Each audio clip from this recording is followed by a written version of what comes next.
Our first home. It's a very handsome place, except that it stinks of decorator.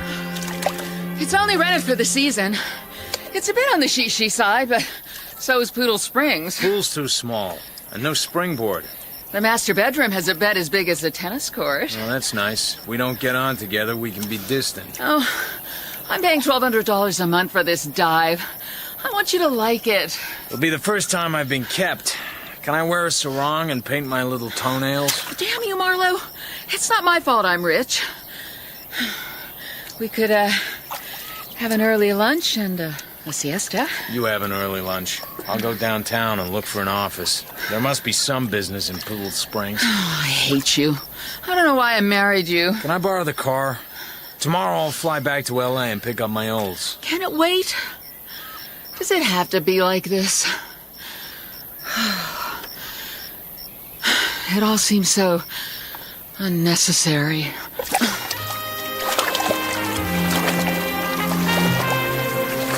I've been married to Linda for just 3 weeks and 4 days. Hey. Hey. Don't you know who I am? Nope. I'm Manny Lipschultz. I run the Agony Club. Uh-huh. You're Philip Marlowe, private deck. My, how word goes round. Maybe I have something for you. I only got here about 2 hours ago. I'm still looking for an office. Harlem Potter's son-in-law. That rings a lot of bells. Below. Don't be like that. I'm in trouble. I need a good man. When I get an office, Mr. Lipschultz, come and see me. I'm not in a position to wait around, Marlowe. Call me later. I gotta go. And your business? Private investigator. Oh, I see. Offices are hard to find, Mr. Marlowe, and not cheap. Present address? It's the new place up on Romanov Drive. You mean... You're that Marlowe? Your wife is... She's Harlem Potter's daughter. Uh-huh.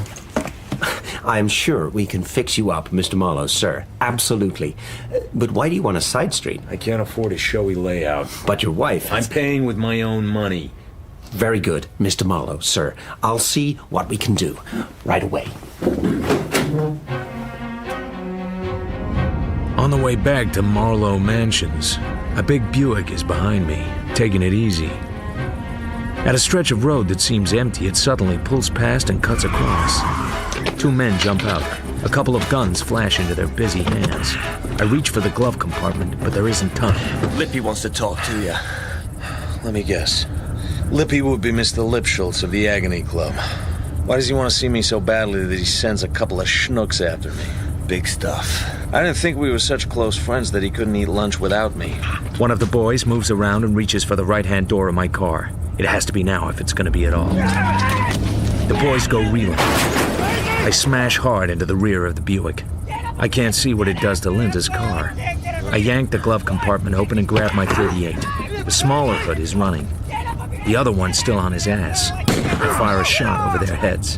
If Lippy wants to talk to me, he can't do it with me full of lead. Never show a gun unless you're prepared to use it. I am, you're not. Maybe I will go see Lippy. I need some advice about his staff.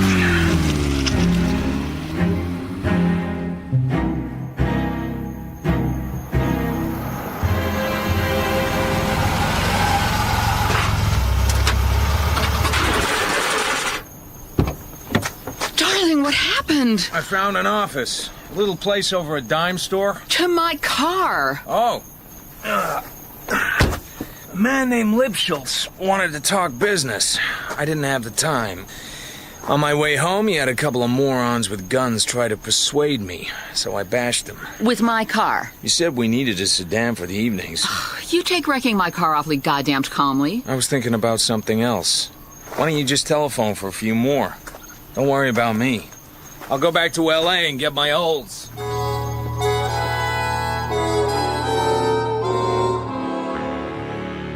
The Agony Club is northeast of Poodle Springs, just over the line in Riverside County. The hoods frisk me for my gun and take me into a big office that belongs to Manny Lipschultz. Glad you could make it. Gotta make a living. Yeah, sorry about the boys. Uh-huh. See, I got a problem, Marlowe. What we do here ain't, quite legal. Gambling. I wonder why we don't get the arm laid on us? No, but if I did, I'd figure you had backing with money.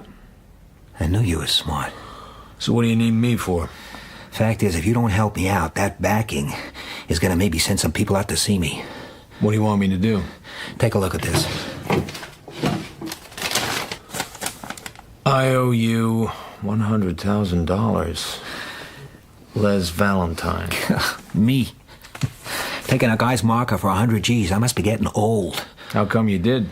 He's got money in the family. Always made good before. And when your backing looked at the books, he noticed you were 100,000 short. Mr. Blackstone came to see me. Told me I got 30 days to cover the loss. Or? There ain't no or with Mr. Blackstone. So you want me to find the guy who stuck you? Yeah. I find people, Mr. Lipschultz. I don't shake them down. That's all I'm asking you. I'm out $100,000. I don't get it back and I'm dead. You find the guy, talk to him. What if he doesn't have it? He's got it. His wife is worth $20 million. So ask her. She don't believe me. She says Lester wouldn't do that. How come you didn't shake her down? She's a lady. And you're a gentleman? Yeah. Sure. Can I have the IOU? Here. So where do I find this guy? Valentine. Les Valentine. Lives with his wife in Poodle Springs. Want me to look it up? I'll look it up. I'm a trained sleuth. The Valentine house was out near the racket club. A Japanese houseboy took my hat and parked me in the front parlor. On the end wall was a series of photographs, full of arty lighting and odd over-the-shoulder poses of young women. On an easel near the doors to the patio was a big blow-up of a man and a woman in her late 30s. The man was balding, with rimless glasses and a smile that said, "Don't pay attention to me." The woman had a mouth that said, "I won't give you a damn thing," and a body that said, "You can have anything that you can take." Mr. Marlowe. Nice photo. Is that your husband? That's Les. He set the timer and joined me. He's very clever. I'm trying to locate your husband, Mrs. Valentine. Really? I've been employed by a man who claims your husband owes him $100,000. That's ridiculous. My employer says your husband ran up gambling debts at his casino and left him holding IOUs. IOUs for illegal gambling are not enforceable. But it has put my client in a difficult position with his employer. Mr. Marlowe, this is no doubt of some interest to someone, but not to me or to anyone who knows my husband. My husband does not gamble. He pays for what he buys. He makes a good living. Could you tell me where your husband is now? Les is on location in San Benedict with a film company. He's doing publicity photographs. He is a very accomplished and well-regarded photographer. Which studio is he working for? I don't keep track. And I am not going to have him bothered with wild accusations from a known criminal. I didn't say who my employer was. I know who it is. It's Mr. Lipschultz. He approached me directly. That your husband's signature on the photo? My husband signs all his work. Here's the IOU with the signature. Oh, look at that. Oh, forgive me if I've not been entirely straight with you, Mr. Marlowe. Uh-huh. My husband enjoys gambling, and I have been happy to indulge him in his little weakness. Les is an artistic man. He's full of quirky needs, sensitivities that worldly men like you, do not necessarily have. Uh-huh. In the past, I have paid his debts, but this $100,000 to a man like Lipschultz, I said that it was time for him to become more responsible. I said he would have to liquidate this debt himself. Does he work out of his home? Of course not. He has an office in Los Angeles. Do you have the address? I don't need to know his address. Don't need to? Our marriage is founded on trust. There are starlets on the wall. Isn't that Sandra Lee? You think I fear those women? You think I can't keep him at home? If you want to play your little boy games, you go ahead. Goodbye, Mr. Marlowe. I went home. Mrs. Marlowe was out by the pool with a one-piece white bathing suit and a drinks trolley. Oh, did my big detective get all worn out? Talked with Lipschultz. I also talked with Mrs. Les Valentine. Muffy? Do you mean Muffy Blackstone? Woman, maybe 40, mean little mouth, body of a Varga girl. That's Muffy. She's Clayton Blackstone's daughter. He's a friend of Daddy's. I think he's wealthier than Daddy. Heavens. Muffy married not long ago. No one ever thought she'd make it. Whenever she had a boyfriend, something always went wrong. Who's the lucky man? Nobody. It is assumed he married her for her money. Yeah? Probably has a rundown office someplace over a dime store. Oh, don't be such a bastard. What are you doing talking to Muffy? Her husband's in the lippy for 100 G's. Mrs. Valentine has always bailed him out before. This time she won't. Good for her. I'm sure he's been a dreadful trial. She seems a little trying herself. She was single all that time and devoted to Daddy. She drinks too much. Anyway, the guy Lippy works for is unhappy. Lippy has 30 days to get the money back, so Lippy hired me to find him. Well, if anyone can do it, I'm sure you can. Funny thing, the big boss, the man putting the heat on Lippy, his name's Blackstone. Clayton Blackstone?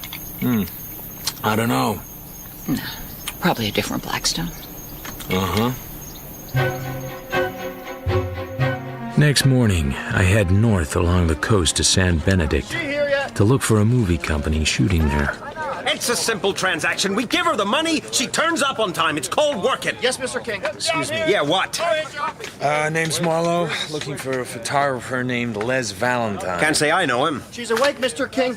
She's asked for a cup of coffee, a cream, 1 sugar. Give her a bucket of cold water. I was led to believe he was here on assignment. No, we have a regular does that. Gus Johnson. I don't know any Les whatever. If he were here, would you know it? Certainly. Okay. Thanks for your time. I'd say stick around, watch some shooting. But there is no shooting because Sandra Lee can't get her fat ass out of bed. There are several things I think as I drive back down the coast. The most important one is that Les Valentine is not who his wife says he is. He isn't shooting stills in San Benedict. After 2 days hot in his trail, I know less than when I started. I watch Muffy Valentine's house for a week. Every morning she heads off for her exercise class, and the houseboy takes the dogs for a walk. On the 8th day, I wait for them to go, then walk up to the front door with a clipboard and a pencil behind my ear, and a collection of master keys on my belt. I find nothing in the house. The only sign of a man is a drawer full of socks and a box on the bureau containing a couple of pairs of cufflinks and a checkbook. The checkbook is Valentine's. I go through the stubs. Dues at the racket club, clothes, photographic equipment, and a parking ticket made out to the parking clerk, City of Los Angeles. I decide this is a clue. Office of Parking. This is Marlowe, Sheriff's Substation in Encino. I need a location on a ticket. We're busy. Put it through on a requisition form. Listen, sis, you're not talking to some biscuit kicker from Fresno. This is police business, so get off your whitest part and get me the address. What's the number on the ticket? 41701. Hubba hubba, sister. I don't have all day. One moment.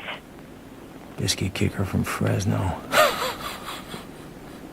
The violation occurred in front of 1254 Western Avenue, and I must say I don't appreciate your manner. Why don't you go kiss a walrus, sis? It's on the west side of the block between Hollywood and Sunset Boulevard. A 3-story building looking like an ugly bread box. On the wall of the lobby is a directory. There is no Les Valentine listed. But there is a photographer, Larry Victor, photo portraits, same initials. No one answers my knock. I spring the lock and open it. The place looks like the kind of office I've spent half my life in. Old roll-top desk, wobbly swivel chair, filing cabinet.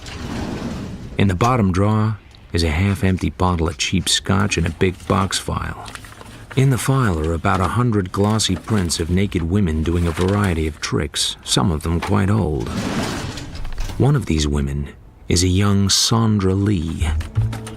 I roll up her photo and slip it into my coat pocket. The coincidences are piling up. What? Don't be confused.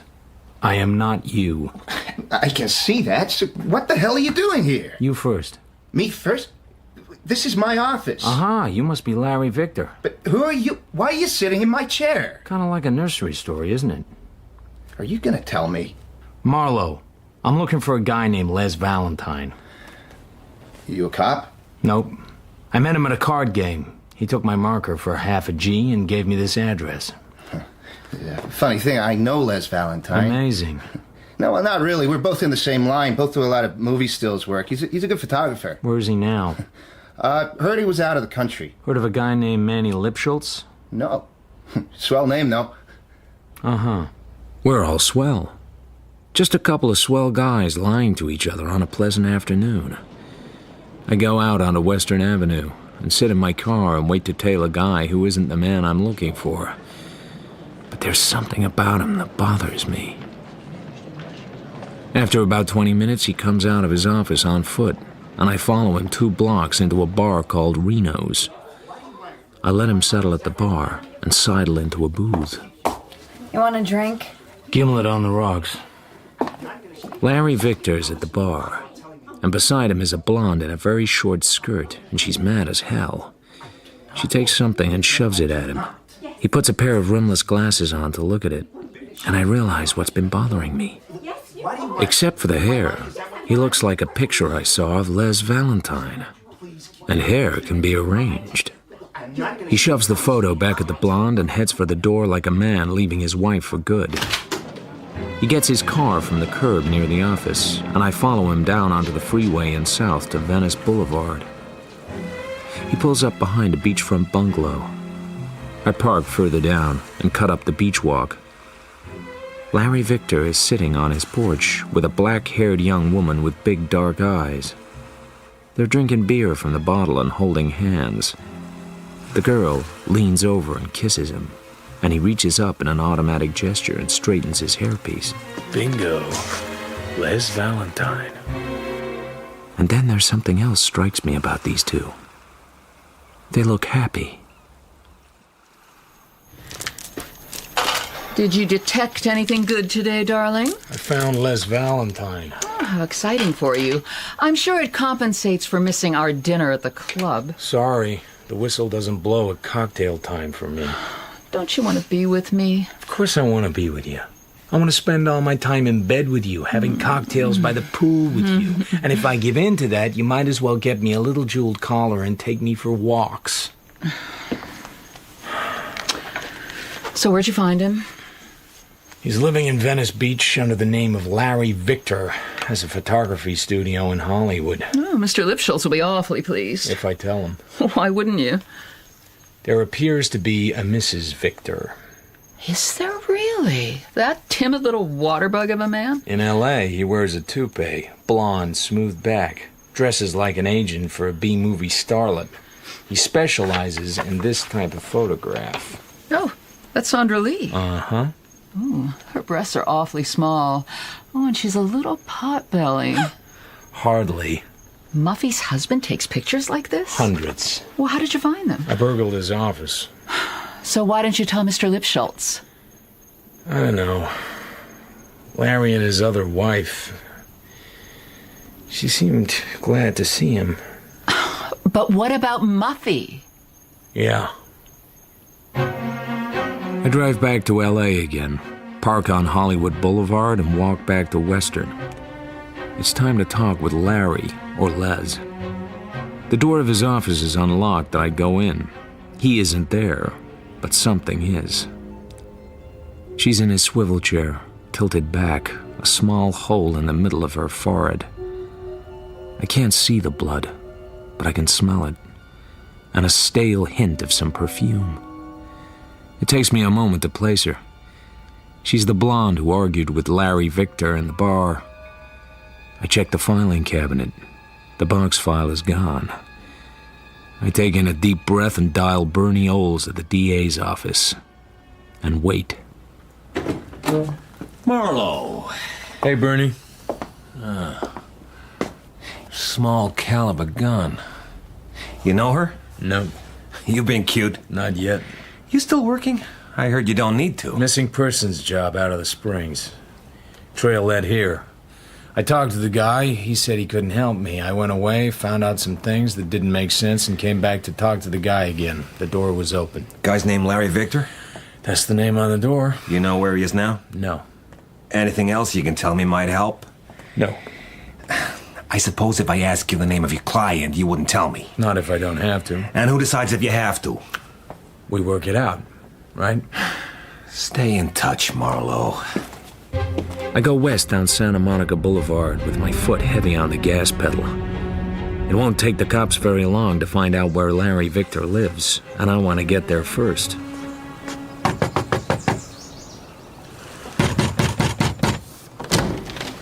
Yes. I need to see Larry quick. Larry's fixing drinks. Would you like one? In a minute, we'll all need one. Angel? Who's this? What the hell do you want? There's a dead woman in your office, Larry. The cops are on the way. A dead woman? Come on, Larry, get in the car. Angel, tell the cops you don't know where he is. Hold on. Larry, it's me or a long night downtown. Dump the drinks. Larry! Call me! Get rid of the 2 glasses, Angel. You don't know where he is. I didn't kill her. But you knew her. What the hell you say? You just had a fight with her at Reno's bar. How'd you... I followed you. Followed me? Try not to say everything I say. I followed you to Reno's, and then I followed you home. Is Angel your wife? Yes. And is Muffy Valentine your wife? Muffy Valentine? Told you not to do that. Who's Muffy Valentine? Les Valentine's wife. I saw a picture of Les in her house. If you put on your glasses and took off your rug, you'd look just like him. So, do I call you Larry or Les? You legally married to Angel? Well, this is certainly pleasant. No smart guy remarks, no lies, just the soothing sound of my own questions. Got a photo of Sandra Lee here. I assume you took this when she was just starting out. Jesus Christ, Marlo. Yeah, you have it all rolled up and folded away neat. Then there's a murder and everything unravels. What am I gonna do? You're gonna tell me what's going on. The cops know about me? Not from me. When I left them, they just had the corpse in your office. You were there? I discovered the body, stiff a minute Marlowe. I went there to ask you about being Larry and Les. Door was open. She was sitting in your chair. Somebody had shot her in the head with a small caliber gun. Yeah. You got a cigarette? Here.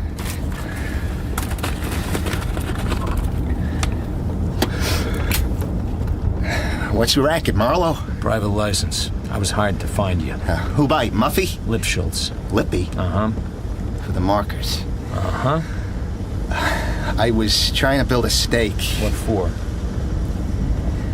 To get out of the Springs. Muffy, her old man. All of it. You married Angel before or after Muffy? Before. Let me guess. You met Muffy someplace, maybe shooting some pictures? Yeah. And she liked you, and you saw the big burrito all of a sudden, after dancing all your life for dimes. Angel know you married Muffy? She thinks I go away on assignments. So, you're gonna get your hand in Muffy's trust fund, and then you were gonna scoot back to L.A. and disappear. With Angel? Something like that. Except you couldn't get the dough. No. So, you tried to parlay it at the Agony Club, and found out that it's hard to beat the house. I think the game was rigged. Yeah, sure. So, well, how come you didn't tell the cops? How come you came tearing out here to save me? I'm a romantic. A what? I saw you and Angel together the other night. You looked happy. You're a piece of work, Marlo. Uh-huh. I didn't kill her. Then tell me how she ends up at your office sitting at your desk with a bullet hole in her forehead. I don't know. What was her name? Lola something. I hardly knew her. What were you arguing about? But I used to date her. But you don't know her last name? I can't remember every name, huh? Remember this one, pal, or I'll drive you straight downtown. Don't do that! Jesus Christ! Faithful. Her name was Lola Faithful. Stage name. That's how she was in the book when I was dating her. And she was mad because you weren't dating her anymore? She was mad as hell. How long you been married to Angel? 3 years, 7 months. Break up with Lola before that? Sure, hell, what kind of a guy you think I am? So, like, 4 years ago, you ditched Lola Faithful, and a few days ago she's in a bar screaming about it? She carried a torch. Not my fault. If you don't believe me, why are we here? 2 things. 1, I don't think you got the iron in your bones to kill a man. You ever kill anybody, tough guy? 2, why would you kill her right there in your office and leave her and not even lock the door? Hey, that's true. You got a place to go? No place the cops wouldn't think of. They know about Muffy? No, Jesus, nobody knows about her. Go there. Muffy's? Why not? She's your wife. It's your house. How am I gonna get there? I'll drive you. All the way? I live there. Marlo. Holy Christ, are you the guy that married Harlan Potter's daughter? She married me. You live right down the street from me. In a small world. The big burrito. You just keep your mouth shut and hide out with your Poodle Springs wife until I figure this out. I drop him in front of Muffy's place, put the olds in gear, and drive on towards the house I share with my own poor little rich girl. So obviously Les, or Larry, or whatever he calls himself, is a compulsive gambler. Obviously he's a fortune hunter. Obviously he's dishonest. Why are you protecting him? Why not simply turn him in? He doesn't understand either. I should think he wouldn't, the worm. What kind of a man would get himself into this kind of mess? I think he's addicted. To drugs? To risk. Why does someone feel that way about gambling? It's the danger of losing. It gets the juices going. He likes to lose? He likes the chance of losing. It excites him. So he gambles and commits bigamy and takes pornographic pictures and maybe murders someone? Well, things got out of hand. And I don't think he killed the woman in his office. You seem to understand him well enough. I'm a detective. Maybe you do the work you do because it's dangerous. Maybe it gives you a thrill. Like Larry? There must be some reason why you don't stay home and spend the afternoon with me, you bastard. Oh,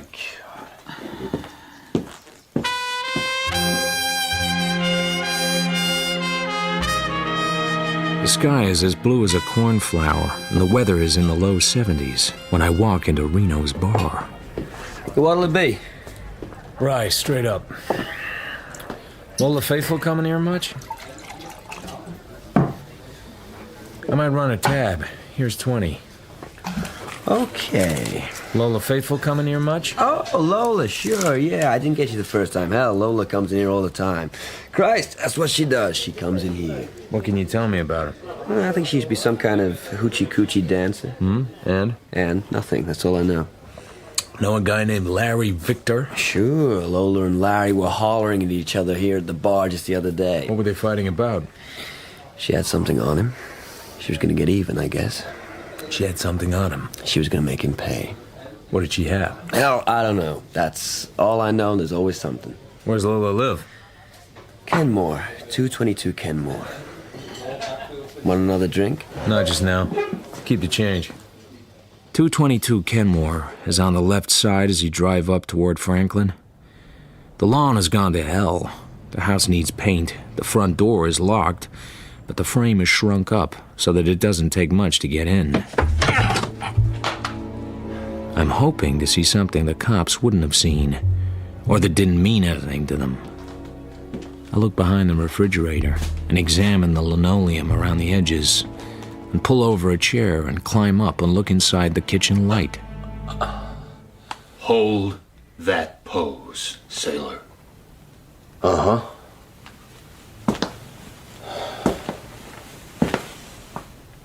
Put your hands on top of your head. Now step down off of there. Uh-huh. Now, sailor, why don't you tell me about who you are and how come you're here? Stuff like that. My name's Marlo. I'm a private eye working on a case. You know who owns this house? Woman named Lola. She's dead. Okay, sailor. Let's go for a ride. We roll west to Bel Air. In past the Bel Air gate and the private police booth. Then down a winding driveway to a vast house lit with spotlights. A butler shows us into a library. Beside a fireplace I could ride a horse into is a hatchet-faced man with ice-white hair, cut very short. This is Marlowe, Mr. Blackstone. Found him in the house on Kenmore. Why? Says he's a PI. What else? Well, I figured you might like to talk with him. Marlowe? I was told a woman named Lola Faithful lived there. And? And what's your interest? Perhaps I should have Eddie teach you some manners. Perhaps you should stop trying to scare me to death and share a little information. Maybe we're not adversaries. Adversaries? An intellectual paper. You know that Lola Faithful is dead? I found the body. I would like to know who murdered her. I had a sense you might be interested. Cops like the photographer. Cops like the obvious. Usually they're right. You like him? No. Why not? He doesn't seem the type. Did you know I know your daughter? I didn't know that. She's married to the photographer. Eddie, pour Mr. Marlowe a drink. Les Valentine owed a guy money, and the guy hired me to locate Les for him. Who's the guy? Client's got a right to be anonymous. Where the hell do you think you are, Mr. Marlowe? If I'm gonna be in this business, I can't go spilling my guts to every loonican I meet. I'm hardly a loonican, Marlowe. Sure. You're a citizen and a half. I started with Les Valentine's wife, your daughter. She said he was on location doing stills for a movie production. But the movie company had never heard of him. Eddie's been busy. Nothing to it. So, I went back and searched his house. My daughter's house? I found a parking ticket, ran that back, and found a photographer named Larry Victor. I followed him to a bar, watched him have a fight with Lola Faithful, lost him, went back to search his office. Why? He said he knew Valentine. And? I walked in, and there was Lola with her brains on the floor. And this guy, Larry? Is Valentine with a wig. Where is he? I don't know. Why did you have Eddie here watching Lola's house? A woman of that name attempted to blackmail my daughter. About what? My daughter did not say, and I did not ask. I told my daughter that I would have Eddie speak with her, but Eddie was away on business for a few days, and when he returned, he went to call on Lola, only to find that she had been murdered. You can understand my interest. Uh-huh. And your daughter? I merely told her that the woman had died. I did not ask her anything. How do you feel about Les Valentine, Mr. Blackstone? He's a liar, a womanizer, a petty thief, an opportunist, a fool, and an unsuccessful, probably compulsive gambler. And my daughter loves him. As long as she does, I will support him. As long as he is married to my daughter, he is family. Even though he's a wrong G. I am not much of a father, Mr. Marlowe. I have only my daughter. Her mother is long since gone. If she wishes to be married to a wrong G, then he will become my wrong G. The wrong G is home. I delivered him myself. So you weren't telling me everything? I never said I was. I can admire that, but don't make the mistake of confusing admiration with patience. Take him home, Eddie. When you get there, give him back his gun. Yes, Mr. Blackstone. I'm up again, showered, shaved, smelling like a desert flower and tougher than 2 armadillos. On my way to the Agony Club to report to my employer. Hello? Anyone home? Lippy is in his swivel chair, a bottle of scotch on the table beside him, 1 glass. His head hangs down on his chest. The exit wound is dark and messy.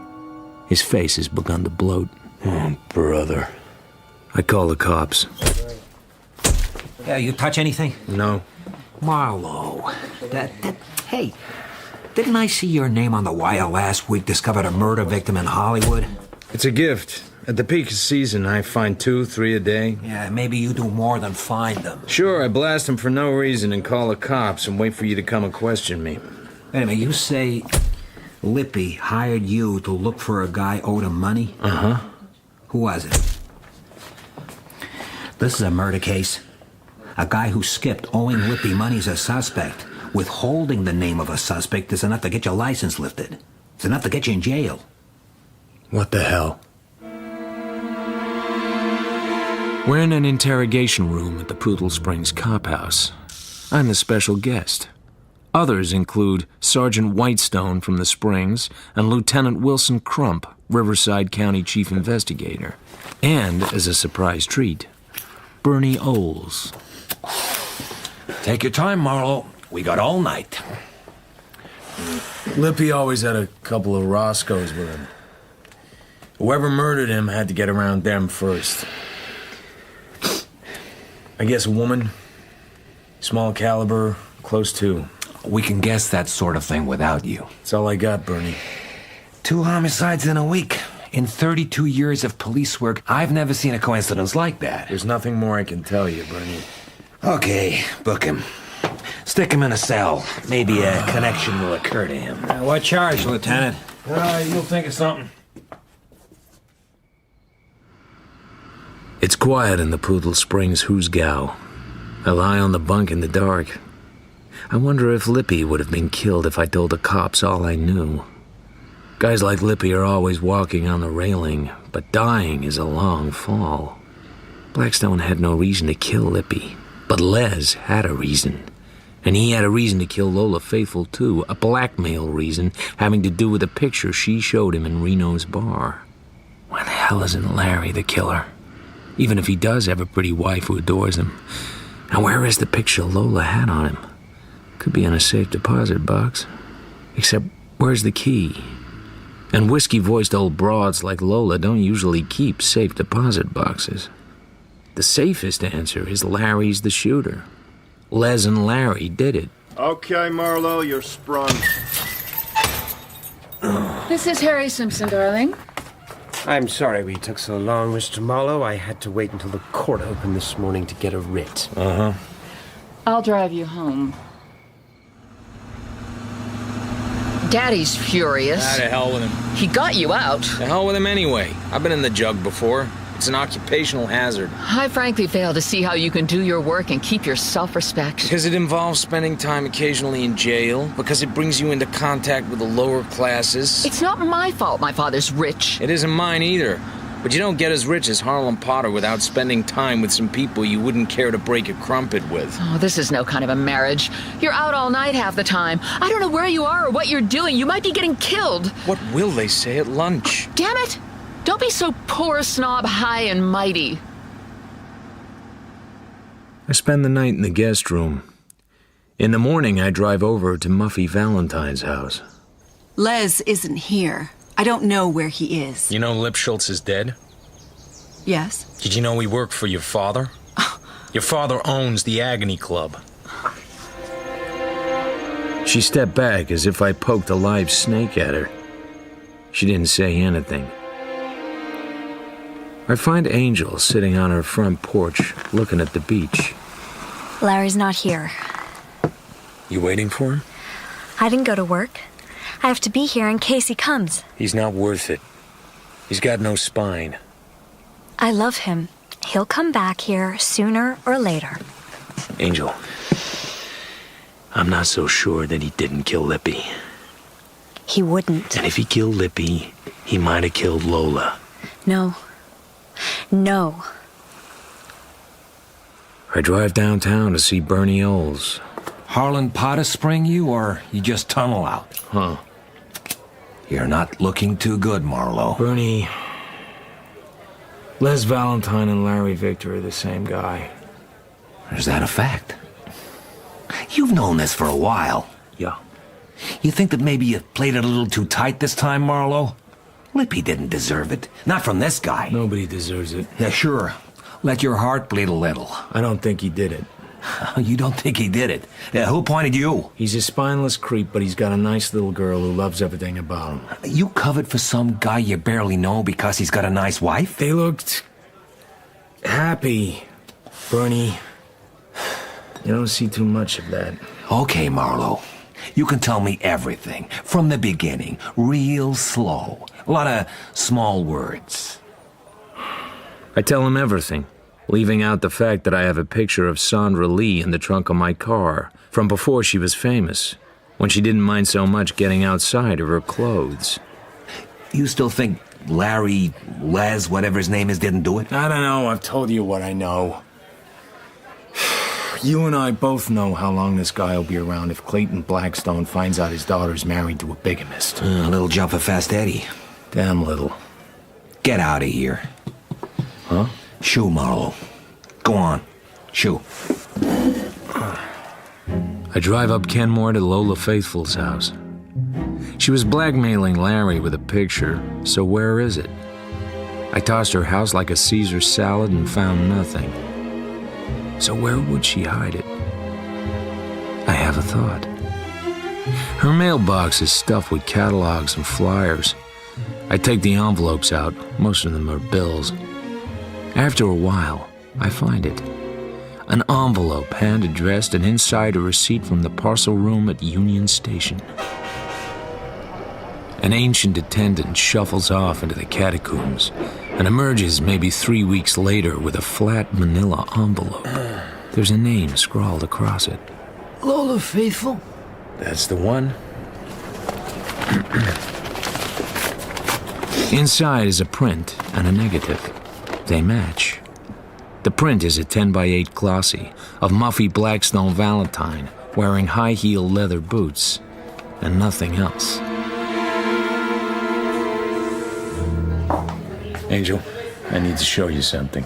I'm not supposed to sit with the customers. Take a break.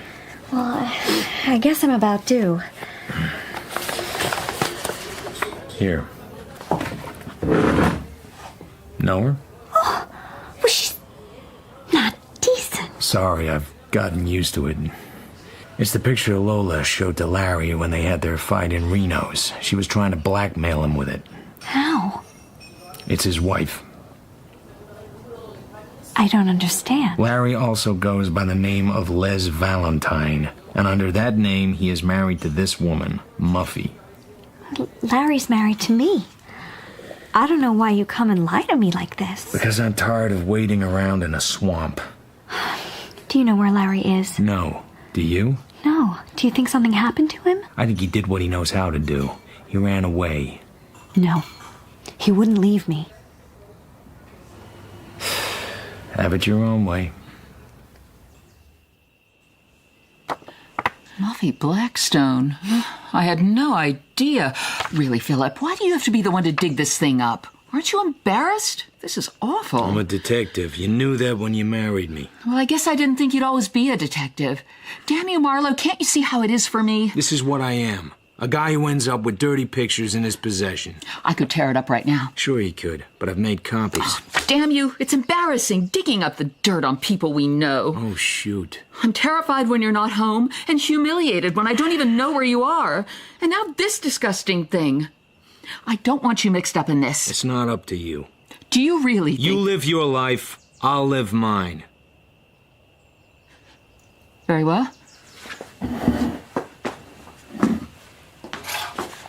I'll ask my attorney to draw up divorce papers.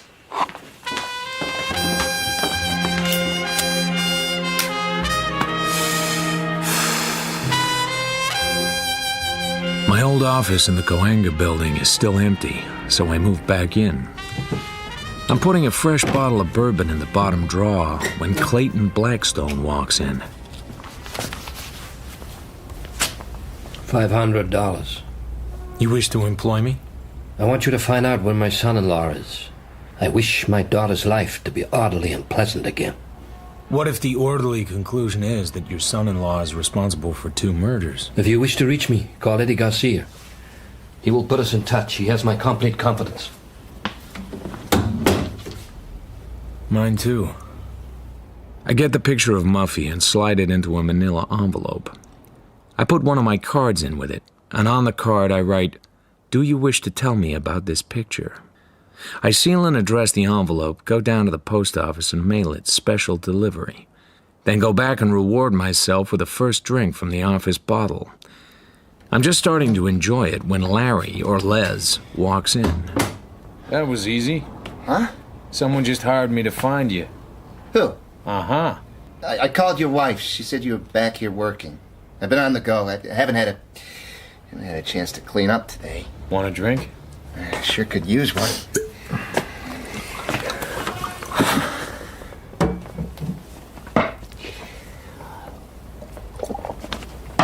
Oh, I didn't kill that bimbo. How about Lippy? Lippy? What? Lippy's dead? You didn't know? How would I know? Jesus, Marlo, you're the only guy I can level with. Like when you said you'd stay where I could find you? I had to get away from there. You don't know what she's like. I got some idea. Tell me about this picture. Sheesh. Where'd you get that? The Tooth Fairy left it. That's how I met her. Posing for dirty pictures. She liked it. Kinky, rich girl. Funny thing is, she had to know the pictures would be used. She wanted them sold. So you proposed at once. You're a sarcastic bastard, Marlo. It was my chance. I'd been nickel and diming it. Here's a broad with more dough than Howard Hughes. For me, sure, but for Angel, too. Kid deserves everything. Now look what she got. Here's a C-note. Huh? There's a flop house on Wilcox. Starwalk Motel. Check in. Get cleaned up. If you're not there when I want you, I'll tell everybody everything, and you're on your own. I call Eddie Garcia, and he agrees to meet me at the Bay City Pier. Nice day you brought me out on, sailor. You picked the pier. Good place to talk alone. So? I'm gonna bind Eddie. I can probably find Les Valentine okay, but I don't know for sure it's the best idea for everybody. No? Does Blackstone know his daughter's kinky? Kinky? Look at this.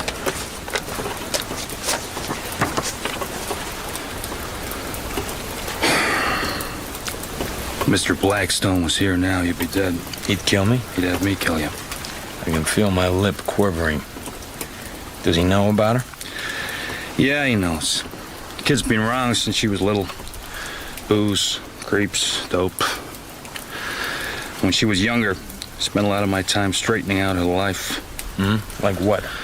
Like she's shacking up with some Hollywood heartthrob.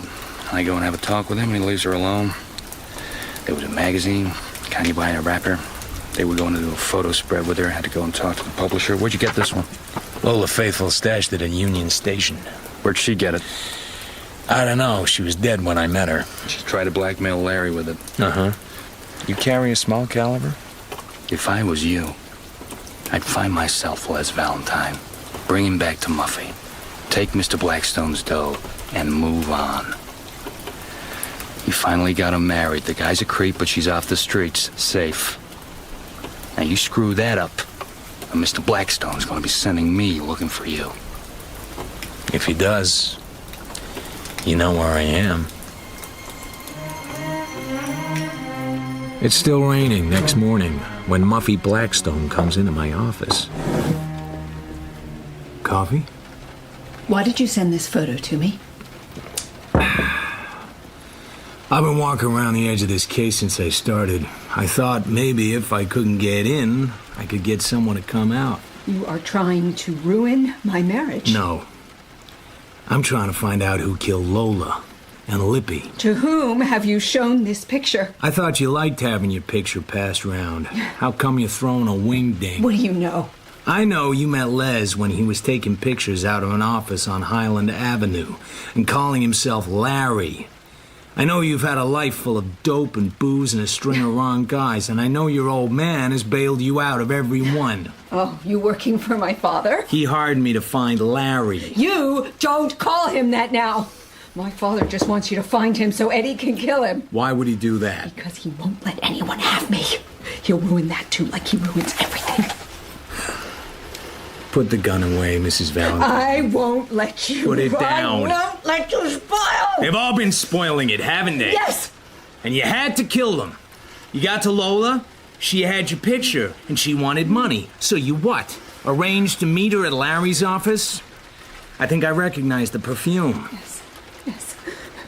Lippy, he knew his killer, whoever it was. He was off guard. How'd you get him off guard? I said I didn't have the money, but there were other ways I could pay. So, he grins and sends the help away, and then turns and pours himself a whiskey, and then, bam! That about right? I still love Les. You won't spoil it. You must... Spilt my coffee. I follow my cup down behind my desk and dig out my .38 on the way. Her bullets go into the wall where I was sitting. I fire one into the ceiling to let her know I have a gun. Then I stay down behind the desk, waiting. I don't want to shoot you. I'm pretty sure where she'll go. There isn't any place else. Blackstone is beside his big fireplace. Eddie Garcia stands by the door. Muffy's at the bar with a drink in her hand. So what have you to tell me? Your daughter stopped by my office. She said you were trying to destroy her marriage. She said she'd kill me like she killed Lola and Lippy. Then she got out her .25 and began plugging away. Muffy? Lola had a bad picture of me. Didn't you know there'd be other copies? She's not playing with all the dots on her dice. Muffy? What about Lippy? I didn't even know you knew him. I asked him not to bother Les and me. And he said business is business. So she goes to see him. He turns his back on her to pour scotch. Bam! He would have ruined my marriage, Daddy. I had Eddie chase Les Valentine down. You know he's got a wife. Yeah, I've known it all along. What are you talking about? He has another wife, Muffy. Oh, that's not true. You need to calm down for a while. You won't let anyone have me. Ever. Everyone I've ever tried to. Muffy? Everyone I have ever loved. You send Eddie to straighten them out. But this time you won't. Muffy? She puts 2 bullets in her father's forehead. I'm half turned in my seat and the heavy thump of Garcia's magnum sounds, and she falls face down on the floor. Half a second. I was half a second late.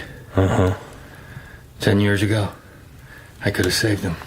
Cops will pour it on you, Eddie. They won't find me. Still, pretty fair shooting. She had the jump.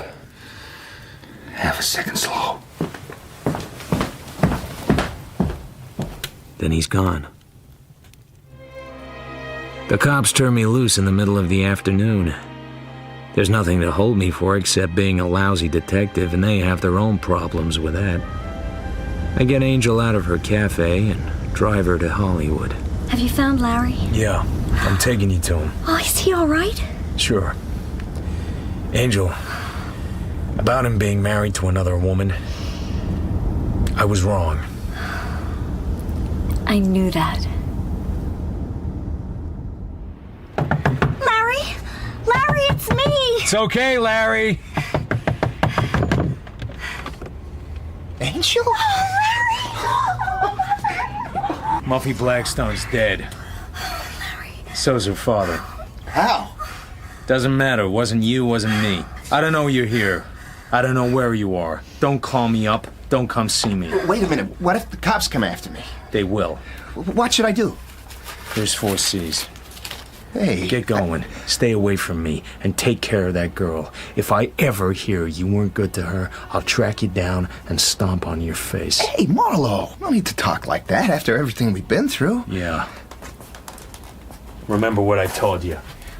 Goodbye, Mr. Marlowe. Thank you. My apartment has a musty, closed-up smell. I leave the hall door open and throw up a couple of windows in the living room. Then I go into the kitchen to put ice and soda in a glass with a shot of scotch. When I carry it back to the living room, Linda is there. Beside her on the floor is a small suitcase. In town for long? Maybe. Overnight case and all. I thought we were getting divorced. We are, but it doesn't cover what I had in mind. You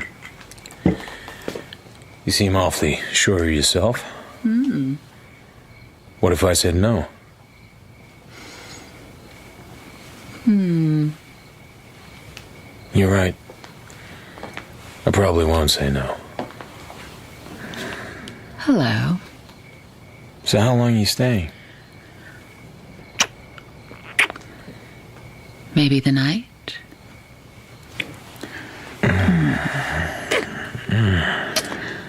Maybe forever. Maybe.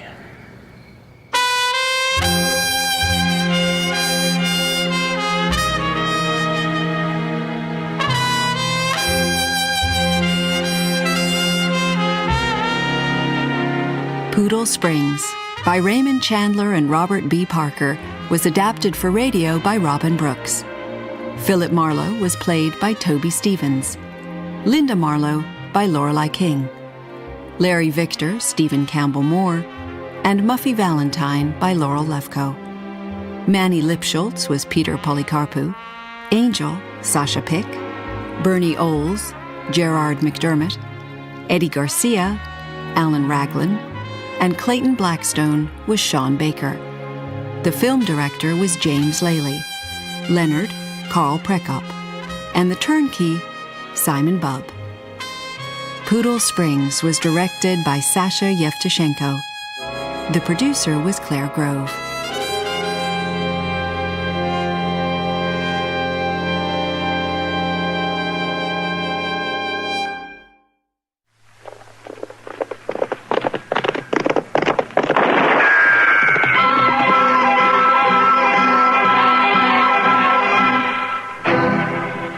Dodge City and in the territory on west, there's just one way to handle the killers and the spoilers, and that's with a U.S. Marshal and the smell of Gunsmoke.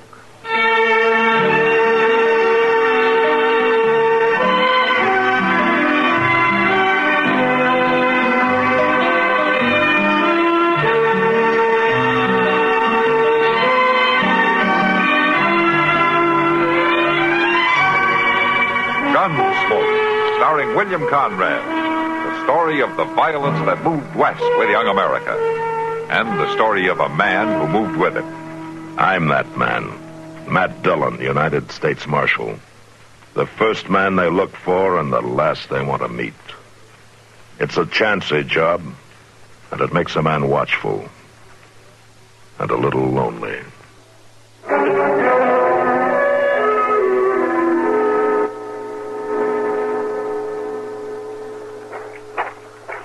No sense trying to save the cabin, Chester. The bar and the sheds will choke them down good. All right, Mr. Dillon. Oh, hauling well water takes too long. You better get it from the stream. I'm after the bucket. It's a sight bigger than these 10 pails we got. Here, let me give you a hand. I'm thick with rust. I don't know how this fellow drawed water.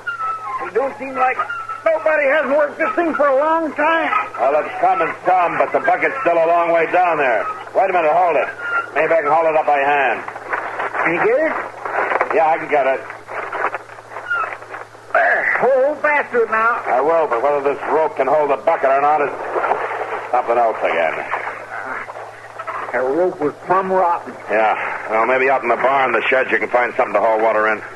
Sure, I just don't figure how he got his water. He sure didn't use this well. He? Well, the fellow that lived here, the one that'll be dragged out of the cabin. Well, where'd he take him? Yonder, on them trees. You check the barn, Chester. I'll see to Aldi.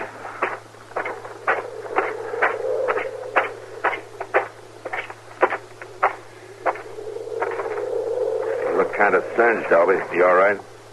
He's just a cinder. That's all I can think. He's just a cinder. Under the blanket here? He ain't a man at all. He's a cinder. Yeah. That's all, Albie. Could you tell, was he alone in the cabin? I couldn't believe it. He was sitting at the table. His head was slumped forward, and there was fire all around. And then I seen he was on fire. He was just sitting there, on fire. Take it easy now. And I got to him, and he toppled off right onto the floor, and he laid there burning. You didn't know it, Albie. I seen trees burn. I seen fields. I seen logs. I never seen a man burn before. Just forget about it.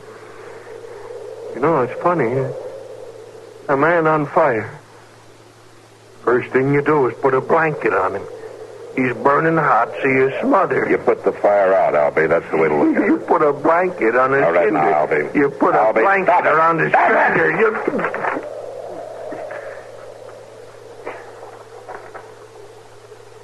Were you talking to me, Marshal? Yeah, the blanket. It was in the cabin? A blanket. Oh, it was on the floor right by the table. Well, it's wet. It felt wet when I grabbed it. Uh-huh. That's a funny smell, isn't it, Marshal? Yeah. Whiskey and kerosene together make a funny smell, Albie.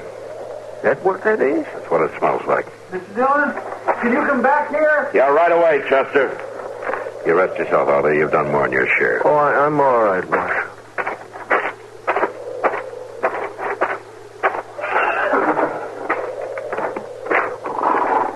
Where'd you find them, Chester? In the corral.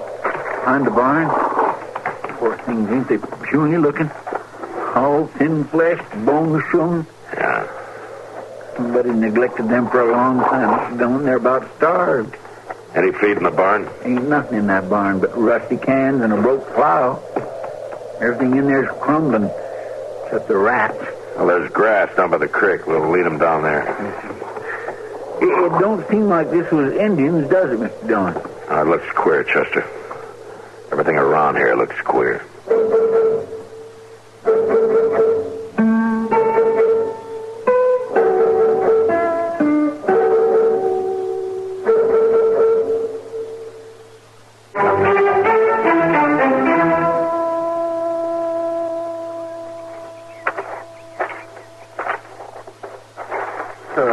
At least the barn is still standing, and a couple of sheds.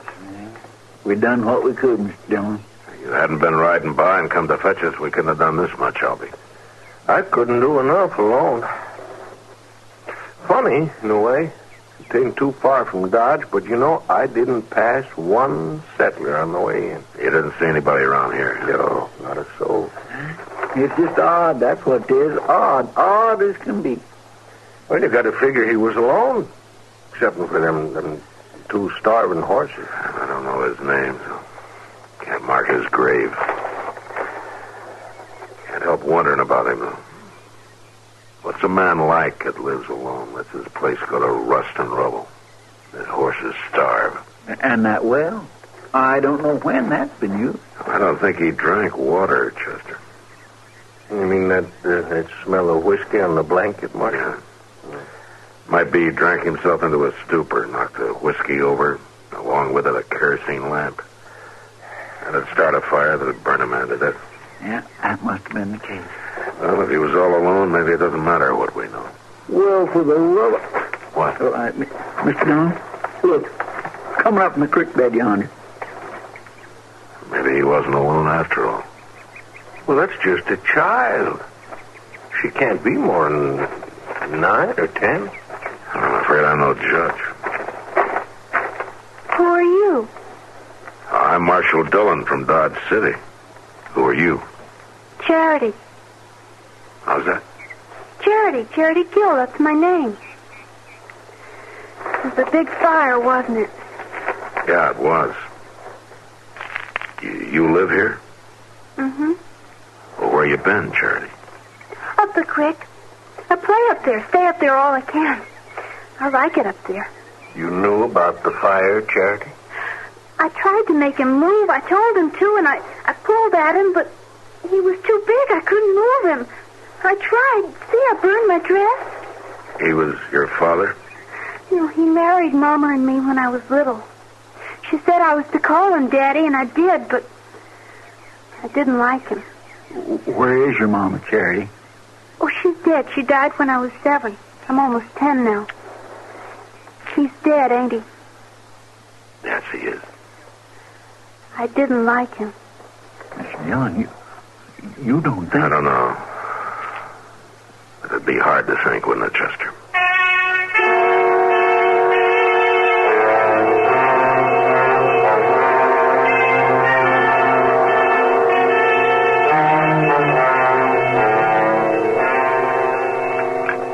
Yes. I'd say you're a pretty healthy young lady. I've never been to the doctor before. You never have. Well, you take a tip from me. You stay away from him all you can, Charity. You're funny. Well, some folks think so. Now then, I guess you can slip into your dress yourself. Oh, I always do. Oh, well, Marshal Dillon, I'll be waiting for you in the other room when you're ready. I won't be long. All right. What about her, Doc? Oh, she's fine. She sure could use some more meat on her bones, but there's nothing really wrong with her. The way her dress was burned, I thought maybe the fire got to her, too. Well, it's not a sign of a burn. You know something? She seems a lot older than 10, doesn't she? I don't know anything about kids, Doc. Well, I don't mean she is older than that. She just seems older than her years. I guess she's seen a lot. You talked to her much about the fire? She said she tried to move her stepfather. Couldn't. That's about all. She didn't like him. She keeps saying that. I'm hungry, Mr. Dillon. Yeah, well, we'll fix that pretty quick now. Yeah, just Matt, get Chester to eat with her. Hey, he sets a mighty good example. Yeah, he does at that, doesn't he? Charity, will you tell us about the fire? What about it? Oh, how it started, for instance? Well, it's almost happened lots of times. Mama used to tell him that it happened sometimes if he wasn't careful. He'd drink out of that jug, and then he'd fall asleep, and if the lamp was near, he'd knock it over. That's what happened this morning? I guess so. I went down to the creek to get my breakfast.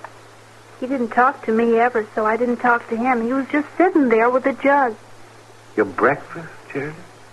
Yeah, the berries are nice down by the creek. Oh, you ought to eat more than berries for breakfast. I thought you wanted to know about the fire. That's right, we do.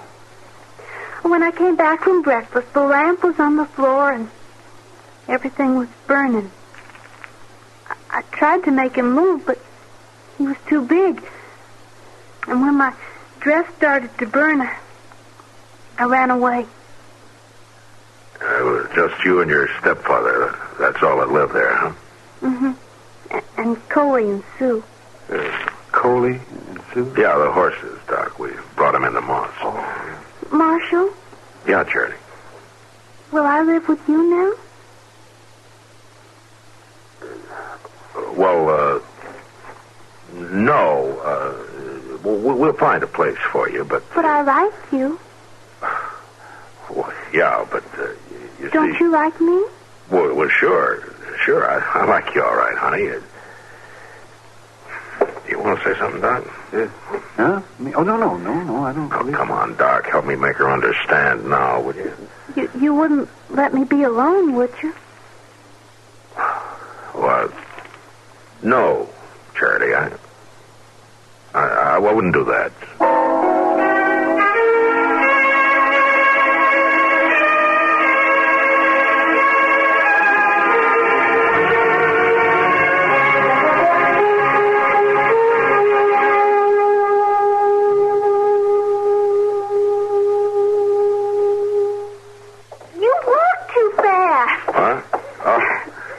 I guess I do. Are you in a hurry? Well, it's going to be dark before long. I want to get you settled with Ma Molle for the night. Who's Ma Molle? Oh, she's a woman who runs a boarding house. What's a boarding house? Well, you know, you board there. You get a room to sleep in and your meals. Can I eat with you? Well, sure. Sometimes, maybe. Sure. I can cook a little bit. I mean, when there's food in the house, I can cook. Well, yeah, I bet you can. Do you have a little girl like me? No. Little boy? No. Why not? Well, I'm not married, Charity. Well? Well, what? Why don't you have a little girl, little boy anyway? Now, you listen to me, little lady. Oh, you were going to call me Charity? Yeah, well, you ask an awful lot of questions, Charity. Well, that's how you learn asking questions. Well, sure. That's how you learn. Then why don't you have a little girl like me? I told you, Charity, I'm not married. Well? Come on, Charity. You're going to like Ma Molle. Does she have a little girl? No. She married? Well, I think she used to be, yeah, but... Well? Charity? I just don't understand. I know you don't, honey, but I just don't figure I'm the one to make you understand. Now, come on.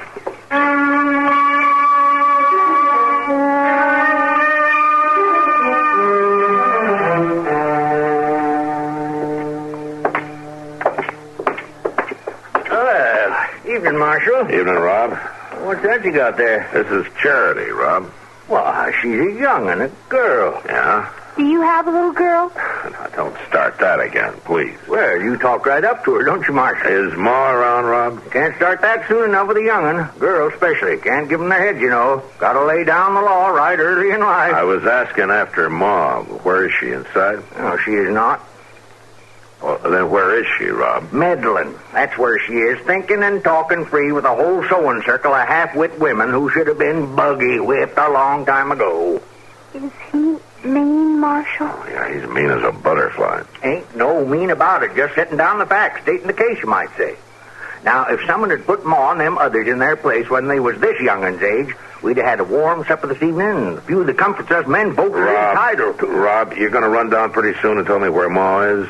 Clean all the way to Wichita. Wichita? Mm-hmm. Left on the morning Santa Fe, big as you please. Her and the Dorsey girls, Boss Grimmick's wife, Fanny Doty, Clara Joan. Hold up a minute, will you? You're calling off every woman in Dodge. They can't all be in Wichita. Well, you're the marshal. Make yourself a house-to-house search. There ain't a woman left in town, and they ain't going to be for 5 days running. Well, what's going on? Suffering. Rob, you talk straight to me now, or so. What they call it suffering. They all met for it. Women from all over the state, according to Ma, pouring into Wichita, and every single one of them's got suffering on their minds. Suffering? You mean suffrage? Oh, it's one and the same thing. It's that sneaky way women folks has of talking. Why don't they just come out plain and say that they want the vote? No, they got to call it suffrage. Suffrage. Well, you let them vote a while and see if the country ain't suffering. I'm awful sleepy, Marshal.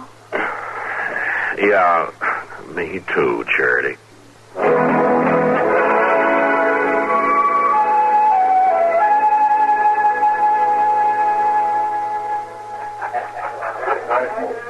You're not serious, man. You're the only woman in town, Kitty. It's only natural that you'd want to take care of her now, isn't it? In a saloon? There's nothing natural about that. She can sleep in your room, can't she? In my room, the Long Branch, any of this. It's no place for a little girl. You should know it isn't. You think one of my jail cells is better, maybe, huh? Well, it's no worse. Honestly, Matt, I know this is a problem, but I don't think I'm the solution. There must be someplace in town, or even out of town, some family. We rode out to Albie Stevens. He's got 8 kids. Yeah, they're stacked up out there, and they're all boys. What about Mrs. Stevens? She's gone to Wichita with Ma Smalley and the rest of them. 8 kids, and she wants to vote, too? Well, Albie says she went for the outing. I guess you can't blame her for wanting to get away. Hello. Oh, hello, honey. Did you get the drink you wanted? No, the man said he didn't have any milk, so I had some water. She ought to have milk, man. Well, yeah, but... They keep a cow at Delmonico's. Oh, yeah. Yeah, I guess they do it there. Well, go and get us some. Charity will be all right here for a little while. Here, honey. You sit down here. And you wait with Miss Kitty, huh? You're not going to leave? No, I'll be back as soon as I get you some milk. I like him. Yeah, I like him, too. You're pretty. You think so, honey? And you smell pretty, too. Only... Only what? You got your face painted. Mama used to tell me only Indians painted their faces. Maybe your mother was pretty enough without using powders and things. Oh, she was pretty. Freckles. She had freckles all over. Well, that proves it. I don't have any freckles. This is a funny place, ain't it? Kind of funny, yeah. Sometimes I don't understand grown-ups, Miss Kitty. Outside, there's alfalfa and sweet clover to smell, and quick water to drink, and currants and wild gooseberries and sheep shower to eat.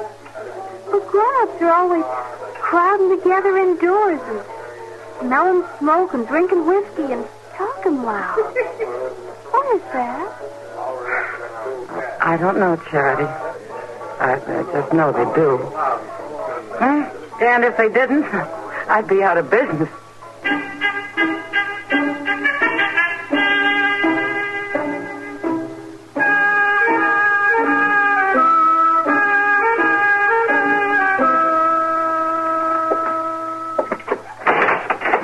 Now, Mr. Dillon, I just don't see the need of this at all. I never been in jail before in my life. Stop acting like an old woman, Chester. You're not in jail now, really. Poor Igert McPeters was in the same doggone cell just last week, where they took him off to Hayes City to hang. Now, you listen to me, Chester. It's been a long day. I had about all the jawing I can handle. Charity's going to sleep in your bed. I'm going to sit up in mine, and you're going to sleep on that cot there, and that's the end of it. Now, shut up. Yes, sir, I understand, but I don't see why I got to be locked up to You're accomplish not locked up, Chester. You closed the door shut on me, Mr. All Dillon. right, there. Better? Is that better? Huh? Yes, sir, it is. A sight better. Good night, Chester. Night, Mr. Dillon. Yes, I guess Charity's asleep by now, all right, Now, she probably was before we started this ruckus, yeah. Oh, that poor little thing. Whatever is going to come to her, Mr. Dillon? I don't know, Chester. I don't know anyone who wants kids that hasn't got them. I sure never run up against anything like this before. She's plumb gone on you. Tags along like a little stray. Too bad you can't keep her. Oh, you're out of your head. Well, now I can see it ain't the most practical thing in the world. Chances are you'd feel a lot better having a little boy, but all the Chester. same... Yes, sir? I'd feel a lot better having nothing at all. No boy, no girl. Well, yes, I suppose so. You're more used to that. Good night, Chester. Good night, Mr. Dillon.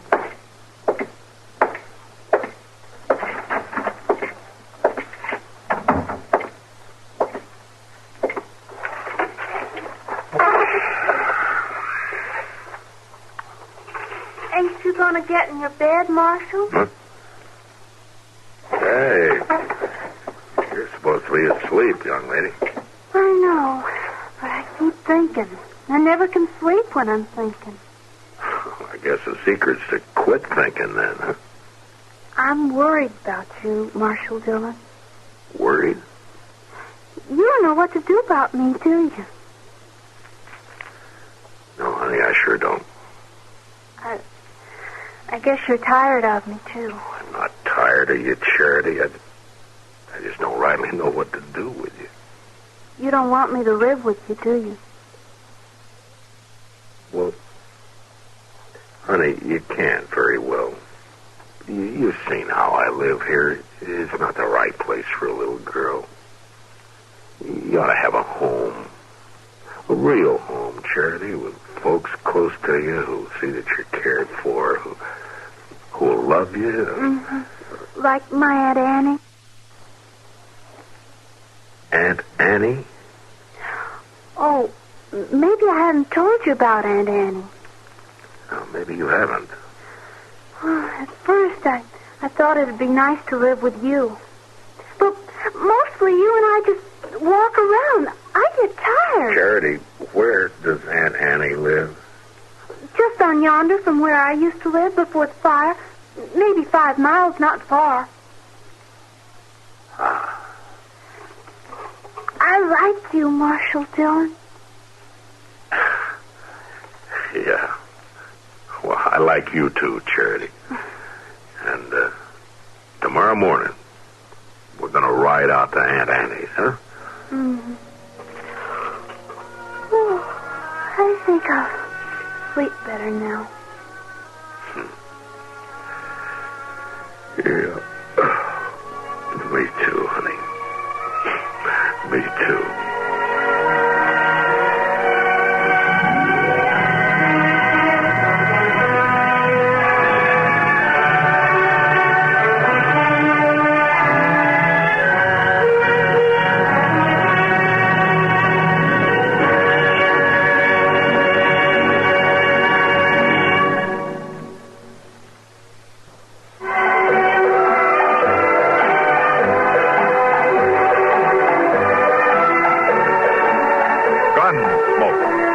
Produced and directed in Hollywood by Norman Macdonald, stars William Conrad as Matt Dillon, U.S. Marshal.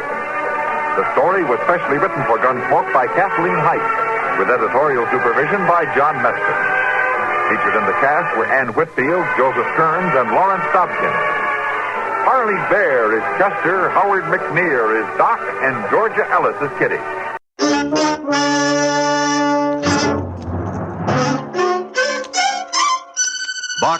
13, with the star of Paramount Pictures, Alan Ladd, as Dan Holliday.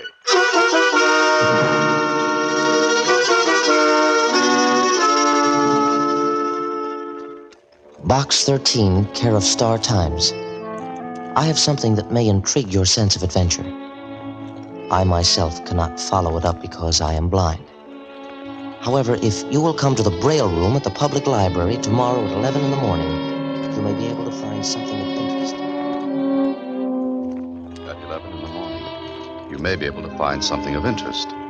I think someone is in desperate danger and needs help. I'd like to know what you think. William Michaels. Well, the letter did intrigue me. And as I found out later, Mr. Michaels did have something.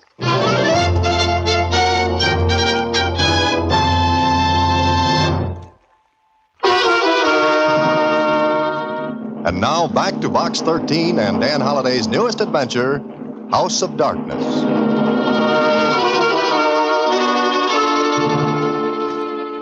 I wonder how this Mr. Michaels knew about Box 13, Mr. Holliday.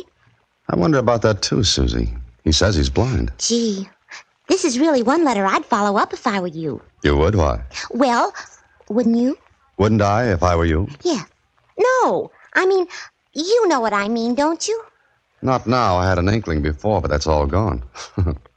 Never mind, though. What time is it? 11:15. Well, that gives me 15 minutes to get to the public library. And also get a ticket for speeding, if I want to get there on time. But maybe it'll be worth it.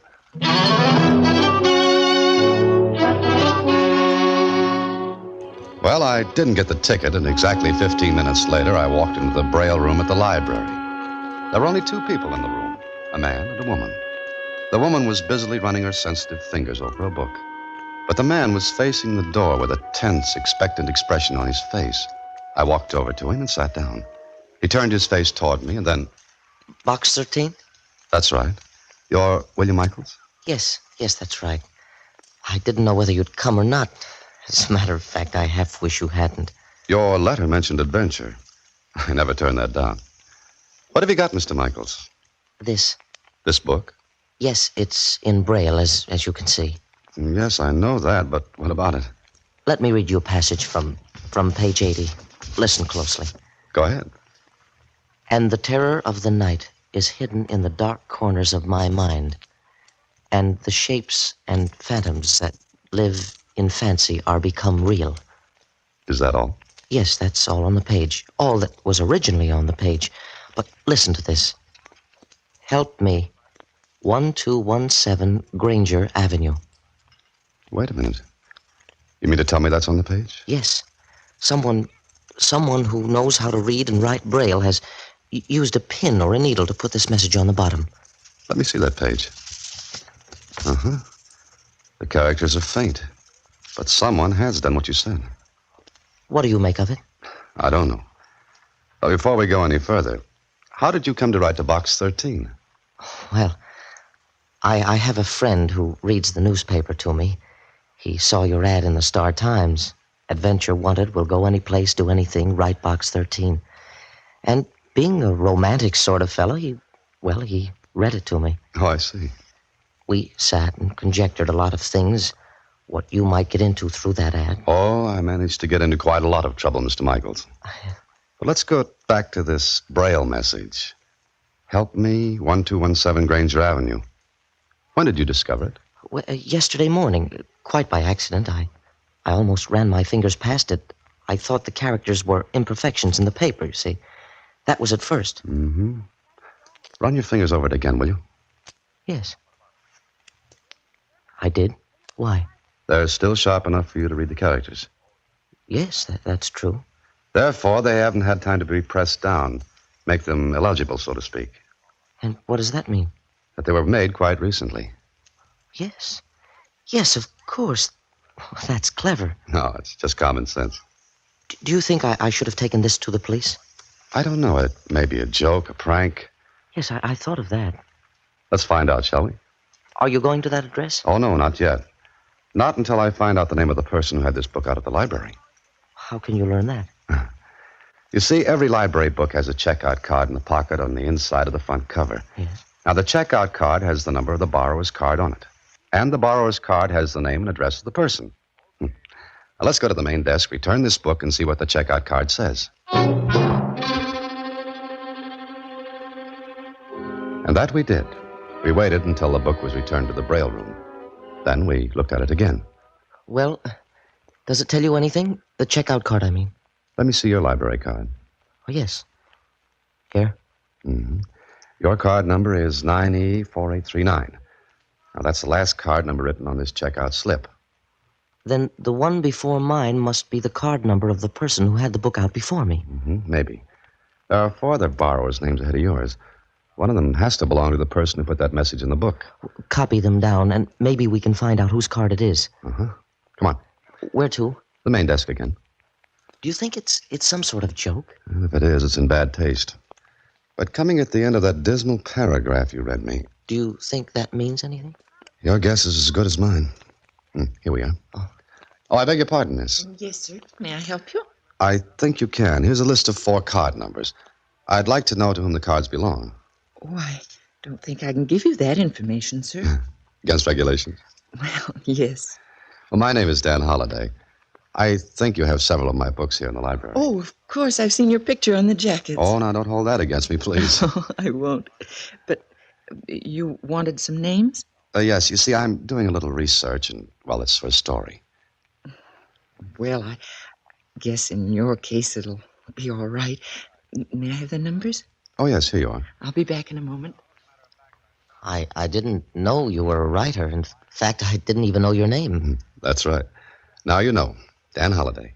Then this should be just your meat, Mr. Holliday. It all depends. If one of the card numbers checks with the address of the message, then maybe we've got something. I almost hope it does. And then again, here she comes. Hold it. Here you are, Mr. Holliday. I hope you won't mention this because it is against regulations. I've already forgotten it. Are you writing a story about this? I don't know yet. But thank you very much. Not at all, Mr. Holliday. Well, what are the names? There are 4 of them, Mr. Michaels. And the last one on the list is Mrs. Martha Corbett, 1217 Granger Avenue.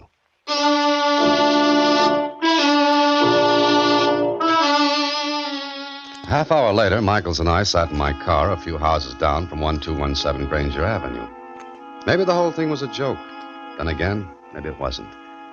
Michael sat silently for a couple of minutes, and then... Do you see anyone, Mr. Holliday? No, not a soul. What kind of place is it? Big, dark. Not at all the type of house associated with sweetness and light. Oh? But then maybe I'm making mysteries out of nothing. You're not going in? With what? Could I ask to see Mrs. Martha Corbett? Why not, if she needs help? We don't know that, Michaels, and we... Why did you stop talking? Isn't that a car? Yes. Yes, it is. Stopped in front of the house. Who is it? I don't know. But it's a doctor's car, and he's getting out. Doctor? Uh-huh. Which means nothing at all. Doctor's illegal. What's he doing? He's gone into the house. Michaels, I've got an idea. What is it? I'm going to make a phone call and find out something. A phone call? To whom? To the Automobile Club and find out who belongs to that license number on the doctor's car. Then later, I'll visit the doctor. Well, I found out who the doctor was. I dropped Michaels to the library and told him I'd meet him there later. It took me 10 minutes to convince the doctor's receptionist that I had to see him. Then in his office... My nurse tells me you insisted upon seeing me, Mr. The name is Holliday, Dan Holliday. Oh, very well, Mr. Holliday. What seems to be the trouble? I have a headache. Headache? Good heavens, man. My nurse seemed to think it was some fatal disease. Well, it's a bad headache. Who sent you to me, Mr. Holliday? One of your patients, Dr. Folsey. Oh, really? May I ask which one? Oh, yes, of course. I'll give you a couple of tablets to relieve you. But the cause of the headache is something we'll have to look into. Here you are. Thank you. A glass of water. The patient who sent me was Mrs. Martha Corbett. Oh, I'm sorry. I must have knocked the glass out of your hand. Although I didn't touch it. Did I? I'm sorry. That was clumsy of me. No harm done. So Mrs. Corbett sent you to me, huh? Yes, she recommended you very highly. Is that so? When did you last see her? Well, not recently. Just what are you trying to pull, Mr. Holliday? Pull? I don't understand. Evidently not. Because I don't think you even know Mrs. Corbett. No? What makes you think that? She hasn't seen anyone for 6 months. Not a soul. Except you. I'm her physician. So you are. Dr. Folsey, what's wrong with Mrs. Corbett? Until you tell me what you're trying to do, I refuse to answer your questions. Suppose I told you she asked for help. You're lying. Maybe you are, too. Mr. Holliday, I want to show you something. I have no idea what business this is of yours, but since you seem to think it is, I don't mind showing you these. Here, look at these papers. These are commitment papers for Mrs. Martha Corbett. Exactly. 7 years ago, she was confined to a sanatorium. I see. And now... And now, this.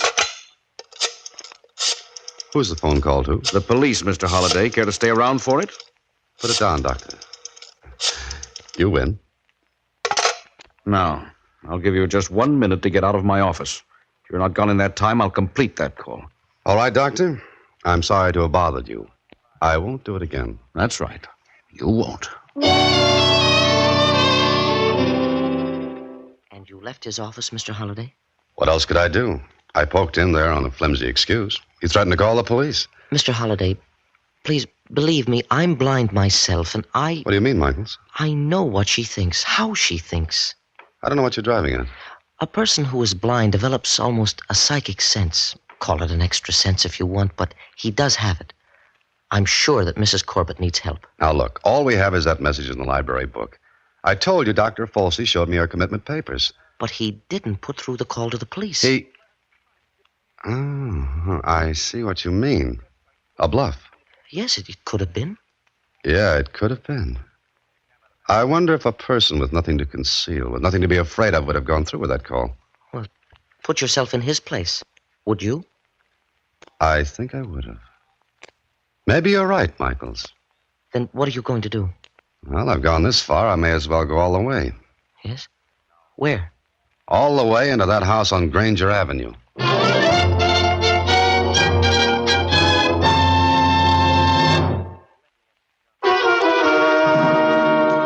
And now back to House of Darkness, another Box 13 adventure with Alan Ladd as Dan Holliday.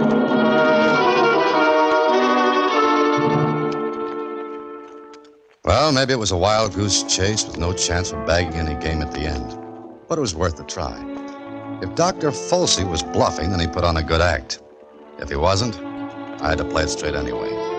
So later that same afternoon, I walked up the stairs to the front door of 1217 Granger Avenue. I rang the bell and waited.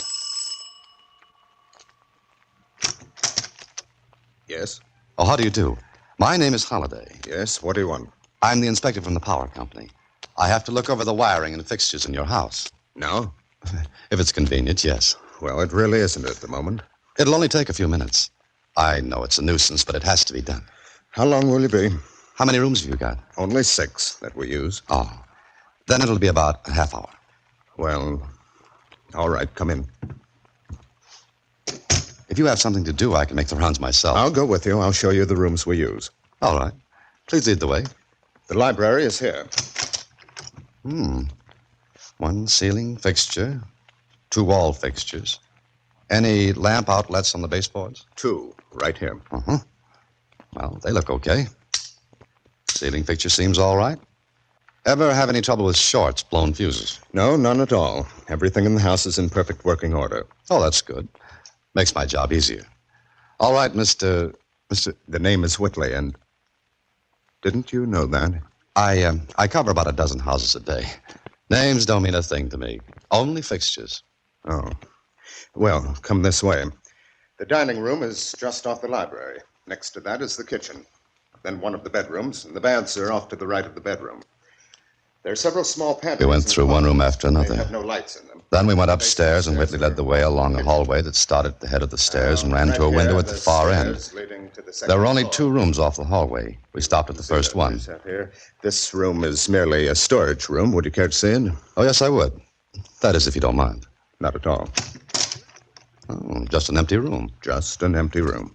As you can see, the ceiling fixture has only 1 bulb in it. Well, it seems to work all right. And that's all. What about that room down there? We never use it. What's in it? Nothing at all, beyond a few odds and ends of old furniture. Mind if I look at it? It's locked. Don't you have a key for it? No, the key was lost. I'm having another one made. Perhaps if you come again sometime... It's an inside room, isn't it? No windows, I mean. Does that make any difference?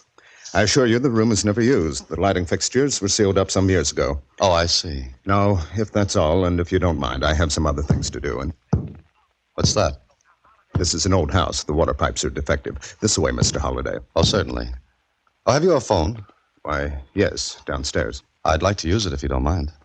All right, if you'll follow me.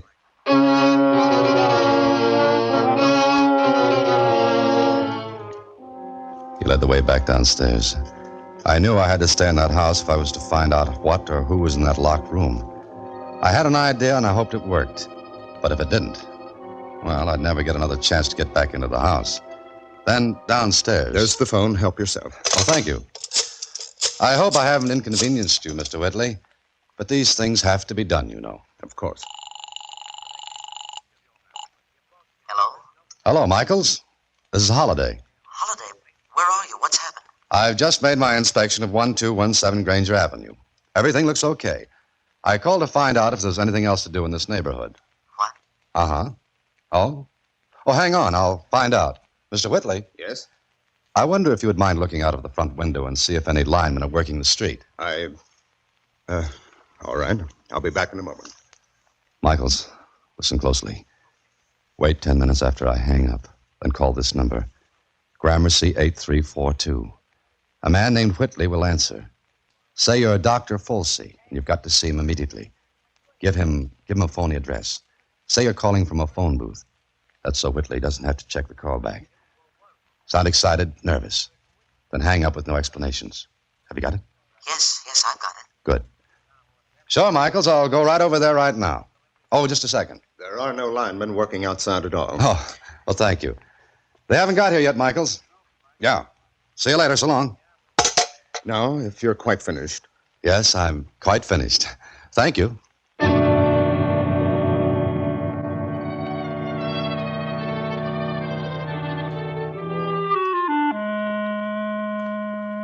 Whitley saw me to the door. I went to my car and pretended to drive away. But I parked around the corner, then walked back toward the house. I hid in a doorway until I saw Whitley leave the house. He was in a hurry, so I knew Michael's fake call had reached him. It was evening and almost dark. I circled the house and tried all the windows until I found one leading into the basement that I could force. Brother, I was breaking the law, but I had to. I went upstairs to the room Whitley hadn't let me see. I knocked. What do you want? Please go away. Leave me alone. Mrs. Leave Corbett. me alone. Mrs. Corbett, I've come to help you. I found your message in the library book. You. Oh, thank heavens. Come on in. I thought the door was locked. No. Where are you? Come closer. I'm right here. Oh, who are you? Never mind that now. What's going on here? Please get me out of here. You must. The door wasn't locked. You could have gotten out. I'm blind and I'm afraid. I tried to get out before, but someone's always there. Well, there's no one in the house now. Whitley's gone. Gone? For good? No, he'll come back. Who is he? Why are you kept in here? He's my nephew. They want me to sign the will he's drawn up, and then they'll kill me. No, they won't. Day after day, I put messages in books they brought me from the library. First, I wrote them, but they found them. Then I put the message in Braille. I know all that. You said something about a will. Yes. If I sign it, they'll kill me, and I can't stand it much longer. I'll have to sign it, and then they'll kill me. As soon as I sign it, they'll kill me. Mrs. Corbett, I saw Dr. Folsey. I saw commitment papers he had. It's not true. He forged them. Forged them for my nephew. Don't you see? If I ever got out, they'd have those papers to prove that I... Yes, I see. How long have you been here? A year. Please, you've got to get me out. Look, Mrs. Corbett, I broke the law by getting in here. If it happens you're not telling the truth, I'm in a bad spot. They could prosecute me. You've got to believe me. Please. Maybe I do. All right, I'll take the chance. Listen, someone came in downstairs. They're coming back. Something must have gone wrong. You can't get out of here. There aren't any windows. Listen, now you've got to help me. I'll get in that closet. Don't give any sign that you know I'm here. Hurry, hurry. They mustn't find you. That's up to you. I got into the closet and waited. Then I heard... Well, Aunt Martha, I was a little worried about you. Whitley, we've got to get her out of here. Don't worry, Folsey, we will. You had to fall for that fake inspector guy. Shut up. Aunt Martha, we'll give you one more chance. Sign the will now and nothing will happen to you. If you don't, we'll... No, I won't sign it now. What does she mean, now? I don't know. Aunt Martha, what did you mean? Nothing. She did, Whitley. Yeah, that fake call from you. Aunt Martha, is someone here? No, there's no one. Please let me alone. Folsey, go to the closet. Open the door. Me? Don't worry. If someone's in there, we can take care of them. Go on.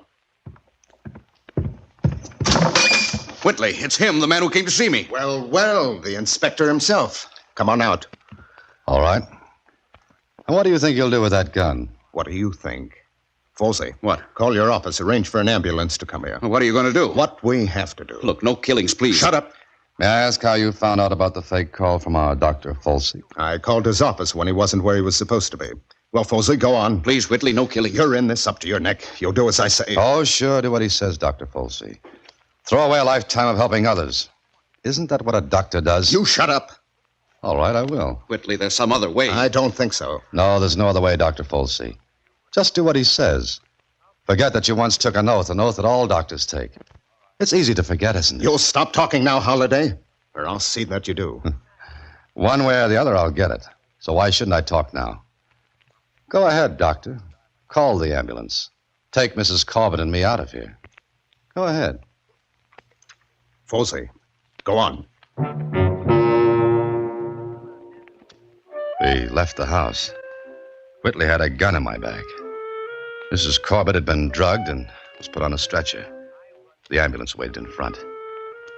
I looked around. The street was almost deserted except for one man walking slowly toward the house. Then I heard it. The tapping of a cane. The lone man coming closer. It was Michaels. He stopped. Holliday, get in the ambulance. Go on. Whitley, for the last time, don't try this. Whitley, we've got to hurry. Go on, Holliday. What are you staring at? That man? No. He's blind, isn't he? Holliday, that man, you know him? No, I don't. I think you do, and you make one sound, one move to let him know what's going on. He goes with us, too. I said I don't know him. I don't believe you. And remember what I said, one move and he goes along. If you want that to happen, do as you please. Well, that's better. Remember what I said. Let him get past. I'm sorry. I stumbled. It's all right. Hurt? No. I caught myself against the side of this car. All right. It frightened me.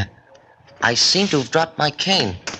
Here you are. Oh, thank you. Thank you so much.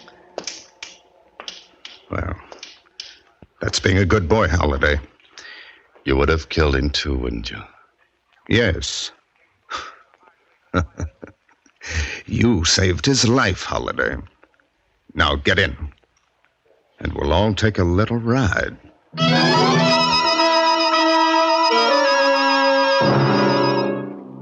Well, it looked hopeless. This was going to be a great ride. Our only hope was Michael's, but how could he help? He was blind. Whitley must have read my mind because he laughed. You were very smart, Holliday, but you seem to have outsmarted yourself. Yeah, it looks that way, doesn't it?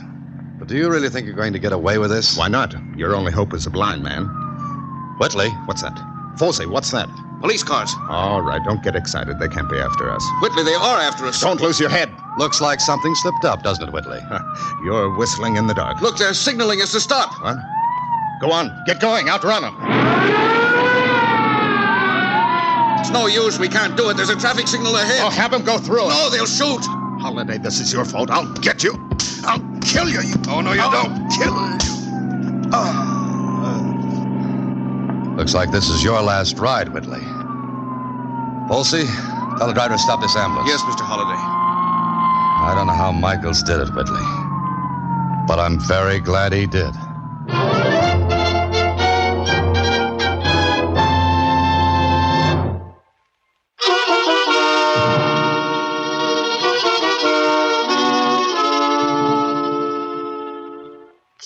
papers. How'd you ever do it, Mr. Michaels? With these. Just his hands and his fingers, Susie. I don't get it. Sure, Michaels. Oh, all right. Now look, Susie. Here's a coin with a date on it. Yeah? The date is 1935. You felt those numbers with your fingers? That's right, Susie. And it was simple for him to run his fingers over the license plates of the ambulance. When I stumbled, I dropped my cane. I ran my hands over the car. I knew it wasn't a regular automobile. Then I felt the license plate. Gee, and then you went to police. That's right. And that, Susie, is what you call using your head and fingers. Good night. Listen in again next week when, through the courtesy of Paramount Pictures, Alan Ladd stars as Dan Holliday in Box 13. Box 13 is directed by Richard Sandville, and this week's original story was written by Sam Walters. Original music is composed and conducted by Rudy Schrager, and the part of Susie is played by Sylvia Picker. Vern Karstensen is in charge of production. Box 13 is a Mayfair production from Hollywood.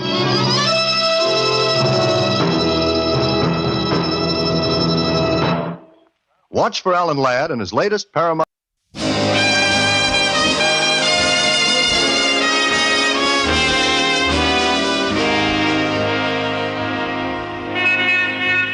Broadway's My Beat, from Times Square to Columbus Circle, the gaudiest, the most violent, the lonesomest mile in the world.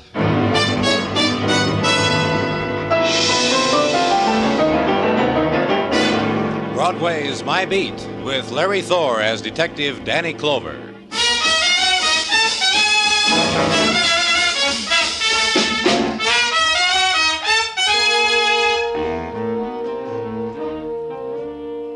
In the time before dawn, Broadway is an island of silence torn from the blazing neon, the midnight sun of the spectaculars. The river mists mingle with the vapors rising from manhole covers. Through them move the rejects, the stragglers, the wanderers, the men without sleep. One detaches himself, scavenges in a trash bin choked with the remnants of night, finds nothing, moves on to the next. It's the time of the endless search, the restlessness of an anguish you can't understand, on the street built for the purpose. You walk it, and a shadow whimpers, and you hurry on, close your heart to it, because the whimper was yours.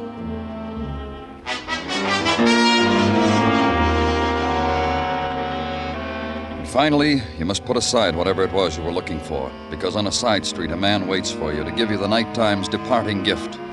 The boy lying dead against the iron gate of the tenement's basement court. Pablo Molari, Danny, from uptown, West 109th Street. Carried one of those handwritten identification cards. Find anything else on him? Not much. $5 bill in his wallet. His saint's medallion he's wearing on a chain around his neck. That's about all. Now, you question the people in the... Yeah, Danny, every door. No one ever heard of the kid, had nothing to do with him, didn't want to talk about him. You know, most of them were trying to sleep, the heat, the kid squalling, you know. Yeah. Beaten. Jaw broken. This bruise on his throat. Must be the one that killed him. Here, come down here, Danny. Huh? What? Take a look at the sign on this door. Hudson Club, Johnny Hammett, president. I guess it's one of those street clubs the kids make up for themselves. This neighborhood's loaded with them. You think what happened to this kid is part of it? Yeah, I think.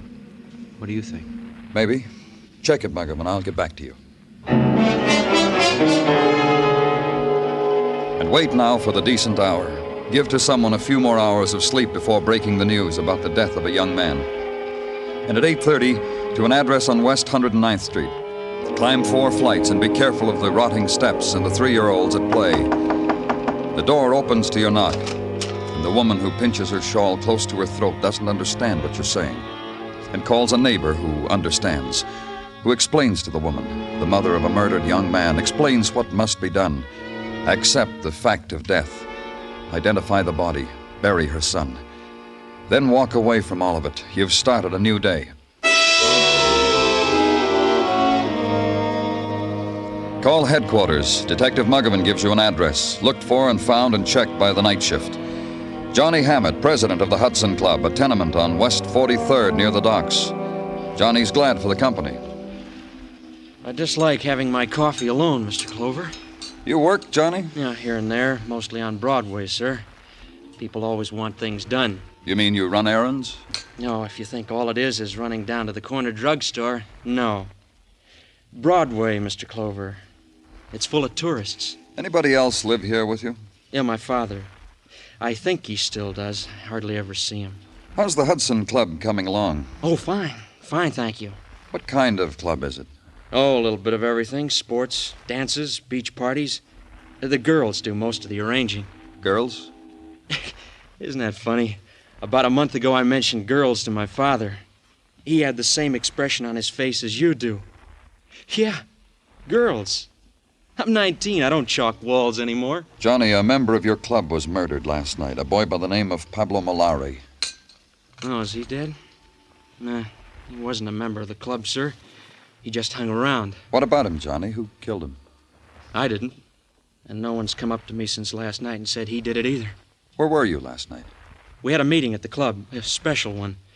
Initiations, plans for the summer. Broke up about 2. I came right home. I want a list of your members, Johnny. Names, addresses. No, sure. And before you go. Look, where was Pablo found? Outside your club, in the vestibule. Nelson might know. Nelson? Toby Nelson. We had him in front of the door last night to keep away undesirables. Where can I find him? Works at a cigar and magazine counter in the Flick Building lobby. I wish there was more I could tell you. I really do, sir.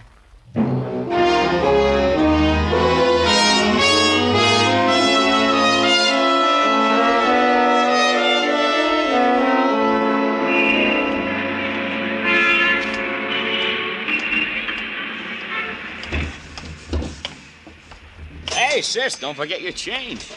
There you are, baby. Good luck at the track. What's yours, Buster? Your name, Toby Nelson? Someone send you to ask an important question? Police. That buzzer could stand a little metal polish, mister. Don't worry about it. Oh, sure not. Tell me what I should worry about. About a boy named Pablo Molari. Yeah, I've been reading him in the newspapers. What's he to me? He was found beaten to death in front Hudson of the... Club, I know. It says so in the papers. What went on there last night? I'll have to read the minutes of the meeting. I was outside making these 2 big muscles that Tatsu wanted in and couldn't get in. What happens at these initiations, Toby? Kid stuff. You swear to do this and that and be a nice Hudson. To tell you the truth, I was embarrassed for the kid. Who are you talking about? Paula got taken into us last night. Johnny Hammett wanted it, so I arranged it. Paula Chopak. Which makes us fellow members. Which makes me happy. This Paula's your girl. Manicures my pinkies. Look. Pretty job, huh? Gives me locks of hair. Lets me argyles. Oh, it's a nice thing we got. Tender. Paula Chopak. Uh-huh. I've got her name on my list. She was on top of the grocery store, corner 11th Avenue and 46. Yeah. Thanks a lot, Toby. Anytime. Oh, here, take a scratch sheet, mister. For free. Go ahead, take it. It's last Monday's. And bring to the top of the list Paula Chopak. Climb the stairs, knock on a door with the curtain panels of glass, and hear the furtive scurrying behind it and the slam of another door inside. Then hear a woman's steps approaching, and an instant of silence. Then the fumbling with the catch, and the door opens. And the woman had not finished making herself presentable to the caller. The wrinkled cotton house dress needed another smoothing. The graying hair needed to be pressed back again from the forehead. The tired voice. There was nothing to be done about that. Yes. Something? I'm from the police, Danny Clover. It's good you're here. We not think police come so soon. Please to come in. Please, that chair. I sit by window in it by evening. It's comfortable, clean. You be cool. Please, mister. Thank you, but I'd like to... By my daughter to speak. By Paula. Paula, is she here? Yes. By room, listening to records. But first, please, mister, first. You want to tell me something, Mrs. Chopak? About Paula. You see what I am, mister. But Paula, by her is great beauty, by the face, by the rich black hair. Mrs. Chopak. Like crown she wears it, my Paula, my baby.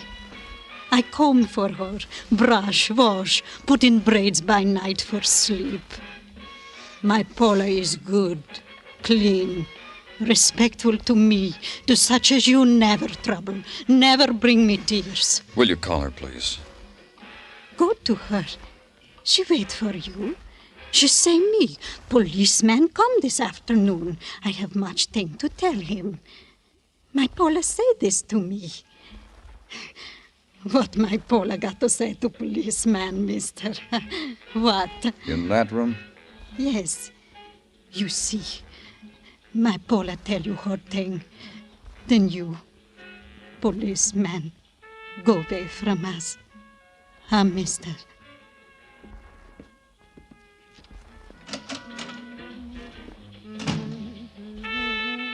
Paula, I'm from the police.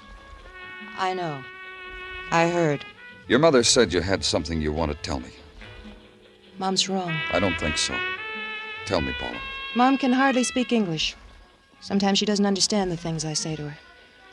I've got nothing for you. Besides, I'm busy. Brushing your hair? Let it alone for a while, Paula. Talk to me. A boy was murdered last night in front of a club where you were initiated. Pablo Molari.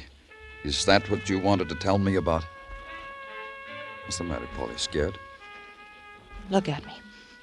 You think you could scare me? Toby Nelson talked to me. He said... He told you I was sweet to him, maybe. Told you I joined the Hudsons because he asked me. Because I used to jump when he asked. That he told you? That, too. Well, next time you see him, explain to him it's finished. Through, wiped off my memory book. As of last night. What happened last night? I got initiated in a club. What else can happen to a girl? Murder, maybe? A murder she saw being committed, maybe? Something she's afraid I said it once. I got nothing to tell you. So go tell Mom I got nothing to say to a policeman. It'll cheer her up. I hope you're right, Paula. For you. For your mother. I hope you're right.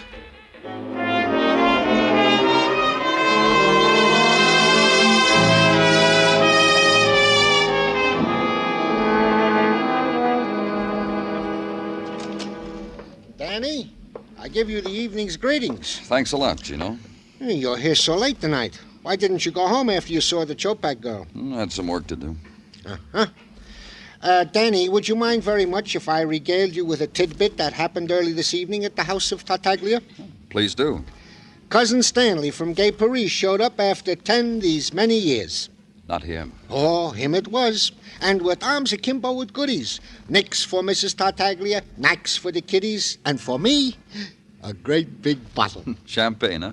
Had a call, Danny. 51. From Paris? Those Continentals know how to live. Gino, did you have that list of the Hudson Club checked? Indeed I did, and each and every member swears on the bylaws of the club that they know nothing of the murder of Pablo Molari. Danny Clover speaking. Squad car's downstairs for you, Danny. Paula Chopak was washed up on the beach at Far Rockaway a little while ago. Maybe an accident, maybe homicide. You going, Danny? Right away.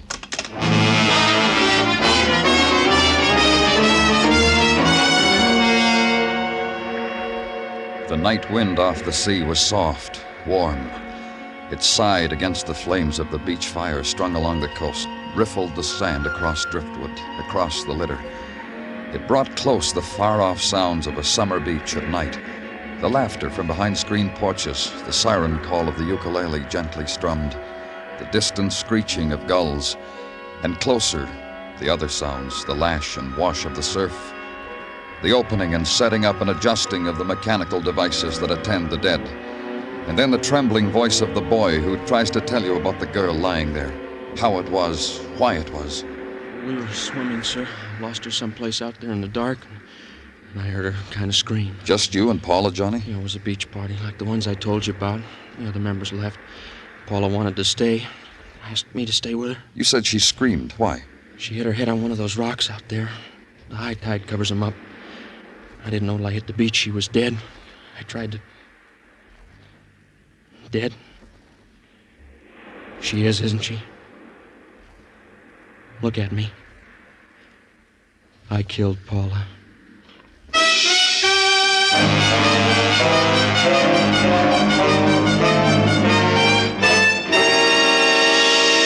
You are listening to Broadway's My Beat, written by Morton Fine and David Friedkin, with Larry Thor as Detective Danny Clover.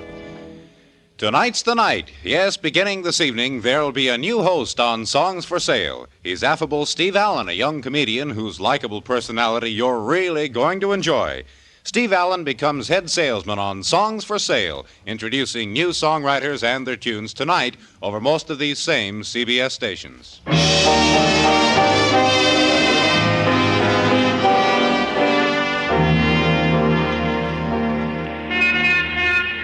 On an early summer's night, Broadway stands on a corner, leans against the orange juice stand, and sums up the day. Some days are better than others.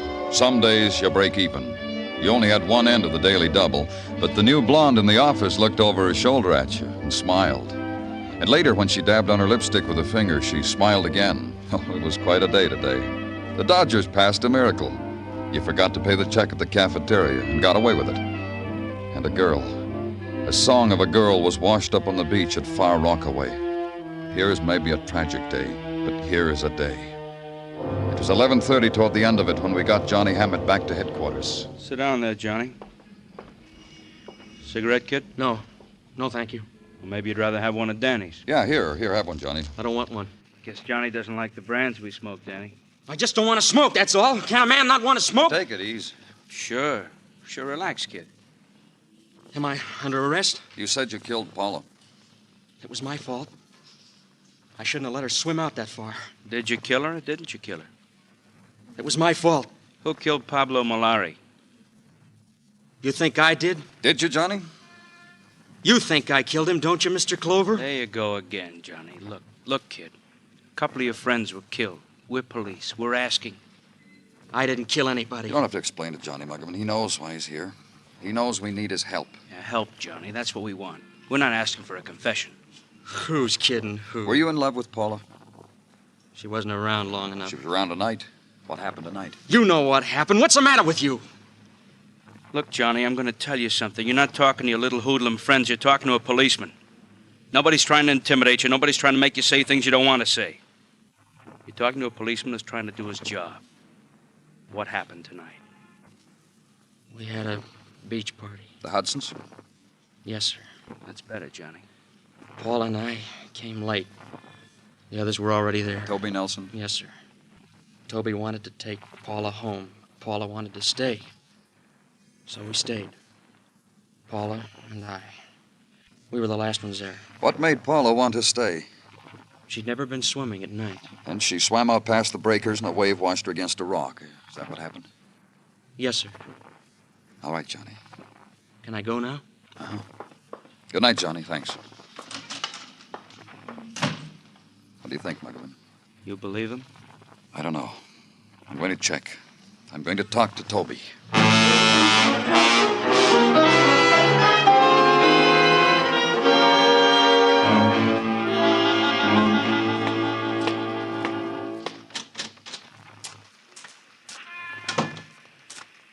Toby? Toby. Who wants me? Oh, you've got a long nose, mister. Your landlady told me you were up here on the roof. Hers is even longer than yours. What's a guy have to do to get a square foot of air to himself? Your girl's dead, Toby. Paula's dead. You're stale, mister. The smooth voices on the radio have been telling me Paula's dead. For an hour now. Up here, I thought I couldn't hear him. I hear him. Johnny Hammett says it was an accident. That makes it an accident. You were at the beach party, Toby? Never miss him. Gives me a chance to show off my muscles to the members. You did that. Then what happened? Well, let me think now. After that, I roasted the hot dogs for the group. We all ate hearty, then it broke up. I came home. And left Paula alone with Johnny? Yeah, that's the other thing I did. Paula was your girl. How come Johnny took her to the party? If she was alive, you could ask her. I wouldn't know. Johnny says you wanted to take her home. Why didn't you? Because she slapped me across the mouth when I asked her. They all laughed. Johnny, too. Then she laughed harder than anybody. That's how I got the message she didn't want me to take her home. She wanted Johnny. Up to the night of the initiation at the Hudson Club, she was your girl. What happened there to make her turn on you, Toby? She's dead. Paula's dead. What else do you want from me? What else do I have to give you? How much can you... She's dead, mister. That's all I got. All right, Toby.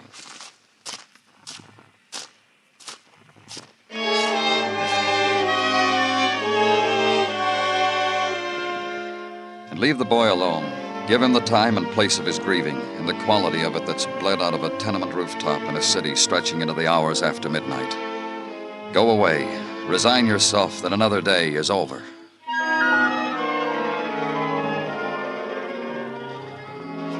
The next morning, and the legwork. Go now to a corner of the city where the sign says 11th Avenue and 46th. Climb the steps and stop at a door. Intrude upon 2 rooms newly filled with grieving. Please. Please come in. Of my daughter? Mrs. Chopak, the police are not satisfied that Paula... Of my daughter, Paula? There's a possibility that it wasn't an accident. Paula is in other room. The others. Neighbors by me. We have only boxes to sit on. I want you to try to understand what I'm saying. Nothing. Nothing I understand. Only up to yesterday. To yesterday when Paula said to me, Mama, I'm going to swim with this boy, this Johnny. Johnny Hammett? Johnny. He called for her? At first, my Paula, she said she would want to stay home, rather. Then the boy said something to her. Then down low over her ear. Paula took her suit for swimming, her cap not to get her hair wet. Then she said what I said to you. I see. Just one more thing, Mrs. Chopak. The night before last, your daughter went out. Do you know where she went? To some place. To party. Like clubhouse party. What time did she come home? Late, I don't know what time. Did you talk to her when she came home? Only when I tried to give her help. Help? White. Like ghost. And sick. I hear this. I get out of my bed. I come to her. I say, Paula, you're sick. Mama, get something. She tell me, go away. Like I'm someone she never see before. Was she drunk? Sick. Was no whiskey I smell. Sick. White. Sick like ghost. I see. She's dead now. Paula is. And the neighbors by me. They're in next room. They sit. They cry. They touch my shoulder. They don't talk. They don't know what words to say to me.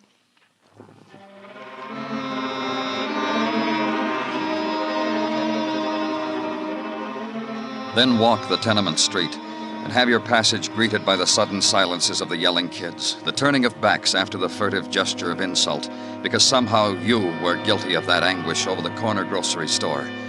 Once you had been welcomed by a mother, and for that you had left her a dead child. And on that street the guilt was yours. So I got away from it.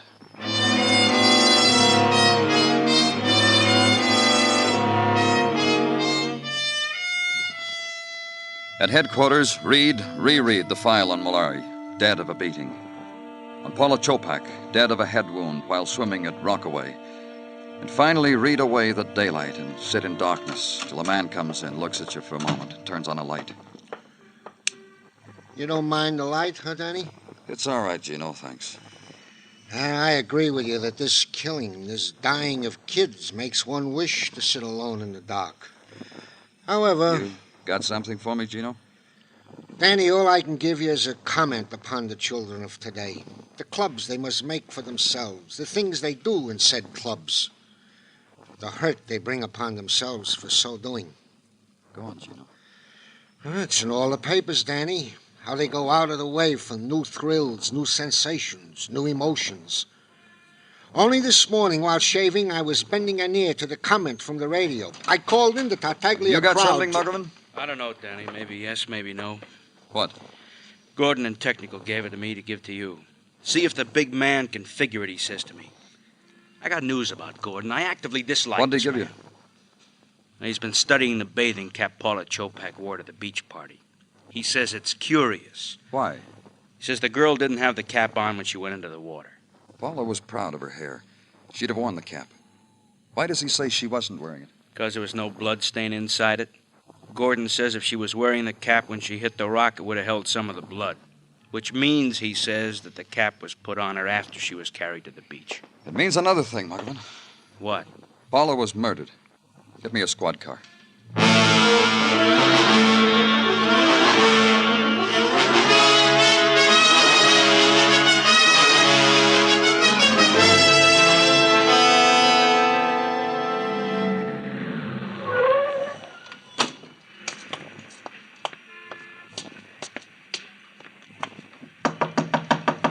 Go away, we're not open. It's the police. What do you want? Let's go inside, I'll tell you. Inside, Toby. Are you the only Hudson here? Hey, Johnny, look what's here. We got a caller, Johnny. Good evening, Mr. Clover. Nice clubhouse you've got here. Can I show you around? Where's everybody? I thought you had quite an organization. They'll be around. When you leave, people will start swarming in here. I'm glad you came, Mr. Clover. Thanks. Hey, what's with you, Johnny? You buy a cop for a friend? Don't pay any attention to him, sir. He doesn't know about policemen. He doesn't know they have a job to do. You understand all about that, though, don't you? Hey, what's going on? Too bad about you, Toby. Huh? I said too bad about you. Your muscles, your temper. The mad you had on the other night. Hey, Johnny, what's eating you? You never saw Toby work over a guy, did you, Mr. Clover? No. Tell me about it. Once, a boy tried to get in here. Tried real hard. Toby was in front of the door. The boy never made it. Pablo Molari? Johnny? It wasn't premeditated, Mr. Clover. Toby didn't mean it. He was just angry about something. You're under arrest, Toby. Put out your hands. Gotta do something first! Don't be a fool! Take him off me! Yeah! Take him off! Thanks. Thanks, Mr. Clover. That's just the way he went after that boy. He would have killed me. Toby will rest a while. What are you doing, Mr. Clover? Frisking him. Nice cigarette case. Cigarette, Johnny? Are you kidding? I don't smoke those. Don't blame you. Marijuana brings you grief. That's what it brought Paula. Paula? Uh-huh. Paula was a sick girl after she got home from her initiation.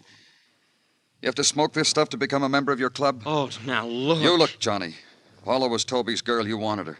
That's why you insisted she become a member. Put her on this stuff, she'd lose her sense of values. You think I'd do anything like that? Yes, I do. You know me better than that. I know you killed her. I told you what happened out there on the beach. You forgot to tell me why she went there with you. What were you going to do, Johnny? Tell her mother she was smoking marijuana? Is that why she went with you, stayed at the beach after the others left? I don't know what to say to you, Mr. Clover. You're wrong. And I think you ought to take care of Toby here. Paula had beautiful hair, Johnny.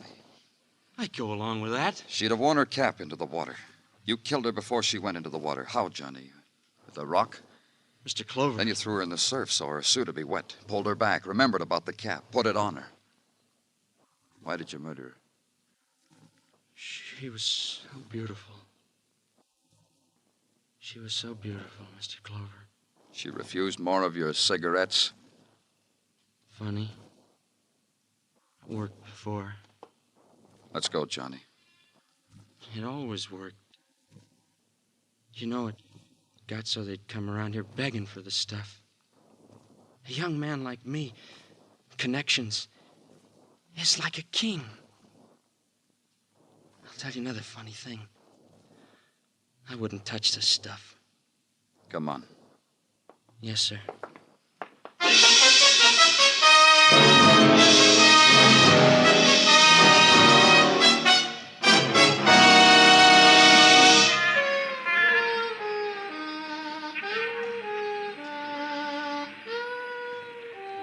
Broadway looks clean. The winds of the evening have swept away the litter. Everything looks sharp.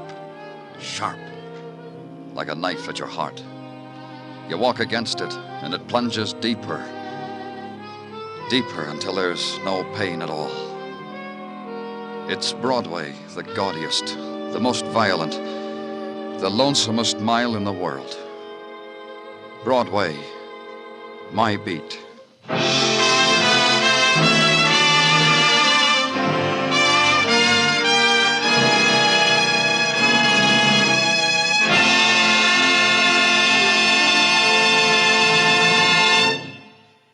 Broadway's My Beat stars Larry Thor as Detective Danny Clover, with Charles Calvert as Tartaglia and Jack Crucian as Muggavan. The program was produced and directed by Elliott Lewis, with musical score composed and conducted by Alexander Courage. In tonight's story, Dick Crenna was heard as Johnny Hammett, Bill Tracy as Toby Nelson, Peggy Weber as Mrs. Chopat, and Michael Ann Barrett as Paula Chopak. On July 8th next week, Broadway's My Beat will be heard on a new day, Sunday. Beginning a week from tomorrow, be sure to listen to Broadway's My Beat and the Adventures of Danny Clover, starring Larry Thor. Bill Anders speaking. This is CBS, where Phil Regan brings you the serviceman's own show every Sunday on the Columbia Broadcasting System.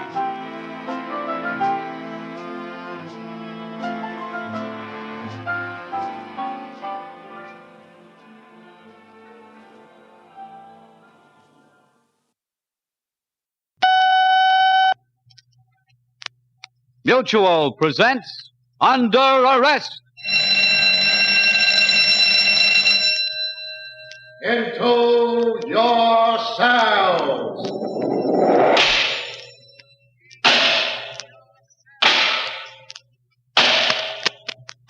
Criminals behind bars.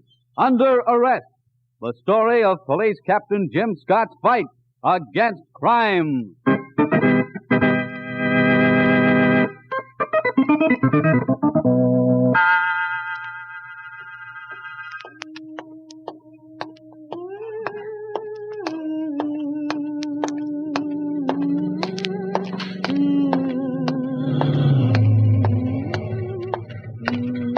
Going someplace, sweetheart? Well, yes, but not with you, fresh guy. It's getting so a girl can't even... Hello, Susie. Oh, Eddie, sorry. Of all people, huh? When did you get in town, Eddie? Oh, I'll hop in. I'll give you a lift where you're going, and we'll talk about it on the way down. Oh, swell. My, I've never been in such a big car. You like it? You must be in the chips, Eddie. Oh, I do all right. Well, aren't you going to introduce me to the gentleman in the back seat? Oh, I'm sorry. Max Kemp. How do you do? And Gino Passy. Great to see you. Fellas, meet Susan Webb, my old heartthrob. How do you do? Oh, childhood sweethearts, huh? Yeah, high school days. And grammar school, don't forget that. You two kids from the same hometown, that it? Right, Gino. Susie and I more or less grew up together. Oh, it's been a long time, hasn't it, Susie? 10 years. Tell me, when'd you get in town, Eddie? Yesterday. Why didn't you give me a ring? No phone number. Central 3357. 3357. I'll make a note of it. Dinner tonight? Dated. Tomorrow night? Filled up. Going steady? Kind of. Oh. Tough luck, Eddie, eh? Quiet, Gino, and stop listening to other people's conversations. Who's the lucky man, Sue? You'll meet him. If I ever get a chance to see you. Don't worry. We've got a lot to talk about, Eddie. Great. How are things back home? Oh, all right, I guess. Haven't been there in a long time. I live in Houston now, Sue. Oh. What are you doing? Reporting. No kidding. So you finally made it, huh? I always knew you would. What paper? Times Herald. I have the crime beat right now. Crime beat? That's funny. Quiet, Gino, please. Listen, all I said was... I know what you said. Now, quiet. Well, I'm sorry for the interruption, Miss Webb. But Gino has a perverted sense of humor. That's all right. Oh, this is it, Eddie. Right here. This looks like local police headquarters. Police headquarters? Gino, please. That's right, Gino. My beat, remember? So long, Eddie. Thanks. For nothing. Central 3357. You'll hear from me. Swell. Oh, goodbye, Mr. Kemp. Nice to have met you. A pleasure, Miss Webb. A pleasure. And you, Gino. So long, Susie. Thanks again, Eddie. See ya. So long.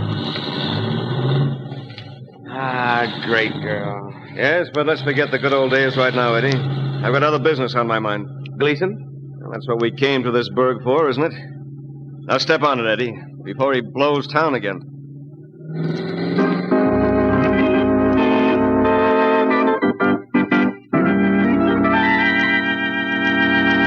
Cigarette, Sue? Thanks. By the way, who's the handsome young man with the big Cadillac? How did you know? Some let you out in front of the building? Oh, you're taking to spying on me these days. No. Didn't have anything else to do, so I looked out of the window. And caught a glimpse of my other life?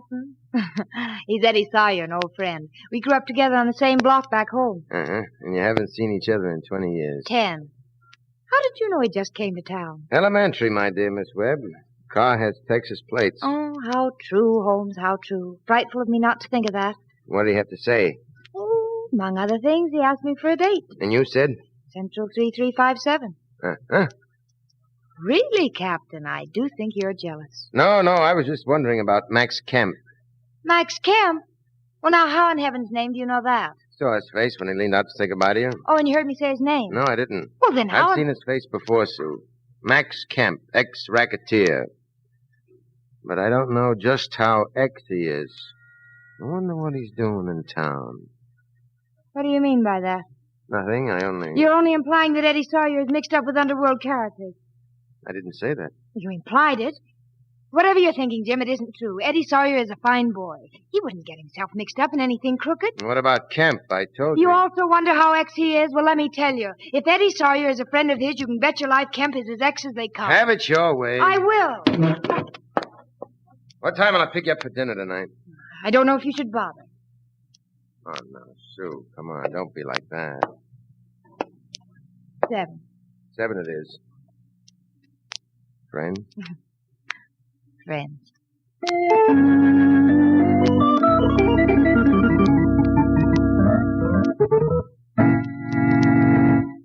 Fix your drinks, Mac? No, thank you. We're not staying long, Gleason. Eddie? No. I don't mind if I do, Gleason. My throat is so dry It'll that have to stay dry for a while, Gino. But I'm trying a little drink. Quiet. Besides, he didn't ask you. We followed you, Gleason, all the way from Houston. That a fact? Why? You know what I'm here for. What do you say, Gleason? Listen, Max. I haven't got it. I swear I haven't. $25,000, Gleason. 25 grand. Yeah, but I just told you Don't try to bull me, Gleason. I don't bull easy. 25 G's. We'll give you until tomorrow night at 7. If you haven't got it by then, well, you take it from there. Come on, Gino. Eddie. Yeah. So long, Gleason. Okay. So long. And, Gleason, don't try to leave town. It's inconvenient for us chasing you around like this. But we don't intend to give up. Tomorrow night at 7, then? All right. 7.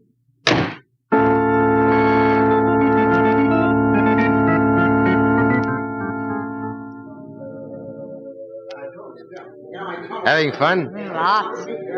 I wish that steak would get here. I'm starved. Me too. What are you looking at? Eddie Sawyer. Oh, is he here? Uh-huh. Oh, here he comes now. Susie, of all people again. Hello, Eddie.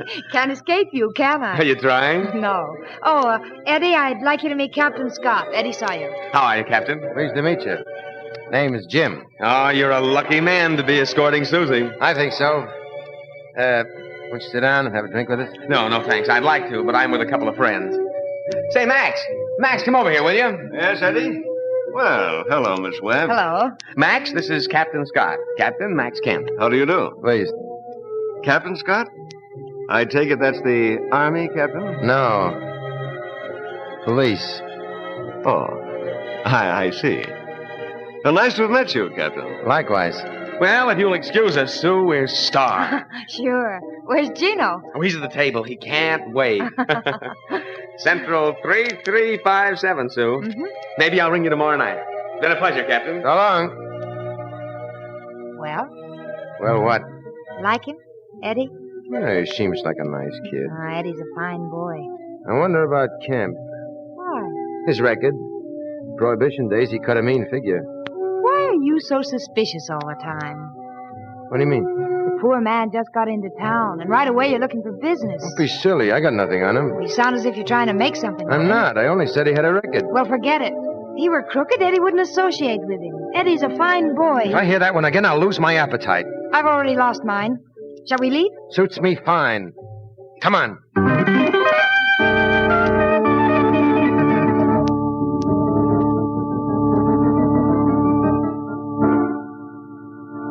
Almost 7, Max.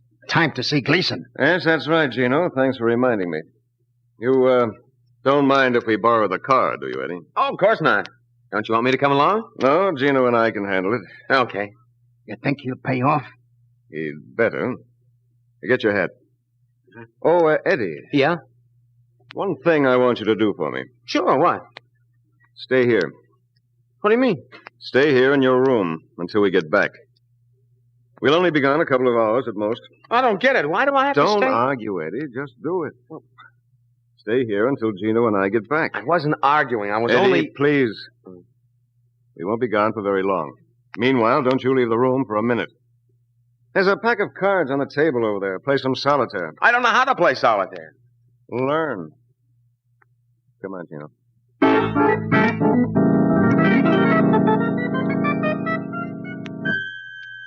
Hello, Sam. Captain Scott. Yeah. Listen, do me a favor, will you? I want to line on a guy named Max Kemp. Kemp. K-E-M-P. That's it. Houston. Yeah, better get in touch with the authorities out there. I want everything. His business, whether he's ever been picked up on suspicion, number of convictions, and so forth. Uh-huh. Okay, Sam. Regards to the wife and boy. Right.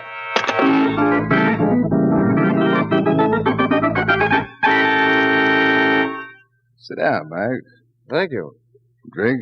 Yes, make it a double for the one I passed up yesterday. Gino? Sure, Gleason. I'm trying. As usual. Well, after all, I'm entitled to a drink. Quiet, Gino, please. Well, Gleason? Well, what? You got the money? I told you yesterday I didn't have it. I'm talking about tonight, not yesterday. Yeah, and my answer's still the same. Didn't you even try to raise it? You can't raise $25,000 like you can raise radishes. You should have tried. Listen, Max. I told you I haven't got the money. It follows that if I haven't got it, I can't give it to you. Now, why don't you just go along? Yeah? Get his bank book. It's on the table over there. Right. Keep away from that. Out of my way, pal. Listen, I told you. Out of my way, pal. Thanks. Now, what does it say, Gino? He's got it. Mm-hmm. How much? Balance, 52 G's. Hey, nice. Take a look. Thanks. I knew you were bullying, Gleason. And I don't like it. Yeah, and I don't like it. Who's bullying you? You are, but not anymore. If you want your $25,000, why, you can sue me. Smart, aren't you? Inasmuch as a man can't legally collect a gambling debt. I'm sorry. Now, listen, Gleason.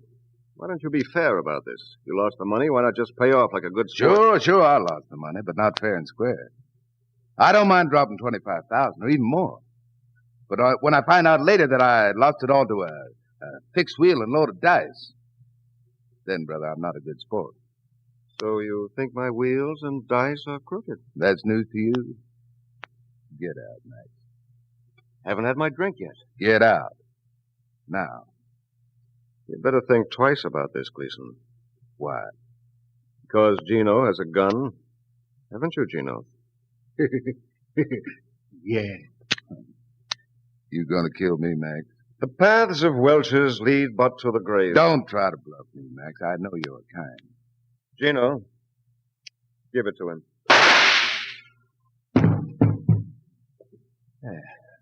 Well done, Gino. Well done. Hey, Mac. What was that you said about Welch's in the grave? I'll explain it to you later. You got a penny, Gino? I think so. Good. I put it in his hand and close the fist. There you are. That's it. Now, come on. We'll fix our alibi.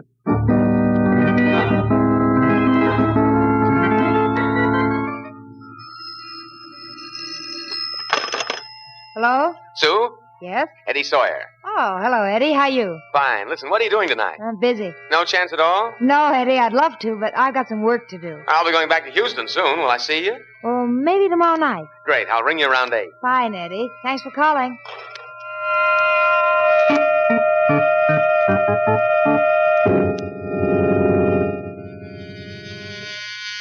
Coming. Oh, hello, Max. Eddie?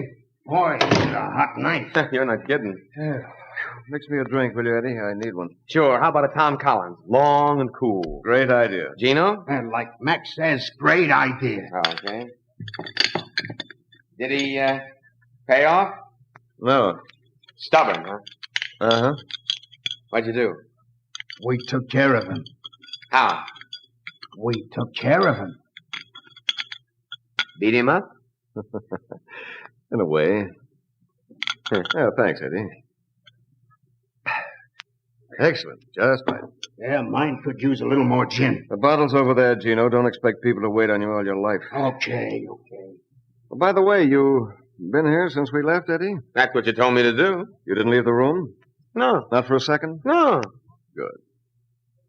If the police should ask you any questions... The police? Tell them we were here, too. Listen, Max, why would the police... Don't argue, Eddie. Well, I'm not arguing. All I want to know is where the cops fit into this. What do they want to ask me? Oh, questions. About Gleason? Maybe. Listen, Max, what did you do to him? We took care of him. Look, Max, I can't... You look, Eddie. Gino and I have been pretty nice to you, haven't we? Sure. Given you an interest in the club, made it possible for you to accumulate some money, more or less brought you along. You'd like to stay in with us, wouldn't you? Oh, sure, Max. All right. Now, where were you tonight? Here, all night. Was anybody with you? You and Gina. Did we leave any time between 6 and 10? No.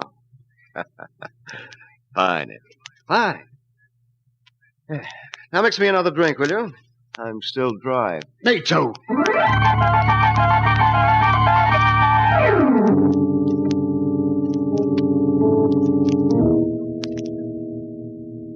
What was his name, Jim? Gleason. Howard Gleason.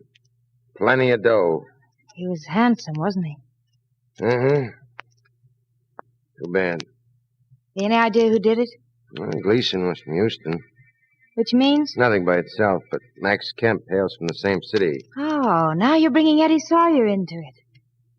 Did I mention Eddie? No, but you certainly... I know, I'm implying things again.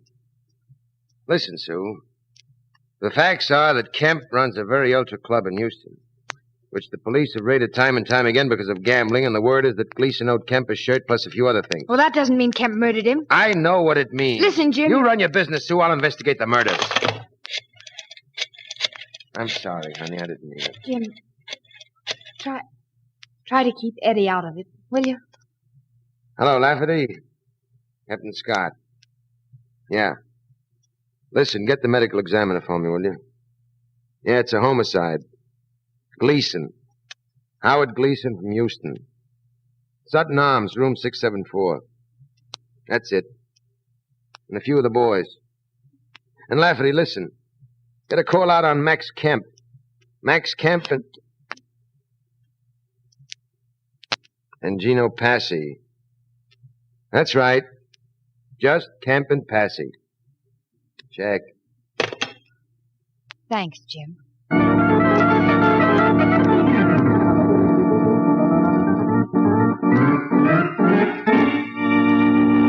I told you, Scott, I was at my hotel all night. Kemp, when did you go see Gleason? I didn't. Prove it. You prove I did. How long were you at the hotel? From 6 on. 8? 6. Gleason was killed a little after 7, wasn't he, Captain? It's in the papers. Didn't know you could read. Oh, Gino's a man of many talents. I bet he is. Where were you, Gino? With Max. Your room, Kemp? Eddie Sawyer's room. How long? 6 to 10. We left and turned in at 10:15. Prove it. Ask Eddie. I will. Captain Scott, Tommy. Eddie Sawyer at the Hotel Claremont. Pick him up and get him in here right away. Come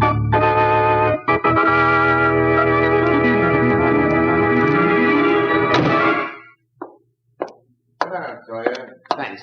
Hello, Sue. Eddie? Just a few questions. Sure, Captain. Go ahead. Where were you last night, Eddie? Say between 6 and midnight? My hotel. From 6 on? From about 5:30. Did you leave your room at all? No. Sure? Uh-huh. Not even a minute? No. And I went to bed around 12:30. Uh-huh. Anybody with you last night? Max Kemp and Gino. How long? From 6 to about 10. Sure it wasn't 7? Yeah. When did they leave? I told you, around 10. Not before that? No, we played cards. Uh-huh. Gin? Poker. From 6 on? That's right. Oh, anything else, Captain? No, I don't think so. Unless you want to change that story. Why should I? It's true. Yeah. Okay, Eddie. That's all. Thanks. Don't mention it. See you, Sue. Right, Eddie. Well, are you satisfied now? He's lying. He's lying? Why, of all... That's what I said. Been in this business too long, Sue, not to be able to spot a liar. Most people don't lie easily, and Eddie Sawyer's one of them. Look, I've known Eddie a long time, and I've never known him to lie. Know it now. I don't believe it. Don't. I'm not asking you to. I'm just giving you the facts. You think you're so smart, don't you, Captain Scott? Got all the answers, haven't you? A few. Well, this is one answer you haven't got. Eddie Sawyer didn't have anything to do with Gleason's death, and neither did Max Kent. I'll decide that, thank you. Now, you better run along, Sue. You're getting in my way. Pardon me. I think you're insufferable.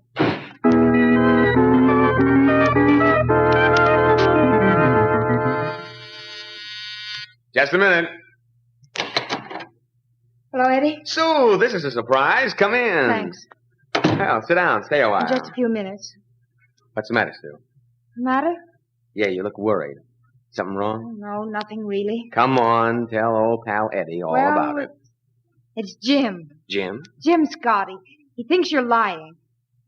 About Max and Gino being in? Yes. I see. I told him he was all wrong, that he was looking in the wrong places for the wrong things. Oh, well, what's the difference? You had a spat. Yes. Old pal Eddie, always around with a soft shoulder to cry on. Oh, Eddie, I didn't Oh, now mean... you forget it, Sue. Anyway, you two will be as cozy as lovebirds by tomorrow. These things never last. Thanks, Eddie. He's a nice guy. Hold on to him, Sue. I will. Eddie. Yeah? You weren't lying, were you? Max and Gino were here. Sure, I wouldn't lie to you, would I? Thanks, Eddie. Nah, don't you worry about it. Say, how about that drink? Oh, no, thanks. I better go along, work. Listen, you've only been here 2 minutes after all. I know, Eddie, but I can't stay. Oh, matter of fact, I'm late now. Better call the office. Can I use your phone? Sure, if I had one. You don't? Company took it out for repairs a few days ago. Didn't have a spare to throw in. I'm sorry, Sue.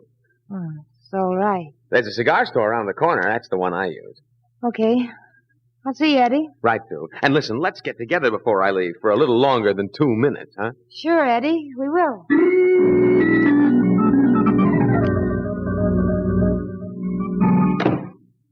Well, Miss Temperament herself. Still sore? No, I'm sorry about the way I acted, Jim. Oh, it was my fault, honey. Guess I was pretty nasty. I'm sorry, too, now. Let's forget it. Jim, I want to tell you something else. What? I agree with you about Eddie Sawyer. He was lying. Oh, I don't know, Sue. Maybe he wasn't. You know, sometimes... No, he was lying. I know he was. How? He phoned me last night around 7:15. Oh? I was just up there to his room. He doesn't have a phone. Hasn't been a phone in that room since he checked in. I see. So he must have left his room to phone, and he said he positively hadn't left it for a second. Yeah. What are you going to do, Jim? What do you want me to do, Sue? Find out who killed Howard Gleason. Good. Come on. Let's have another talk with Mr. Eddie Sawyer.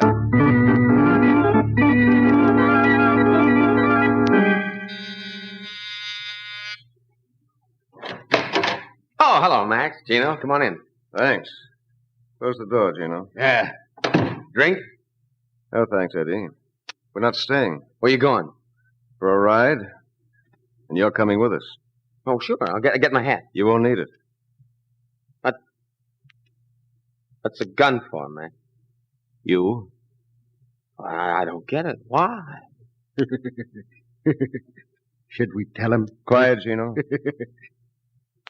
We were just talking to one of the bellhops, Eddie. He tells us you went out last night while we were out.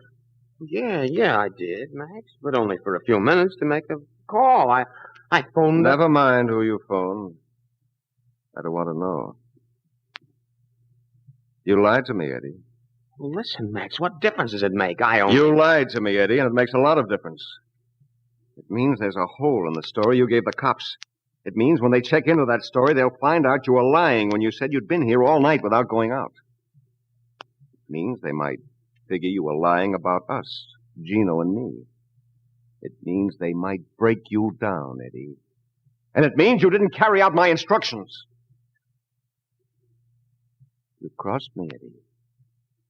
Not a very smart thing to do.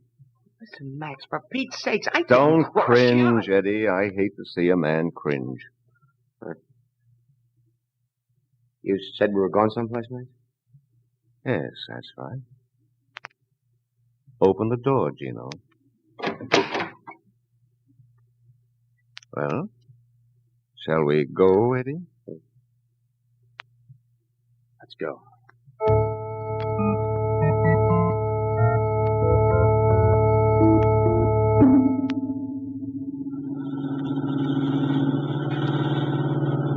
All right, Gino. This looks like a good spot. Right.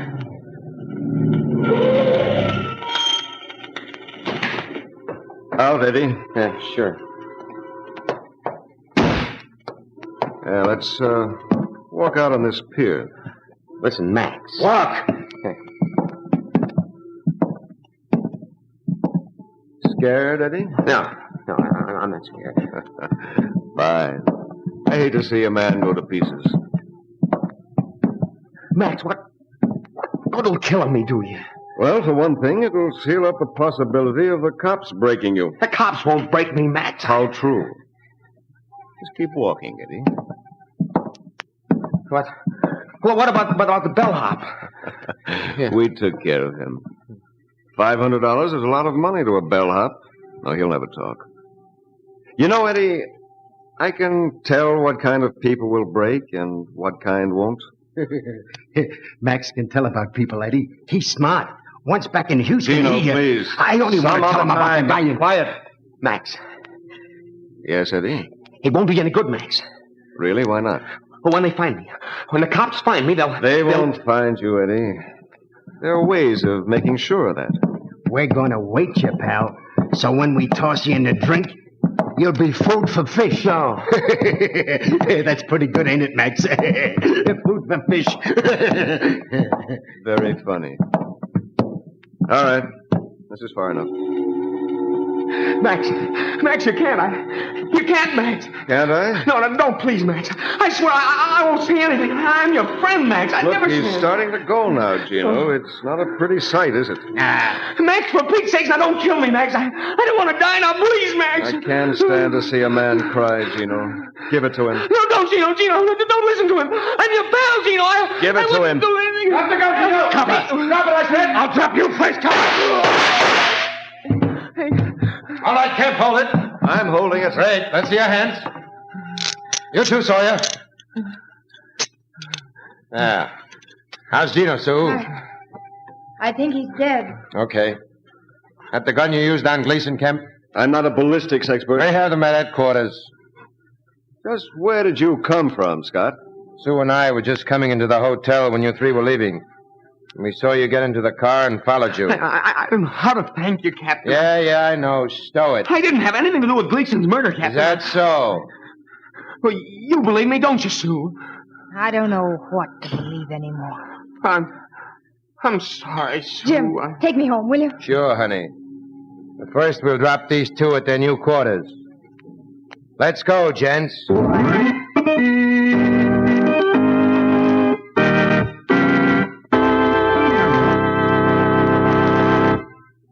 Under arrest.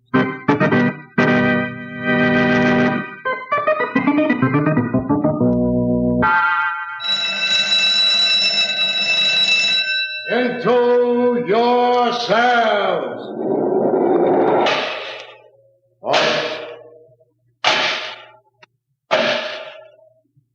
All prisoners present and accounted for.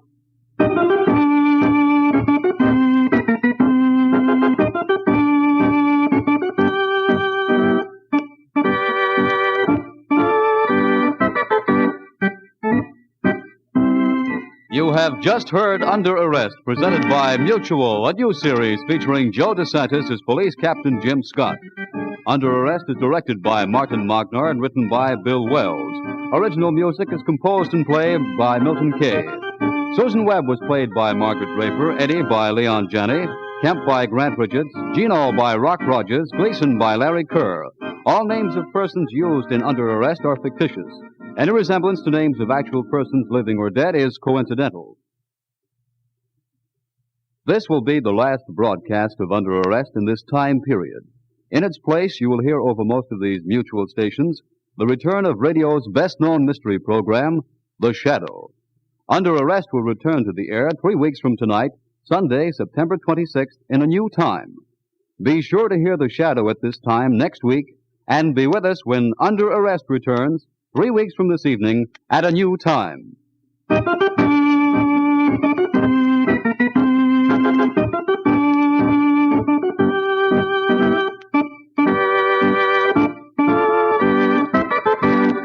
Ted Malley speaking. This is the Mutual broadcast.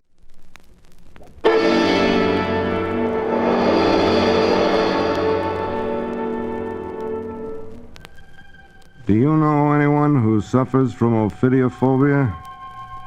That's fear of snakes. It's a reasonably common fear, and like all the vast catalog of phobias listed in the last decade, playing upon it harmfully, facing the victim with that which he fears, might well have disastrous results.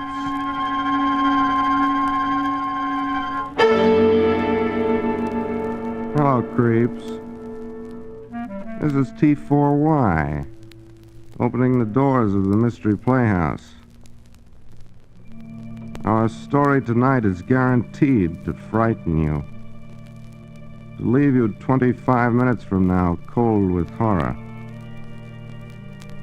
Our author has been called the modern Edgar Allan Poe. Most of you are familiar with his works, both here on the Mystery Playhouse and on many of the suspense programs that you hear each week. His name is Cornell Woolrich. The story is called A Death is Caused. On the terrace of a smart cafe sit two smartly dressed young women. Only a certain languorous warmth in the air betrays the fact that the scene is a restaurant on a tropical island. Their conversation, one would imagine, would be the same small talk going on about them. Yet as we draw closer to their table, we hear the attractive brunette say, "Then why don't you kill him, Pauline, if you hate him so much?" Wives who kill their husbands are generally arrested, Marie. Only if they do it in the usual foolish way. Now, if I'd married Donald and wanted to get rid of him... You were in love with Donald before I married him, weren't you? Oh, I might have married him if you hadn't. He's worth several million. That's a lot to pass up. But, as I was saying, if I wanted to get rid of him, I'd simply find his weakest point and turn it against him. Weakest point? Yes. Some fear of his. See? Well, everyone is afraid of some one thing. Fire, water, falling off a cliff.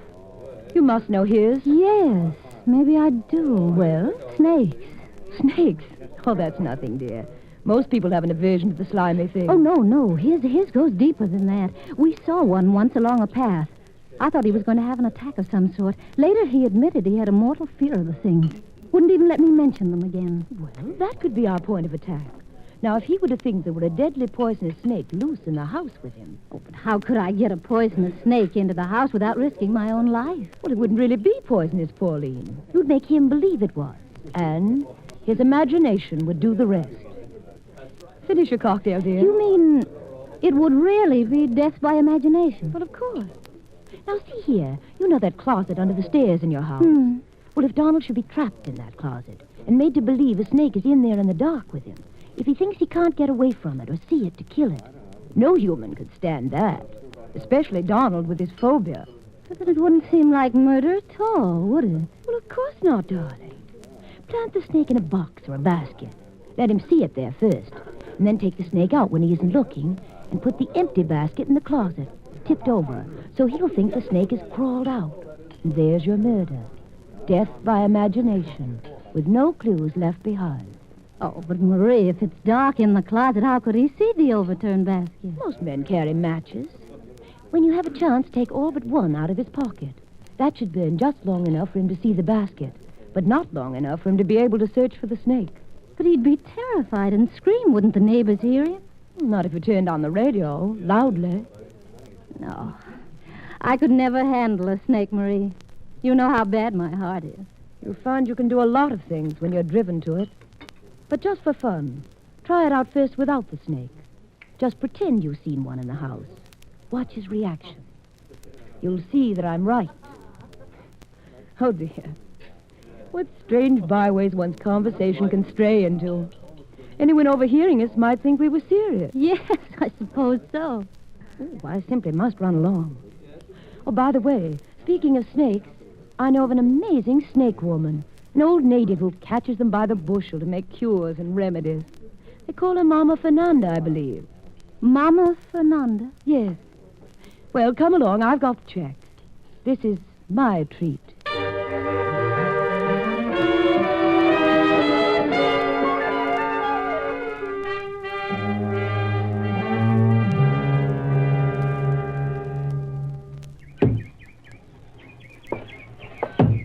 Pauline? Oh, here you are. On the sofa again. Donald, something horrible happened today. Well, quit swooning. Sit up and tell me about it. Well, I went into the closet to get a vase for some flowers. The big closet under the staircase. You know how dark and damp it is in there. Yes, Pauline, I know. Get to the point. Well, I reached down in the dark. I knew right where I'd put the vase the last time. Then Well? I heard something. Something in the closet with me. What was it? A hissing sound. What? A hissing sound. I was paralyzed with fear, Donald, because just then my hand touched something cold and slimy. I don't believe it. It's true. There was a snake in that closet with me. You imagined it? Oh, no, Donald, because just then I saw it sliding across the floor out into the living room.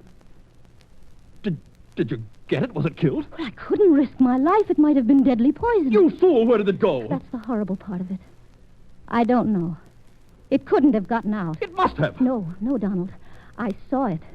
That snake is still here, hiding somewhere in this house.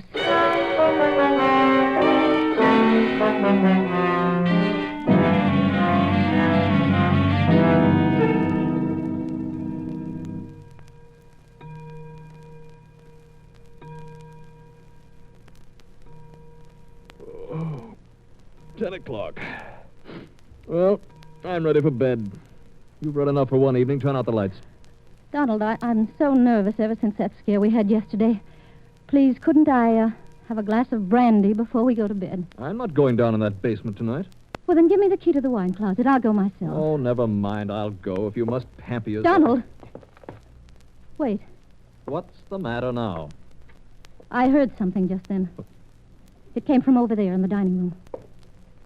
I didn't hear anything. Oh, you must have. Listen. It was that hissing sound again. It couldn't be the snake. I had men searching this house all night last night. Well, you know how lazy and careless those natives are. They could have missed seeing it. I went with them. I know it's still in this house. I didn't want to tell you, but I saw it again. Where?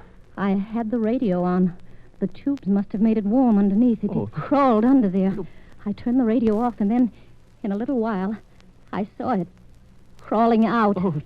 A big yellow thing wriggling across the floor. Stop it, Pauline. I ran out into the kitchen to get Pepita, and when she came in, it had gone.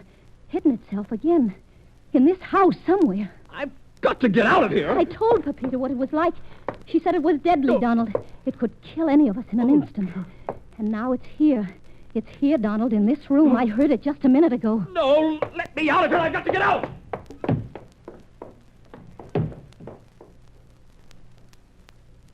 You were right, Marie. It works. It works beautifully. His mind, his imagination can kill him. When I set the stage. And it won't even be murder.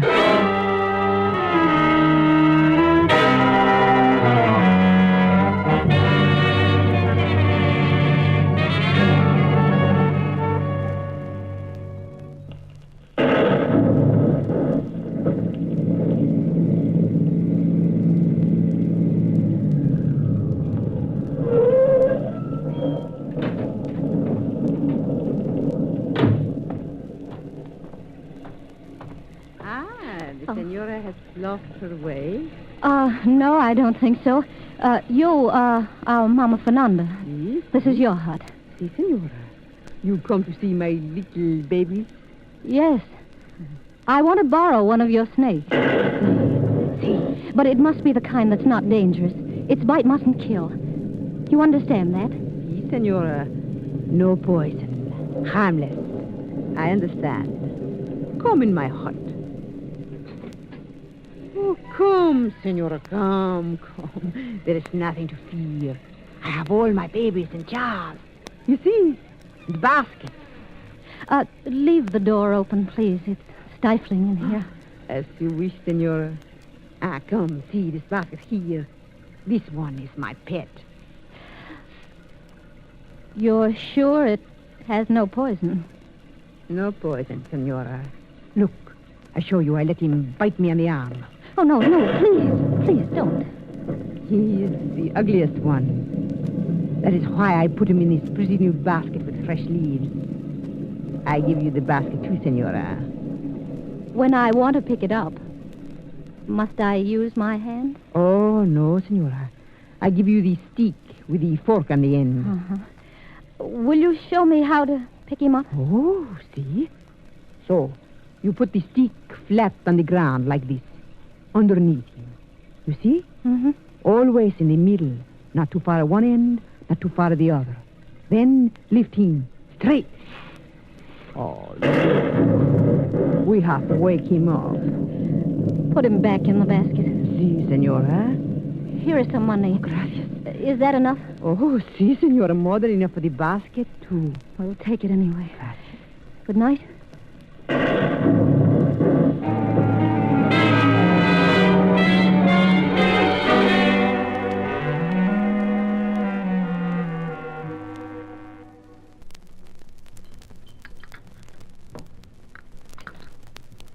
More coffee? I have enough, thank you. Dining by candlelight has such charm. Don't you think so, Pauline? So conducive to domestic harmony. Where's Pepita? I let her go. I let all the servants go. There's some sort of celebration the natives are having. I haven't heard about it. Sorry if that annoys you. Everything about you annoys me. Then why don't you let me go? Why do you keep me here, Donald? The door is open. I've told you you can go. You know I can't just walk out into the street. I'm thousands of miles from home. I've no money to get back to the States. Well, you'll just have to stay then, Pauline. Donald, you don't love me. You keep me here to torture me. It's the only diversion you have. Why shouldn't I? You married me for my money. I bought you. I shall amuse myself with you as I choose. Very well. I'd better light fresh candles on the buffet. These are about finished. Suit yourself. The men still haven't found the snake, have they? I told you not to speak of that again. I wonder where it could be hiding. Did you hear what I said? What's that you're taking out of the buffet cabinet? I don't know what it is. Just a basket. One of the servants must have brought it in and left it here by mistake. Something they wanted to take to the celebration, probably, and forgot.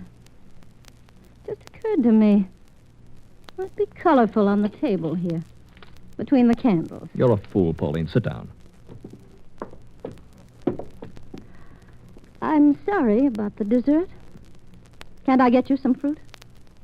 Have we got any? Well, there's probably some in this basket here. You mean you haven't looked inside? No. Why don't you? Oh, by golly, I will. It's about time we found out what the servants might be carting away from here. Oh, careful now. Don't spill your coffee. Well, is there any fruit inside? Wait, I can't see. Oh, Pauline! What is it? The snake! It's in that basket. In there? I saw it with my own eyes. It opened its mouth and reared at me.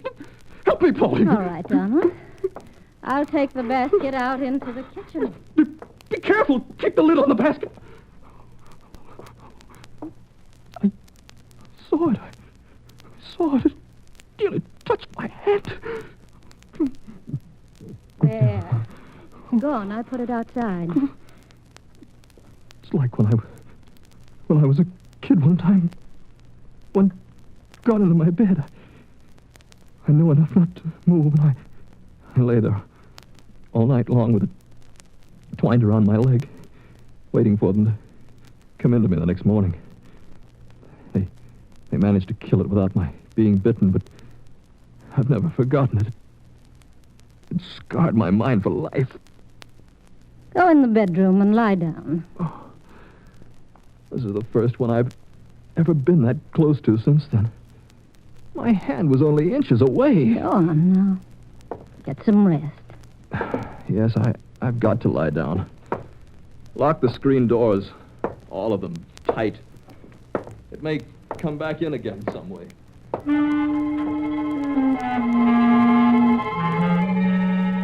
Yes, Donald. It may come back again some way. What was it? What was the first thing Marie said I must do? Remember, Pauline, take the snake out of the basket. Yes, take the snake out of the basket. And I can put it in this canister here until afterwards. Use the box stick, Senora. On the ground, underneath my baby.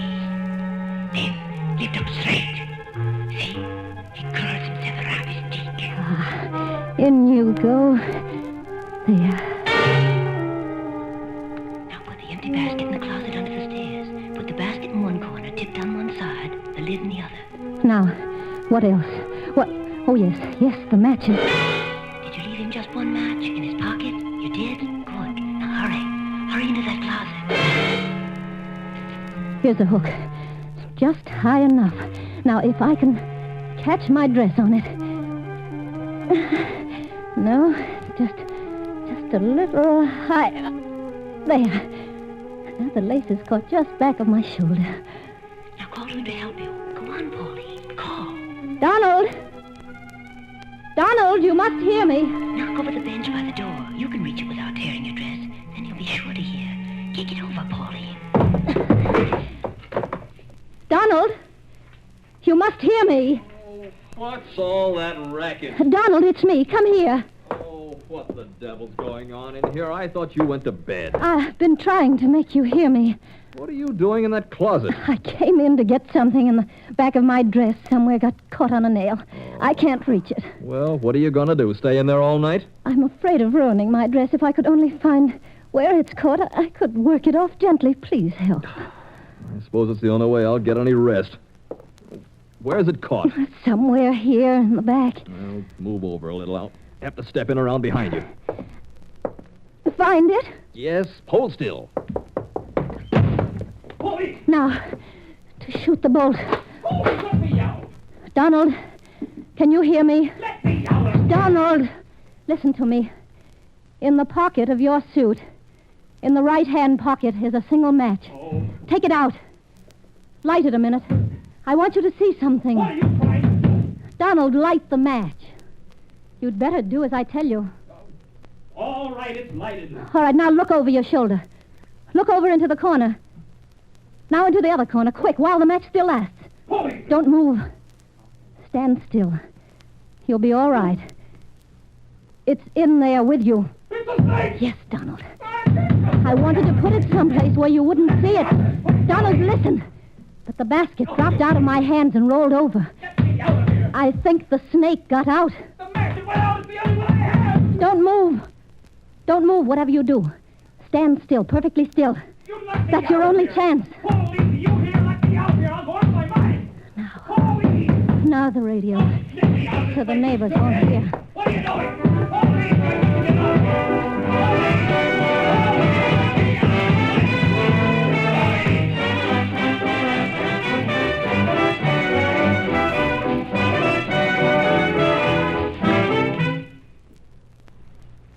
He stopped calling. It's quiet now.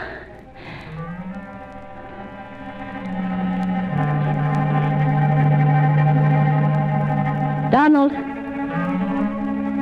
Donald. Can you hear me? And there's your bed. Death by imagination. He doesn't answer. He's dead. He must be dead. Now, get rid of the snake. Yes. Yes, the snake. It's in the canister. Gone. There's my baby. He got out. There he is, under the table. Where's my stick? I've got to get it out of here. Use the forked stick. Yes. It curls around it as you lift him up. See? Ah! Oh! It bit me. No poison, Senora. See, I will let it bite my arm. Bit me. There's a horrible red mark. Pauline! Pauline, where are you? Marie! Oh, Pauline, I came to warn you. The snake, where is it? I don't know. It's gone. It fell off the stick onto the floor. Just now, I've got to find it. No, don't touch it. There's been a terrible mistake. Mistake? Yes, the snake woman. She's been trying to find you. She finally just called me. She gave you the wrong snake. It's deadly poison. No! Yes. She said its bite can kill a person in from 10 to 15 minutes. There's no cure. No serum in the world can counteract it. No. Marie, no. No. What's wrong, Pauline? It bit me. It bit me just now. Pauline. My hand, look. The red mark, it's already spread. Marie, get a doctor. Save me. You've got to save me. It's too late. Let me go. I'll go to the doctor myself. No, you'd never get there alive. Let me go. You'll die alone on the road. No, I'll get there. I will. I'll get there. You're dying, Pauline. Let me go, Marie. Let me go. Marie. Marie. Yes, Pauline. My heart smelling so. Get them for me. Quickly. Nothing can save you now. Help me. You're dying, Pauline. The poison is killing you. Help me. You. Friend.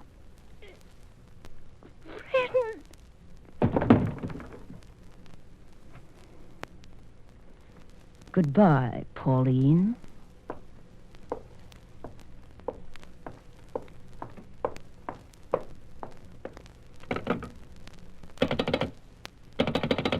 Operator, call Dr. Kenyon's office at once. Dr. Randolph Kenyon. Tell him to come to Donald Barron's house right away. Something terrible has happened. He may be able to save Mr. Barron. No, Pauline Barron was dead when I found her.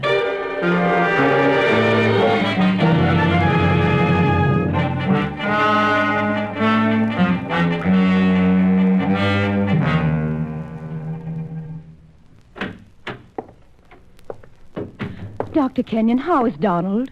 It'll take time, Miss Stewart, but he'll recover eventually. Oh, thank goodness. He's asking for you. I'll look after him, Doctor. I'll see he gets the best of care now that she's gone. It was fortunate for him he lost consciousness in that closet. It may have prevented him from going completely mad. What do you suppose could have happened that night? Well, Mr. Barron might have been locked in that closet by some accident. Who knows? Then, before she could let him out again, the snake bit her? Something like that, yes. But I thought the medical examiner said Mrs. Barron died of a heart attack. So she did. They found the snake, you know. She must have thought it was poisonous when it struck, and the shock killed her. You know, definitely, then, that the snake was not poisonous. She just imagined? Yes, it was perfectly harmless. You might say Mrs. Barron frightened herself to death. That it was... Death by imagination? Yes. Yes, that's it exactly. How tragic. I wonder how she ever got the impression in the first place that the snake was poisonous.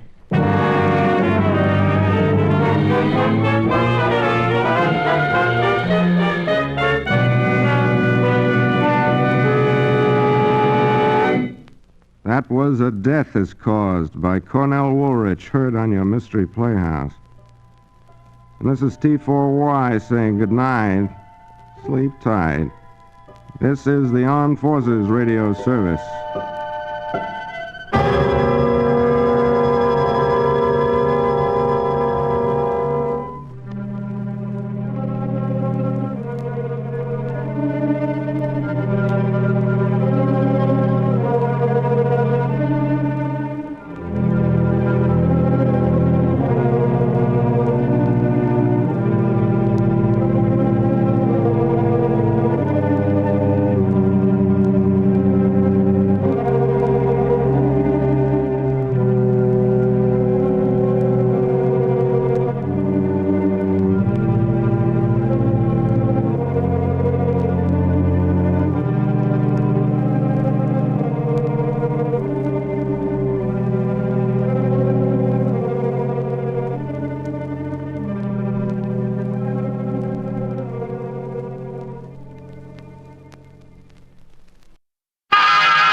Texas Rangers, starring Joel McRae as Ranger Jace Pearson. Another authentic reenactment of a case transcribed from the files of the Texas Rangers.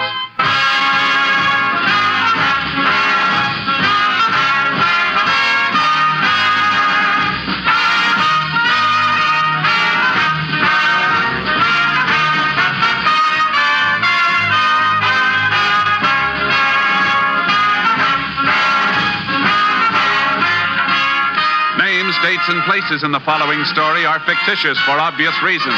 The events themselves are a matter of record.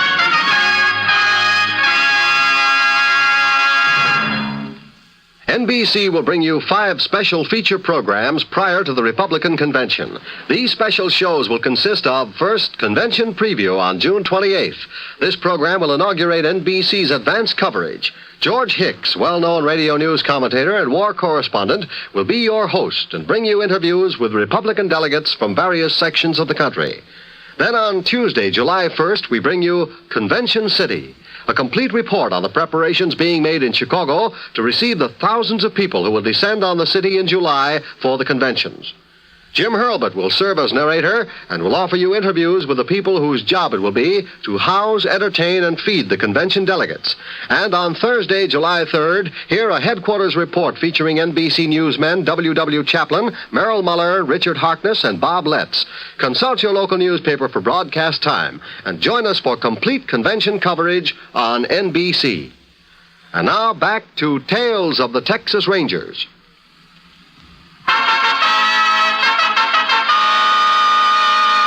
And now, from the files of the Texas Rangers, the case called Knockout.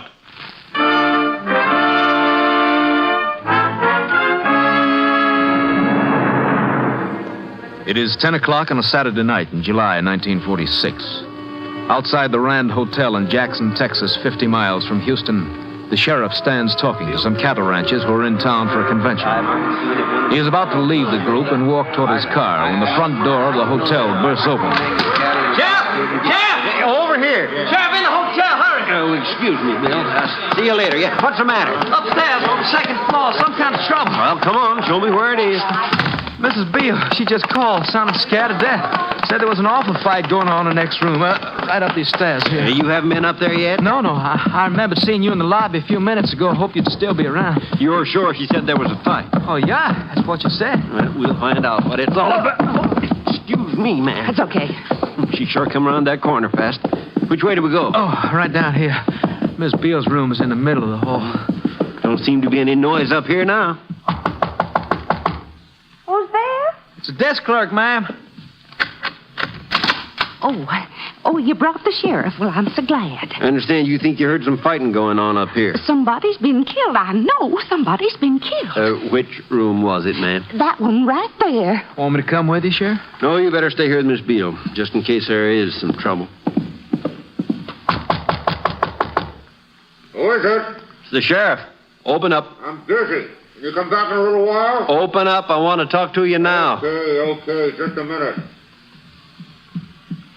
Come on. Hurry up in there. Okay, I'm coming.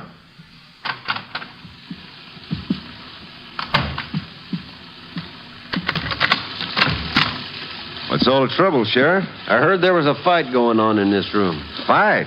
It must be some mistake. I'd like to come in and take a look around. Well, what for, Sheriff? There's nothing wrong here. Do you mind standing aside? Well, sure. That's the way you feel about it. Come on in. See, there's nothing wrong in here. Who's that in the bathroom? My father. He's taking a bath. Mm-hmm. What's that white powder on the floor next to the table there? Where? Oh, that. It's some of my father's medicine. He spilled it a while ago. I was just getting ready to clean it up when you knocked. Mm-hmm. Well, everything looks all right, I guess. You mind moving aside a second? Aside from what, Sheriff? Come on, mister, move. Well, sure. I just didn't know what you meant. How'd that chair leg get broken? Chair? Oh, I tripped over it. Almost broke my neck when I fell. Matter of fact, that's probably what made people think there was a fight in here. I'm a big man, and when I fall, I really go down hard. I think I'd like to have a word with your father. Well, like I told you, he's taking a bath. Why don't you come back later? I'll talk to him now. Mister? Oh, mister? The old man's a little hard of hearing with the water running. Yeah, well, he'll hear this. Mister! I want to talk to you, mister. I reckon I'll just have to go in. No, you don't. Why, give me back that gun. Yeah, I'll give it back. Oh. Hey, mister, what happened in there? Hey, mister, where you going? Hey. Sheriff! Sheriff, what? Help!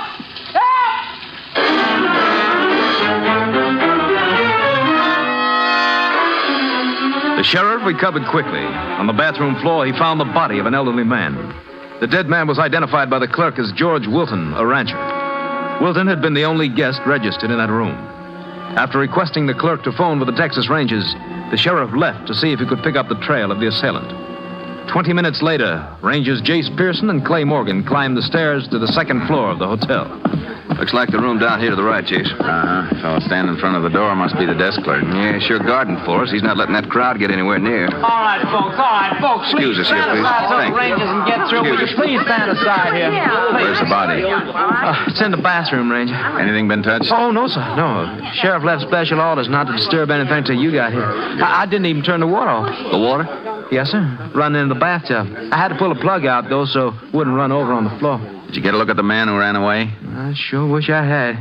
I only saw his back. Sheriff got a good look at him, though. Too good a look was the way he put it. I never saw a man as mad as the sheriff was when he come to. We'll take a look inside now. We may want to ask you a few more questions later. Yes, sir. I expect you want to talk to Mrs. Beale, too. She's the lady who first heard the fighting. Is she around? In a room right next door. I'll get her if you want. Fine. We'll be out in a few minutes. All right. Bathroom door's a little ajar. Yeah. I don't expect we'll get any prints off the doorknob now, but you better kick it open with your foot anyhow. Yeah, there he is. Poor old fellow. He sure took some knock on the head. The way he's lying, I got an idea he was dragged in here from the other room. Take a look through his pockets, Clay. I'll see if there's some way to shut this water off. Yeah. Might be a cutoff valve back of the tub. Yeah, there is. Find anything? No, pockets are clean. Looks like it might have been robbery. We'll get a lab crew up here to go over the place for prints. I don't think they'll find too much, Jace. How do you mean? This drinking glass with the towel stuffed in it, full of dust. You notice how everything's wiped clean in here? Like somebody tried to get rid of any possible prints. He tried, all right. These other glasses, for instance, you can see they've been used recently, but there's not a print on them. As far as I can figure, there's only one place in here our friend forgot. Where's that? Over here. Take a look at that water faucet in the tub. Yeah, good, clear print. Say, if you're right about the old man being dragged in here after he was dead, there's a good chance this print belongs to the guy who did it. Let's see if there's anything outside in the room. Killer must have been pretty big to be able to slug the sheriff easy as he did.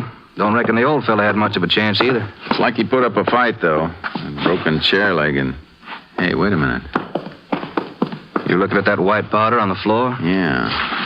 Could be one other thing the killer didn't have time to clean up. More like crystals than powder.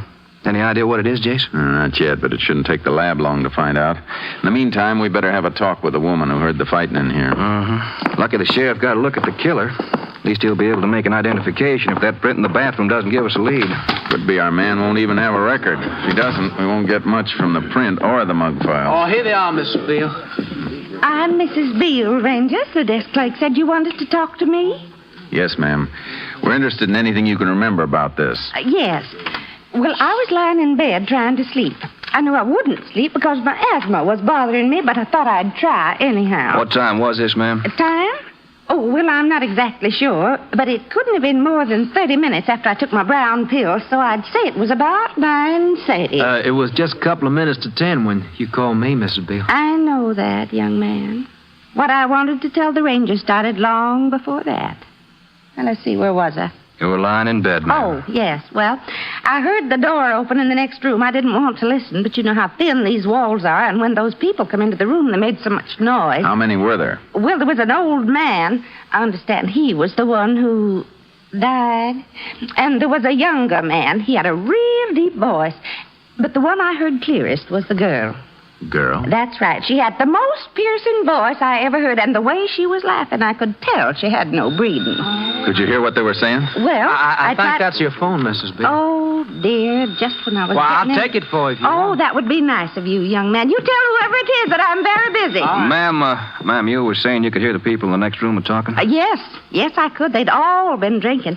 And then they started to tell the most awful stories, simply awful. I want to put my hands over my ears. Yes, ma'am. Well, the old man was just fascinated by this hussy. Well, I'm sorry, Rangers, but that's the only word I know to describe her. He laughed at everything she said. And the things she said. Uh-huh. Well, all of a sudden, the old man stopped laughing and got real angry. He started shouting at the girl. Told her she'd put something in his drink. Then, before I knew it, the most awful fight started. Just awful. And the next thing I knew, someone banged against the wall, and I was almost thrown out of bed. Did you hear anything else? Yes. After that, they were whispering in there. But it was so low, I just couldn't hear what they were saying. That was so your I tried... headquarters, Ranger. They want you to get in touch with the sheriff by radio as soon as you can. Thanks. And thank you, Mrs. Beale. Oh, but I have some more to tell you about when the sheriff was up there. When he Well, we came won't in have with... to trouble you about that, ma'am. The sheriff will file it in his report. Oh. Come on, Clay. Yeah. Funny the way people enjoy getting mixed up in something like this. Scared to death and still get a kick out of it. Yeah. She did help us, though. At least we can be pretty sure now about our killer's racket. Confidence game? Uh-huh. The old man was probably lonely and got a little careless about showing how much money he had in his pocket. Yeah, sure sounds like the old story. I've got a hunch those crystals we found on the floor will turn out to be knockout drops. The girl must have skipped before the sheriff got there. Yeah, she could have gone out to set up their getaway. Well, I sure hope either that print in the bathroom pays off or the sheriff can make some kind of identification. Yeah. If we don't get any lead tonight, we'll have the sheriff drive over to Austin with us in the morning and go through the mug files. Hey, Jace, I wonder what the sheriff wants us to call him for. Find out right now. Get that code sheet out of the glove compartment and see what his call number is, will you? Sure, Jay. Let's see. Oh, here it is, 692. Thanks. Unit 10 to Unit 692. Unit 10 to 692. Unit 692 to Unit 10. This unit requests assistance in apprehending fugitive killer believed to be hiding here in field 1/2 mile south of Jackson. Unable to make search until more help arrives. 10-4, Unit 10 will join 692 immediately. Unit 10, clear. 692, clear.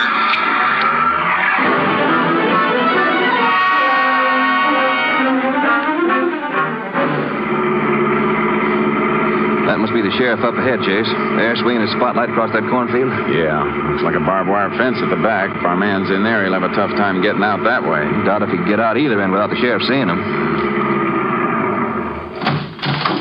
Howdy, Jase. Clay. I've been trying to cover the field with my spotlight here, in case he pops up. You sure it was him you saw? Oh, couldn't be any mistake about it. I'd been out cruising around looking for him. I was just heading back to town when I saw this fellow walking toward me up the road. Recognized him as soon as I put the light on him, then he run into the field. Hey, mind getting the flashlights, Clay? We'll go in after him. Sure, Jase.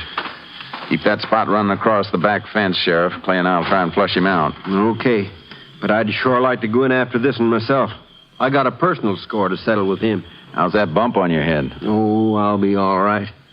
I could kick myself where I let him get my gun and slug me. Yeah, don't worry about it. Let's just hope we can pick him up now. Here's your flash, Jase. Thanks. Any idea where he went in, Sheriff? And near as I can figure, it's about 30 feet up the road. Well, keep as far away from your spotlight as you can. If he thinks he's being cornered, he might take a shot at you. Yeah, that'd be something, wouldn't it? With my own gun. Lucky I had my rifle in the car. If he makes a break across that fence, I'm going to make Swiss cheese out of him. Let's go, Clay.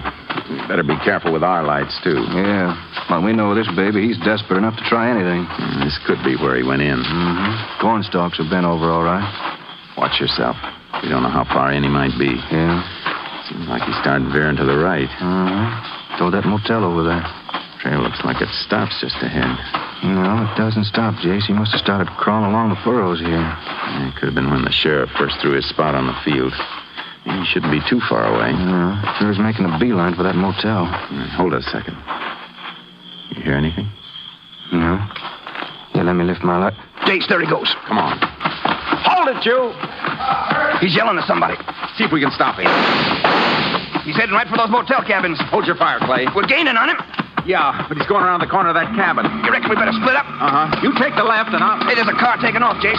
No lights. Must be him. Too far away, missed. Let's get back to our car. See if we can catch him.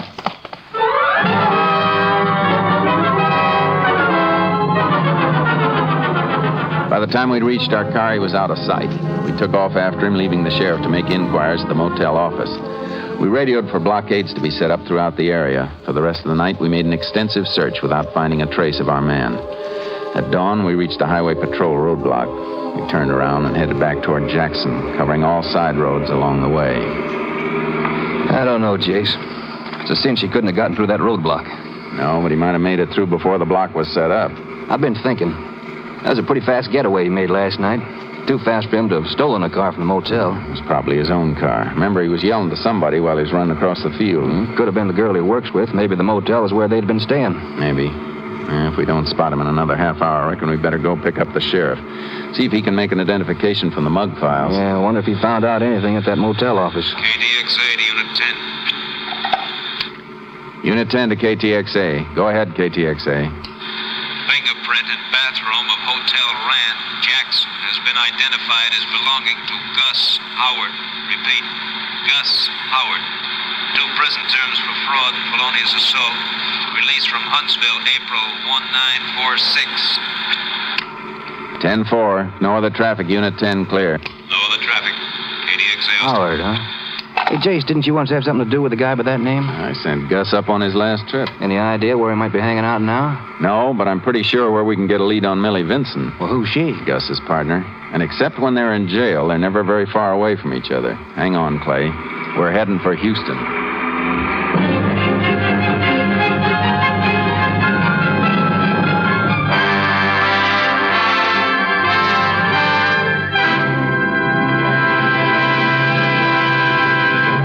In just a moment, we will continue with Tales of the Texas Rangers, starring Joel McRae as Ranger Jace Pearson. Only a madman or a fool would intentionally set fire to one of our forests or woodlands. Yet 90% of our forest fires are started by people. Most of these man-caused fires are due to plain carelessness, a campfire left smoldering, a lighted match thrown from a car window, a cigarette not extinguished. In less troubled times, the waste due to forest fires would be tragic. In these dangerous times, it can be disastrous. Forest fires destroy natural resources we need to keep our country strong. They impede the production and transportation of critical defense supplies, interfere with military training, and may destroy military installations. Join in the fight against carelessness. Crush out cigarettes, cigar, and pipe ashes. Break matches in two after using. Find out the law before using a fire. One moment of carelessness can destroy national beauty and wealth that can never be replaced. Forest fires are a shameful waste because they can be prevented. Remember, only you can prevent forest fires. And now, back to Tales of the Texas Rangers.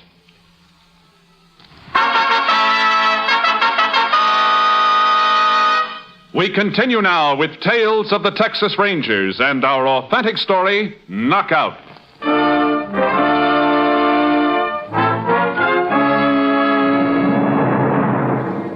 It was a little before 10 that morning when we arrived in Houston. We parked the car a few doors away from the house where Millie Vinson's mother lived and walked toward it. It was a corner house in a poor neighborhood.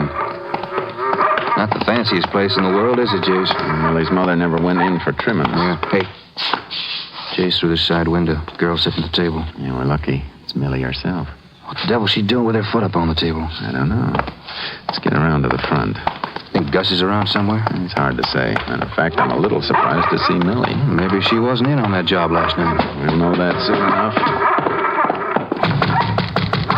It's open, Ma. What are you knocking for? Bring the seat. Oh. What do you want? We want to talk to you, Millie. I've done enough talking to you. Where's Gus? Get out of my light.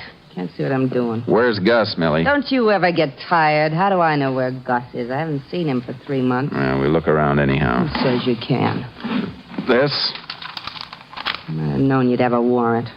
Okay, go ahead. Look. I reckon you better walk around with us.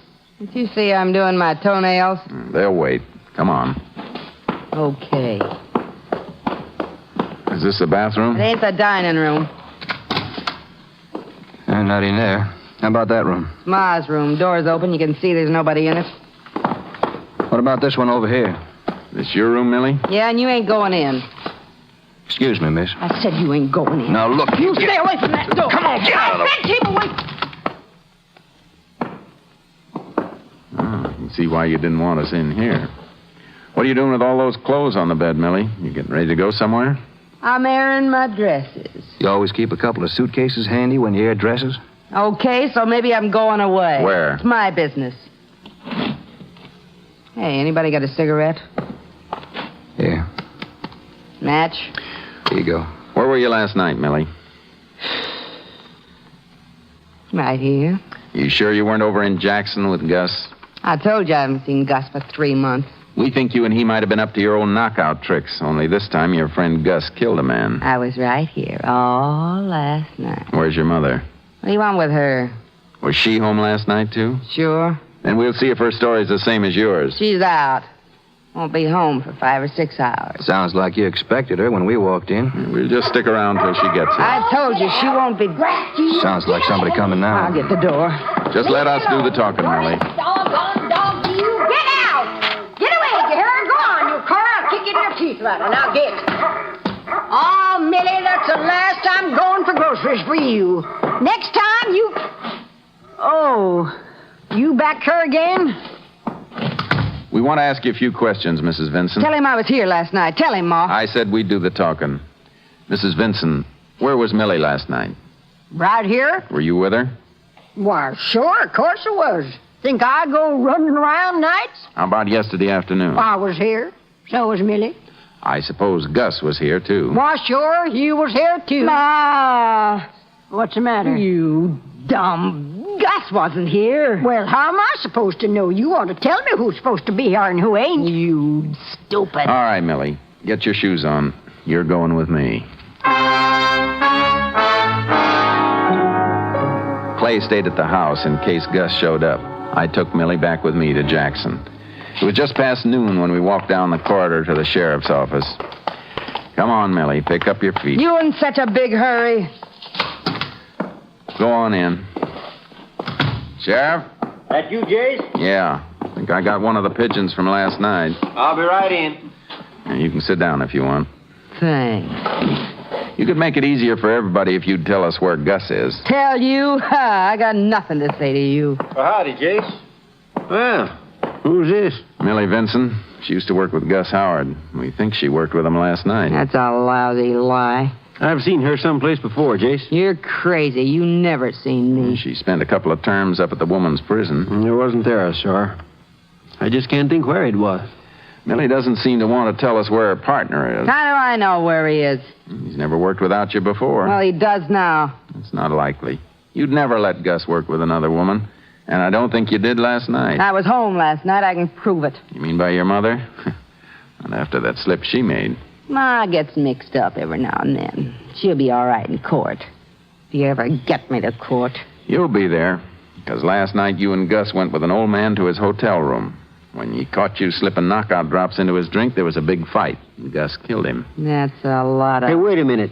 Now I know where I've seen you. It was in the hotel last night. I bumped into you when I was coming up the stairs. You're crazy. You were coming down from the second floor, probably from the room where Gus had just killed the old man. How you going to prove that? There was a hotel clerk with me. He'll remember you, too. Suppose I was at the hotel. That don't mean I was in on any killing. It's no use, Millie. We know you and Gus always work together. And we know Gus was in that hotel room. How do you know? From his fingerprints. That ain't true. Gus wiped... You were going to say Gus wiped off all the fingerprints. He did, Millie. All but one. He found it on the water faucet in the bathroom.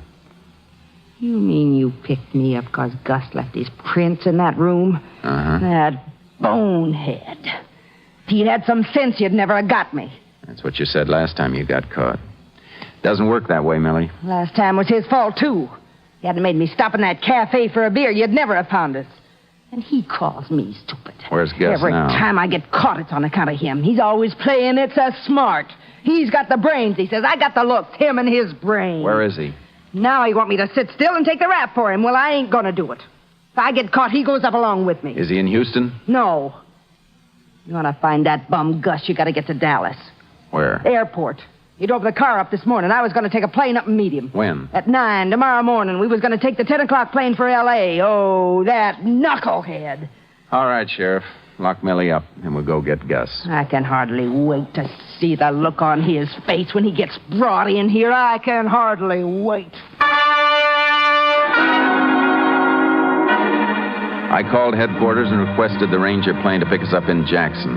We flew to Dallas and spent the night checking hotels and restaurants in the hope of picking Gus up. We didn't find him. We decided he had either spent the night with friends or in his car. A little after 9 the next morning, we walked through the air terminal. I sure hope that girl wasn't lying to us, Jace. I reckon she was a little too sore at Gus to lie. Well, all the same, I'd hate to think of him slipping through our fingers. I don't see him inside here. He could be out at the gate. See him anywhere? Nope. Jace, over there by gate 2. Uh-huh. He sure looks impatient, pacing back and forth. We work over to him as quietly as we can. If he... Yeah, he sees us, Jace. He's starting to run. Hold it, Gus. Hold it. Around the building. Come on. Easy past this corner. Well, I don't see him anywhere, Jace. There he goes, out toward the front of the terminal. He's heading for that taxi. I think we can get him. Grab him! Get out of there, Gus. No good, cops. Give me that gun. Give it to me. I'll kill it. Drop it. Drop it. Thanks for getting it back, Jace. I never should let him get it in the first place. Who told you I was going to be here, Millie? Put out your hands, Gus. That dizzy dame. Every time I get caught, it's on account of her. Funny. She thinks the same thing about you. Hadn't been for her being so clumsy with those knockout drops, I wouldn't have been caught. Never should have taken that dizzy dame for a partner in the first place. Don't worry about it, Gus. I've got an idea the judge is going to dissolve that partnership of yours anyhow. For good.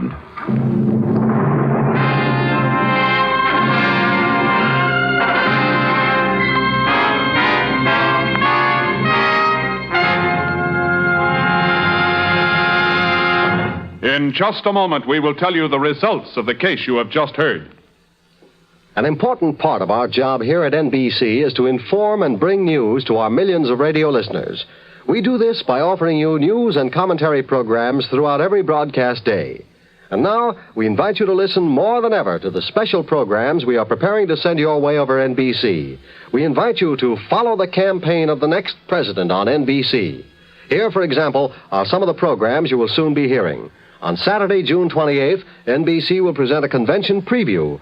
George Hicks will serve as your narrator on this program, and he will interview Republican delegates from various sections of the country. Then on Tuesday, July 1st, we present Convention City, direct from Chicago, with Jim Hurlbut interviewing all the many people responsible for feeding and lodging the thousands of delegates to the conventions who will converge on Chicago in July. Consult your local newspaper for broadcast time, and join us here on NBC for a complete report on the conventions. And now back to Tales of the Texas Rangers.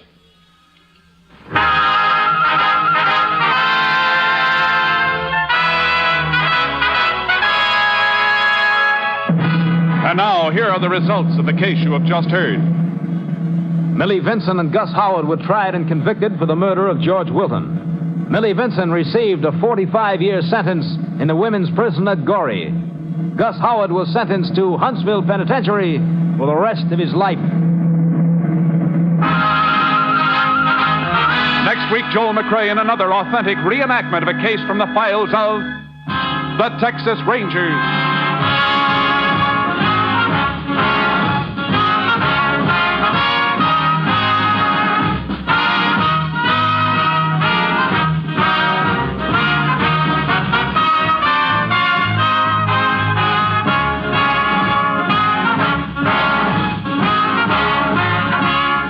Joel McCrea is currently seen starring in San Francisco Story, a Warner Brothers release. The cast included Tony Barrett, Parley Bear, Virginia Gregg, Gerald Moore, Herb Ellis, and Jeanette Nolan. Technical advisor was Captain M.T. Lone Wolf Gonzalez of the Texas Rangers. This story was transcribed and adapted by Charles E. Israel, and the program was produced and directed by Stacy Keach. Hal Gibney speaking.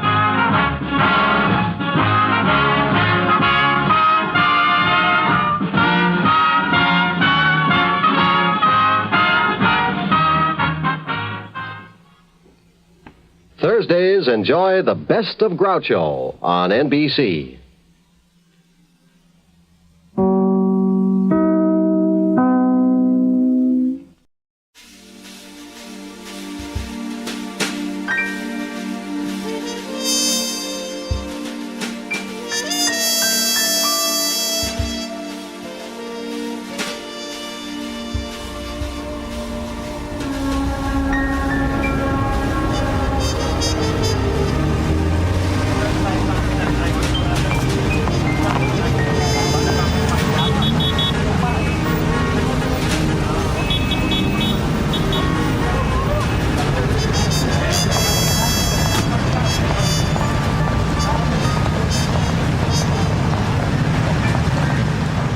was one of the mixed blocks over on Central Avenue, the blocks that are not yet all Negro. A white man was standing outside the barber shop, looking up at the neon sign of a second-floor diamond dice emporium with a sort of ecstatic fixity of expression, like a hunky immigrant catching his first sight of the Statue of Liberty. Florians! He was a big man, but not more than 6 feet 5 inches tall and not wider than a beer truck. He wore a rough gray sports coat with white golf balls for buttons, a yellow tie, and alligator shoes with white explosions on the toes. He looked about as inconspicuous as a tarantula on a slice of angel food. His eyes had a shine close to tears, and after a long time, he smiled. Florians. He pushed open the doors and moved inside. If he had been more quietly dressed, I might have thought he was going to pull a stick up. Before the doors had stopped swinging, they opened violently, and something came sailing out and landed in the gutter between 2 parked cars. It was a narrow-shouldered brown youth in a lilac-colored suit. He retrieved his hat and sidled over to the wall. I walked along to the double doors. It wasn't any of my business, so I pushed them open and walked in.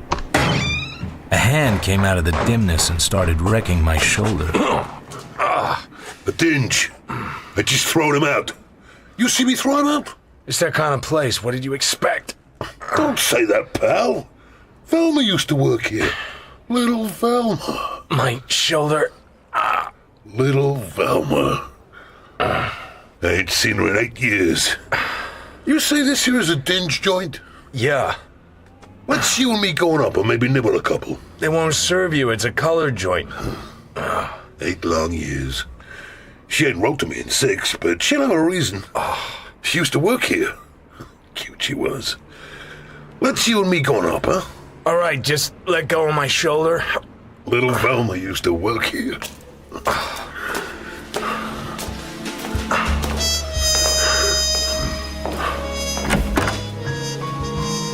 A large, thick-necked black man was leaning against the end of the bar. He had bouncer written all over it. No white folks, brother. Just for the colored people. I'm sorry. Shinebox, where's Velma at? No Velma here, brother. No hooch, no girls, no nothing. Just a scram, white boy. Just a scram.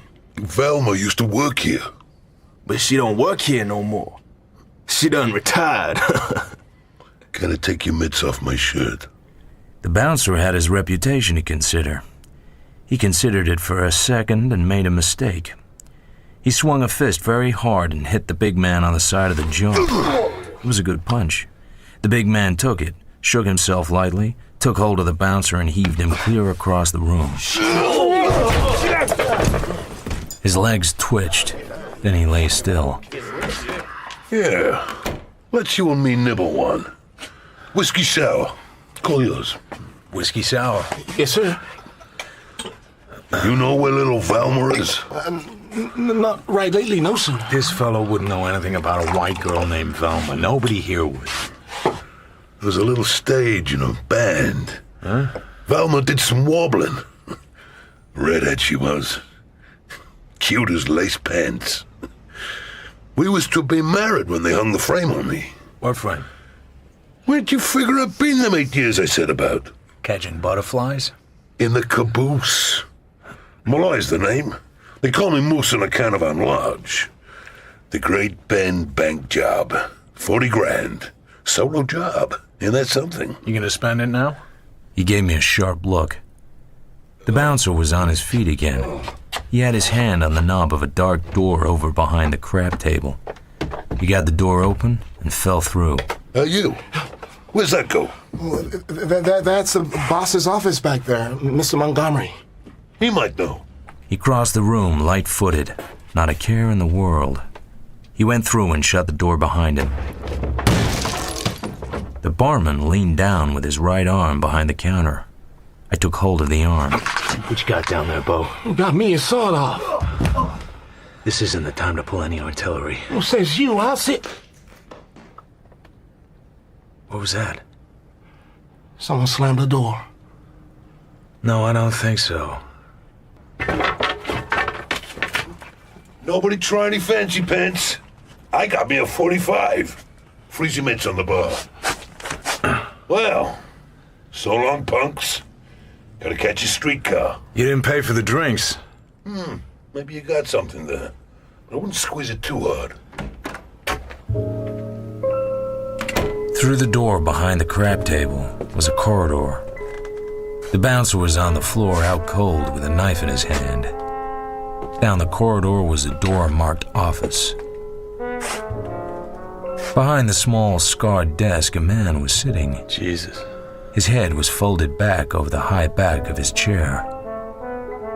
Just folded, like a handkerchief or a hinge. A drawer of the desk was open. The gun would have come from there. To go for his gun had probably seemed like a good idea at the time, but the position of Mr. Montgomery's head proved that the idea had been wrong. Another shine killing. That's what I read after 18 years in this police department. Fella Marlowe, private investigator. One of those guys, huh? What was you doing all that time? All what time? All the time Moose Molari was twisting the neck of the smoke. He hadn't promised me he wasn't going to break anybody's neck. Go ahead, ride me. Everybody else does. Poor old Nolte. Always good for a laugh, Nolte is. It happened in another room. I didn't know he had killed anybody until after he left. You'll get him. I'll get him about the time I get my third set of teeth. How many guys is put on it? One. Poor old Nolte. Try looking for the girl, Velma. That's a good idea you got there. You might pick something up. Me? What do I get out of it? It ain't doing you any harm to have a pal in the department. I wouldn't forget it, pal. Okay. If I think of anything, it's yours. It was 2 hours since Moose Molloy had left Florian's.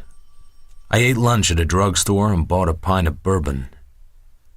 Nothing made it my business except curiosity. The hunch I had was as vague as the heat waves that danced above the sidewalk. I checked the phone book. There was only one Florian. Jessie, widow, at 1644 West 54th Place. You're the Mrs. Florian whose husband once ran a place of entertainment on Central Avenue? Who did you say you was? I'm a detective. I'd like a little information. The radio was a large, brand-new cabinet. Everything else was junk. I leaned back on the sofa against something hard, felt for it, and brought out an empty quart gin bottle. Mike's been gone these 5 years. Hope to Christ there's cheap enough blondes where he is. He never got enough of them here. I was thinking more about a redhead. I guess he could use a few of them, too. A girl named Velma? Kind of hot today, ain't it? I got a pint of bourbon. Hey, you ain't no copper. What's the gag, mister? This Velma was an entertainer, a singer. You wouldn't know her? Man, that's liquor. I don't give a damn who you are, just hold it careful, mister.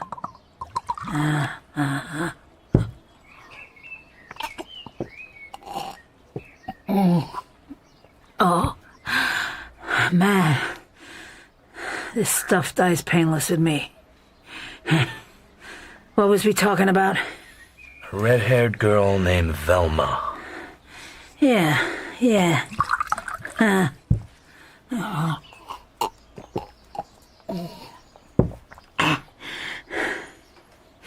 Who you say you was? I'm a private detective. Oh. Well, you ain't said that, mister. But your liquor says you're an all-right guy at that, huh? Here's to crime.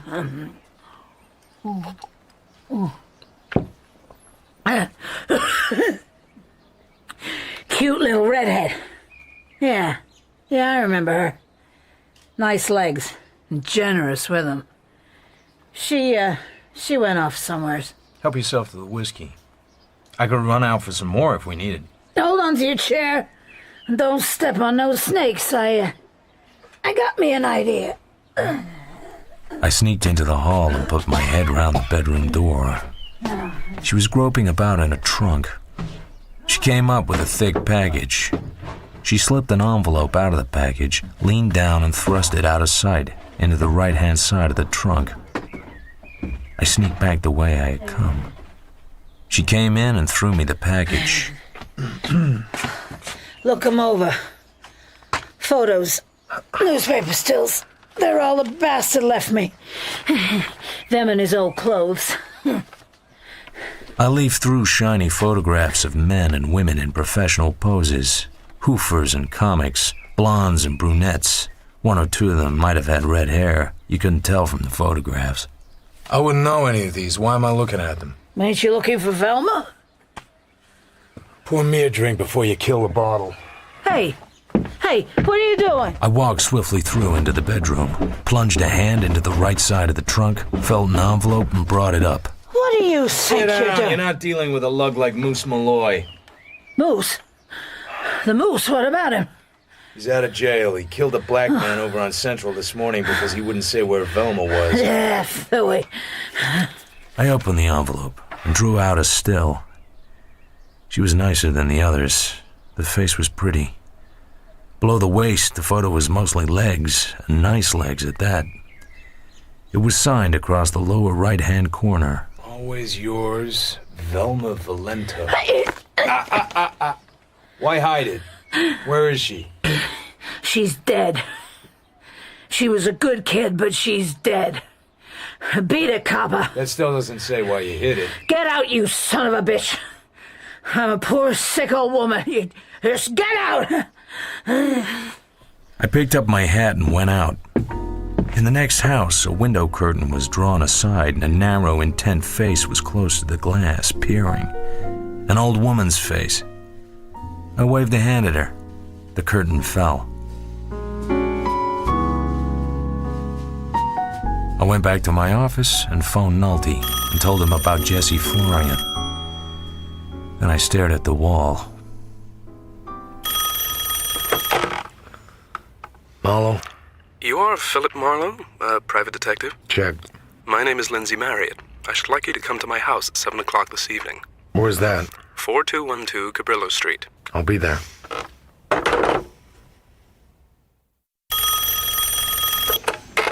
Yeah? It's Nolte. The Moose went to see the Florian dame. Go on. We got a call from some old window peeker.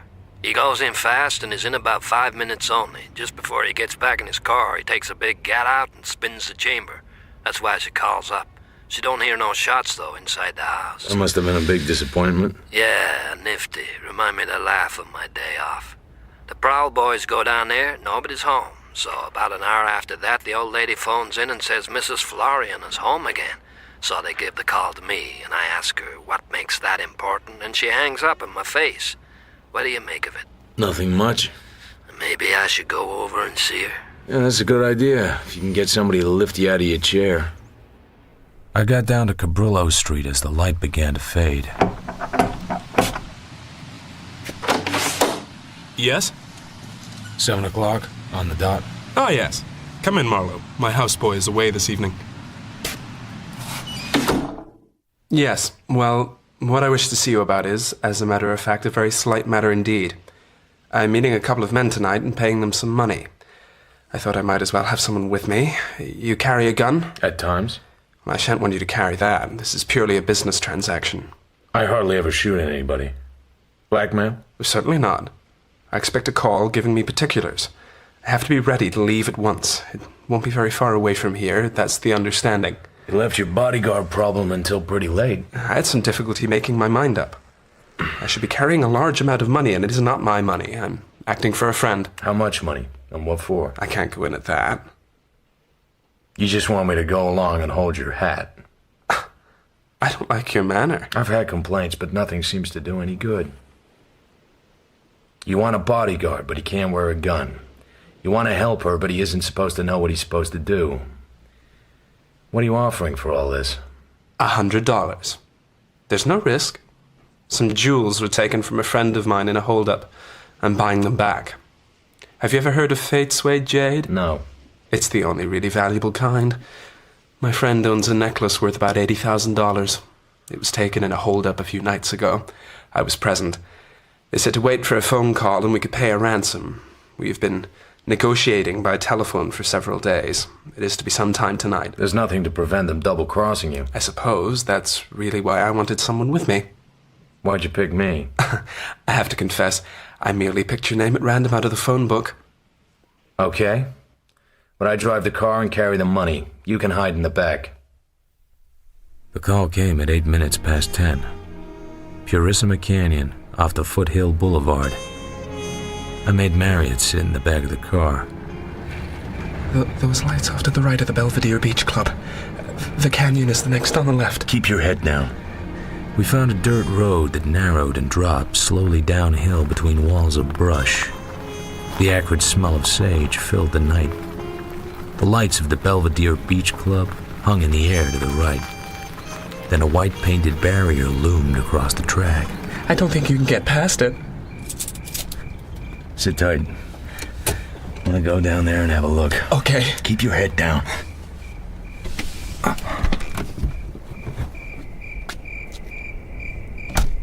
I walked forward past the barrier. There was more room than I thought. The road ended in a shallow bowl entirely surrounded by brush. I stood there in silence and listened. Minutes passed. I seemed to have that hollow pretty much to myself. I turned to go back up the hill. Still nothing. The black car stood dimly shining against a grayness which was neither darkness nor light. I went over to it. Looks like a tryout. Just to see if you obey orders. Marriott?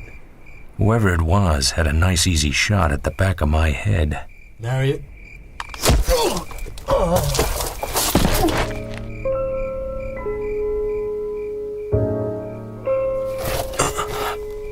I was lying on my back. I felt sick. This voice was talking. 4 minutes, possibly 5. It could have been a little longer. They must have been in the bush, right where the car stopped. I opened my eyes and looked fuzzily at a cold star. The guy scared easily. They must have thrown a small light in his face and he passed out just from panic, the pansy. I got up on one knee. Pain shot from the back of my head clean to my ankles. Then they hit again and waited for you to come back.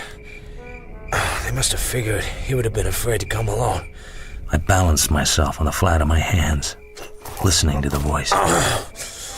Yeah, that's how it was. It was my voice. I was talking to myself, coming out of it, trying to figure the thing out. Oh, shut up, you dimwit. My hand went to the inside pocket of my overcoat. The money was gone. I felt my head. Good old head. I'd had it a long time.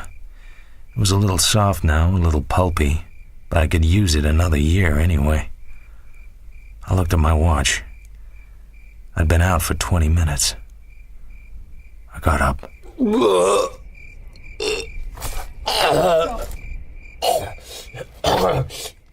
Car was gone. I followed tire tracks down into the hollow. It was there, silent, lightless, all the doors shut. A sound froze me. A small coupe slid down the track. It stopped for a moment by the barrier, then came on down into the hollow. Its lights raked the car. I got my head down in a hurry. All right, you. Come out of there with your hands up and very damned empty. You're covered. I'm holding a 10-shot automatic. Put it up or I'll blow it out of your hand. Oh, a hard-boiled gentleman.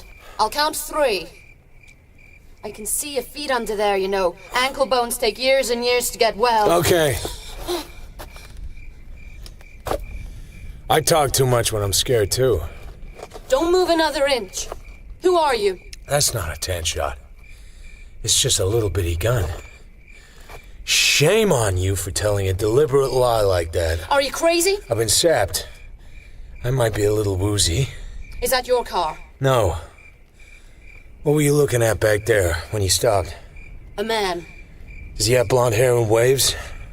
Not now. He might have. Once. He lay smeared to the ground on his back at the base of a bush, in that bag of clothes position that always means the same thing. Hold the flash on him, if it doesn't make you sick. You shouldn't touch him until the police come. Yeah, that's right. Somebody must have hated him to smash in his head like that. It might not have been personal. Some people just like to smash heads. 2 cigarette cases. Maybe in keeping the silk one for a lady friend. 3 fat cigarettes.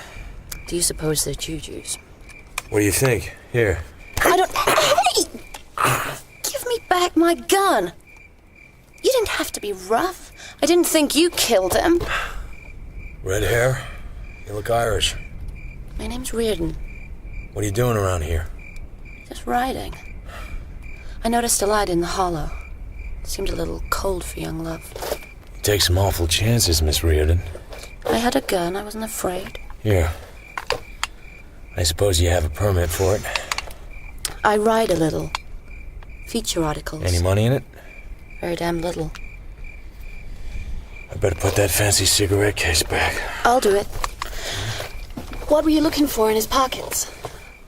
We had $8,000 to buy back some stolen jewelry.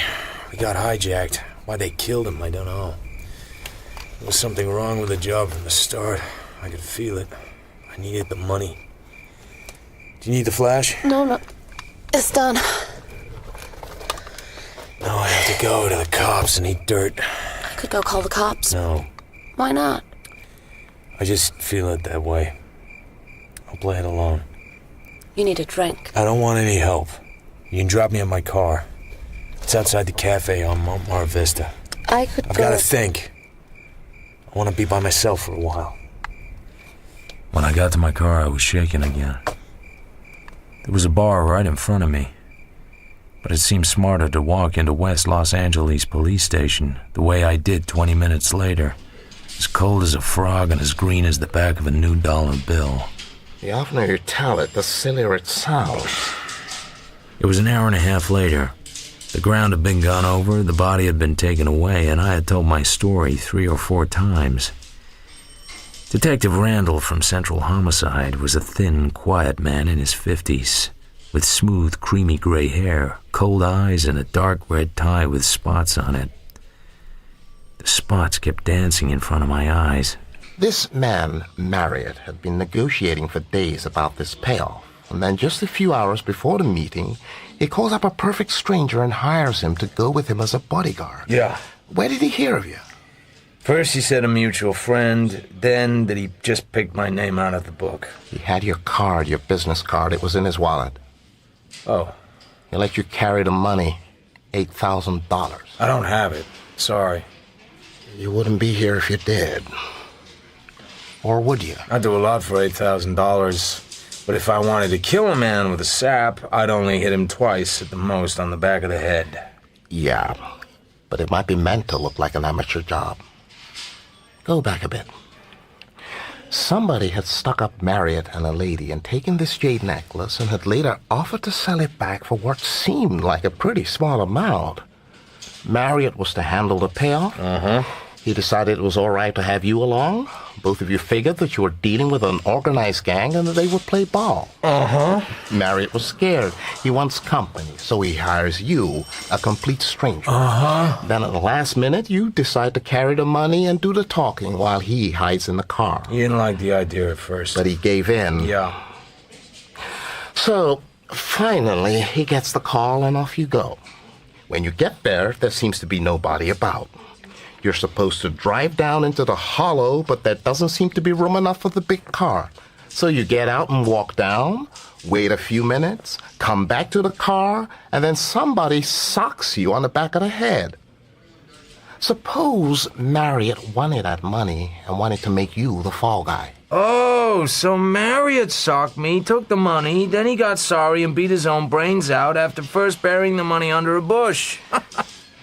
He had an accomplice, of course. Only the accomplice double-crossed Marriott by killing him. Why not assume he was telling the truth?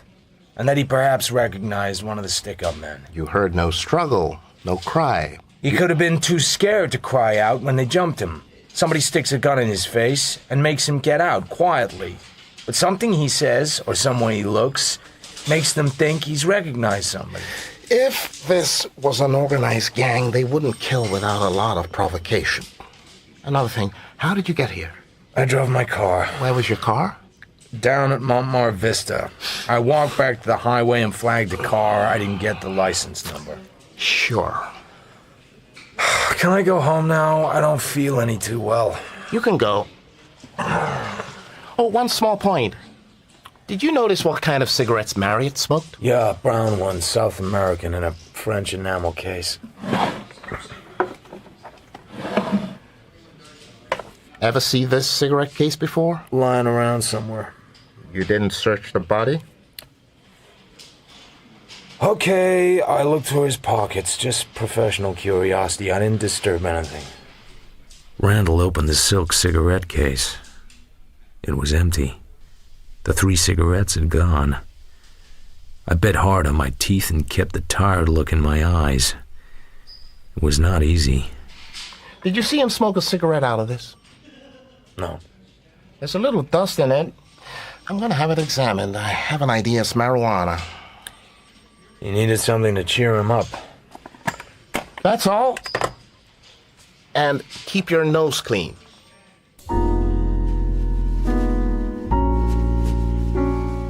I got up at 9, drank 3 cups of black coffee, bathed the back of my head with ice water, and read the morning papers. There was a paragraph about Moose Malloy, but Nulty didn't even get his name mentioned. There was nothing about the killing of Lindsay Marriott. I drove down to my office.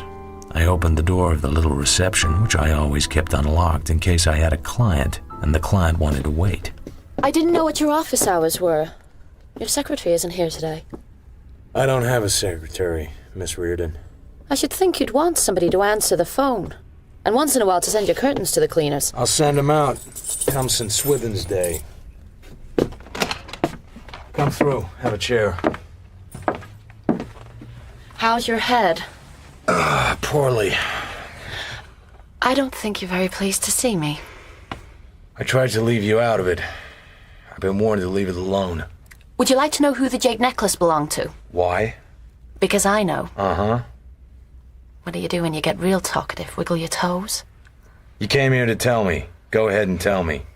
My father was a cop. He was police chief of Bay City for 7 years, Cliff Reardon. I seem to remember. What happened to him? He was fired. It broke his heart. A mob of gamblers headed by a man named Laird Brunette elected themselves a mayor. And they put Dad in charge of records and identification. So he quit. And then he died. I'm sorry. It makes it easy for me to get along with policemen. So this morning I found out that Randall was in charge of your case and I went to see him. You what? Randall was a little sore at you. He told me about the necklace. So who does it belong to? And how did you find out? I went to the best jeweler in town, Block's. I said I was doing a feature on rare jade. He told me. It belongs to Mrs. Lewin Lockridge Grail. Her husband is an investment banker or something enormously rich. He used to own a radio station in Beverly Hills, and Mrs. Grail used to work there. He married her 5 years ago. He's elderly, liverish, stays home and takes calomel, while Mrs. Grail goes places and has a good time. I got a photo. Blocks didn't give you the photo. Oh, no, I got that from Giddy Gertie Arbogast. He's a society editor of the Chronicle. Here, look. She was a blonde to make a bishop kick a hole in a stained glass window. Whatever you needed, wherever you happened to be, she had it. Take it away. I'll start jumping. I called her up. She'll see you on business. It may start out that way. I asked her if she'd like her necklace back. I said you could help her. Will you go to see her or won't you? Randall can't stop me. Good. Huh. I'm talking to her again at 2. I'll call you after. Aren't you forgetting something? Oh, I guess you mean these. I knew they were jujus. I shouldn't have taken them. I thought it was kind of mean for the poor man to be found dead with marijuana cigarettes in his pocket. I shouldn't have done it. Why didn't you throw them away? You don't just throw away evidence. Oh, sure. I'm horribly sorry. I shouldn't have done it.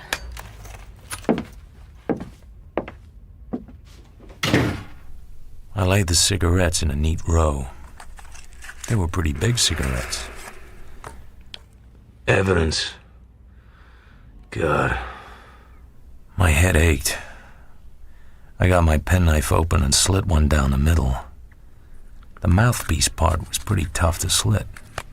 Okay, I was a tough guy. I slit it anyway. See? Can you stop me? It opened out, and there was a card, rolled up. By appointment only. Psychic consultant, Jules Amther. Stillwood Heights. Give him enough time and pay him enough money and he'll cure anything from a jaded husband to a grasshopper plague. A fake-aloo artist, a hoopla spreader, with his card rolled up inside sticks of tea found on a dead man. This was gonna be good.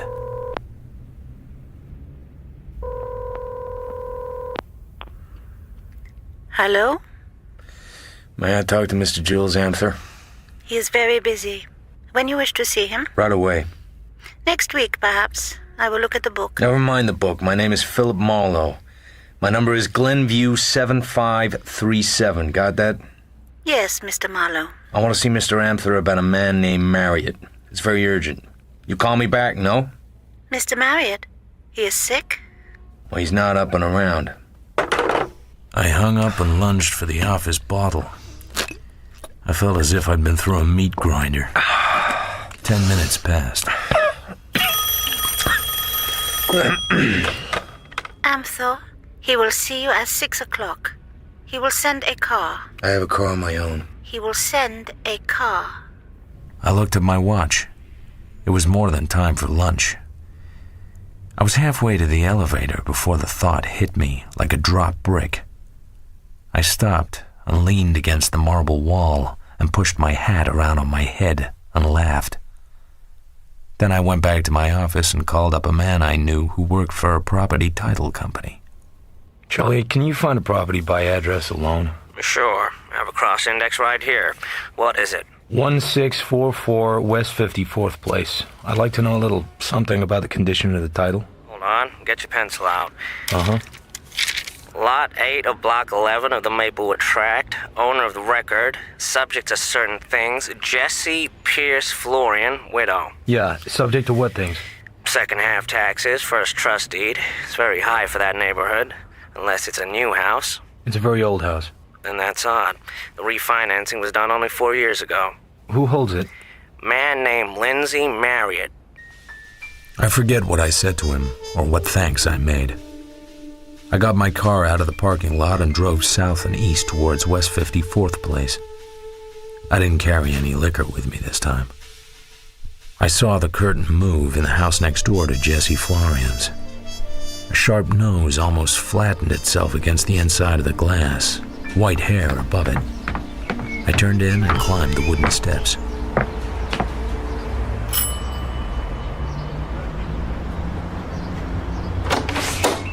Yes? Are you the lady who called the police about Mrs. Florian? I ain't saying that I am, young man. And I ain't saying that I ain't. Who are you? I'm a detective. For land's sake. Well, why didn't you say so? Well, what's she done now? I ain't missed a minute. What do you know about Mrs. Florian? She ain't neighborly. She plays their radio loud late nights. My opinion is that she drinks liquor. She have many visitors? She don't have no visitors at all. The big man you saw. This man's a murderer. Oh, land's sake. Folks ain't safe a minute in this town. When I come here 22 years ago, we didn't lock our doors hardly. She gets a registered letter first of every month. I see the mailman go up to the door and get her to sign. First day of every month. dresses up then and goes out. He don't come home till all hours. You're one of the 1,000, ma'am. Tomorrow's the 1st. 1st of April. Be sure to notice whether she gets her registered letter, will you, ma'am? April Fool's Day. Maybe she won't get it.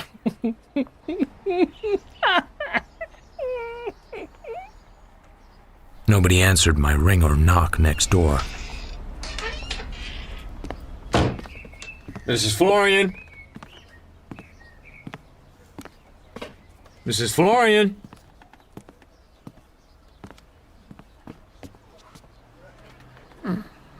Mrs. Florian?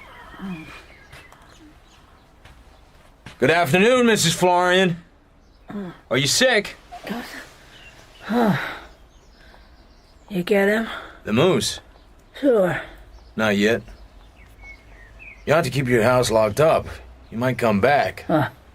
You think I'm scared of the moose? You acted like it yesterday. You got any liquor? No. So what are you scared of? Oh, beat it. You coppers will never catch that boy.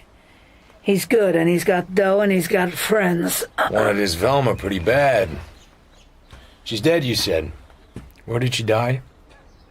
Ballard, Texas. Got a cold, and it went to the chest. You were there? Hell no. Who told you? I forget the name. Maybe a good stiff drink would help some. I looked up the title on your house. I don't know just why. There's a rather large trust deed on it, held by a man named Lindsay Marriott. I used to work for him. I used to be a servant in his family. He kind of takes care of me a little. I went to see him last night. He offered me a job. You're a clever son of a bitch. Might be nothing at all. Well, goodbye, Mrs. Florian. By the way, I don't think you'll be getting a registered letter tomorrow morning. Yeah? She sat up in bed. Something glittered in her right hand. A small revolver. A banker's special. It was old and worn, but it looked businesslike. Tell it. Tell it fast. You and I could work together. Huh? The gun and her jaw dropped at the same time. I was inches from the door. I slid through it. Think it over. I went fast out of the house. My back felt queer as I went down the walk. The muscles crawled. I drove back to Hollywood. The phone was ringing as I stepped into the office. Yes? Am I addressing Mr. Philip Marlowe? Yes? This is Mrs. Grail's residence, Mrs. Lewin Lockridge Grail. Mrs. Grail would like to see you here as soon as convenient. Where? Astor Drive in Bay City.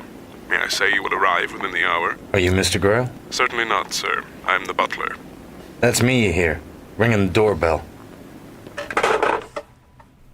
The house itself was not so much. It was smaller than Buckingham Palace and probably had fewer windows than the Chrysler Building.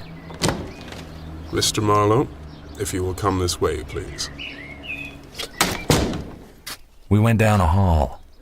The butler reached a door, opened it, stood aside, and I went in. There were 3 people sitting in a sudden silence watching me. One of them was Anne Reardon. One was a tall, thin, sad-faced man with a stony chin and deep eyes, and no color to him but an unhealthy yellow. The third was the blonde. So nice of you to come. This is my husband. How do you do? Mix Mr. Marlowe a drink, honey. Thanks. Do you think you can do anything for us? The loss of the necklace is rather small compared with having any more fuss with gangsters and awful people. I don't know. What is there to go on? Honey? Yes? Do you have to bother with this? Oh, no.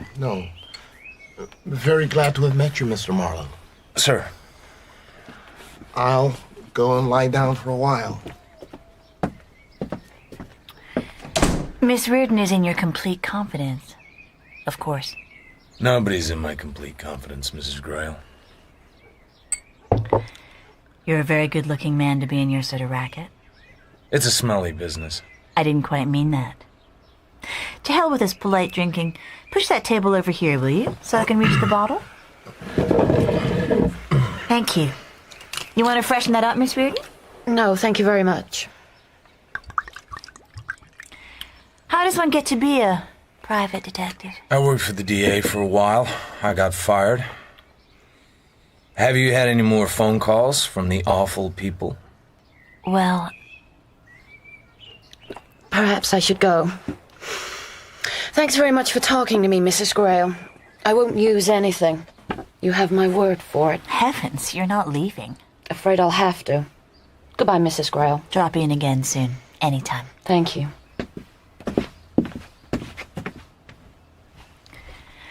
It's much better this way, don't you think? She came by last night to the dell where Marriott was killed.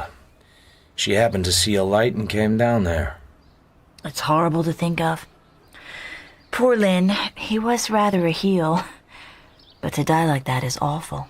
You're not drinking. I'm doing what I call drinking. Did Lynn tell you how my holdup happened? He didn't say exactly. There was something rather funny about that holdup. I hardly ever wore the jade, yet they snapped at it. Who knew you'd be wearing it that night? My maid. Then there's Newton, the butler. He might have seen it. But it hangs down rather low, and I was wearing a white fox fur wrap. I bet you looked a dream. You're not getting a little tight, are you? I've been known to be sober. Let's get the record straight, and then I'll tell you something. Describe the evening. What's the time?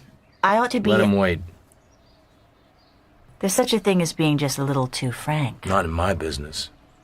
Describe the evening, or have me thrown out on my ear, one or the other. Make your lovely mind up. You better sit over here beside me. I've been thinking that ever since you crossed your legs. Aren't you a pretty fast worker? Do you do much of this sort of thing? Practically none. I'm a Tibetan monk in my spare time. How much are you going to pay me? I thought you were going to get my necklace back. You'd get the reward. I have to work my own way. And investigate a murder. That's a police affair, isn't it? Poor guy paid me $100 to take care of him. Makes me feel guilty. Have another drink.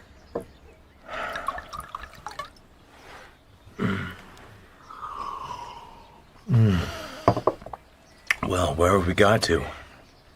How did the holdup happen? We were where Santa Monica turns into Arguella Boulevard.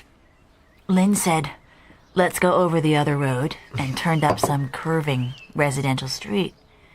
Then all of a sudden a car rushed by us and grazed the fender and then pulled over to stop. A man in an overcoat and hat, low on his face, came back to apologize. He didn't walk in our headlights at all. Nobody likes to look into headlights. Have another drink. My treat this time. As soon as he got close, he jerked a scarf up over his nose and a gun was shining at us. "Stick up," he said. "Be very quiet and everything will be Jake."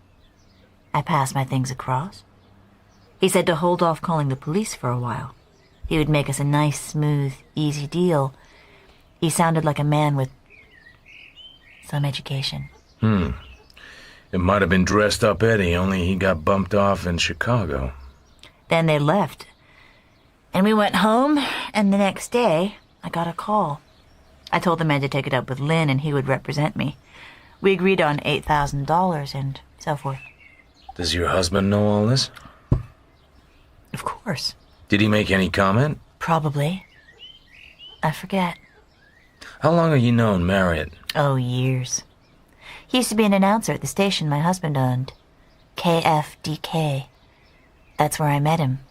That's where I met my husband, too. Marriott lived as if he had money. He came into some and quit the radio business. Did he borrow it from you? Lynn Marriott was a high-class blackmailer, of course. He lived on women. He had something on you? I got a little tight at his house once and passed out. He took some pictures of me, with my clothes up to my neck. The dirty dog. Have you got any of them handy? What's your name? Phil, what's yours? Helen, kiss me.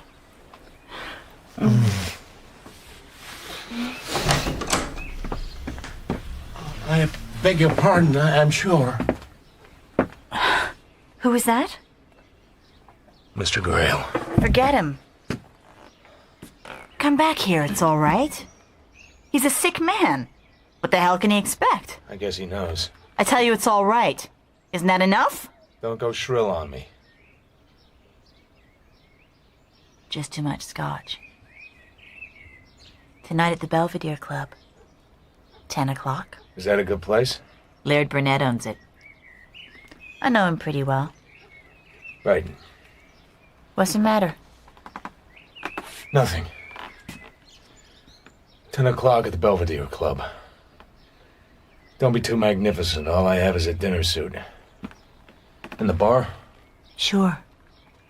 In the bar. I went across the room and out, without looking back. I walked down the drive and through the gates. Miss Reardon's coupe was drawn up behind my car. I waited. I suppose it was none of my business. What did you think of her? I bet she snaps a mean garter. Do you always have to say things like that? Sometimes I hate men, gigolos. And especially heels who are private detectives. Who told you he was a gigolo? Who? Don't be obtuse. Marry it. It was a cinch guess. You'd like me to mind my own business, is that it? And not have any ideas you don't have first. I thought I was helping a little. I don't need any help. There's nothing I can do for Mrs. Grail. This was a high-class mob. One of them could tell Fade swayed Jade when he saw it. If he wasn't tipped off. There's that too. Either way, there's nothing in it for me. Not even about psychics? Psychics? My God. And I thought you were a detective. There's a hush on part of this. I've got to watch my step. This Grail packs a lot of dough, and law is where you buy it in this town. Look at the funny way the cops are acting. No build-up, no newspaper handout, no chance for the innocent stranger to step in with a trifling clue that turns out to be all important. Nothing but silence and warnings to me to lay off. I don't like it at all. You got most of the lipstick off. I mentioned psychics. Well, goodbye. It was pleasant to know you, in a way.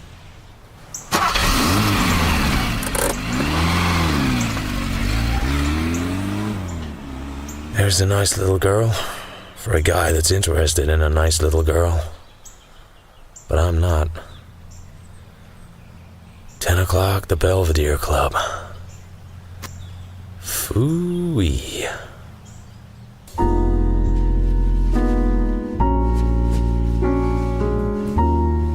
The Indian smelled clear across my office. He stood just inside the corridor, looking as if he'd been cast in bronze. He was a big man from the waist up, and he had a big chest. He looked like a bum. Come quick. Come now. Come where? Me, second planting. Me, Hollywood Indian. Have a chair, Mr. Planting. What can I do for you? You say, come quick. Great White Father say me bring you and fire a chariot. Yeah, cut the pig Latin. I'm no schoolmarm at the snake dances. Nuts. Dr. Amtor wants you come quick. Come and fire a Nuts! Also, it'll cost him $100 as a retainer. Huh? $100. Iron Men. Me no money, me no come. Big shot.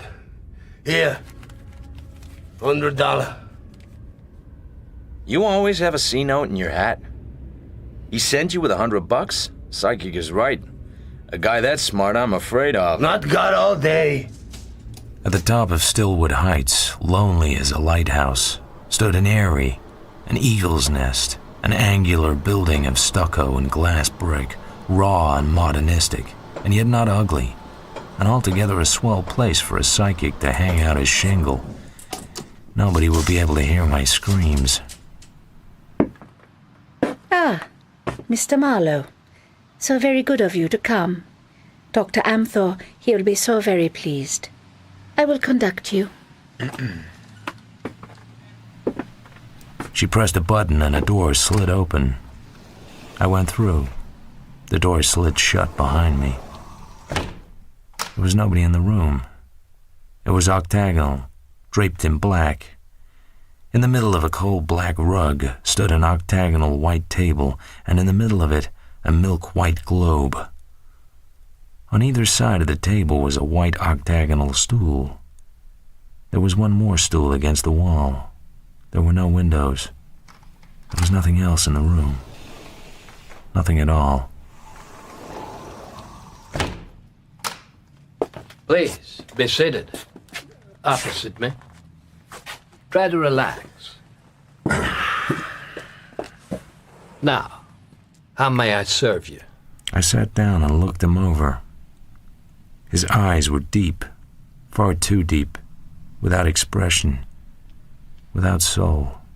Please, do not fidget. It disturbs my concentration. It makes the butter run and the cat squawk. You didn't come here to be impertinent, I'm sure. I came to ask about some Russian cigarettes filled with marijuana, with your card rolled in the hollow mouthpieces. The answer is simple. There are things I do not know. This is one of them. Then why send a tough Indian in a car? By the way, doesn't the Indian have to stink? If he's working for you, couldn't you sort of get him to take a bath? He is a natural medium. They are rare, like diamonds. And like diamonds, sometimes found in dirty places. You are a private detective? Yep.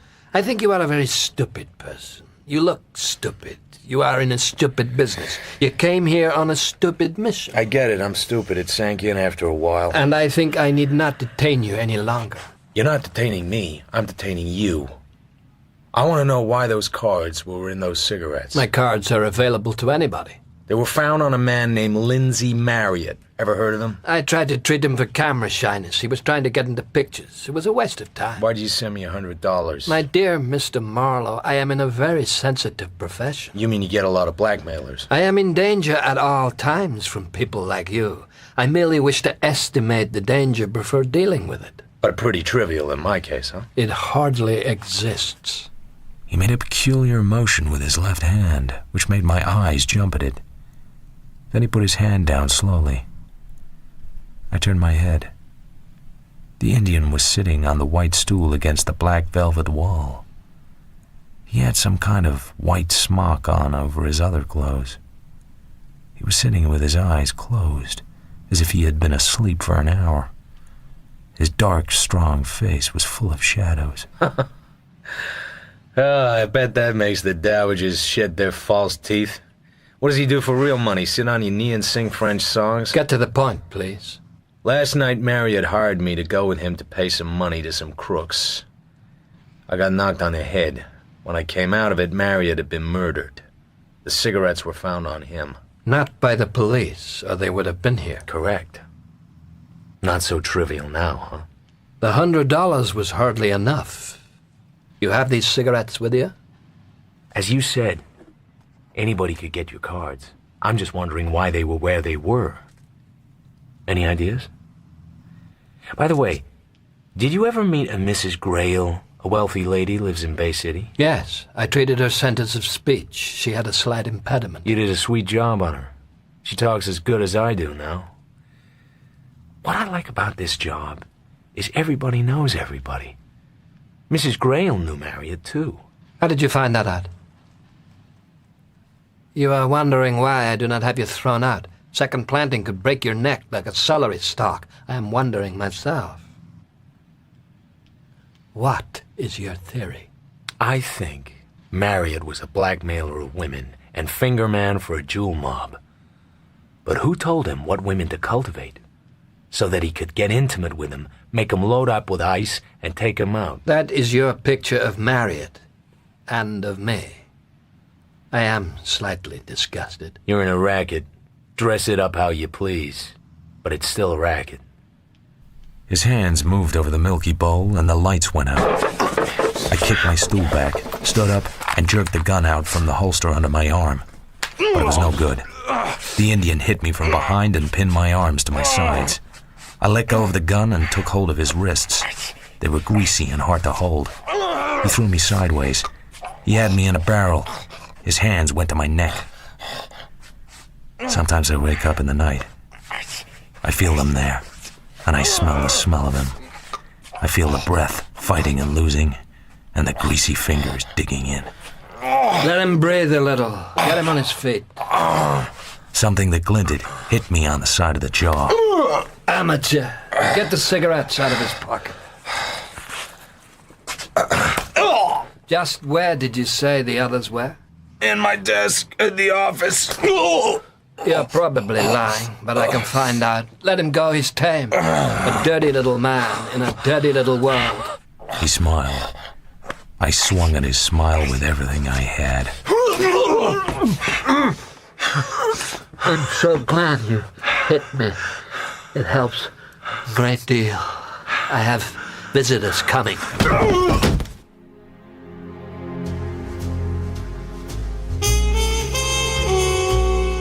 I came to sitting on a chair in reception. Amthor was by the window. The blood had been washed off his face, but his nose wasn't the nose I had first met. A big cop stood in front of me, holding my wallet in his hand. You got fun, Pally. People, huh, Pally? From the big bad burg, huh? Little spot of blackmail, huh? Cops. What do you think, Pally? Not L.A. Say something, Pally. Something that would make us get fond of you. Give me back my gun. Oh, you want your gun, Pally? He wants his gun. And what would you want your gun for, Pally? I want to shoot an Indian. Oh, you want to shoot an Indian, Pally? Yeah, just one Indian, Pop. This guy is very tough. He wants to shoot an Indian. Listen, Hemingway, don't repeat everything I say. I think this guy is nuts. He just called me Hemingway. Do you think he's nuts? I think possibly he's a little unbalanced. I don't see no gun. I have it. I'll give it to you, officer. What for did you call me Hemingway, Pally? There are ladies present. Let's go, Pally. I think maybe a little air will help you to get straightened out. Okay, Hemingway. He's doing that again. Would that be some kind of dirty crack in his book? The cop took me down and put me in the front seat of his car. There was an elderly cop with a gray mustache sitting in the back seat. Hurry up. How come you don't have a car with you, Pally? Amthor sent for me. Why would that be, Pally? It must have been he wanted to see me. Oh, this guy's good. He figures things out. Amthor says you try to put a bite on him. Maybe you would like to tell us why? You mean while I still have part of my face? We ain't those kind of boys at all. You know Amthor pretty well, don't you, Hemingway? Mr. Blaine kinda knows him, me. I just do what the orders is. Who the hell is Mr. Blaine? That's the gentleman in the back seat. And besides being in the back seat, who the hell is he? Why, Jesus, everybody knows Mr. Blaine. All right. Not a row between pals and no ladies present. We really don't give so much time to why you went up there. But this Hemingway stuff is what really has me down. Just a gag. Who the hell is this Hemingway person at all? A guy that keeps saying the same thing over and over until you begin to believe it must be good. For a private dick, you certainly have a wondering kind of mind. Are you still wearing your own teeth? Turn right to the next. Check. Here. Well, it's nice to have met you, Pally. But don't come back. Anyways, not on business. Out. I walk from here? Was that all right with you? Sure, it'll give me time to think a few things out. For instance, I'd say you were both Bay City cops. I'm wondering why you were out of your territory. He didn't answer. Neither of them spoke. I started to get out of the car. The man in the back seat made a sudden flashing movement that I sensed rather than saw. A pool of darkness opened at my feet. I dived into it. It had no bottom.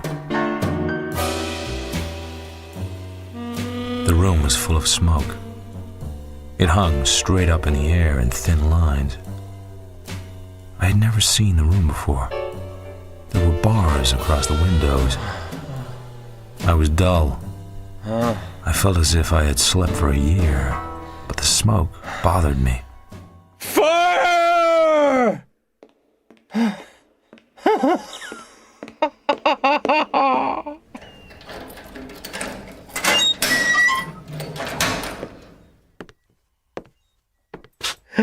What is it? Don't count that one, Jack. It's sort of slipped out. Maybe you want some more straitjacket? I'm fine, Jack. Just fine. Where am I? Where you belong.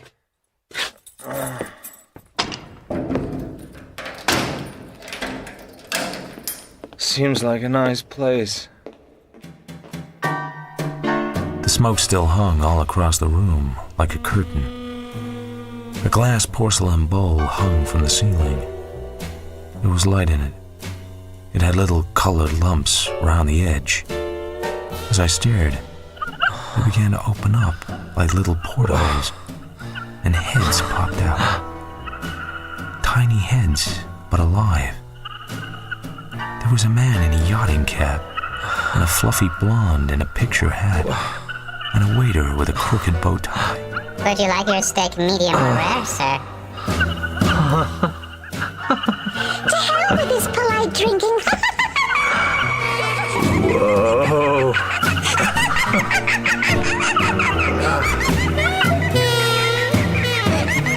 I closed my eyes tight and winked them hard, and when I opened them again, it was just a sham porcelain bowl. Soreness in my head and throat and my arm. I rolled up the sleeve of my rough cotton pajamas and looked at my arm. It was covered with pinpricks all the way from the elbow to the shoulder. Dope. That accounted for the smoke and the little heads. Okay, Marlo. You've been sat down twice, had your throat choked, and been beaten half silly on the jaw with a gun barrel. You've been shot full of hop until you're as crazy as two waltzing mice. Now let's see you do something really tough. Like putting your pants on.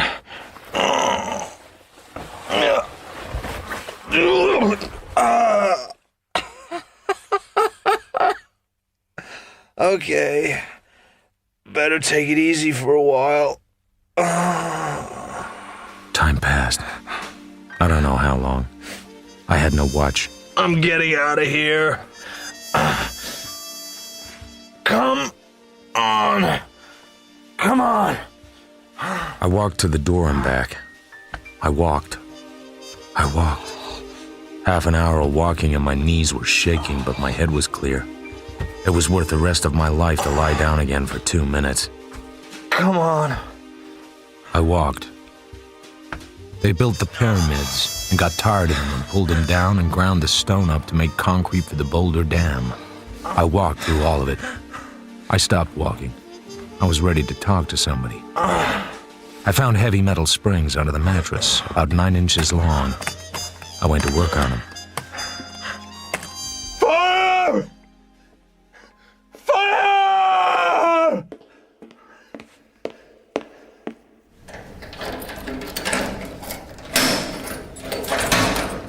What is it now?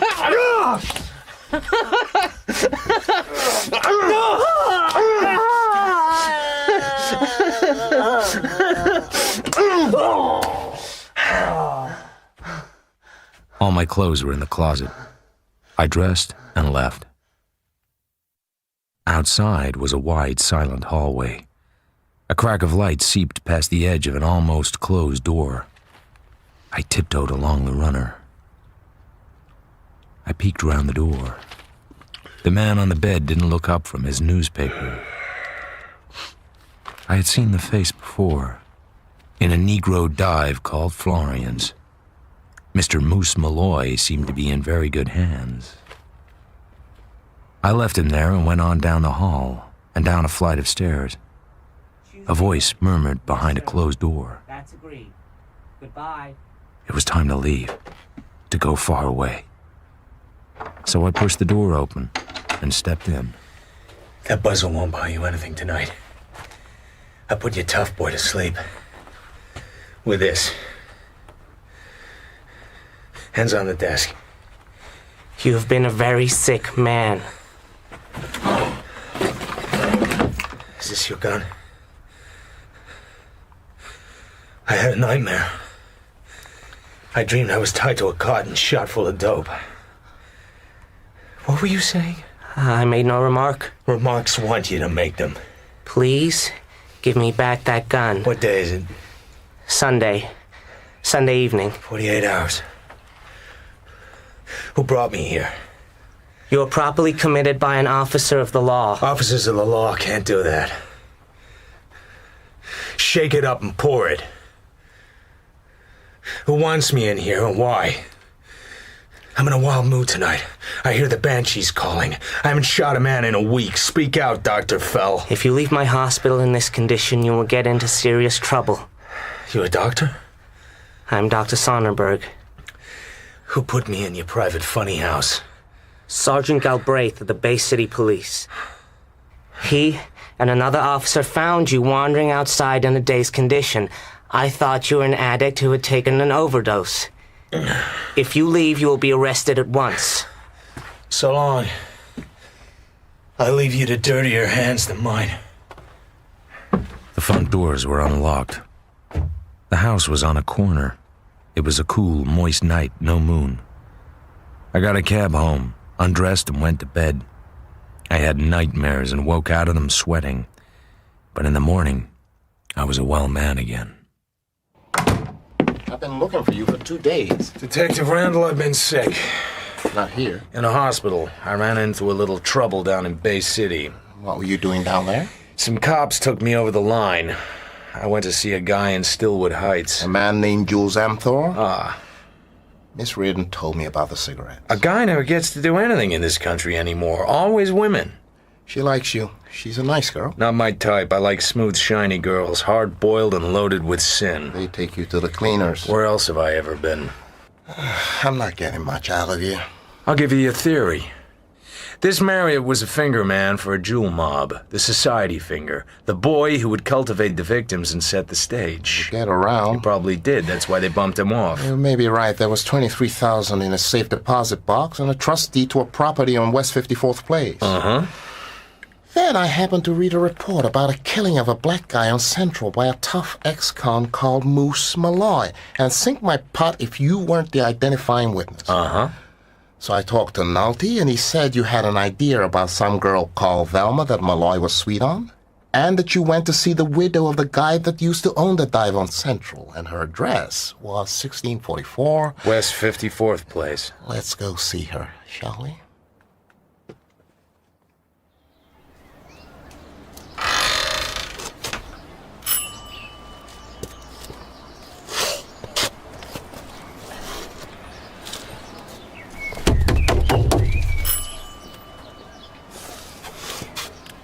It was unlocked last time. Should we do a neat job? Kick it in. Who cares around here?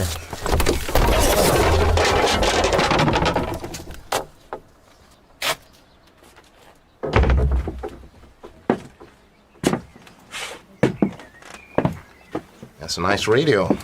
Costs money. It's paid for. Oh, here's something. Someone pulled the plug. Where'll she be? The bedroom.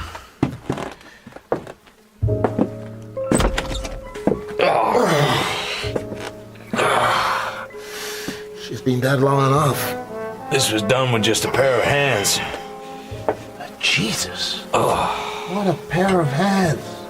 Look at the neck bruises. You look at him. Poor old Nolte. It's not just a shine killing anymore.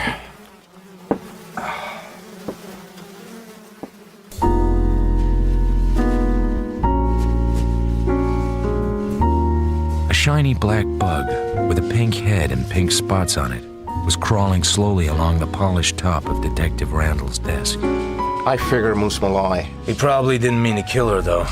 He's just too strong. That won't help him any. You let me handle this. The bug reached the end of Randall's desk, marched straight off into the air, and fell on its back on the floor. What about Amthor? He's gone away. The Indians disappear as well. Will you sign a complaint against these people? I couldn't make it stick. I think Amthor had nothing to do with Marriott's death. The cigarettes were planned. What about Dr. Sonderberg? Men from the DA's office went down there. Whole shebang skipped. There's a wall safe they're working on. My guess is that Sonderberg will have a record for treating gunshot wounds or illegal use of dope. Anything else? What do you know about Laird Brunette? He's a gambler. He makes plenty. That doesn't bring us any nearer who killed Marriott. Let me handle the Marriott killing and find Moose Molloy. I got paid on the Marriott business, and Mrs. Grail has hired me. Go home, Marlowe. You look pretty peaked. I bent down and picked up the pink-headed bug in my handkerchief. Look, This little bug climbs all the way up to your office just to make a friend. I'll be your friend, little fella. Go home and lie down, Marlo. And have a nice rest. I tucked the handkerchief into my pocket and rode the elevator down to the Spring Street entrance. I put the bug down carefully in a flower bed and wondered how long it would take him to climb back up to the Homicide Bureau again. Then I got in my car and went down to Bay City to look for my favorite cop. Hey, Hemingway. Jesus, you again. What do you want? I want you to tell me why you put me in that funny house. That's Blaine. I didn't mean for him to sap you. Oh, that's okay then. It was just an act. On account of we're friends with this psychic guy, Amthor, and we kind of keep people from bothering him. Them old cops get sap hungry once in a while. You drop like a sack of cement. Then we run you over to Dr. Sondenberg's clinic on account of he was a nice guy to take care of you. Does Amthor know you took me there? Hell no. It was our idea. You gonna get tough? Maybe. What's Dr. Sonderberg's real racket? You want to tell me that, Hemingway? Okay, listen, Pally. Around here, a cop can't stay honest if he wants to. You gotta play dirty or you don't eat. I got a wife and 2 kids, and I do what the big shots say. So you do know. If Sonderberg had a racket, a real racket, you wouldn't have come out, not walking. I don't think I was meant to come out walking. I think I was being milked in there to find out what I knew. But there are 3 ways Sonderberg could have known that there was anything for me to know that might hurt him. Amthor might have told him, or Moose Malloy, or you. Who the hell is Moose Malloy? He's on your teletype if you ever read it. Killed a man over on Central a few days ago. I saw him at Dr. Sonderberg's. It figures. Sonderberg was hiding hot boys at his clinic. If they have dough. It's a hideout. Hiding them for who? Who runs this town? You mean the chief? It's Laird Brunette, isn't it? He owns the Belvedere Club. He put up 30 grand to elect the mayor. Might be. Where can Brunette be found? Why ask me, baby? Because you know, don't you?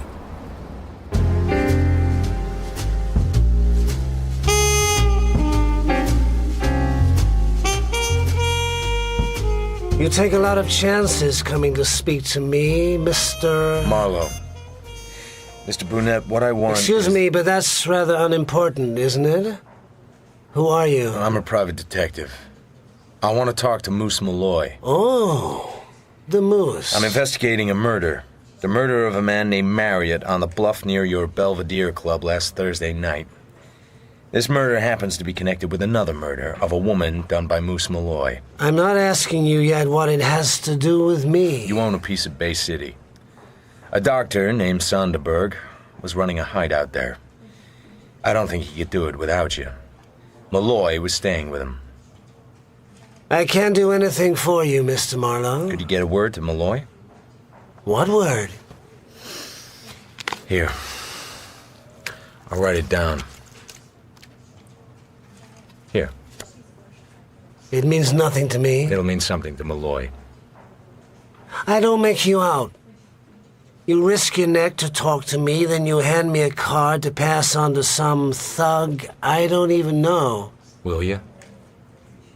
The things I do. I run towns, I elect mayors, I corrupt police, I peddle dope, I hide out crooks, I heist old women strangled with pearls. What a lot of time I have. I can't promise you anything. Thanks. It was about 10 o'clock when I called Mrs. Grail. I thought it would be too late to catch her, but it wasn't. We had a date at the Belvedere Club, remember?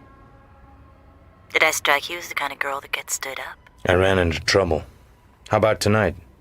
Should I really bother? Drop around here. I'll show you my etching.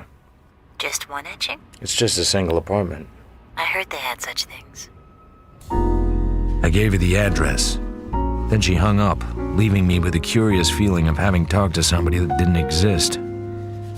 I slipped the catch on the front door, took a shower, and lay down. I was a pink-headed bug crawling up the side of the city hall. I was asleep. I got your note. Moose, I hoped you'd drop by.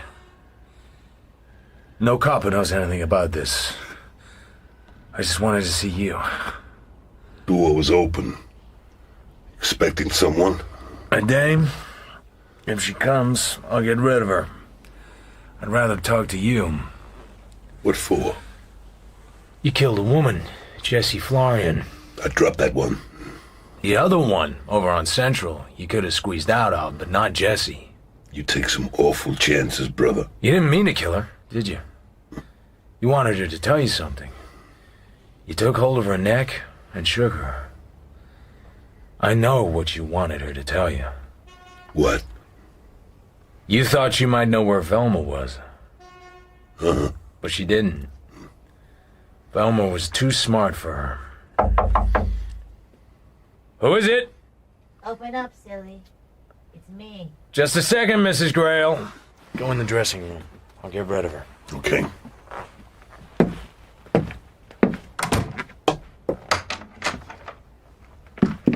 What's going on? Nothing. Nothing's going on. You gonna offer me a drink? Let's talk a little first. What about my jade? Do we have to? I don't think your jade was ever stolen. Wasn't it? I don't think Marriott went to that canyon to buy it.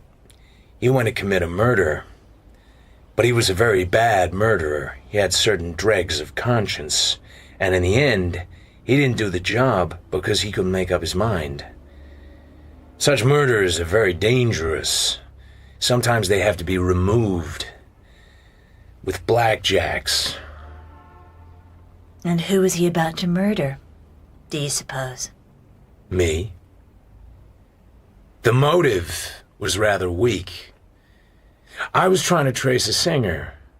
Perhaps I was helping Moose Molloy to find her. Obviously, it was possible to find her, or it wouldn't have been worth pretending to Marriott that I had to be killed and killed quickly. But there was a much stronger motive for killing Marriott. Very interesting. If one knows what you are talking about. And one does. A girl who started in the gutter became the wife of a multi-millionaire. On the way up, a shabby old woman recognized her, probably heard her singing at the radio station, and this old woman had to be kept quiet. She only knew a little. But the man who dealt with her and made her monthly payments and owned a trust deed on her home, that man knew it all. That didn't matter either, as long as nobody else knew. But someday, a tough guy named Moose Molloy was going to get out of jail and start finding things out about his former sweetie, because the big sap loved her, and still does. That's what makes it funny, tragic funny. And then, a private dick started nosing in also, so the weak link in the chain, Marriott, is no longer a luxury. He's become a menace. The cops'll get to him and take him apart. He's that kind of lad, melts under heat. So he was murdered before he could melt. With a blackjack. By you. I thought I knew the voice. I listened to that voice for 8 years. All I could remember of it. Hiya, babe. Long time no see. You look swell. I kind of like your hair red, though. Get away from me, you son of a bitch. I never thought. It just came to me out of the blue. You turned me in. You, little Velma. She shot him 5 times in the stomach. Then she turned the gun and shot at me, but it was empty. She dived for Molloy's gun on the floor, but I knocked it away, picked it up and went away round the bed with it. Molloy was still standing, but he was swaying. She ran for the door, and I didn't try to stop her. I turned him over and put a pillow under his head. Then I phoned Randall.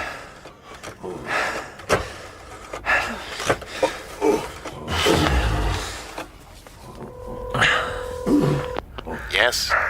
Molloy, in my apartment, shot 5 times in the stomach by Mrs. Grail. She got away. So you had to play clever. It took 4 men to get him on the stretcher. He has a slight chance.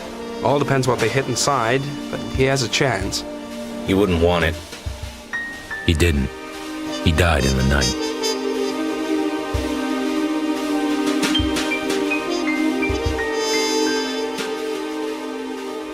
You ought to have given a dinner party. The women in their best jewels and the men in white ties, the suspects with their brittle smiles and restless hands, and you at the head of the table telling all about it in a phony English accent. How about a little drink, Miss Reardon, while you go on being clever?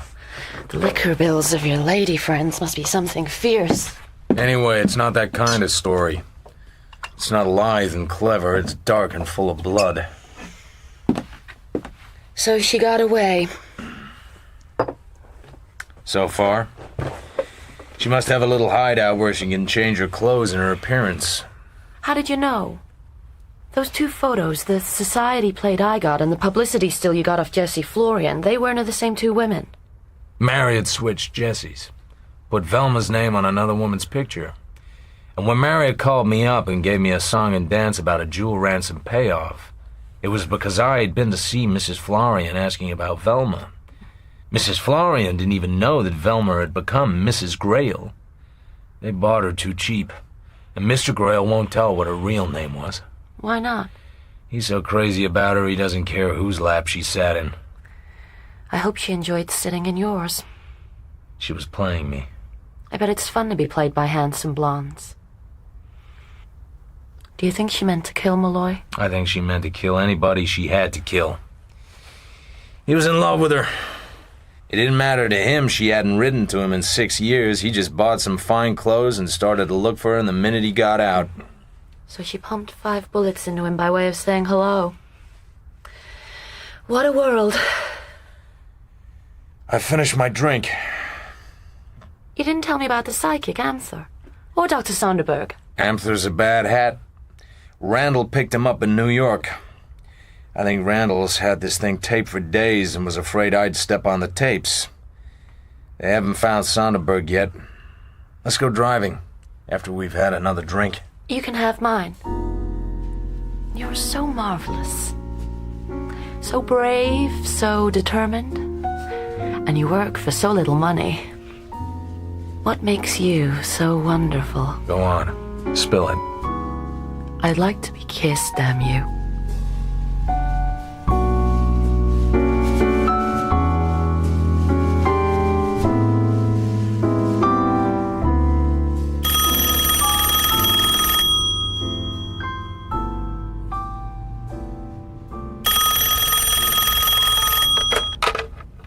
Yeah. Little Velma's dead. Randall? Baltimore detective wandered into a nightclub and recognized her. He went backstage and told her he'd seen the wanted file. He said, "Let's go," and went to help her into a coat. She shot him through it 3 times and then turned the gun on herself. He lived until the next day. That's how we know. She shot herself clean through the heart. She was stupid. Why? We'd never have convicted her, not with her looks and money. Grail would have got her off. Maybe she was tired of dodging. Maybe she wanted to give Grail a break. She didn't have to shoot a cop to do that. Who would that trial have hurt most? An old man who loved not wisely but too well. That's just sentimental. Sure. Probably all a mistake anyway. Did my bug ever get back up there? What? My little pink bug. Marlo, I don't know what you're talking about. So long.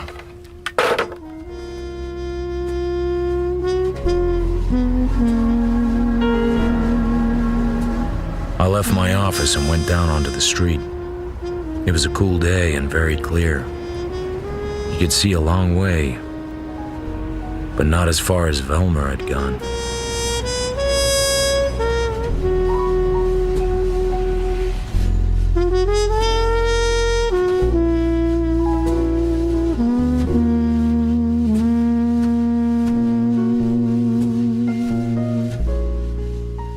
Farewell, My Lovely, by Raymond Chandler, was adapted for radio by Robin Brooks. Philip Marlowe was played by Toby Stevens, Moose Molloy by Richard Ridings, and Mrs. Grail by Madeleine Potter. Morrison was played by Pat Starr, Anne Reardon by Claire Harry, Randall by Jude Akawuduke, Nulty by Sean Baker, and Jessie Florian by Joanna Monroe. Galbraith was played by Lloyd Thomas, Marriott by Ian Batchelor, Sonderberg by Adil Akhtar, and Laird Brunette by Sam Dale. Other parts were played by members of the cast. Farewell, My Lovely was directed by Mary Peet. The producer was Claire Grove.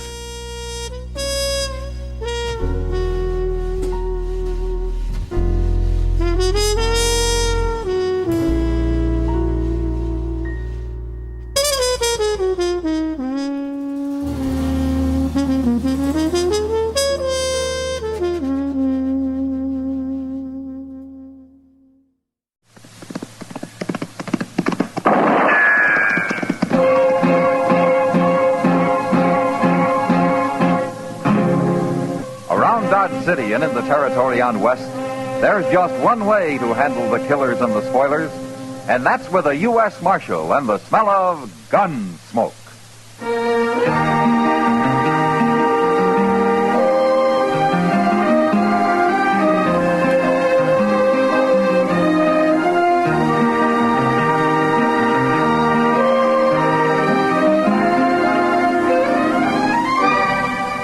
Gunsmoke, starring William Conrad, the transcribed story of the violence that moved west with young America, and the story of a man who moved with it. I'm that man, Matt Dillon, United States Marshal. The first man they look for and the last they want to meet. It's a chancy job, and it makes a man watchful and a little lonely.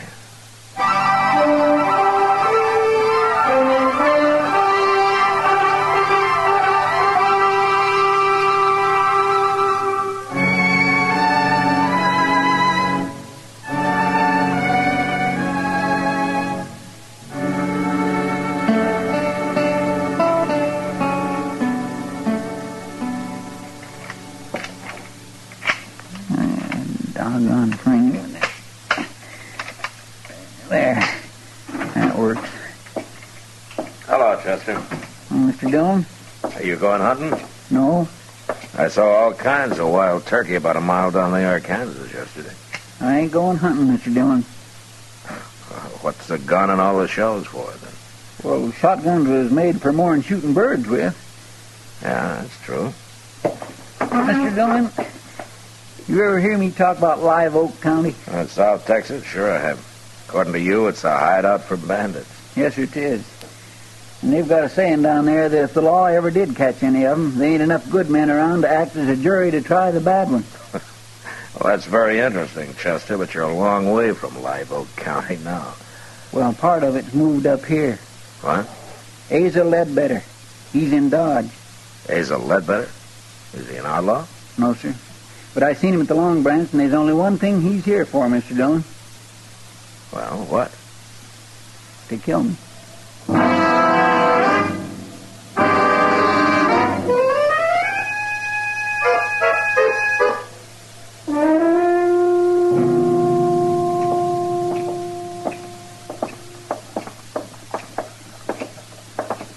All right, Chester. Are you going to tell me why Asa Ledbetter is here to kill you? It don't matter why, Mr. Dillon. Okay. I'm going to go in there and talk to him. I'd as soon you didn't. I don't like people getting killed in Dodge, Chester. Even you. Now, you wait here, huh?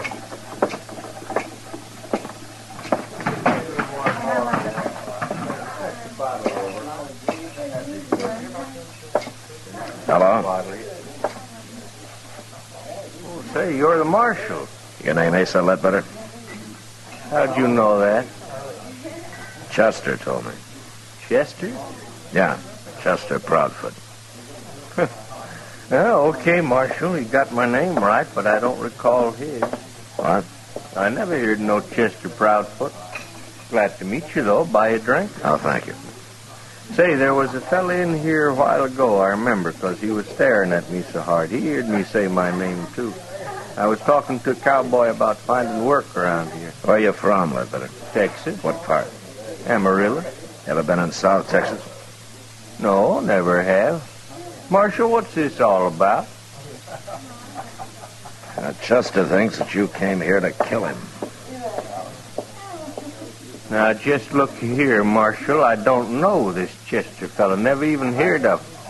I don't go around murdering people. I hope that's true, Lynn. Of course 'tis.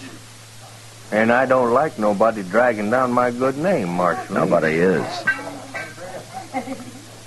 So long. Just ask anybody from Amarillo about me, Marshal. They can tell you.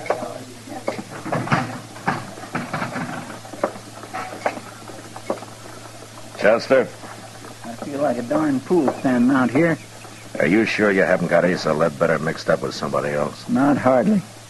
He claims he never heard of you. He's been looking for me for years. Why, Chester? It don't matter why, Mr. Dillon. If I'm dead, all that matters is I'm dead. Why don't you take a few days off, huh? Go fishing or something. You don't believe me, do you? I didn't say that, Chester. Well, you'll be sorry, Mr. Dillon. You'll be real sorry.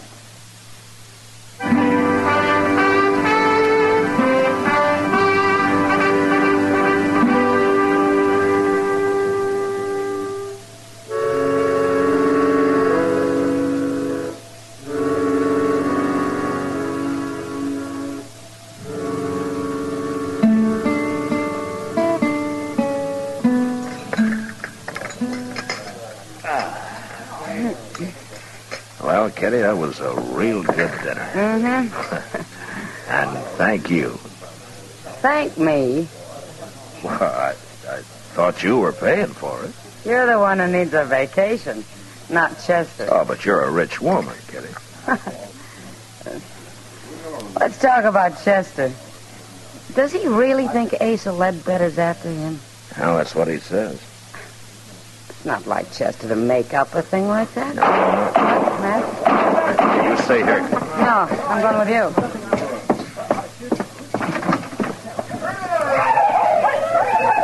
It's a couple of drunken cowboys. You going after him?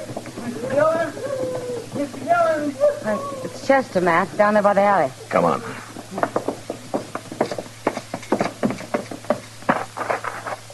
What's the matter with his arm? Looks like he's been hurt. Yeah. He shot me, Mr. Dillon. He shot me. One of those cowboys? No, Asa Ledbetter. What? I seen them cussed cowboys coming, so I ducked in the alley here. And Ledbetter was down at the end of it, just waiting for me. I think he just hired them fellas to set up a commotion so he could get a shot at Here, me. let me see that arm. Bullet went right in here, Mr. Dillon. It didn't break nothing, though. Chester, you've been hurt worse than this a dozen times. Now, look, if you ducked in the alley, you were probably facing the street, weren't you? Yes, it was. All right, then Ledbetter wouldn't have been behind you. The bullet entered from in front. It was him, I tell you. Or the wild bullet from those cowboys. You think I'm lying? Well, I think you're worrying yourself into seeing things. I'm going up to Doc's, if I can make Now, it. wait a minute, Chester. Where's Ledbetter staying? Well, he told me the Dodge House, Matt. All right, I'll go talk to him. Sure. You go talk to him. How many times do I have to be shot around here before anybody believes me?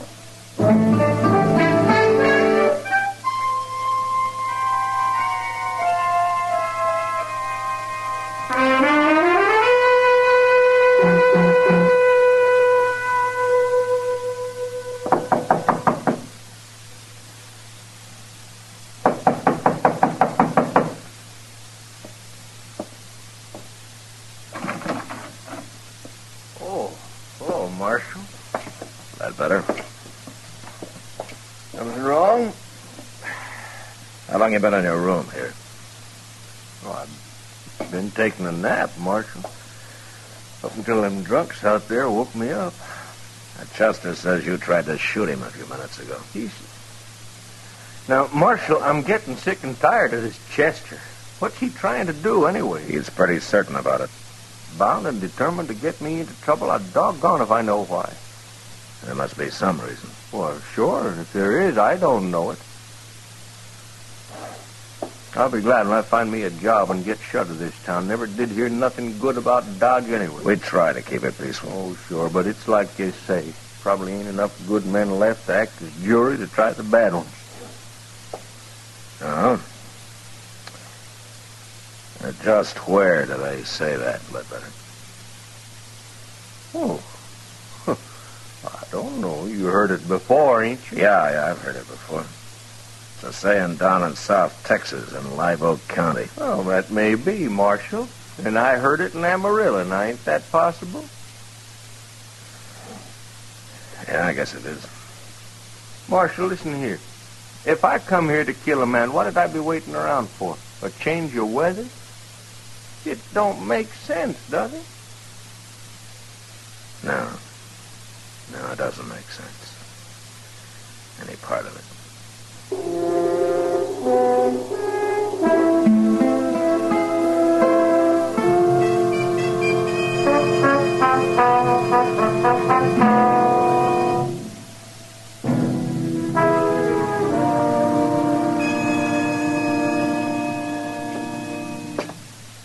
How does it look, Doc? Well, it's just a scratch, man. A scratch? I suppose if I come in here scalped, you'd say the barber just give me too tight a haircut. Now, Chester, be brave, boy. Let's see. There we are. In a week, you'll never know you got hit. Well, it's a mercy it wasn't my gun arm. Chester, I told you Asa Ledbetter was in his room the whole time. You mean he told you? I asked the desk clerk on the way out. Then he was lying, too. Chester, how long since you've had a good night's sleep? Now, Doc, don't you start that. Well, you admit you didn't actually see Ledbetter in that alley. But next time you'll see him all right, won't you? Whether he's there or not. Have you finished doctoring my wound? Oh, now, wait a minute. Getting mad won't help you. Well, maybe it will. Well, where are you going now? Who cares where at I'm going?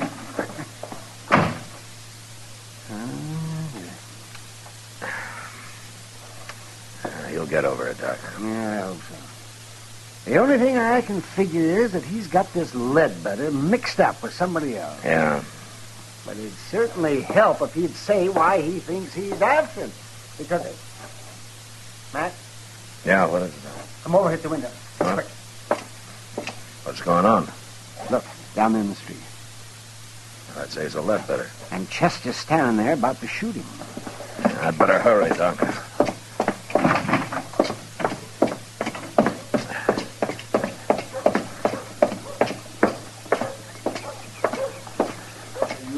Getting plumb good and tired of you. And why don't you do something about Chester. it? You stay out of this, Mr. Dillon. I don't like gunfighting, no matter who starts it. I didn't start it. He come here to shoot me. Marshal, he is crazy. Ought to be locked up.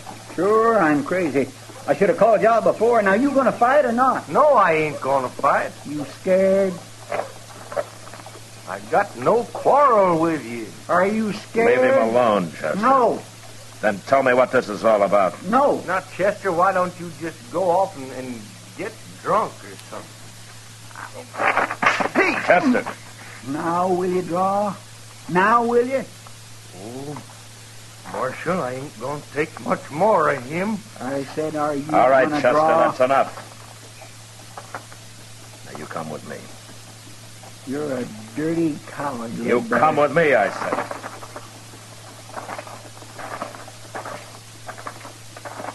You're with him, ain't you? You and Doc and everybody. Maybe you are crazy, Chester. Sure. Oh, sure. Well, where you going? I'm going to get me a drink. Alone.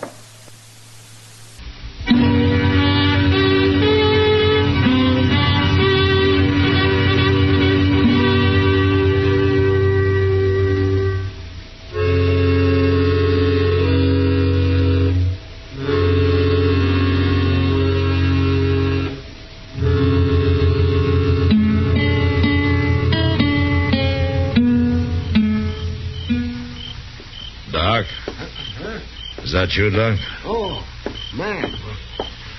Why, it's 3 o'clock in the morning, man. Yeah. You been on a call? Well, I haven't been romancing the ladies. Yeah, is Chester asleep? Yeah, he's asleep. But not in the office. Well, why not? Where is he? I locked him in the cell out back. You locked him in... What? He got drunk, Doc. By sundown, he was as drunk as I ever saw him. Well, maybe he needed it, Matt. Maybe it'll bring him out of all this. Well, something's got to. Yes, it does. Well, I'm going to go to bed now, Matt. You better go, too. Yeah, I am, Doc. I think I'll use Chester's bed in the office tonight. I'll see you tomorrow. Yeah, good night, Doc.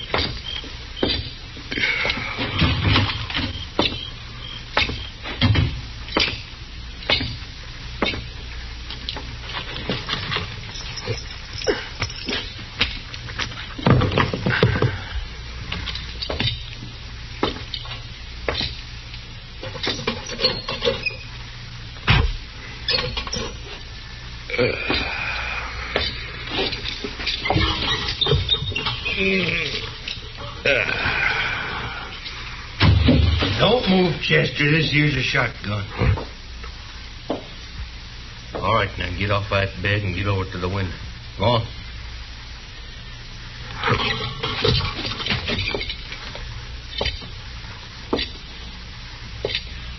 Better. I'm gonna sit down here and light the lamp now, but you just stand steady. The shotgun's right across my knees.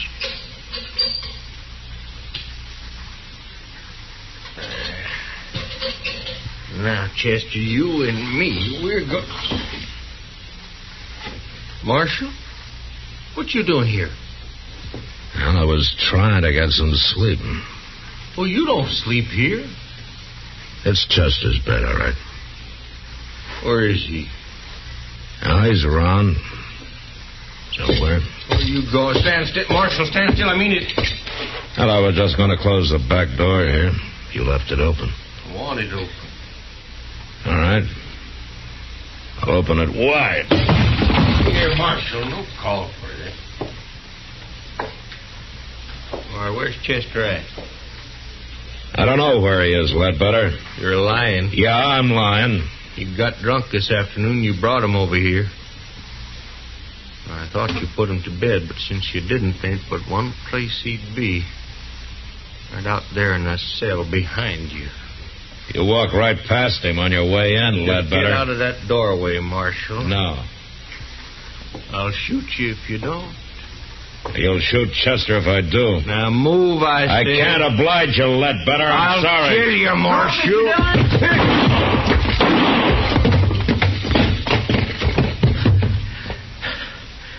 Don't shoot again, Chester.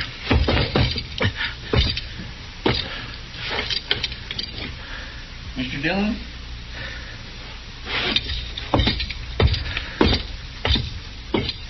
Is he dead? Yeah. You hit him in the head with the first shot, Chester. Pure luck.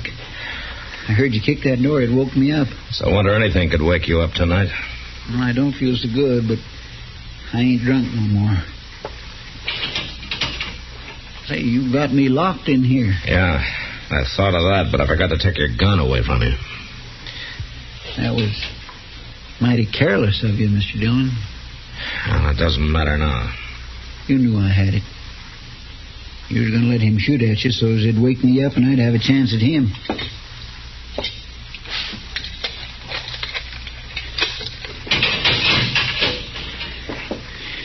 I guess I was kindly wrong about you being agin me. You know, it might have helped things if you'd have told me why Ledbetter was after you, Chester. I just couldn't, Mr. Dillon. Oh, why? It had to do with a lady. Oh. She's dead now, but I didn't want nobody talking about her, saying her name. Nobody. Can you understand that? It'll be daylight soon, Chester. Let's go brew up some coffee, huh? Thank you, Mr. Dillon. Thank you.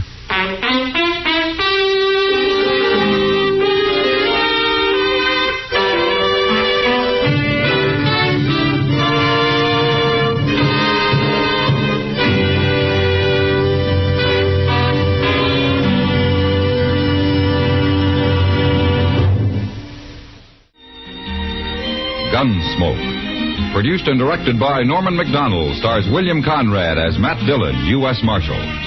Our story was specially written for Gunsmoke by John Meston, with music composed and conducted by Rex Corey. Sound patterns by Tom Hanley and Bill James. Featured in the cast was Lawrence Dobkin as Asa Ledbetter, Harley Bear as Chester, Howard McNear as Doc, and Georgia Ellis as Kitty.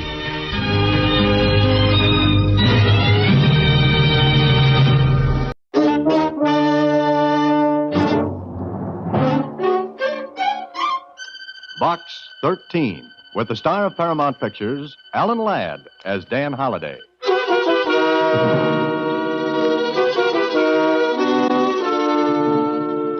Box 13, care of the Star-Times.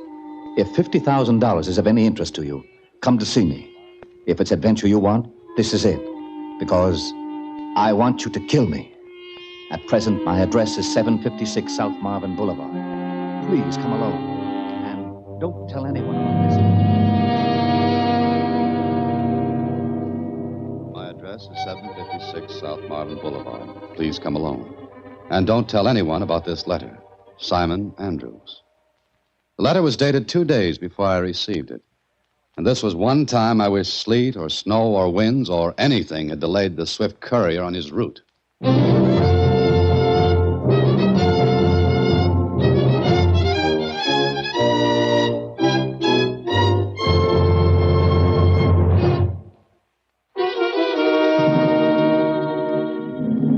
And now back to Box 13 and Dan Holliday's latest adventure, Killer at Large.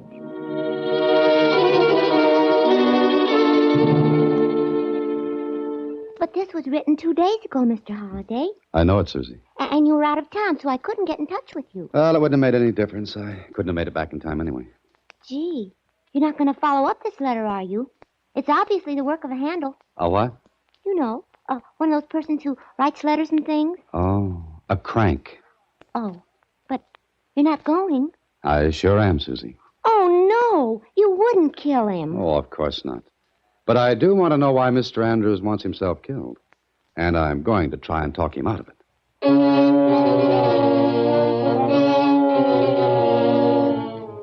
The fact that I hadn't received the letter for 2 days had me worried. A lot of things can happen in 2 days.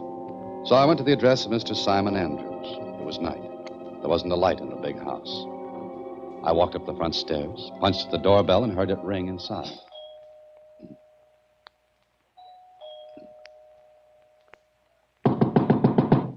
Want somebody in there, Bud? Huh? Where did you come from? Never mind where I came from. The point is, where do you think you're going? I was going inside, if the door opens. Step back away from that door. With your hands up. What's the idea? It's not an idea, Bud. It's a reality. Awful real. Go on. Step away and keep your hands up. After you. Thank you. Straight ahead. Go on. I'd still like to know what the score is. About 10-0, and you're carrying the short end. Keep going, and stop at that door to the right. Get away from it. Torlin, what's this? This is something that I picked up on the front steps, Mr. Andrews. Bring him over here. Was it you who rang the bell? That's my usual way of getting into houses. Who are you? What do you want? You're Simon Andrews? Maybe I am. Maybe I'm not.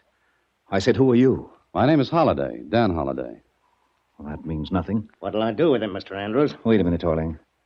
Holliday, what did you want here? I came here to kill you. Hey! Watch him, Torling. Oh, at your own request, Mr. Andrews. Look. Keep your hands away from your pockets. Wait a minute. Let's see what you got in there. Go ahead. No gun. No knife. I don't understand. That makes three of us. A nice, cozy group. Here, I was going to give you this letter. I think you wrote it. Yes. I wrote this. And you're Box 13. Yes, I am. It's all right, Torling. Leave us alone. Huh? You sure it's all right? Yes, go on. Go back to your post. Oh, sure. I'll be right outside the window. Now, Mr. Andrews, what gives? I'm sorry, Holliday, but I'm afraid. Afraid of what? Of being killed. For a man who wanted to be killed, you're doing a lot of unnecessary work. Why didn't you come when you got the letter? I was out of town for a couple of days. Oh, Please, sit down. Would you like a drink? No, thanks. I'll have one. You mind? Go right ahead. It's your house. When I wrote that letter, I wanted to be killed. Why? Maybe I'm crazy. I don't know. But I was sick of living. Just sick of it. Can you understand that? Not yet. I like to see flowers and bees and birds. You're younger than I. Anyway, it was a kind of a morbid thrill, thinking that someone was after me, going to kill me. Did you really think I'd do it? I didn't know. I took the chance. Well, don't worry. My only reason for coming here tonight was to see what prompted this letter. And to talk you out of it, if possible. I wish you'd come 2 days ago. Why? I want to live now. I've met someone, and I want to live. Well, go right ahead. I have already paid someone to kill me. You what? You're crazy. Not now. I was. You can't be serious. I am. I tell you, someone is going to kill me. Someone I paid $25,000 to do it. I don't know who, I don't know when or where, but he's going to kill me. You're a fool. Go to the police. I can't. Your life depends on it. I know, but I can't go. If I do, there'll be notoriety. I wouldn't have cared before, but I can't let that happen now. You know, I've met some strange people through my ad in the Star Times. But if you want the trophy, there'll be no argument. Put it on your mantle. Don't joke. I'm not. You've got yourself into this. Now get out. Maybe you can help. Sure, maybe you can. Oh, no, I'm sorry. Look, I'll pay you whatever you want. I can afford it. Oh, sure, if you can afford $25,000 to get yourself killed.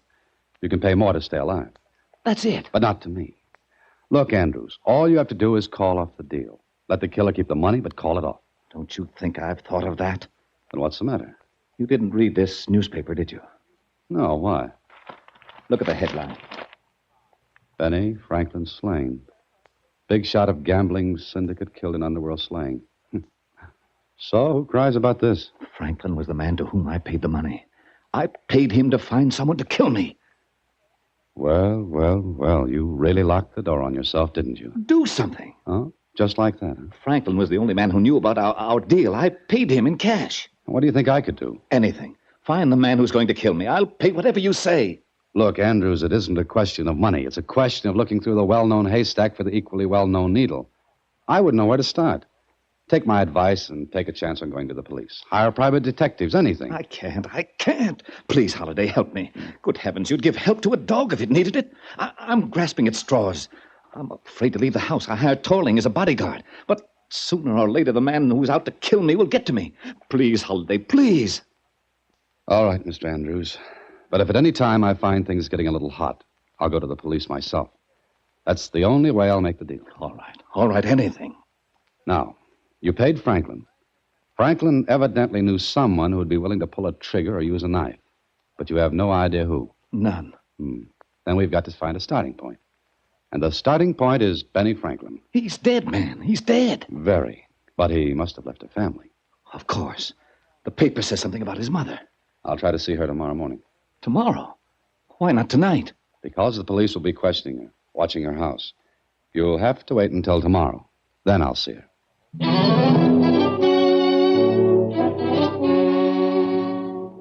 Well, I didn't like the setup. Andrews was a fool and obviously a psychopathic case. But he was in trouble. So the next morning, I saw Franklin's mother. I can't tell anybody anything else. I told all I knew. To the police? Yes. Yes, to the police 100 times. My boy's gone. What good is all this? I'm not the police, Mrs. Franklin. Then why do you want to know about Benny? Maybe I'm a friend of his. I don't know you.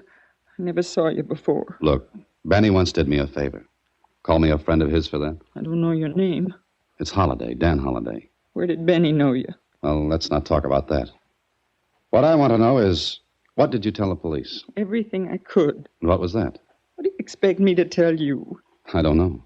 Maybe who his friends were or weren't? He was killed. He was killed by somebody who hated him. There was a man named Scott. Scott? Did you ever see him? No. I told the police. Benny saw him often. He always went out to meet him. Why? I don't know. Was there anyone else? No one I knew.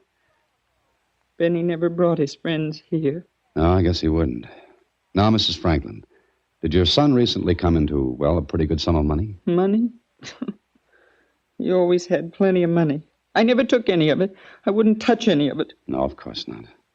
But what did he tell you if he came in to say $25,000? No, he wouldn't tell me. Why are you asking that? I have my reasons, Mrs. Franklin. Maybe if we knew he had the money and if we could find out if he gave it to anyone, we might be able to learn who killed him. Don't you want to see his murder caught? I don't know. He was your son? Yes. My son. I was ashamed of him for what he was, but I loved him. Yes, I know. But think, Mrs. Franklin, did he have that much money recently? No. No, I don't think he did. You're sure of that? When he had money, he spent it all at once. Then if he'd had as much as $25,000 recently, he'd have put on quite a show, huh? Yes. Yes, yes.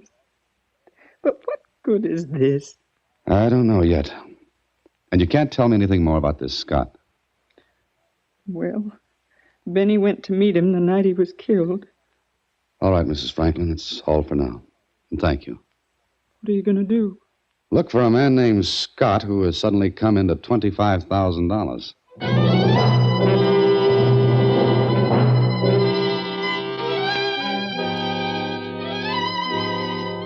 That was all. Look for a man named Scott who had a lot of money. A killer would make himself hard to catch. Well, the starting place was one of Benny Franklin's favorite places. Then another, then another. Then finally in the bar of a little cocktail lounge. Yes, sir. What can I do for you? Quite a bit, I hope. Huh? What'd you say? Look, my name's Holliday. I'm a writer, and I thought perhaps you could help me out. Oh, you want me to write something for you? Oh, no. But I'm interested in Benny Franklin's case. Oh, that's so. Yeah, he came here quite a lot, didn't he? Well, lots of people do. Mm-hmm. But Franklin came here more than lots of people. Maybe. Can you tell me anything about him? Mr. Holliday, there's something like 5 newspapers in this city. Pick up any one of them and read all about Benny Franklin. That's not the kind of stuff I want. Well, that's the only kind of stuff you get. Even for this? You could buy a lot of newspapers for that 50. But not a lot of information. What makes you think I can give you any? This 50. What you want to know? Anything you can tell me. Well, I heard that Benny Franklin wasn't the big boy in the gambling outfit. Oh? You sure? That's what I hear. Also, that there was a lot of talk around that Benny was getting too big. I see. But I'm not interested in that part of the story. What you mean? I want to know about a man named Scott. Don't know him. You never heard of him, huh? No. Who is he? Where is he? I don't know. I don't know nothing about that. Scott's a trigger man, isn't he? A killer. Does that make you hysterical?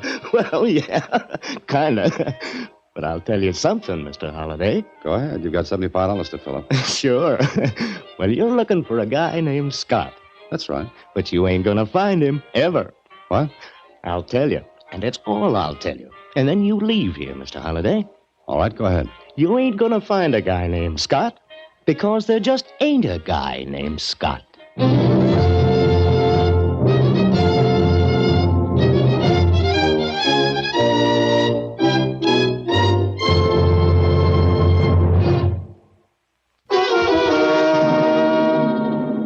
And now, back to Killer at Large, another Box 13 adventure with Alan Ladd as Dan Holliday.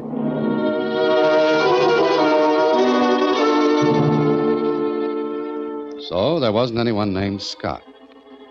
I didn't believe the bartender in that cocktail lounge. I didn't believe him because Franklin's mother had told me Scott saw a lot of Benny. But maybe Mrs. Franklin could be mistaken. I went home and thought it over. The more I thought, the less sense it made. According to the bartender, I was looking for a man who didn't exist. According to Simon Andrews, I was looking for a man who was going to kill him. Later that night, I decided to pay Mr. Andrews a visit. I was leaving my apartment building when... Don't turn around. Just keep walking, Holliday. What? Just keep walking, I said. What's the idea? Turn in the alleyway. Go on. It's good enough. Now face the wall of the building with your hands up. Way up. How's this for size? Shut up and stay shut up. You got no gun. Everybody seems surprised at that. Maybe I should carry a few guns to keep people happy. It could be healthier for you. Now, why were you asking for Scott? How do you know I was? I got friends. Lieutenant Barr? Could be. Come on, Holliday. Why were you asking about Scott? I have an uncontrollable curiosity about men having that name. I collect them. I don't want to have to do that again, Holliday, and I want good answers. That's the kind I don't have. Now, maybe you'll tell me who you are. I could be Scott. Yeah, I had that idea when you asked me to go for a walk with you. Who sent you to that cocktail lounge? No one. I said I want good answers. I gave you one. No one sent me to that bar. You just happened to go in and ask about Scott. That's practically it. Who told you about him in the first place? Franklin's mother. You're a liar. All right, I'm a liar. Who might argue with a gun? Turn around. Well? Wait a minute. I want to get a good look at your face. Do I look any better by matchlight? I never seen you before. I wish you never had. Who got you in town? Who did what? Come on. You ain't one of the mob. You know. Well, I'm getting old. You ain't got a gun. What's your pitch? You know, I think we're going at this the wrong way. We're asking each other questions. Suppose we just settle down to a couple of true confessions. Where you from? Why? I don't know what this pitch is, but who sent you out to get me? Get you? Yeah, you come in to put the finger on me. And I didn't come in here alone. Look behind you. What? Look. All right, stand still. Oh, don't. Please don't. My, what a big difference a gun makes, depending on who holds it. Now, who are you? My name is Nicky. Last name Scott? No. Would you like to be caressed with your own gun? No, please. Please tell Scott I won't do it anymore. Please give me a break this time. I'll get out of town. I'll do anything, but let me go. Did you say I should tell Scott? Sure. I was just going to put the bite on him once, just enough to set me up, and then I was going to blow town. Honest, tell him that. Turn around. Face the wall with your hands up. Sure. Now, let's see what trinkets you're loaded with. It's just a letter. Uh-huh. What are you going to do now? Well, since you invited me for a walk and I didn't really want to go, I think I'd better turn you over to the police. Oh, no, you won't. Stop, come back here. What's the matter? Nothing, ma'am, nothing at all. Just a friendly game of tag. What? And I'm it.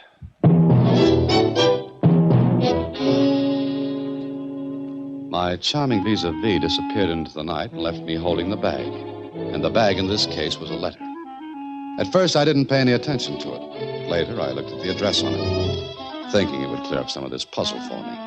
And did it? Everything got worse. So I decided to go and see Mr. Simon Andrews.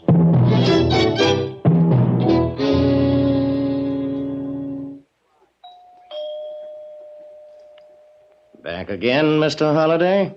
Well, Mr. Torling, still the faithful watchdog? Let's go in. Go ahead. Where's Andrews? Same place he was last night.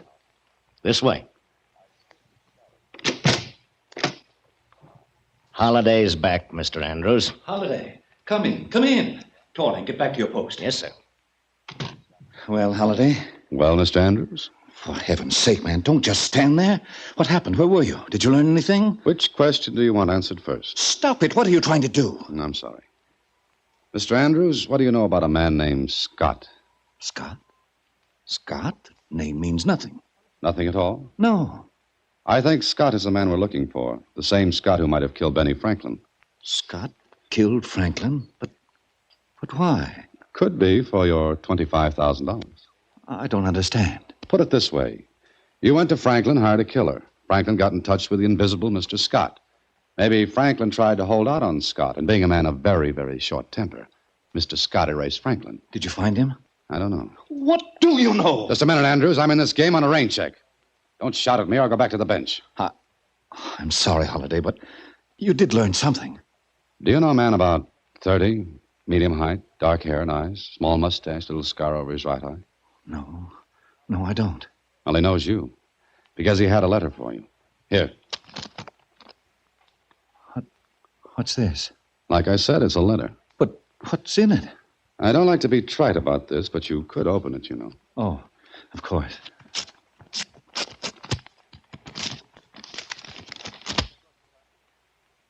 Well? Look. Read it. You got until midnight tomorrow. Midnight tomorrow? The letter's not signed. It doesn't have to be, Holliday. It's from the killer. Why should he send you a letter? Torturing me. It could be. Why didn't you turn that Nicky over to the police? Why didn't you do something? What's your suggestion, Andrews? You put yourself in this hole, now climb out of it. I'm pulling out. Oh, no, please. You're the only man who knows who's after me. Please, Holliday. Money's no object. Just find that man. How? You saw him. Only once. Yes, but you know what he looks like. Look, let's turn this whole thing over to the police. Let them find him. I can't. I told you before, I can't. Holliday, make one more try. Just one more. And spend the rest of my life without my head? Well, take Torling with you. And what about you? Oh, I didn't think of that. Oh, Mr. Andrews, you didn't think of a lot of things. One of them was how stupid can you be? I know, but will you help? On one condition. What's that? You paid $25,000 to have yourself killed. Probably because you couldn't take your own life. You wanted a thrill. Okay, you got it. You paid $25,000 for it. Now I'll pay $50,000. What? Make out a check for $50,000 payable to any charity I name. That's the only condition? The only one under which I'll try to find the man. All right. I'll do it. I'll write it immediately. Good. Oh, and Mr. Andrews. What? The check had better be honored, or I won't go through with this. I swear I'll honor it. Take it with you. Here. Deposit it first thing in the morning. Okay. Now, what are you going to do? To find Mr. Scott.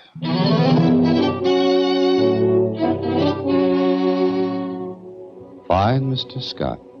Oh, it sounded so easy. So I did the only thing I could. I went back to the little cocktail lounge and the same bartender. Yes, sir. What can I... Oh, you. Hello. Well, what do you want now? I'm looking for Nicky. Nicky? Yeah, Nicky.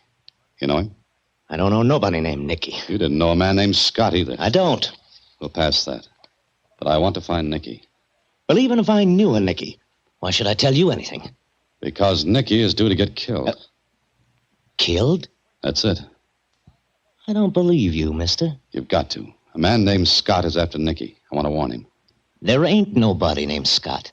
Nobody you care to admit you know. But there is a Scott, and he's after Nicky. You on the level? Yes, I am. Okay. You'll find Nicky where he lives. 654 South Rogers. Oh, one more thing. Is Nicky mixed up in that gambling syndicate? I answered your question. The only one I'm going to answer. Now, you get out of here. Get out before the roof falls in on me.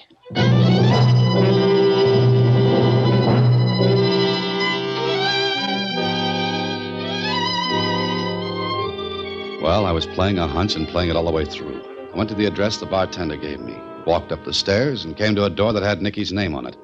I started to knock. The door was open just a little. I pushed it all the way open and went in. I stood in the dark for a moment and walked toward a window. I stumbled over something on the floor. I lighted a match. Nicky. Nicky. He's real dead, Holiday. Real dead. Tolling. Mm-hmm. Toiling. Scott. Have it your own way. You know, I thought you were never going to get here. What are you doing here? Where's Andrews? Give me that check he gave you. You killed Nicky. Good guess, Holiday. Hand me that check. Okay, here. Thanks. Now, Mr. Holiday, you're going to be very sorry you came here. Am I?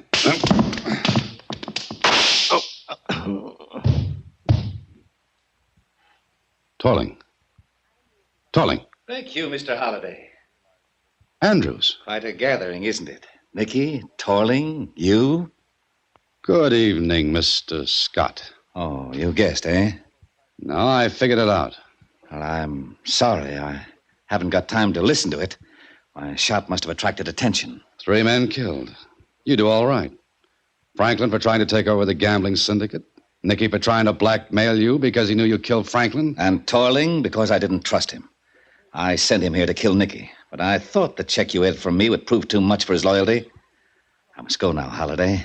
Thanks for finding Nicky for me. I had no idea who was blackmailing me. So you used me for a patsy, cooked up that story. Certainly. One of my boys would have been recognized. But you're a stranger. Understand? And I've got news for you, Mr. Scott. The police will be looking for Andrews. You. The higher up in the gambling ring. The man who kept out of sight. Looking for me? That's right. Because you slipped. Listen. You see, I made a phone call to the police. That's why they're coming. Not because anyone heard your shot, but because I called them. Bluff. Oh, no. When I went to see you with that letter, I only described Nicky. I never mentioned his name. But you did. You said Nicky. You...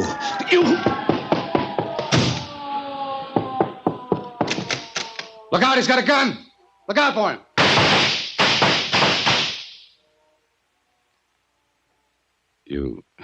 You got your $25,000 worth, Mr. Andrews.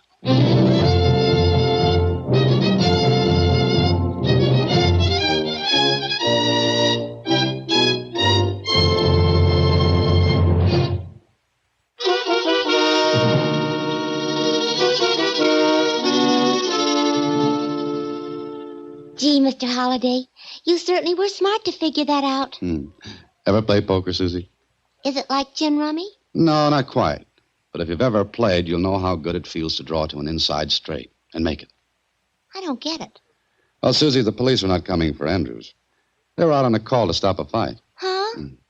Sure, I didn't think of that Nicky routine until I was talking with Andrews. But you said you called the police. Oh, I say a lot of things. Susie, a man has to say a lot of things when he's looking at his own tombstone. Do you mean to tell me that awful man actually brought your tombstone along? And I... What?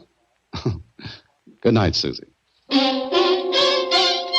Next week, same time, through the courtesy of Paramount Pictures, Alan Ladd again stars as Dan Holliday in Box 13. Box 13 is directed by Richard Sandville, and this week's original story was written by Russell Hughes. Original music is composed and conducted by Rudy Schrager. Part of Susie is played by Sylvia Picker, and production is supervised by Vern Karstensen. Box 13 is a Mayfair production from Hollywood. Watch for Alan Ladd and his latest Paramount...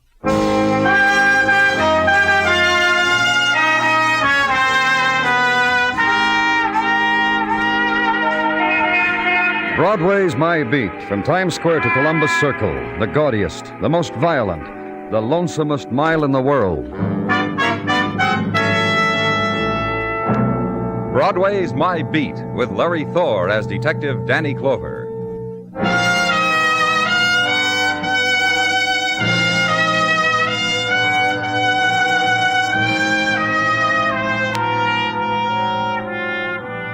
When it's evening and the summer moon starts its circuit over Broadway, the mob scurries to its favorite cooling places. The bars fling wide their gates to let enter the kindly folk with thirst, and the orange juice stand is oasis in the middle of concrete desert. Also to be noted, vision of wiener, bagel, and the waitress with a delicate air. And below all of it, subway islands where winds are blown down the tracks on a voice of steel that screams. And behind it, alley and handout of warm beer through the tear in the screen. New evening on Broadway. Have it.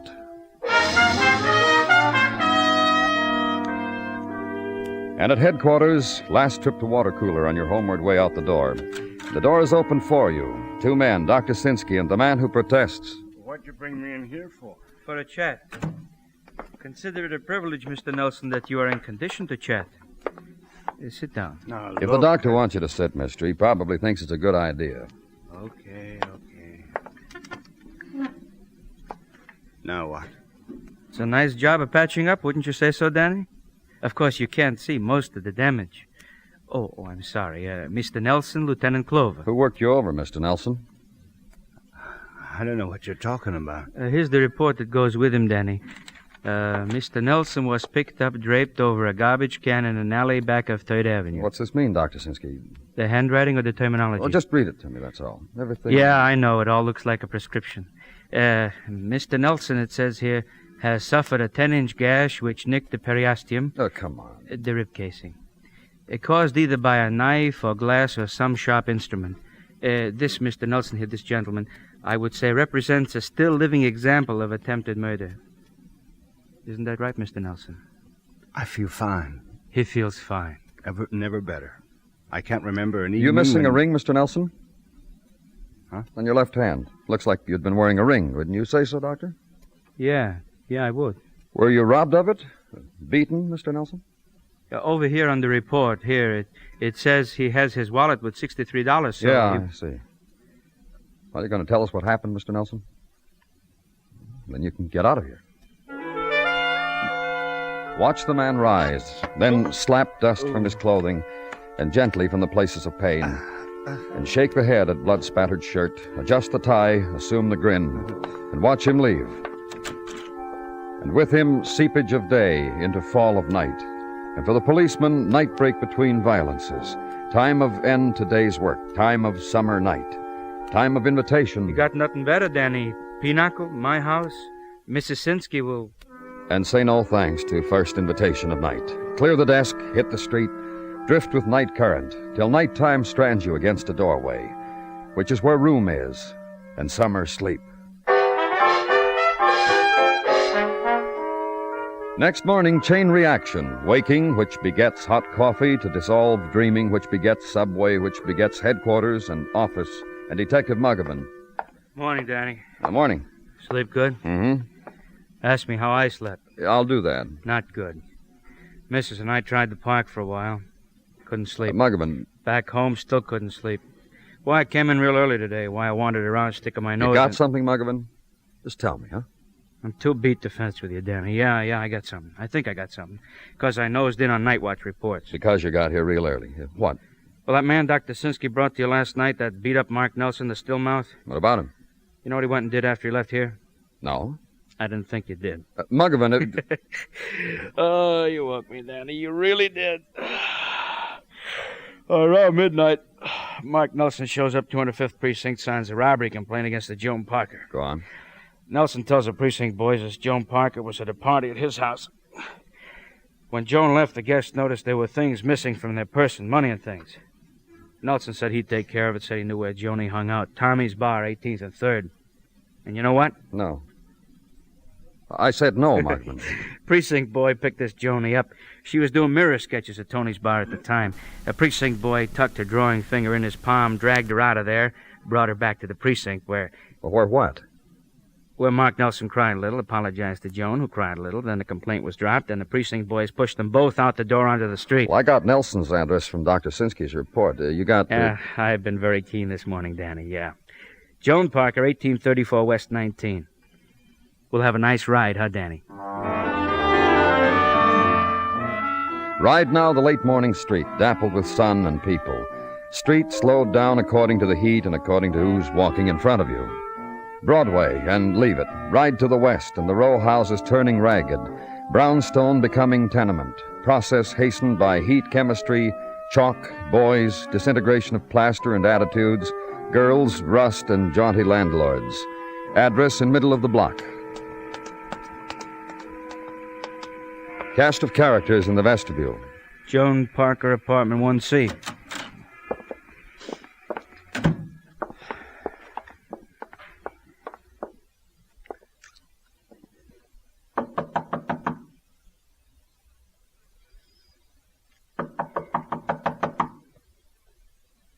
Try the door. Danny? Yeah. Anyone here? Let's go in, Michael. Hey, somebody really tried to mess this place up. Here, take a look. Blood. Take a look in that room there. Anything? Somebody left the water running. A lot of blood in the sink. Hey, you say you got Mark Nelson's address, Danny? Let's go talk to him.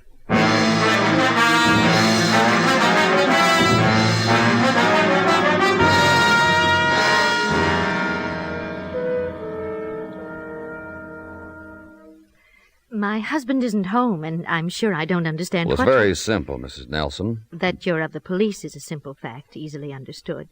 But that you're here, in my home, in Mark's home, that becomes confusing. Well, just a few answers, Mrs. Nelson. About the party last night, for instance, about... How ridiculous. What? I said, and very plainly, how ridiculous. What is? There was no party here last night, and no girl who robbed anyone. Mark and I have not had a party for months. Not, that is, where other people have been invited. You see... Go on, Mrs. Nelson. Well, I was afraid it would sound mawkish, but why should I be afraid, I asked myself. Mark and I are two people desperately in love. From the days of courting up until this very moment. 28 years of love and... You get along fine, you and Mark? You won't laugh. No. It was written in heaven about Mark and me. And he's not home. Hasn't been all night. No. Where is he? Well, I don't know. He was not at home last night, nor this morning. And I'm weak with grief, I can tell you. This is not like Mark. Never like Mark. Mrs. Nelson. But my Mark will explain. My husband... Mrs. Nelson. Yes? Last night, your husband was beaten, knifed.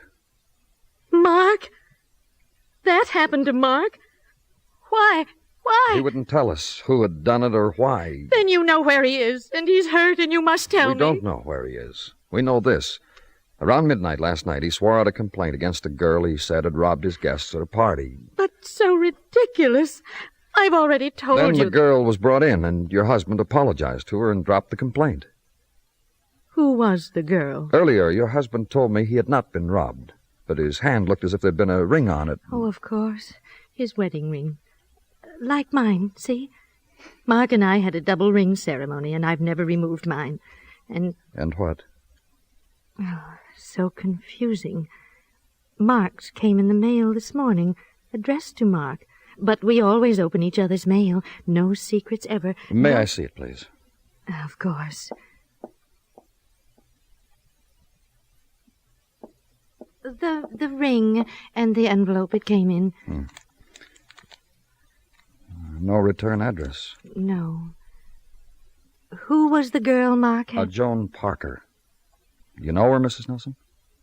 Mark will tell me all about her when he gets home. All about her.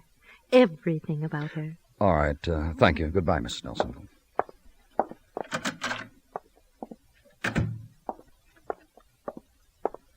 Danny? Oh, what, Michael? Call came in on the car radio. Just coming to get you. Homicide. Lexington and 50th. Alley about 3 blocks away. Woman, knifed. Dead. The throat of violence. The sound of death discovered and built into a mechanical device, the siren. Cover yourself with it and ride it. And 3 blocks away, slow the momentum for a right-hand turn into an alley where beginning crowd has sensed death and wants a look, an up-close look, and is annoyed that authority rides the squad car, and so crowd must get out of the way. And violence is today a woman. Approximate age, difficult to determine because of facial expression. Approximate height, difficult to determine because of attitude of body. Stabbed twice. Both deep enough to cause death. Have that a pocketbook over there? Oh, yeah. Here. Anything? Wallet. What's the matter? Oh, take a look at her identification card, her name. Joan Parker. The girl Mark Nelson had arrested, huh? The girl who had a wrecked room. Uh-huh. Well, now we don't have to wonder why it was wrecked. Make you feel better, Danny?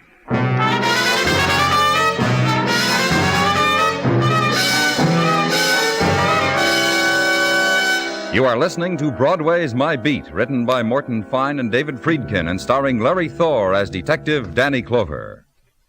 Americans, men and women from teenage up, you are urged to enroll for Ground Observer Corps service in your locality. You are needed immediately, and the job to be filled is an important one. Write or telephone your nearest Civil Defense Center, or write to Ground Observer Corps, Air Force, Washington, 25, D.C. That's your own Civil Defense Center, or Ground Observer Corps, Air Force, Washington, 25, D.C.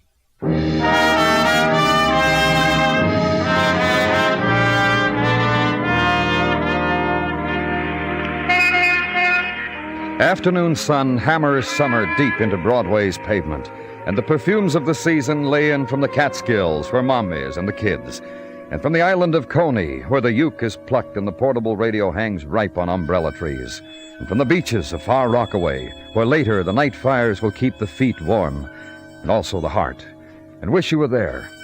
But content now, because a girl just walked by in strapless raiment, and the season dances round her languid walk, and her passing reflected in chrome and steel, and suddenly between you, big crowd and loss. So order the beer, skim off the longing. Summer, too, will finally pass. But Tartaglia, Sergeant Gino Tartaglia, will forever be with you. Through thick and thin. What? I said through thick and thin. I did something, Danny? Well, Gino... I stand here quietly. I observe how you gaze through yon window, and I know the turmoil of your feelings and the dangers you are facing on some forbidden shore. And I say, rely on me, Danny, through thick and thin. Thank you, Gino. How many years together now, Danny? I shouldn't ken your moods. You got something for me, Gino? Your secret adventurings. The twanger could take notes on... The who? The twanger, the two-fisted guitar-strumming adventurer whose books and whose exploits I have lent to you, who could well take notes from you on exploits that are exploits. Not true to life, the twanger, huh? As of last night's book, My Colt is Hot, I have grown to hate him. He did something I won't mention. I'm sorry to hear that, Gino. Well, twangers come, twangers go. To work, shall we, Danny? All right. The All Points Bulletin you issued on Mark Nelson? Yeah? It is still papering the various precincts and patrol cars and the mats of beat walkers. And Mark Nelson is still footloose. Anything else? From Detective Muggavan on routine legwork, that the marriage of Mark and Helen Nelson was blessed 25 years ago with an offspring, a boy, now 25. Name Richard Nelson, with a business of his own and a place of his own, which addresses I now tend you. Oh, thank you, Gino. I'm not finished. Oh. Well, you said you weren't finished, Gino. Pardon the loss of the thought. It's summer, Danny. From Lab and Technical, a report on the findings in the apartment of the deceased Joan Parker, which consist in the most part of gentlemen's watch fobs, keychains, fraternity pins, chevrons, both Army, Navy, and Marine, assorted cufflinks, also girls' jewelry of remnant sale type. Also... Also what? That Joan Parker was a constant frequenter of Tommy's Bar on 3rd and 18th. You have a word for Mrs. T? Well, tell her you were splendid today, Gino. I shall, and thank you.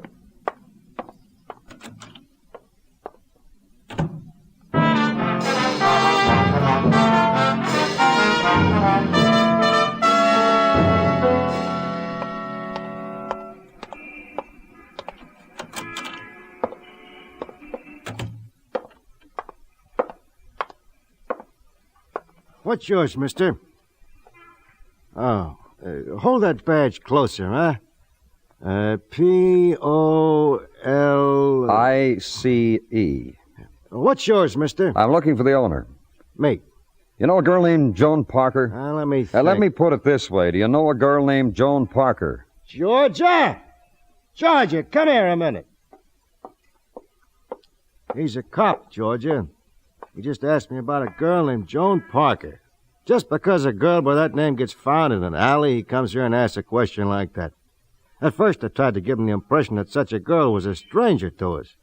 But now I think you better have a seat with a gentleman and talk to him. You want a beer, Georgia? You, mister? One beer.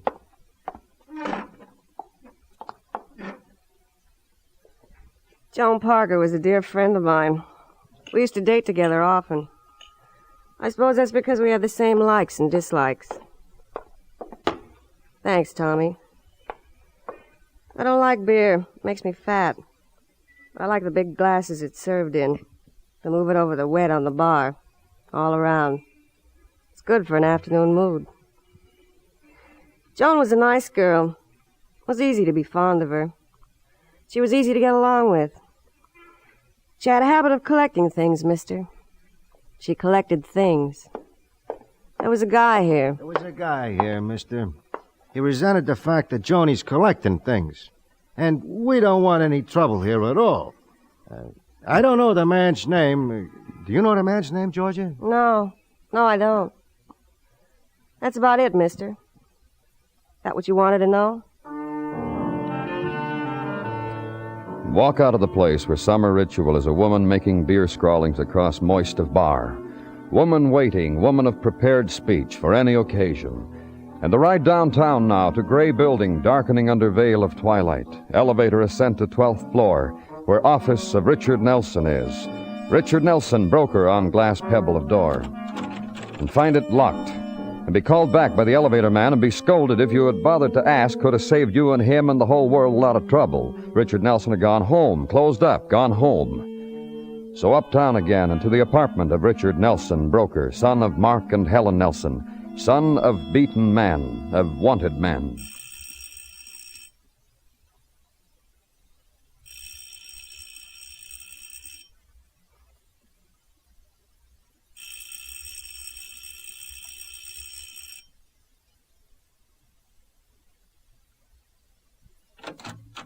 What does a man have to believe in to finish his shower? Look, you Richard Nelson? I better be, for your sake. I wasn't, I could get very, very irritated. Who wants Richard Nelson? Police. You? Mm-hmm. Look. Yeah. You got a badge to keep you warm. Me, you mind I go wrapping a towel, something around the frame? No. Thanks,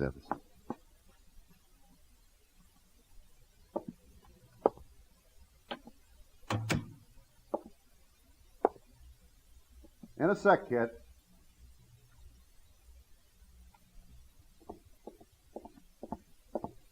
What with the blush and all, I don't remember. I asked you in. I thought the etiquette went you stay. Forget it. I'm in. Yeah, you're in.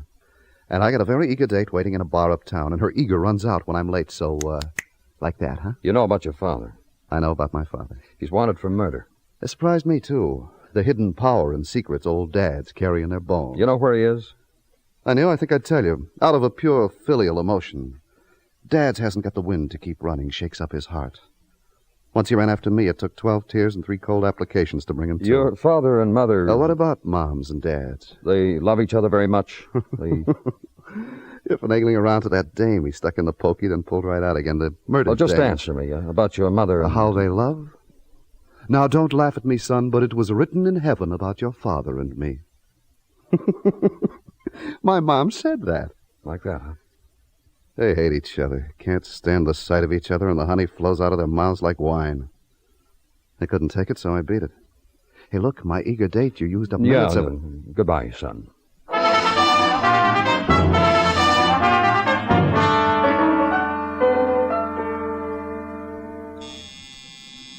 Yes, what is it? Mrs. Nelson out here to see you, Danny. Oh, show her right in, Gino. This way to see Danny Clover. Come right in, Mrs. Nelson. Where is my husband? Oh, please, won't you sit down? Where is he? What's happening here? I'd be glad to help, Danny. No, that's all right, Gino. All I want to know is where he is. Don't you people have any feelings? Gino. Yes, sir, Lieutenant. Oh, Mrs. Nelson. If something's happened to him, please. We don't know where he is. I want you to help me. Listen to me. All right. I'm going to sit down, like you asked me. And I'm going to control myself. I want you to help me do that. Now, just listen to what I have to say. It's been inside, and What do you want to tell me, Mrs. Nelson? I don't know what Mark has done. We think he's... I won't listen to it. Whatever it is, just be gentle with him, so that when all of this is over and he comes back to me, I'll have his place all set, and I won't mention it. You're very fond of him, aren't you? When people ask me that, I always tell them that our marriage is made in heaven. You're very fortunate. And here we are together, Mark and I, at a crossroad. Somehow, Mark has been wicked. I know something. What? Tell me what you think he's done. You've changed your mind? So I'll know how to suffer with him. You mean you can do that by degrees, Mrs. Nelson? You don't have to be... I'll stick by him. I want you to know that. Whatever he's done... What is it, Gino? Out here, Lieutenant. It's important. Oh, pardon me, Mrs. Nelson. The most terrible thing you could think of, and I'd stick by him. They found him, Danny. Spotted him in a room near the East River docks. Muggavan's got the address, waiting in a squad car downstairs. Thanks, Gino. Now you can go in and talk to her. Now I don't know what to say to her.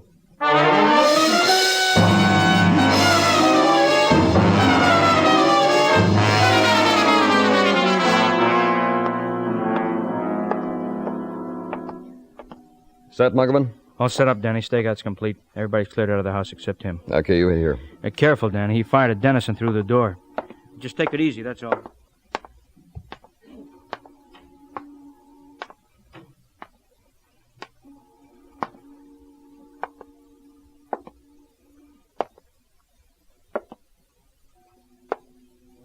Nelson, this building... Don't be a fool! I'm saving the last bullet for myself. Listen, Nelson, you know me. I don't care who you are. Danny! What do you want, Muggavan? Look what... Please, let me talk to him. Officer Curcio brought her here. She tried to crash a stakeout. He's my husband. I have more right to him than you. What about it, Danny? I'm very calm. I know now Mark has done something enormously wrong. I want to talk to him. Let her come up.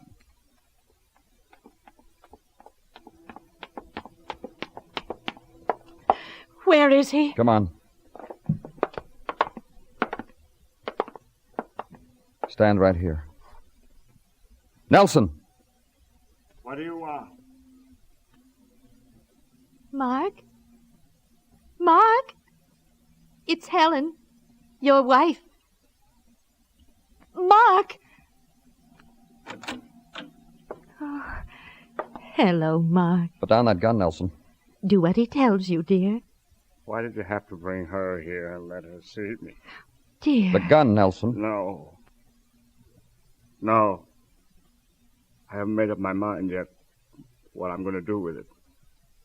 And you can shoot me and kill me if you want. Is that my Mark talking like that? You don't know what's happened, Helen. I want to tell you something, Mark. What? Your wedding ring. Listen, You Helen. must have lost it or something. It came back today in the mail. Some kind person. Helen. Here it is. And tonight we'll put my ring next to yours. Clover. What? Doesn't she know what's happened to me? She knows. She hasn't made up her mind whether to believe it or not. Listen, Helen. You put down that gun, you hear? Helen. Helen. You remember, sweetie? Sweetie. Get away. Helen. Drop that gun, Nels. Drop it. Just stay where you are. You remember. Helen. I met a girl. She teased me. She wanted to wear my wedding ring. It's all right. I tell you it's all right. See? I have it. She wanted to wear it, else she said she wouldn't like me. Then she wouldn't give it back to me. I followed her to a bar. I had a fight with the man she was with. I fell and cut myself on a broken bottle. You come right and then home. they threw me in an alley. Later, I had the girl arrested so I could get close to her, so I could kill her. That was foolish. She sent the ring back. Do you know what I'm saying? I gave her my wedding ring. Don't you understand? Mark. What? I have to stop pretending now. Don't I? Really pretending. After 28 years of pretending. Helen. Helen.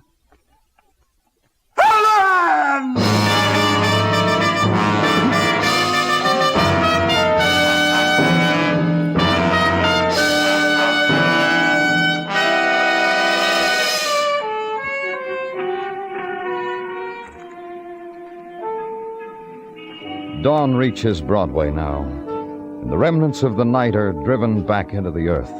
You walk the street, and from behind the doorway, you hear the old sound, the sound of weeping. And you know the nighttime will never leave. It's found its hiding place.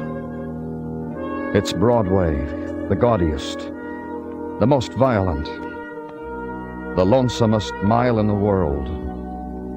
Broadway. My beat.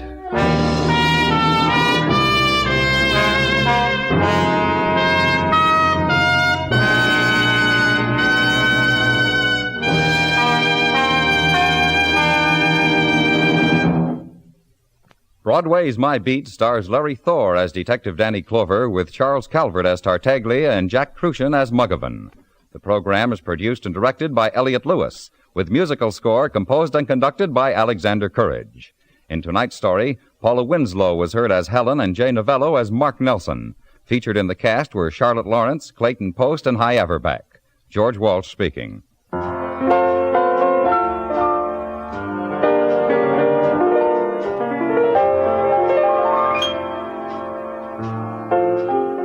Later tonight, Tarzan, Lord of the Jungle, faces the wrath of a powerful enemy in a city gripped by fear.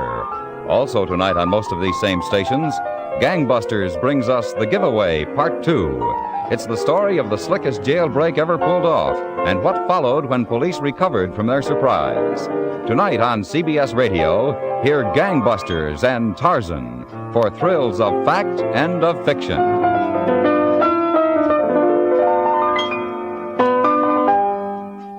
Sunday nights, Dick Powell is rough, tough Richard Diamond, private detective, on the CBS Radio Network.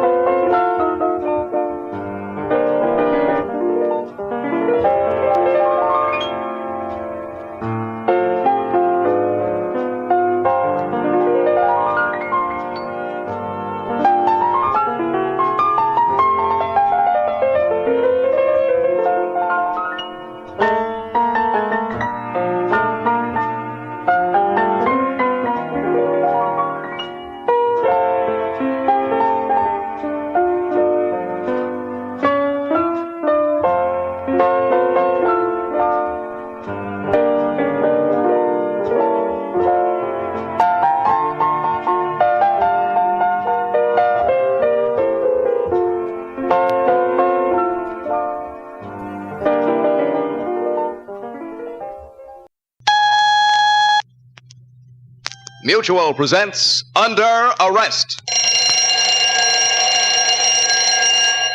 Into your cells.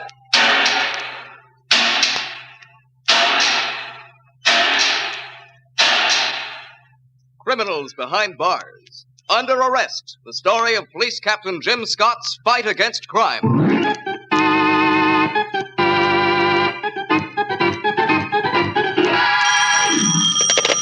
Captain Scott. Harry Gavin, Jim. Yeah? I'm at Madame Cherini's. Great.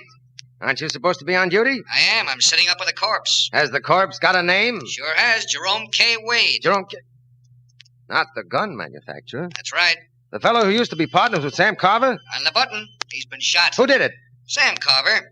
Oh, you're crazy. Sam Carver's been dead for 4 years. Yeah, I know. Now, look, Gavin. From what you tell me, an important man's been murdered. I don't like to joke about such things. I'm not kidding. Madame Cherini's a medium. She swears Sam Carver did it. A medium? Yeah, one of those people who bring back the dead. Looks like she brought back Sam Carver. Cute, huh? I didn't think it was cute.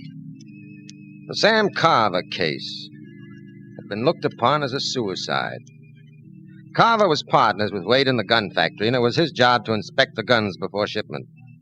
He passed a defective bunch, and they were shipped to the Army. Some of the boys at Okinawa got a rough deal when the guns didn't function as called for, and the incident created quite a scandal. Carver wrote a full confession, then blew his brains out in the library of his home. Only one thing didn't jibe. We never could locate the gun. Madame Cherini's place was located over the Red Parrot Bar and Grill. You had to pass through the bar to reach the back steps.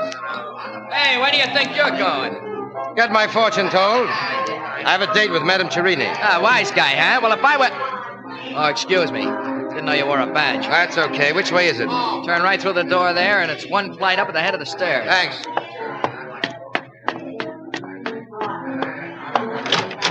Hello, Captain.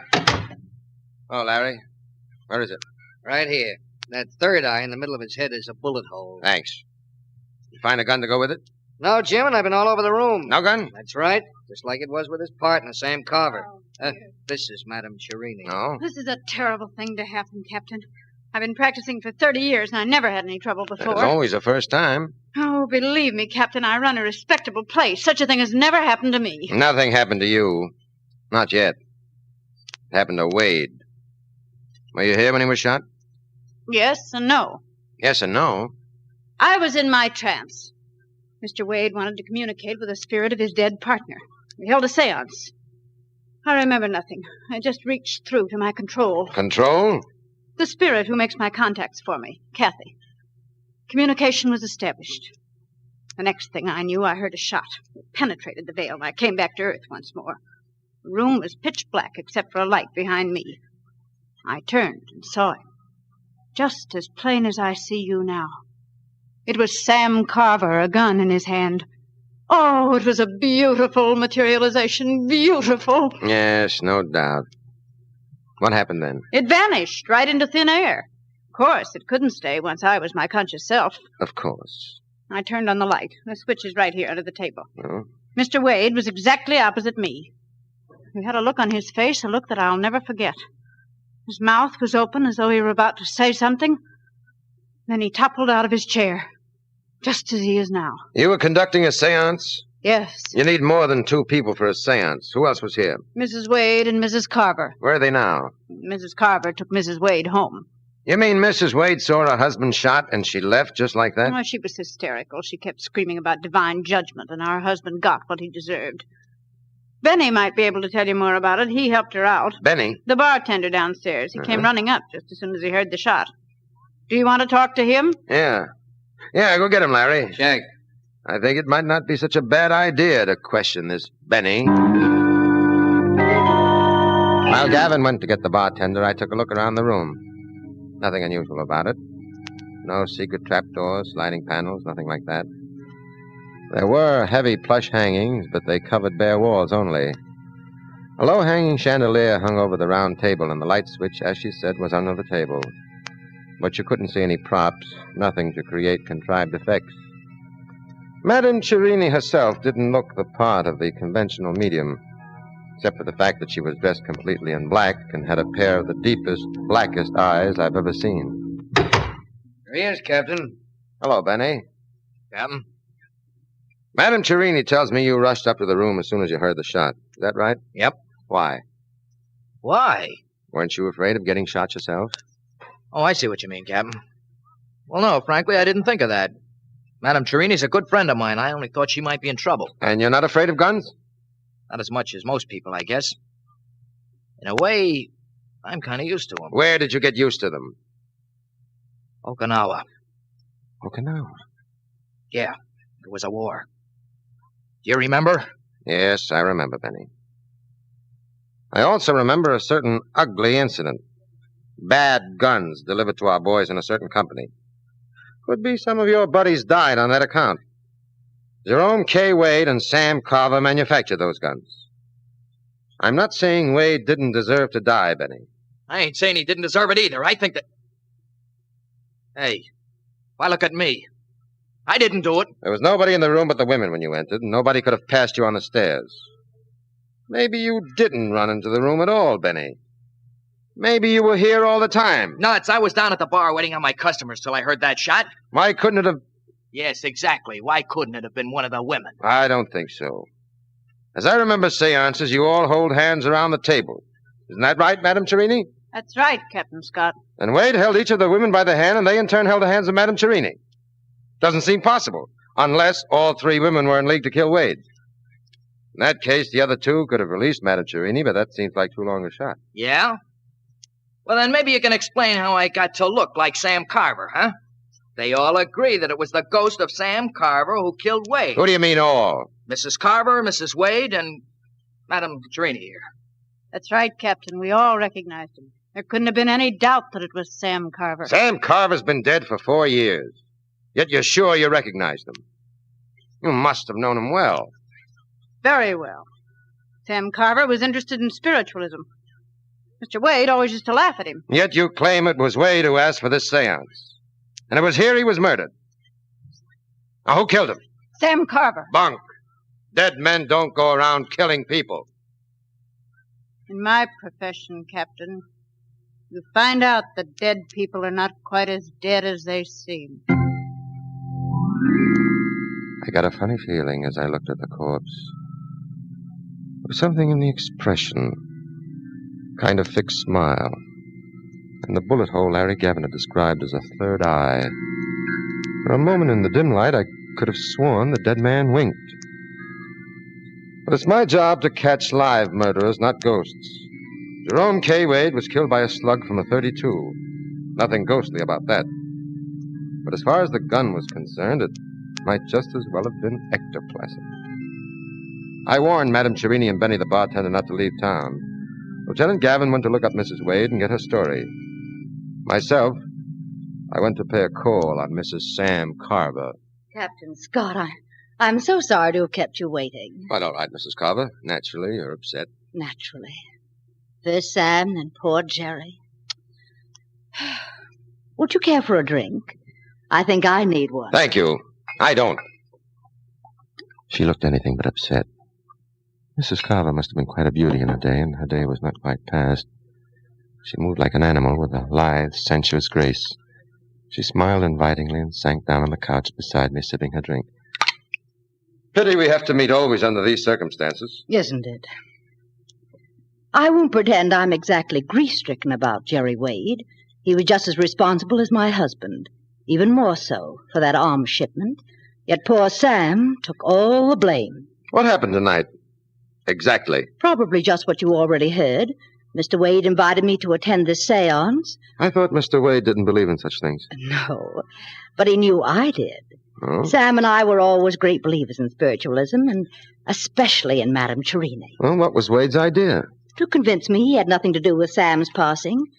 I've always suspected something peculiar about my husband's death. I could never quite believe that Sam committed suicide, although it was I who found the body and the gun was right next to his hand. That gun? What happened to it? It simply disappeared. Like the murderer disappeared tonight? Murderer? I'm sorry. The truth is, Captain, I don't like my husband being called a murderer. Your husband? Oh, you mean the ghost. I saw it with my own eyes. So did the Wades and Madame Cherini. There couldn't have been any disguise. Well, it was dark in the room. There was a light around him. He was pale and his eyes were burning. He looked straight at Jerry Wade. The same gun was in his hands. The same gun? How do you know? Don't ask me how, I just knew. Yes, go on. He looked straight at Wade, and I heard Wade say in a strange, broken voice, No, Sam, I didn't mean to do it. I didn't mean to, honest. And then... Yes? My husband uttered one word, murderer, and fired. Madame Cherini awoke, and my husband disappeared. With the gun? Of course. Now, look here, Mrs. Carver. That was no ghostly bullet which killed Jerry Wade. It was a real bullet like the one which killed your husband. By the way, who was present in this house the night your husband was shot? Was shot? You don't think he killed himself then? I'm not sure. In any case, he was shot. I'm asking you who was here. Well, there were Mr. and Mrs. Wade, my son. Your son? John. He'd just come home from college. There was quite an argument between him and his father. It was on account of that scandal about the guns. Where is he now? Away at school at Yale. Yes, go on. Anybody else? Oh, yes, of course. There was Madame Cherini. She stayed to dinner. We were going to have a séance later. Who was the last person who saw your husband alive? Madame Cherini, I think. She had a talk with Sam in the library. Sam was very upset about the argument with John. Madame Cherini was his advisor. You don't look like the mother of a grown son. Thank you, Captain. Are all policemen so gallant? I imagine they would be. With you. Thank you again. Are you sure you don't care for a drink? Quite sure. Too bad, Captain. We could both do with a bit of relaxation.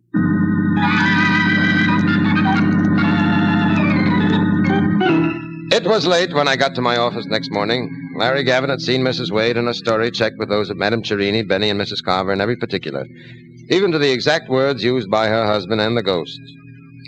Lieutenant Gavin had his own theory about the crime, and I wasn't too sure he was wrong. Jim, I say it's all hypnosis. This medium sets up the mood, gets them all into a frame of mind where they're ready to believe anything. She shot Wade.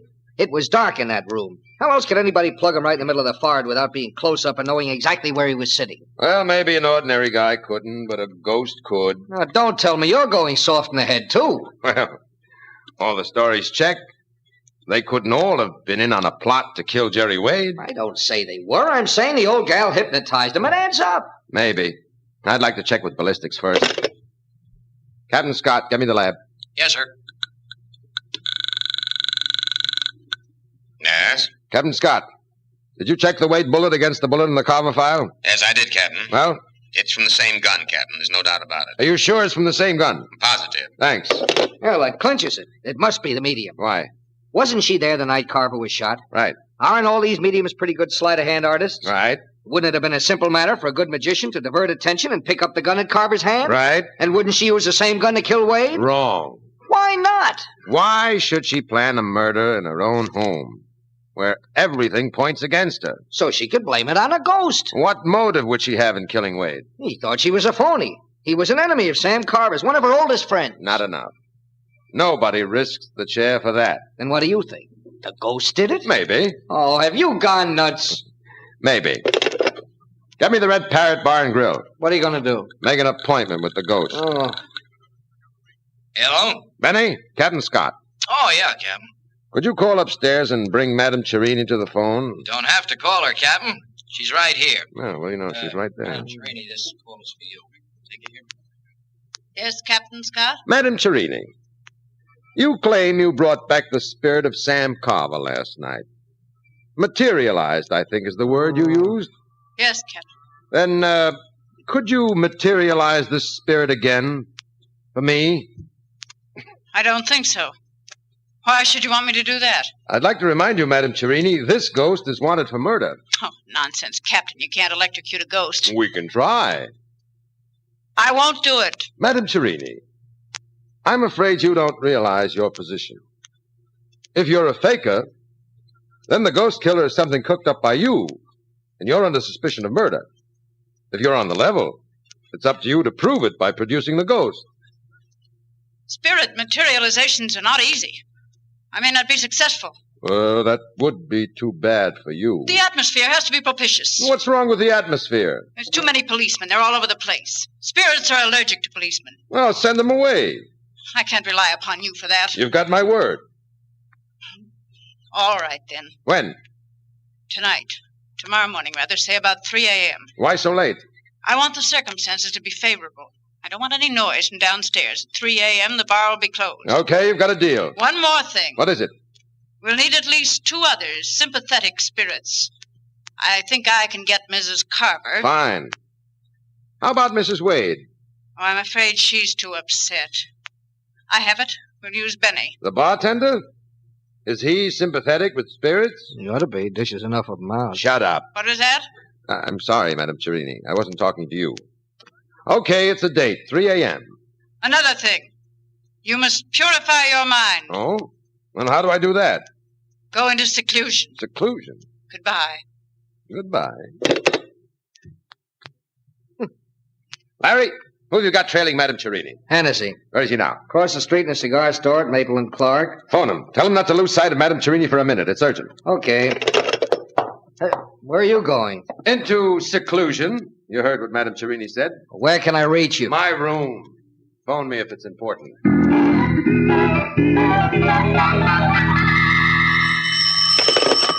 Hello? Jim, Larry Gavin, and this is important. Yes? Hennessy's been telling Madame Cherini she's gone to Mrs. Carver's house. Only natural. He's inviting her to the seance. She's been in there with her for over an hour. All she wanted was to invite her. She could have used the phone. I see. Okay, I'll take care of it. You going to the Carver house? No, I'll wait for Madame Cherini at the bar in the room. Is that the way to purify your mind? It's my way. Did you call the boys off? Yes, Captain. Do you think it's smart? I'll let you know after tonight. All right, if anything comes up, I'll be at the bar. Boy, I wish I were a captain.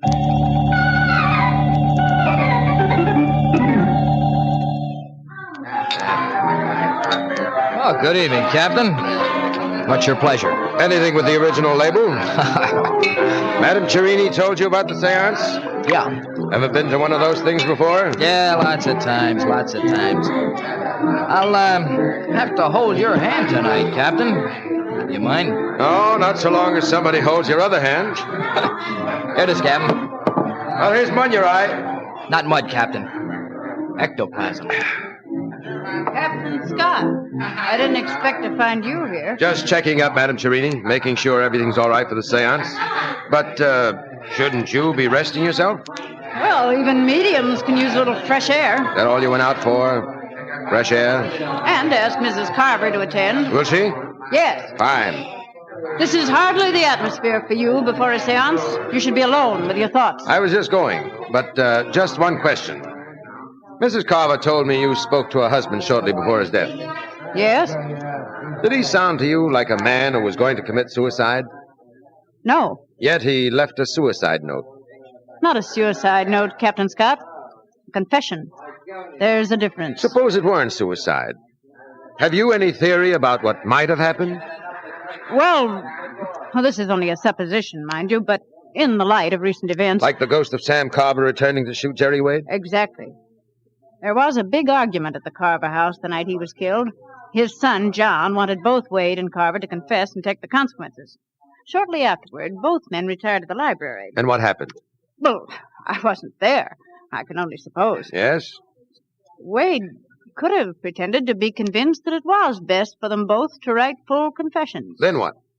Once the confessions were written, Wade could have shot him and placed the gun near his hand. Then all Wade would have to do was sneak out through a side exit, taking his own confession with him and leaving Carver's. It would look to everyone as though Sam Carver had taken his own life in remorse. And what could have happened to the gun? Oh, Wade would have been afraid of his prints on the gun. He could have pocketed it later while no one was looking. Or someone else could have picked it up. Yourself, for instance. What do you mean? Skip it. Did you tell Wade about your theory? I did make certain suggestions. Enough to convince the unbelieving Wade to attend a seance? Now, this is only a theory, mind you, Madame Cherini, but I'm going to be as generous with you as you are with me. Suppose you were the one who lifted the gun. Suppose you weren't an authentic medium, and suppose you wanted to frighten Wade into a confession of guilt. A confession only you would be able to force. Why should I want to do that? It's an ugly word, Madame Cherini. Blackmail. Well, there's an uglier word, Captain Scott. Murder. If such was my intention, why should I kill the goose that lays the golden eggs? Well, it's only a theory, Madame Cherini. I was only supposing you were a fake. You are an authentic medium, aren't you? Of course, Captain. But you'll find that out tonight, won't you? I hope to find out a lot of things tonight. It was uncanny. I now understood the purpose of the curtains on the walls and the dark dress worn by the medium was to absorb even the faintest suggestion of light. Try as I would, my eyes could not penetrate the darkness. I sat directly opposite Madame Cherini. Mrs. Carver held my left hand, and I could feel her knee brush mine under the table. Benny held my right hand. The medium held theirs. The circle made a chain of communication that was almost electrical. Through the hands of those next to me, I could feel the medium stiffen as she went into a trance. She began to moan, and then called upon her control, the spirit who was a guide in the other world. Oh. Kathy. Kathy. Are you there? Kathy. Kathy, answer me. 2 raps if you can come through. 3 if there is interference. Do you hear me?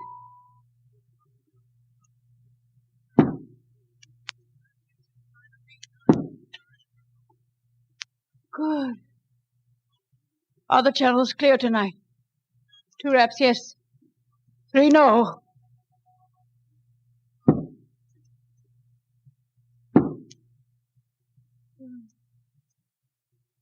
I will speak no more.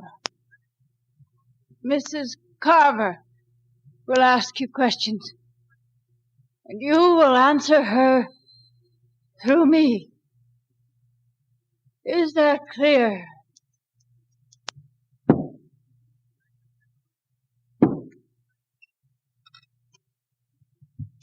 Kathy, can you hear me?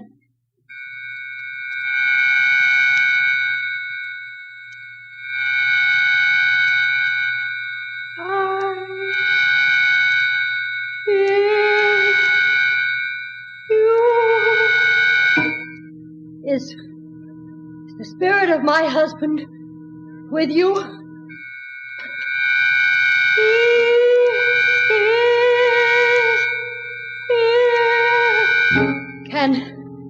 Can you make him materialize?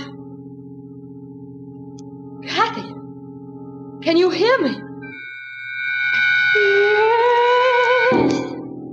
Can you make my husband appear?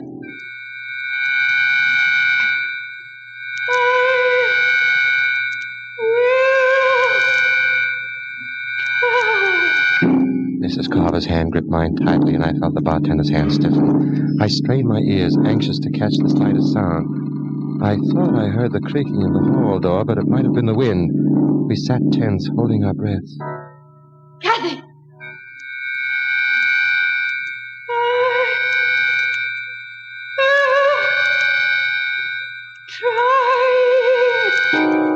I couldn't believe my eyes. Slowly, a circle of light began to form at the other end of the room. A man's head and shoulders were framed in the light as though suspended in midair. The face was supernaturally pale, the eyes dark and glowing. Sam! Sam! Captain Scott is here. He's a policeman. Show him what you did last night. From nowhere, a hand appeared, a hand with a gun. The figure uttered one word. Murder. I heard a click. I crashed to the floor, sweeping Mrs. Carver down with me. There was a flash, and the shot reverberated through the room like a thunderbolt. Under cover of the darkness, I lunged toward the figure with the gun. He seemed to be running toward the fire escape window. There was a crash as the window broke. I pulled my gun and started after him. Too late, I realized I'd been tricked. The so-called Spectre had thrown something through the window, probably the gun, and then made for the hall door leading to the stairs. I heard him go running down the stairs. Madame Torrini! Madame Torrini! Put on the lights! What is it? What's happened? Put on the lights. The switch. Under the table. Mrs. Carver found the switch. For a moment, I could not get used to the glare. When I was able to focus my eyes, I saw Madame Torrini on the floor. She's dead. The hole was in back of the head this time. Ghost or no ghost, our murderer was a dead shot. And then I noticed Benny was gone. Down the stairs. I was about to follow when I heard a noise in the hall. Somebody was coming up. Okay, Chief. Here's your ghost. John! Oh, John! No doubt about it. The ghost was John Carver, Mrs. Carver's son. It explained the resemblance to Sam. The resemblance had fooled Mrs. Wade and trapped her husband into blurting out a confession. John Carver was dressed all in black. The inside of his black topcoat was smeared with phosphorescent paint from the waist up. In the darkness of the room, all he had to do was to open his coat slightly to get the ghostly glow we had all seen. Nabbed him as he came charging outside. He almost got away in the dark. It's a good thing his coat was open. Good thing you disobeyed my orders and was here to catch him. Well, what have you got to say for yourself, John? It wasn't his fault. He didn't know what he was doing. No, it's all right, Mother. Yes. I killed Wade. He deserved to die. And the medium? Madame Torrini started the whole thing. She knew I never believed my father committed suicide. She came to me with a plan for trapping Wade into a confession. Got me to play the ghost. Was Madame Torrini who gave you the gun? Yes, she had smeared it with some of that shiny paint to scare Wade. That was my idea, too, at first. But when I heard Wade admitting his guilt, practically confessing he murdered my father, something snapped inside of me. I pulled the trigger. I'm a good shot. We know that much. I hid behind the curtain. When Benny took Mother and Mrs. Wade down, I stole after them. The bar was crowded. All eyes were on Mrs. Wade, who was hysterical. As they left through the front door, I slipped in, mixed with the crowd, and made my getaway. Why did you kill Madame Torrini? She came to the house. She was furious because I'd shot Wade. Said something about killing the goose who laid the golden eggs. It was evidently her intention to blackmail him. Wade was dead, so she chose to blackmail me instead. Through Mother. John, why did you? My mother had nothing to do with all this. I couldn't stand by and see that woman tortured. I know. And I'm not saying I don't understand, son. But no man is big enough to take the law into his own hands. Ready to go, Larry? All set, Jim. Take your prisoner.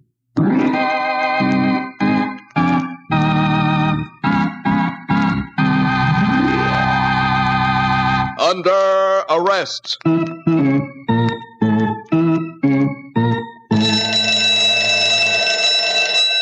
Into your cells.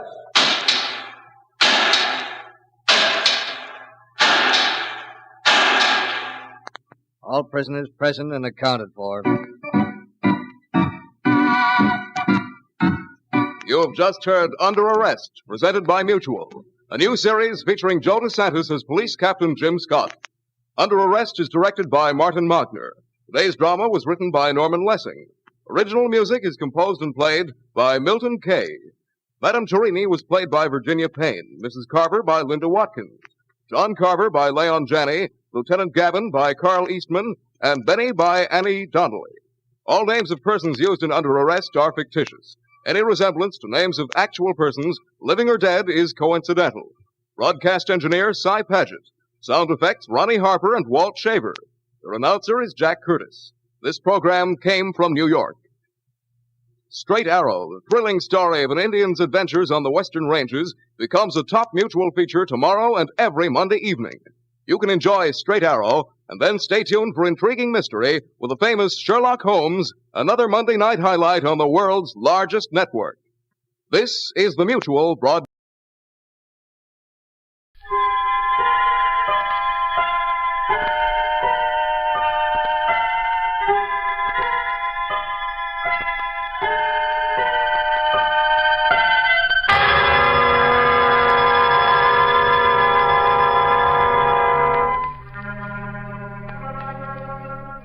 Good evening, Creeps.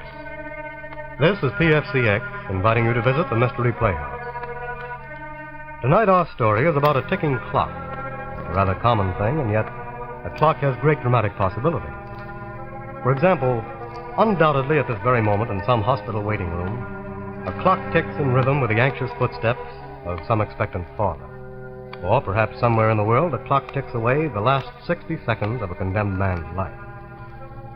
Well, tonight's story, written by Clarence Hill and entitled Beautiful Silence, is about a man to whom a ticking clock meant frustration, terror, and madness.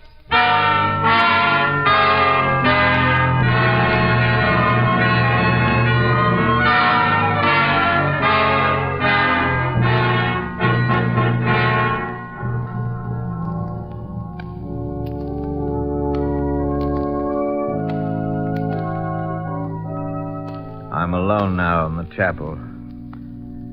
The funeral services were beautiful and impressive, just as they should have been. Now I'm alone, except for the organist. Naturally, there won't be any interment under the circumstances. Somehow, it's easier here, with the organ playing, to think of things as they were. To resurrect the past for a moment. And to see Louise again. Just as she was on the day I left her 4 years ago, when the bombers were swarming over London. Randy, what are you trying to tell me? I don't know quite how to put it, Louise. It's just that... I think I know. You've enlisted, haven't you? Yes, today. Your legal experience? No, darling. That's what surprised us. Us? Jeff and I. Jeff? Well, he isn't going too. He failed the medical. They came to us because they knew we were both potty about model railroads. They knew all about Jeff's hobby shop in the village, his clock collection, and all that. But what have clocks got to do with it? The timing device on a delayed action bomb is clockwork, Louise. When one falls and fails to explode, the mechanism has to be removed. It's a very delicate operation. The slightest slip and, Oh. Well, that's why they called me up. I know clockwork like the back of my hand. When do you go? Tomorrow. I'm to head up a demolition squad in London.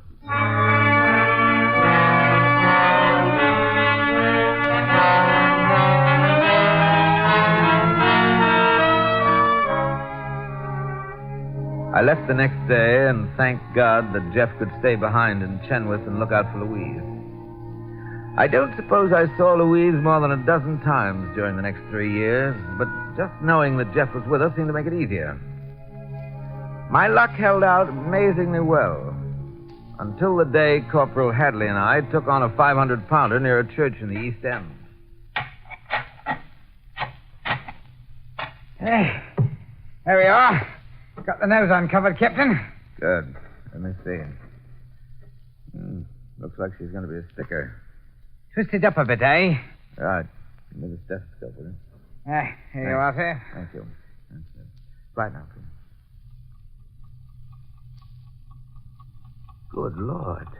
What's the matter? It's not buzzing, it's ticking. Oh, I thought it was a new one. Listen.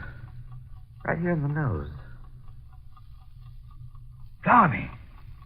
Like a bloomin' alarm clock. That nose is fused right into the casing. I'll need a special wrench. Did you bring the... Wait a minute. Get out of here! It's going out!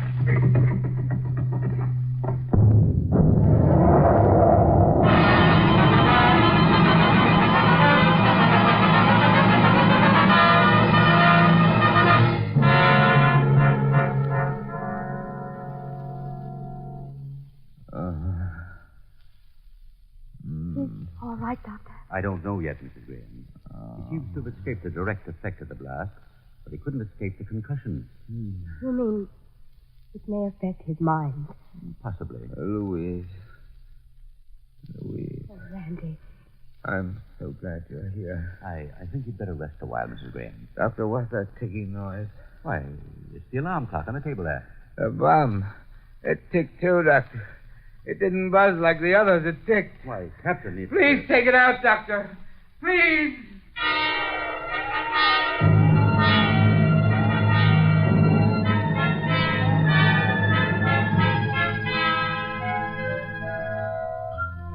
From that moment, I knew the bomb had left its mark on me. The sound of that ticking clock had brought it back.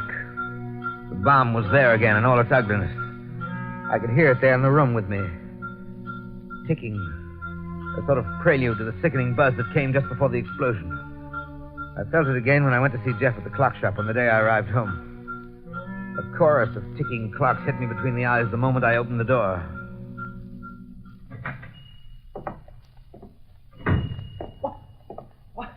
Randy, old boy. It's good to see you. By Jove, you're looking better than ever. Thank you, Jeff. It's good to see you, too. Well, I've left your things just as they were, Randy. Nothing's changed. No? Oh, I'm still the village eccentric. Clocks, model trains, same as when you were... What's the matter, Randy? Jeff, let's go into the back room. Why, of course.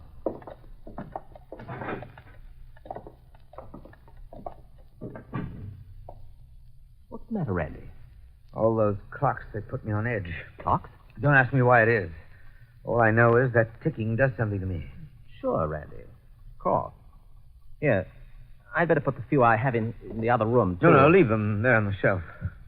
I'm leaving anyway. You've talked to Dr. Lambert about this? Jeff, I'm not crazy. Sorry, old man. I'm really not quite myself. Please don't say a word about this to Louise. I don't want to worry her. Oh, of course, Randy. Of course.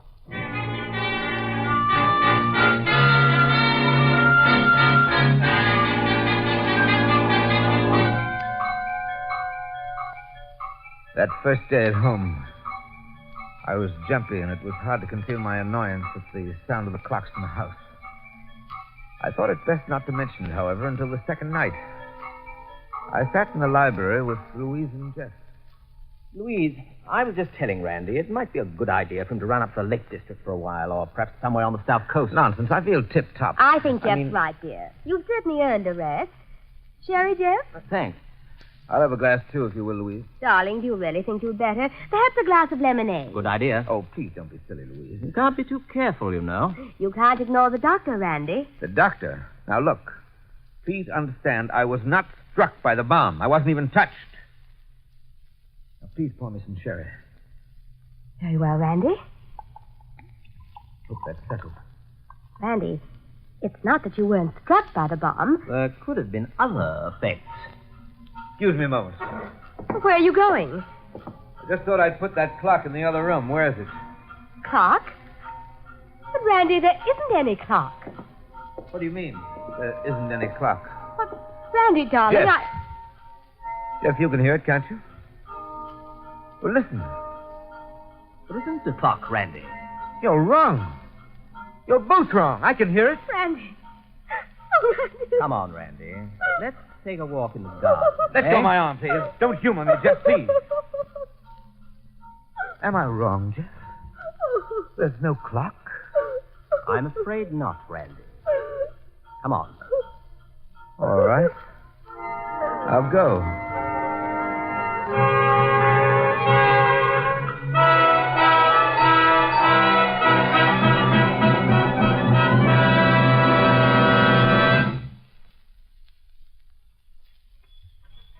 Feel better, Randy? Jeff, I tell you it was there. I could hear it.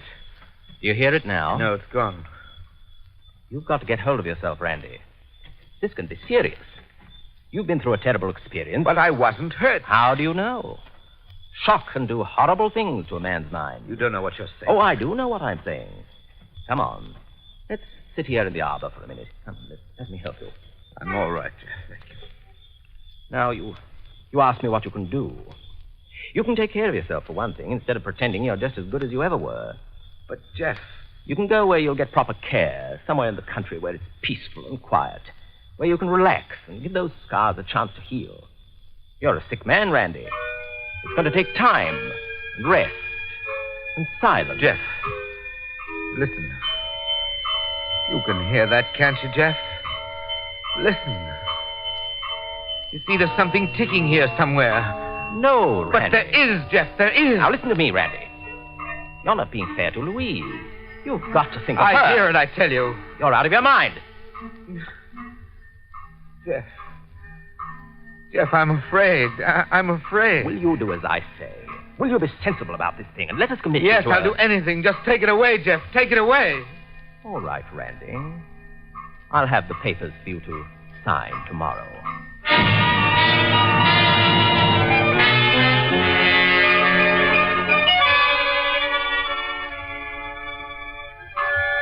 I don't know how I ever got through that night.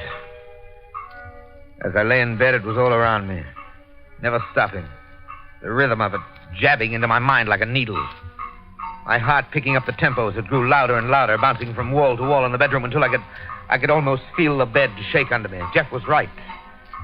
I knew what the papers were, that it meant committing myself to an institution. But it was the only thing to do.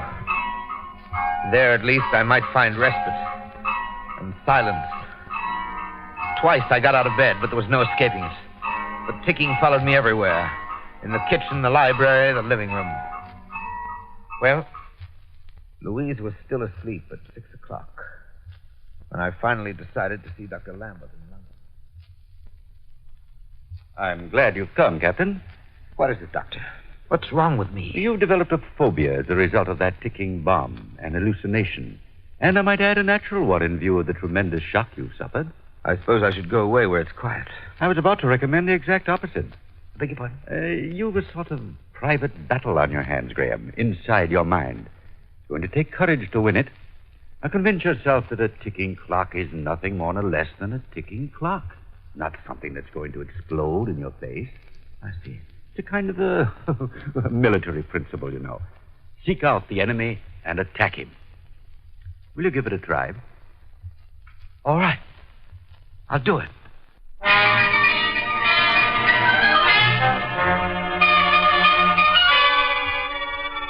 It was as if he'd challenged me. It would have been cowardly to back out and take the easy way. I wanted to try it at once. And there was one logical place, of course. Jeff's clock shop. I went there directly. Didn't even bother to go home first. Apparently, Jeff had been there earlier as the door was unlocked. Jeff! Jeff, where are you? Jeff! I was glad he wasn't in. It was better to go it alone the first time. There were clocks all around me, all sizes and shapes. The ticking seemed to grow louder as I stood there, as if the sound itself were pressing in on me from all sides. Just as before, I had the feeling that the bomb was under me, somewhere on the floor. But in the next second, the ticking would cease and the buzzing would start. I tried to erase it from my mind. I recited poetry. I read a magazine I found on the counter. I added columns of figures. 2, 4, 7, 8, 12, 15. 5 and carry 1. 9. 7, that's 16. 23. Carry 2. 20. No!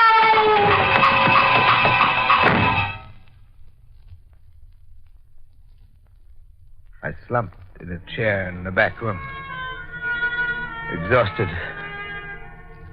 It was quiet there in the back room. No clocks. Then, all of a sudden, something hit me between the eyes. No clocks. The long shelf over the work table, filled with old alarm clocks 2 days before, was empty. My mind began to whirl with thoughts. Horrible, ugly thoughts. It took me 10 minutes to get to the grape arbor in the garden and 5 more to pull up a loose plank in the flooring. There, between the floor studdings, was an alarm clock. The nightmare I had lived through during the past 2 days suddenly took on a purpose. A terrible purpose. The house was empty, naturally. Louise and Jeff were together somewhere. Well, behind a row of books in the library, I found another clock and another in the drawer of the night table in our bedroom. Everything fitted together now. Not saw the doctor, Randy. Shock is a horrible thing to a man's mind. Randy, there isn't any clock. There's no clock, Randy. There's no clock in this room. No, there was no doubt now. My beloved wife and my best friend were trying to drive me mad.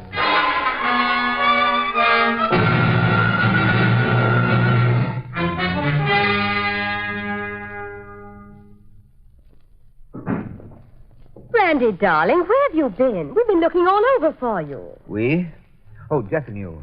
But, Randy, you worried us half to death. Whatever made you leave the house in the middle of the night? It wasn't the middle of the night. It was 6 o'clock in the morning. Well, where did you go? I went to see Dr. Lambert. What did he tell you? Just what you did. What? Why go through it again? Randy, is there something about all this that you haven't told me? What could I tell you that you don't know? Oh. What did Dr. Lambert say? Said that I'm in a dangerous condition. It seems I have hallucinations. You see, Randy? We were right, weren't we? Not entirely. Oh? He doesn't think it advisable to commit me. To go away. Apparently, there's still hope. That's wonderful, Randy. Yes, isn't it? He says the best defense against this sort of thing is a strong attack. Well, that's odd. What does he mean? I don't know. But how can you... I said I don't know. Is that clear? I simply don't know.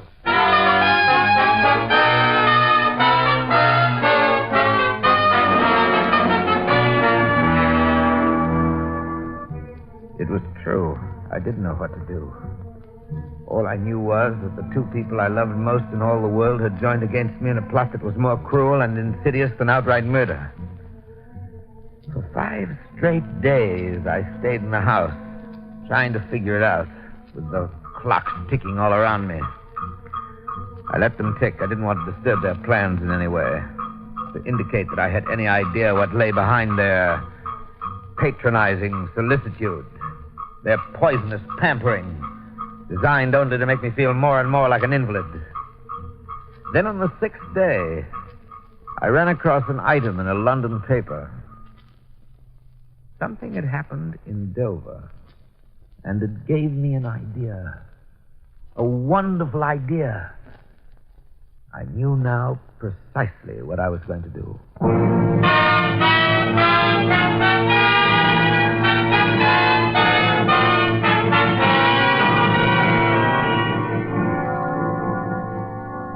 After reading about an incident at Dover, I realized what I would do to my wife and her lover. I went to Dover, found a cottage in the very heart of the district that had been hardest hit by the cross-channel bombing.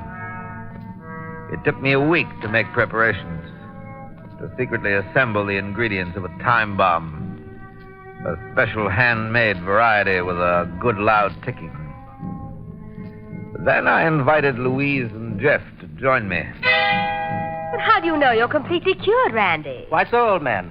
No difference between a mental wound and a bodily injury, you know. You might have a relapse, Randy. A relapse? I soon made an excuse to leave the cottage. Gave them time enough to plant their infernal clocks, to arrange my relapse. When I returned... Randy, what do you suppose causes these shells to explode after lying in the earth for months? Hard to say. Perhaps the slight jarring from the heavy equipment working in the streets. I should think it would set you on edge. Did at first. Took a kind of enforced mental discipline. But I think I've got it licked now. I'm almost sure. What's the matter, Randy? There aren't any here. There aren't. I put them all away. Oh, Randy, you're not hearing it again, are you? It's your imagination, Randy. Get hold of yourself. That's where you're wrong. Let's get out of here. Oh, Randy, it's not my imagination this time. There's a bomb under this house. Listen. There's no ticking, Randy. You're ill. You're slipping back. Get hold of yourself. I'm sane, I tell you. The doctor says I'm sane. This house is going to blow up. Now, will you believe me? All right. Operator, I want long distance. London, Axminster 87742. Dr. Stephen Lambert. Lambert. Yes, quickly, please. What are you doing? I'm calling the doctor. He can't help you now, dear. He was wrong, don't you see? I can hear it. It's real this time, I tell you. Now, will you believe the doctor if he tells you I'm sane? Listen to reason, Randy. There's no ticking in this room. We could hear it if it was real. I tell you I'm all right. I'm well. Hello. Hello, Doctor. Randy Graham. Yes, Randy Graham. Look here, Doctor. They think I'm crazy. I claim there's a bomb under this house, and they won't believe it. I can hear it, Doctor. They won't leave. They'll be killed. The house is going to blow up, sir. Now, will you talk to them and tell them I'm not crazy? Here, Jeff. Talk to him. Yes, Doctor. Jeff, talk to him. He'll tell you I'm All right, here you are. Talk to him. Easy, old boy. Hello, Doctor. No, of course not. No, there's no ticking. Yes, it's his imagination. Yes, just like the first time. We were sitting here in the living room when... Louise. Yes. Don't you believe me? What can I do, Randy? You love me, don't you? Of course. Now listen, darling. It's not my imagination this time. Will you believe that? There's a bomb under this house. You're ill, Randy. Listen, Louise, listen. You hear that? That's a bomb. Will you believe me? No. All right, you can stay here and die. I've done all I can. Goodbye, Louise.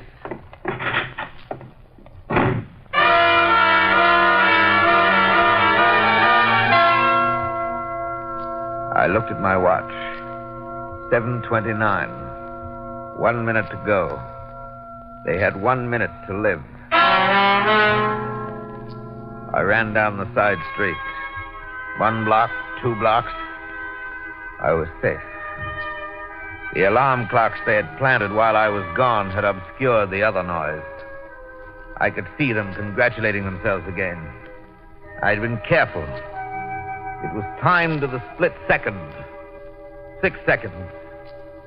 4, 2...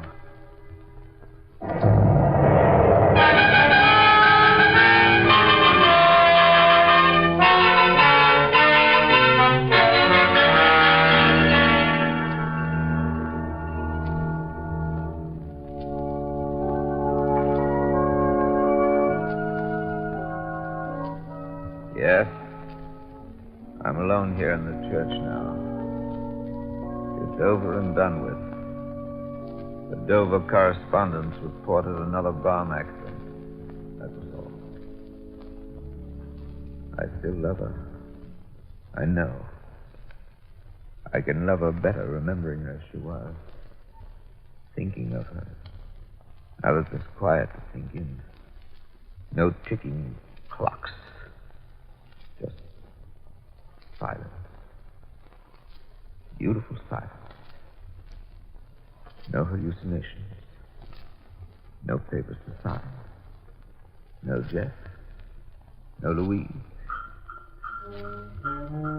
What? No. No. No.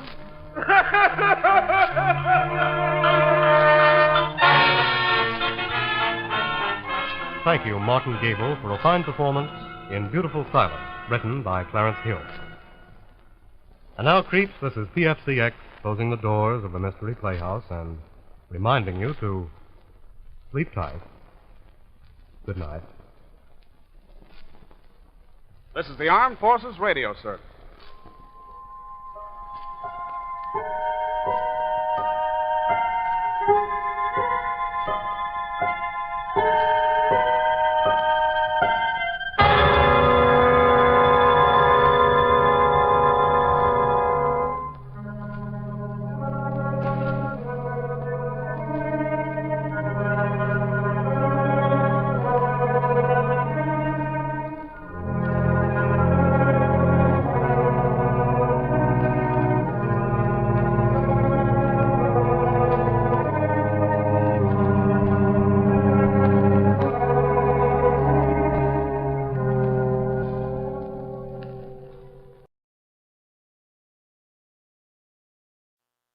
The National Broadcasting Company presents Joel McCrea in Tales of the Texas Rangers.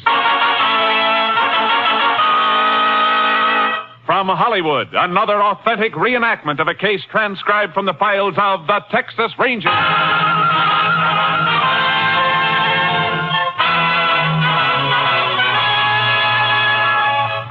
Tales of the Texas Rangers, starring Joel McCrea as Ranger Jace Pearson.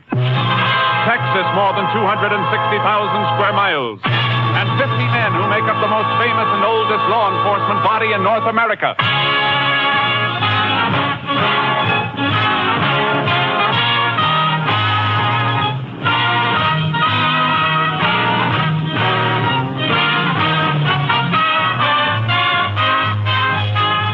Now, from the files of the Texas Rangers come these stories based on fact. Names, dates, and places are fictitious for obvious reasons. The events themselves are a matter of record.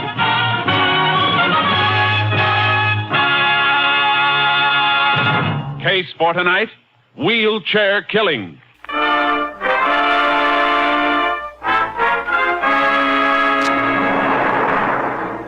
It is 8:40 p.m., May 1st, several years ago.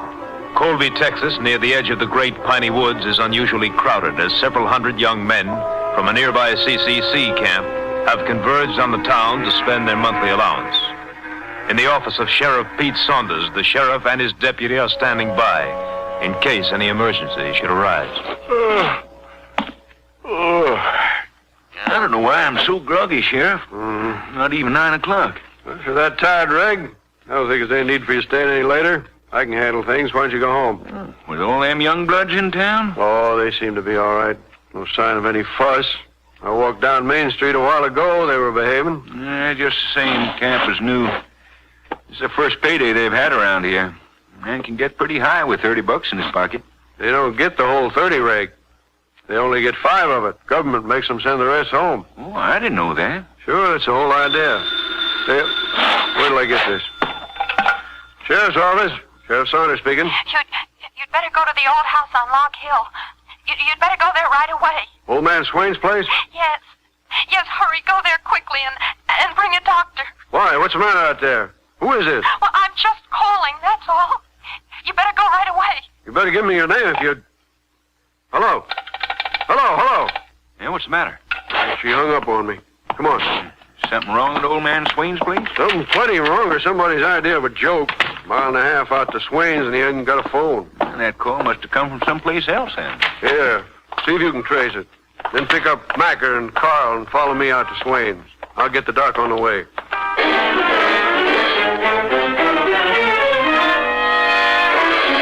Finley Swain, a victim of rheumatoid arthritis, was found dead in his dilapidated home, seated in his wheelchair. An inquest was called and an autopsy ordered. He had not died from natural causes. The sheriff called for the help of a Texas Ranger, and Ranger Jace Pearson was assigned, joining the sheriff at the funeral home. Body's in here, Jace. Uh-huh. He's a pretty old man. Pressing 80. Crippled up bad the last 20 years or so. Hadn't been for that phone call, I'd have figured his heart just gave out. Guess the doc would have, too. Good thing you asked for a coroner's inquest. Let me see the autopsy report. Yeah, here. He died about 8 last night. Ruptured spleen, concussion. Doc says he was beaten to death. Funny. No marks on the body. No, all the damage was inside. Whatever he was hit with, it didn't leave any marks on him. Length of rubber hose, maybe. Something like that wouldn't leave a mark. You find anything like that? Didn't have much chance to look, Jace. Maybe my deputies have run across something, though. I left 3 of them out at Swain's last night. Why 3 of them? I may need more than that when he gets around that the old man is dead. Place will be loaded with vultures. What do you mean? Well, it's kind of a funny thing, Jace. The old man was kind of peculiar, living off by himself in that big old house, not even a cleaning woman to help him. Started some crazy talk a long time back. Rumor got around that he had a lot of money stashed away at his place. You think there was anything to it? Nope, because I know what he was living on. Got a check for $70 every month from some insurance company. Annuity? Yeah. Too bad everybody didn't know that. He probably killed by somebody trying to force him to tell where he hid the money people think he had. That could be a motive. On the other hand, might be other reasons for killing him that we didn't know about. I doubt it, Sheriff. When a man comes into a place to kill with nothing else on his mind, he does it fast. This beating took time. Come on, I want to look at Swain's place.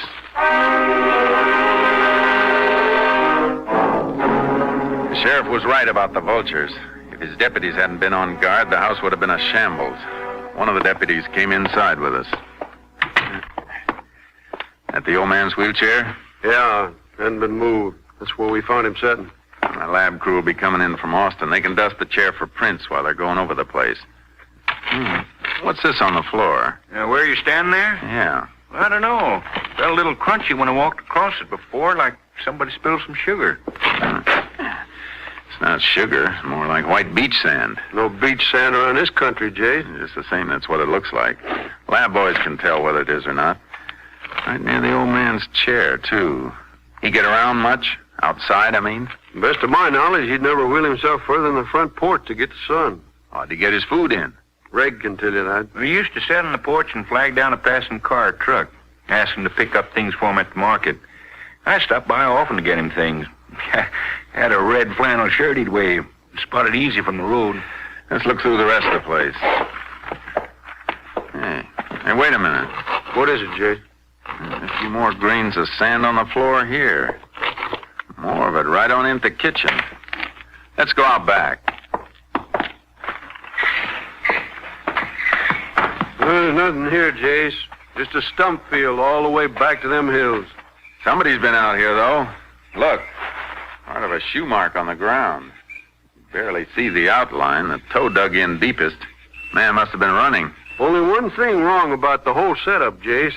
That phone call I got was from a girl. It doesn't register as the kind of a killing that'd be done by a woman. Besides, the murderer doesn't usually call in a report.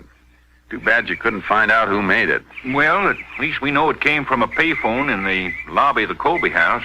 The desk clerk didn't notice anybody, though. I see. Well, let's spread out a little, see if we can cut across any more tracks like this one. Reg, you move off to my right about 5 paces. All right, Jace. I'll fan out on this side. Good. Now, let's move. All right. I'm getting some light tracks over here, but the ground's too hard. They're not very clear. You must be on the right trail. There's nothing at all over this way. I'm going to flank too. Hold it. What is it? Find something, Reg? Yeah. Yeah, you better come here. What is it? Man's sock. It's more than just a sock. Knotted at the middle and heavy at the toe. It's full of sand. So that's where those grains of sand come from. That killer must have thrown that away while he was running, Jace. Here's a murder weapon, Sheriff. Now all we gotta do is find the person who used it.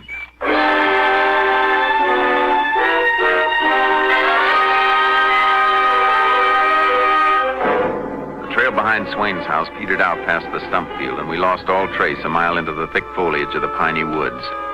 I sent the sock full of sand through to the Austin lab for examination. Meanwhile, a lab crew met me at the Colby funeral home and went over Swain's body.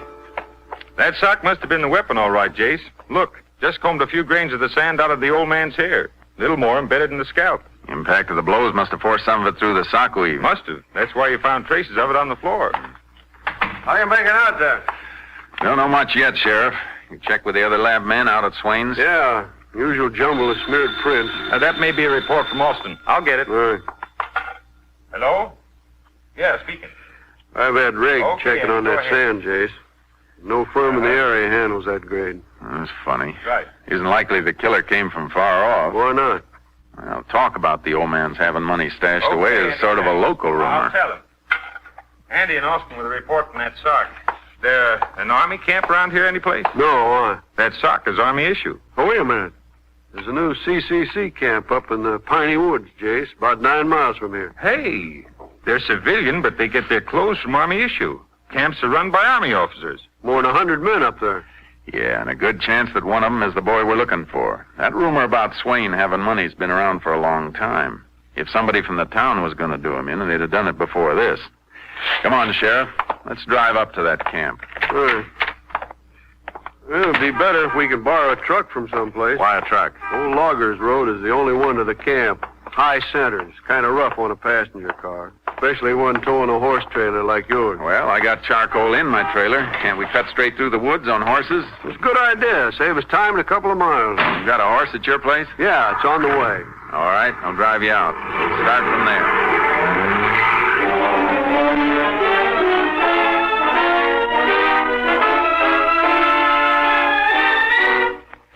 We got the sheriff's horse. I unloaded charcoal from the trailer, and we headed into the piney woods. As we drew near to the camp, we caught glimpses of men working in squads of 4 or 5, and finally ran across one man alone and mounted. Fellow on horseback ahead there, Jace. Can you see him? Yeah, looks like a straw boss. Moving into a clearing now. Ho there! Hello! He's waiting for us. Come on, boys. Yeah, Charky, come on. He must be one of them fellas from the agricultural college. Understand they got 4 of them supervising. Have to have somebody who knows the woods. Most of the other camp boys are from the big cities. Yeah. You fellas looking for the camp? Whoa, easy, boy, easy. Yeah, that's right. It's about 3/4 of a mile off that way. You'll see the tents when you get over that rise. Who are you? Oh, my name's Joe Roberts, section leader. My name's Pearson. This is Sheriff Saunders. Oh, howdy, Sheriff. You out here about something connected with that murder in town? How'd you know about that? Wasn't around town till this morning, and you're quite a ways off. Well, Major Beck told me about it when the truck brought him out from town this morning. Oh, the Major was in town all night? Yeah. He doesn't live at the camp. Just comes out days. No place out here for his wife and daughter. Wife and daughter, huh? Anybody else out here have women folk in town? No, why? Just curious. You know where the Major and his family are living in town? Well, sure, at the hotel. Colby House. That's where that phone call came from, Jace. Yeah, I know. Thanks a lot, Robert. So long. Sure. Better have a little talk with the Major. You can say that again. Go, Charlie. Come on, boys.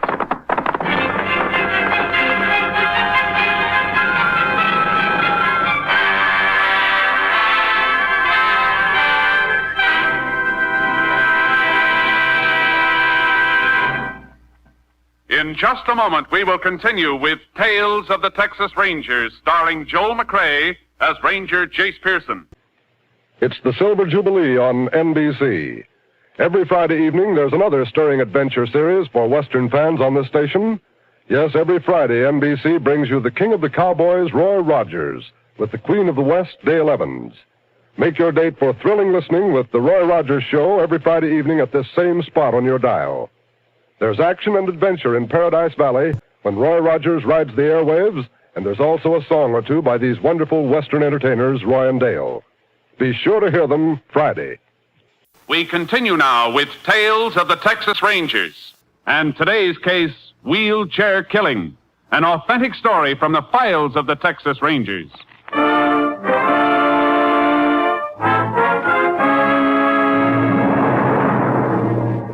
Major Beck was regular Army. In his early 50s, over age in rank, a gray, embittered man.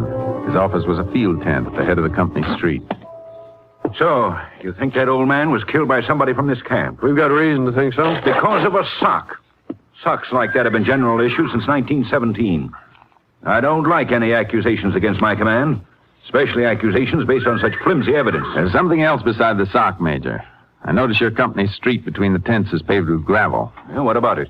Is that gravel bedded in beach sand? You can see it around the borders, can't you? Sure, we can see it.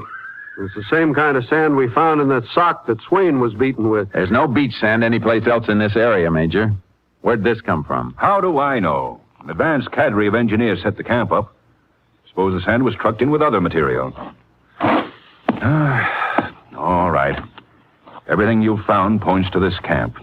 I should have expected something like this. What do you mean by that? No, what would I mean, Ranger? What can you expect from sidewalk bums? Bums don't work, Major. And the crews we pass seem to be working pretty hard. I have to spend my time with them. You don't. What time do your men come in from the woods? 4 o'clock. All the clothing they have issued through your own supply? Yes, all listed and signed for. Good. They couldn't have lost much in a month. At 4 o'clock, I'd like you to call for an inspection of equipment. See if we can find somebody who's missing a sock.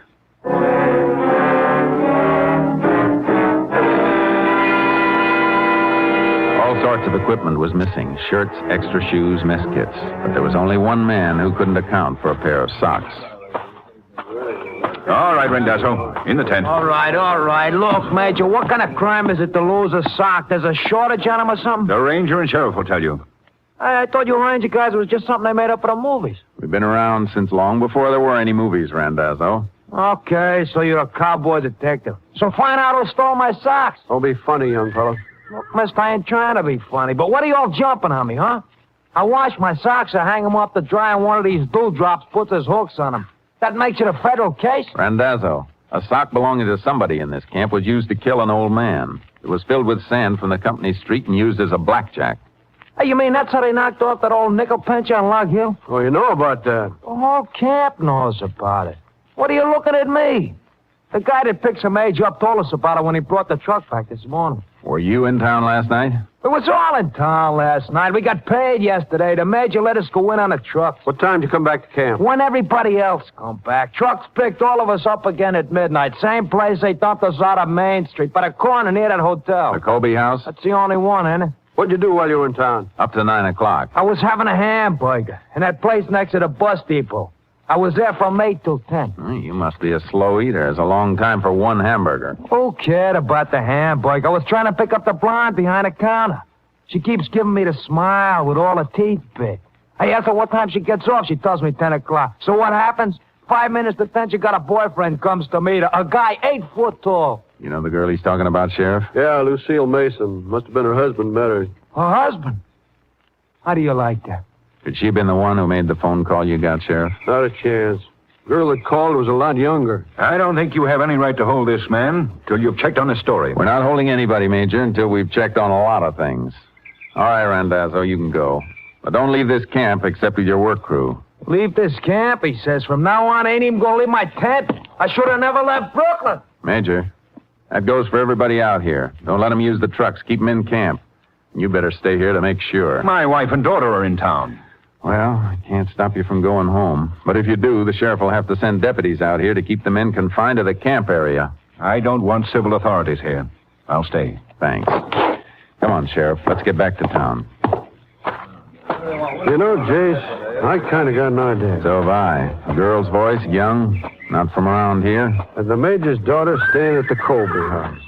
I think he knows more than he's telling. Acts kind of funny. No, he's all right. Probably a pretty good man. He hates his men. Because they're not what he's used to. But give him credit for one thing. He doesn't want any of them involved in this. If he had the authority to do it, he'd probably take that Randazzo and hang him to the highest tree. But when he thought we might take the man in, he went to bat for him. Yeah, I see what you mean.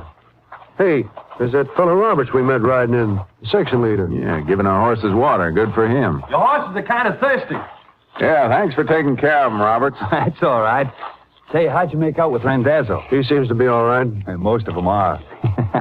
Major Beck doesn't like him, though. Well, that's his privilege. I guess he'd rather have some young Army officers around so he could sort of hand-pick a son-in-law. This gal's pretty. She associate with any of the fellows here? Well, when the camp first opened, a fellow named O'Brien, a good-looking kid, better education than most of the others, he used to drive the major back and forth from town. Then, all of a sudden, he got somebody else. Put O'Brien on mess hall detail. Took him off trucks altogether. You know if O'Brien was seeing the girl? Nobody. Could have met her pretty often that first 2 weeks picking up the major. Well, the truck drivers get into town almost every day hauling supplies and things. Uh-huh. Well, thanks a lot, Roberts. Horses look like they had enough, Sheriff. Yeah. Come on, boys. So long, Roberts. So long. Get up, Sharky. Come on, boys. Come on. Well, Jace, what's our next move? Ride out of here to my car and then drive back to town. We're going to do Major Beck a favor. What kind of a favor? Just tell his daughter he won't be in town tonight. Let's see if you can recognize her voice.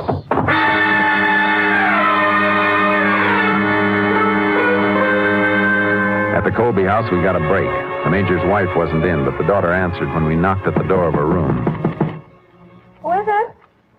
Is that your mother? Sounds like the voice, Jace. Good. I got a message from your father, miss. Oh, just a minute. That's the voice, all right. What's the matter, miss? Sheriff and I can't look bad enough to make you go pale like that. I thought when you said you had a message, it would be somebody my father sent from camp. What did he want you to tell me? Just that he won't be in town tonight. You mind if we come in, miss? We'd like to talk to you. Well, I have a lot to do, and We only want to know where you were between, say, 7 and 9 o'clock last night. We know that you were in the phone booth in the lobby at 8:40 because that's where you called my office from. Please don't talk in the hall. Come in. Were you out at old man Swain's house last night? Yes. Yes, I walked out there just before 8 o'clock. What for? To meet somebody. Somebody named O'Brien? Well, he didn't have anything to do with it. Johnny liked the old man. How'd you and your boyfriend come to pick Swain's place for your meetings? Because my father or somebody might have seen us if we met in town. How'd this Johnny get to know a crippled old man who never left his house?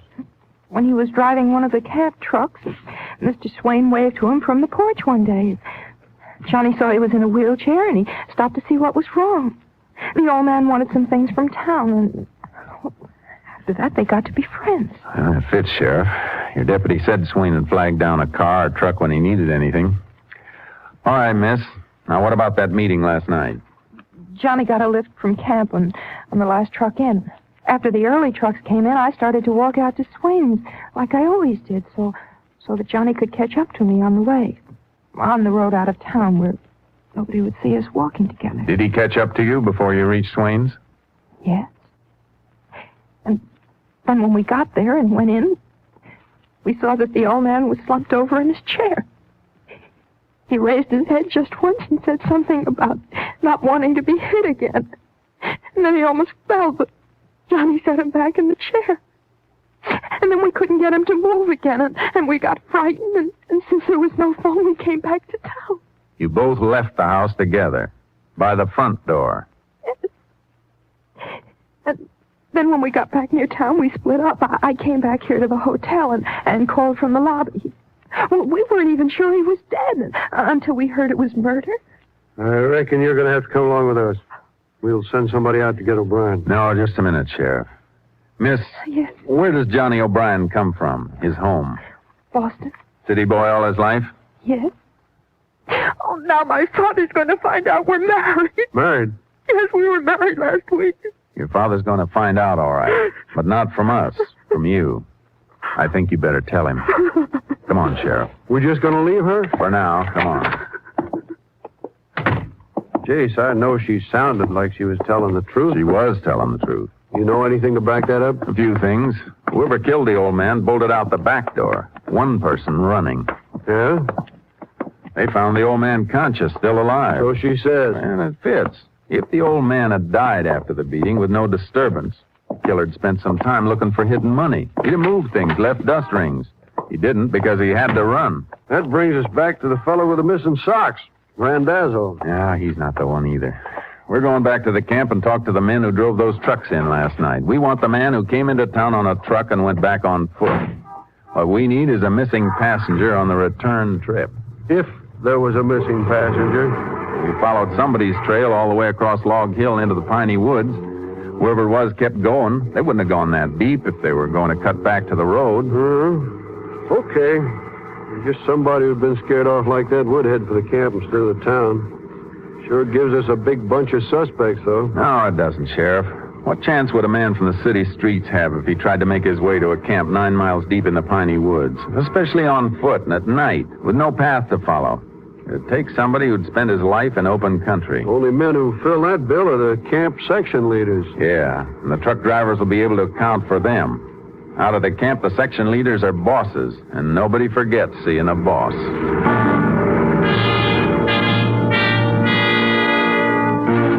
It was 2 a.m. when we reached the camp and woke the major. He led us to the truck driver's tent. One of the drivers had the answer we were looking for. He'd hauled section leader Roberts into town Saturday night, but Roberts hadn't ridden back with him. We left the tent. Roberts sleeps in the last tent, the end of this line. Alone? Yes. As a section leader, he has a private tent. Hey, hold it a minute. Where does Randazzo sleep? The fellow was missing the sock. Let me see. That tent right there. Let's wake him up first. What do you want Randazzo for, Jace? He's clear. I know it. But I want him to help us with something. We haven't got enough to make a case against Robert's stick. What's your plan? I'll tell you as soon as I get Randazzo out here. You know which bed he's in, Major? Yes, first bed to the right as you go in the tent. Wait till I get him. Randazzo. Randazzo. Well, Get up and come outside. Don't wake anybody. I can't come out without my pants. All right, slip into them. All right. Hey, look, I'm being pinched, am I? No, we'll be able to make an arrest in a minute with your help. You mean you know the rat that put his hooks on that sock I was missing? That's right. Oh, just lead me to him. I'll feed him a mouthful of knuckles. Never mind that. Just do as I say. You ready? Yeah. Now, listen carefully. Here's what you do.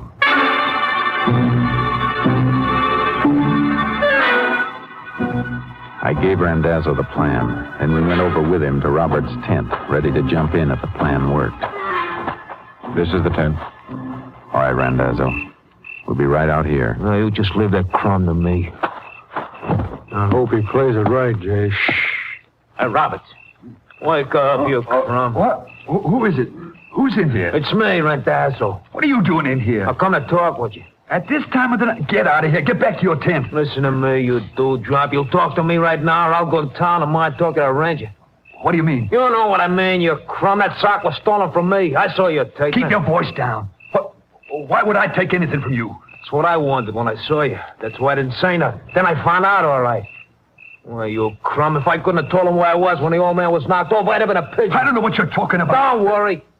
I can keep quiet. I keep real quiet. All it's going to cost you is $100. I haven't got $100. Oh, you're kidding. That old guy had money hidden all over the joint. Everybody knew that. But I didn't get it. I'll kill you, Riazzo. You open your mouth about me and I'll beat your brains out. You ready? I went through you. Chief, we better get in. Yeah, come on. All right, Roberts. Let him go. Grab him, Ranger. He killed that old man. He just told me. We heard what he told you. Try these cuffs for size. He's lying about those socks. I never had You better anything... shut up until you get a lawyer. You all right, Randazzo? Yeah, sure.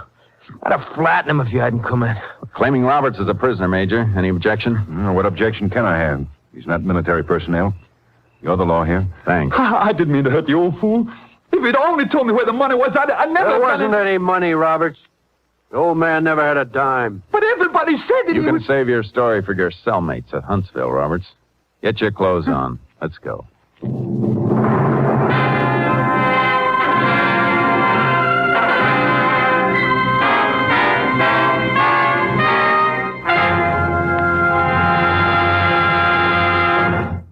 Harlan Roberts made a full confession to the brutal murder of aged and crippled Finley Swain. And the following year, he was sentenced to Huntsville Penitentiary for the rest of his life. Next week, Joel McRae in another authentic reenactment of a case from the files of the Texas Rangers.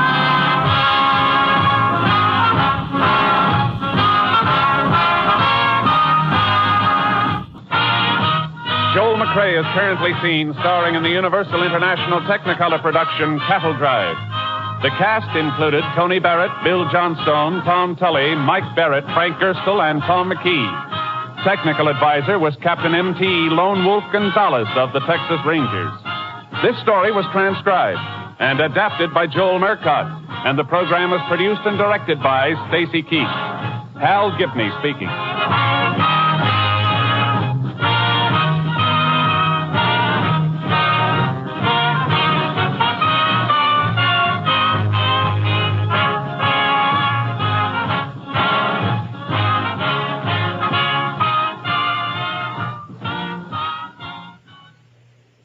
It's the Silver Jubilee on NBC. Today, hear The Big Show broadcast from Paris and featuring such stars as Fred Allen, Josephine Baker, and your unpredictable hostess, Tallulah Bankhead. Then join in the fun with Phil Harris and Alice Faye as they bring you a half hour of mirth and music. Later, Theater Guild on the Air presents Casanova Brown with Diana Lynn, Dan Daly, and Kenny Delmar.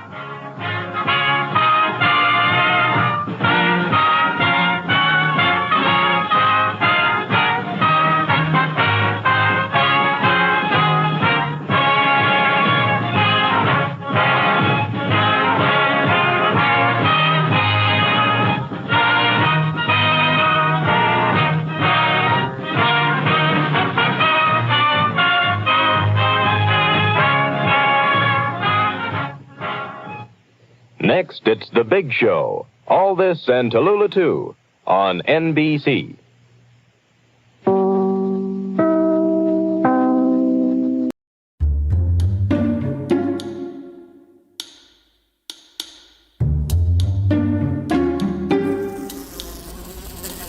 I've been stalking this blue-bottle fly for 5 minutes, waiting for him to sit down. He doesn't want to sit down. He just wants to do wing-overs and sing the prologue to Pagliacci. I have the fly swatter poised in midair, and I'm all set. The buzzing stops. And there he is.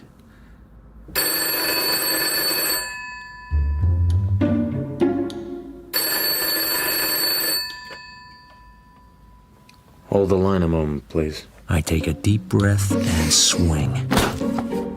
What's left of the fly sails halfway across the room and drops to the carpet. Hello? Thanks for waiting. Is this Mr. Marlowe, the detective? Yeah, it is. How much do you charge for your services, Mr. Marlowe? What does he want done? I can't very well tell you over the phone. It's very confidential. Before I'd waste time coming to your office, I'd have $40 a day in expenses. Unless it's the kind of job that can be done for a flat fee. Oh, that's far too much. Why, it might cost hundreds of dollars, and I only get a small salary. Where are you now? I'm in a drugstore. It's right next to the building where your office is. Come on up and let's have a look at you. If you're in my kind of trouble, I can give you a pretty good idea how much it'll be. Oh, but I need to know before... Hey, your choice.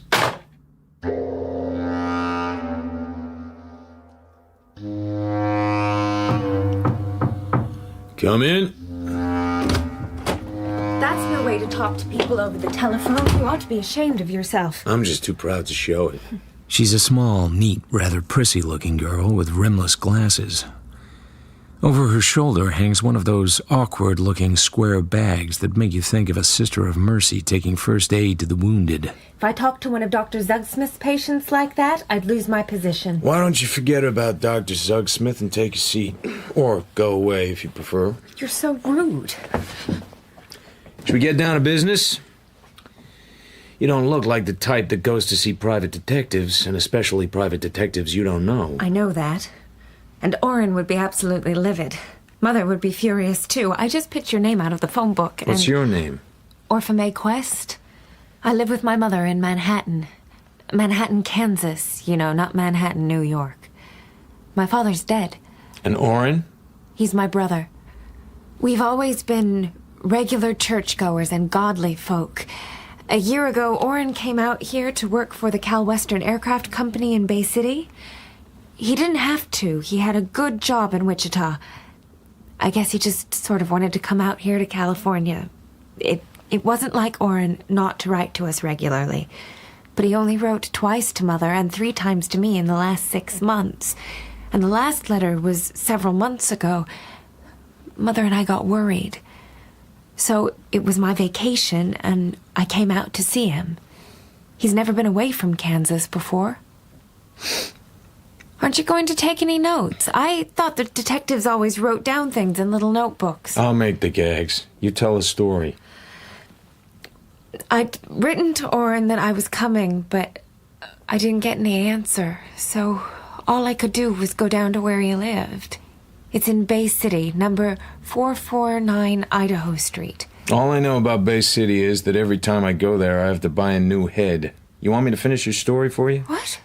He's moved, and you don't know where he's moved to. And you're afraid he's living a life of sin in a penthouse on top of the Regency Towers with something in a long mink coat and an interesting perfume. Well, for goodness sake. Or am I being coarse? Please, Mr. Marlowe, I don't think anything of the sort about Orrin. But I know something's happened. It was just a cheap rooming house, and I didn't like the manager. He said Orrin had moved away a couple of weeks before, and he didn't know where to, and he didn't care, and all he wanted was a good slug of gin. Did you say slug of gin? That's what the manager said. I'm just telling you. All right. Go on. Well, I called the place where he worked, and they said he'd been laid off like a lot of others, and that was all they knew. So then I went to the post office and asked if Orrin had put in a change of address to anywhere, but he hadn't. So then I began to get a little frightened. He might have had an accident or something. Did it occur to you to ask the police about that? I wouldn't dare ask the police. Just what do you think might have happened? I guess if I knew that, I wouldn't have come to see you. How much would you charge to find him? You mean alone? Without telling anybody? Yes. I told you what my rates were. I couldn't possibly afford more than $20.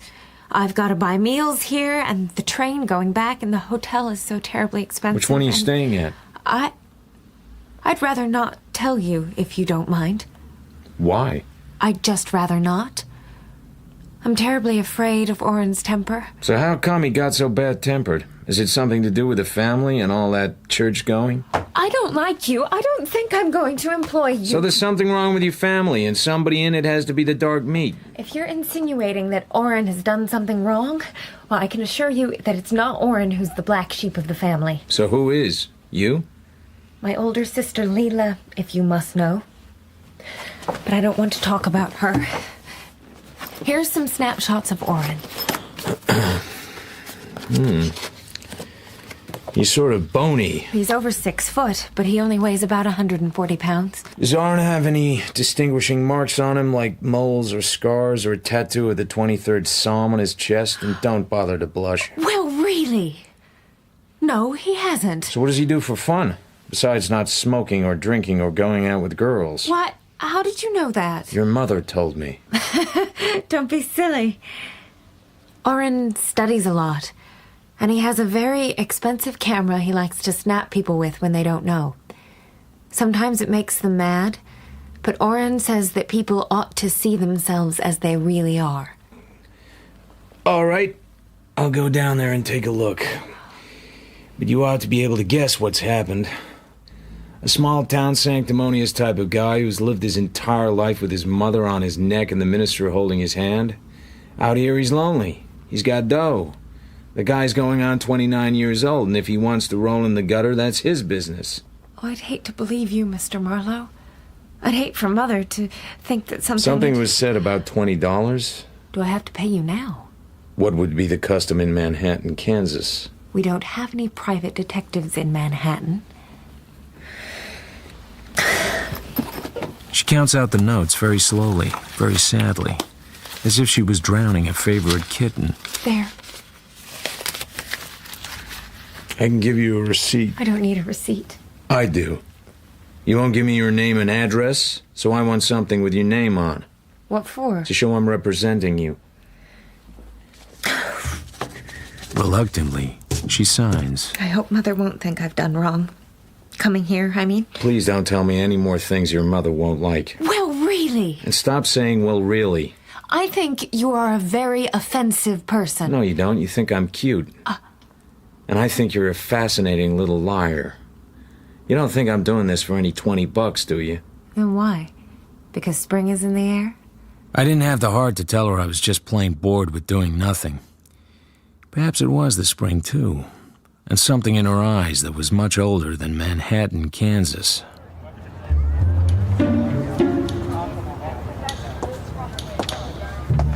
You could know Bay City a long time without knowing Idaho Street, and you could know a lot of Idaho Street without knowing number 449. I pushed the bell. It rang somewhere nearby, but nothing happened. I rang it again. The same nothing happened. I prowled along to a door with a metal sign on it. Manager, Lester B. Clausen. I knocked on that. Then I kicked it. Nobody seemed to mind my kicking the door in. It isn't much of a reception room. A high oak desk stands against the wall. Near there's a studio couch, and on it lies a man. His mouth is open and he breathes like an old Ford with a leaky head gasket. On a table by him is a plate full of cigarette stubs, some of which had a homemade look. On the floor, a half-empty gin bottle. The room smells, mostly full of gin and bad air. There's also a reminiscence of marijuana smoke. I go over to the desk. Inside is the house register.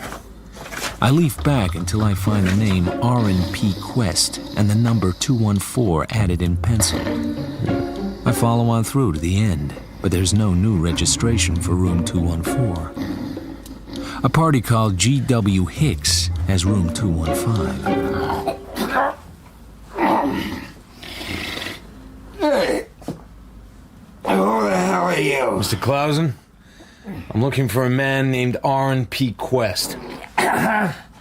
R&P Quest? Moved away. Moved away? When? I need a drink. All I want is the present address of R&P Quest. Just think of that. Here's my business card. Might help you to concentrate. Is that a fact? Hey. That's for your business card. Beat it. Now, just a moment. I've got friends, couple of boys to take care of you. Don't believe me, huh? He drags himself to his feet and claws the receiver off the hook. I watch him dial. 13572. Son of a... let me talk to the doc. Vince! The doc!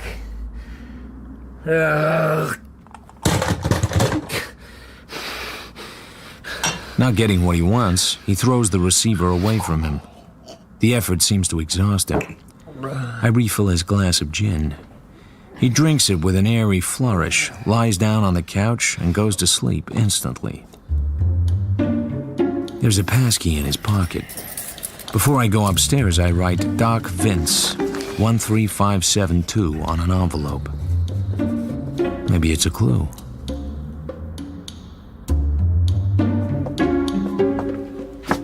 The much-filed passkey turns the lock of room 214 without noise. I push the door open. You can always try knocking. The room is not empty. I beg your pardon, the manager told me the room was vacant. A chunky, strong-built man is bending over a suitcase on the bed. He's as bald as a grapefruit.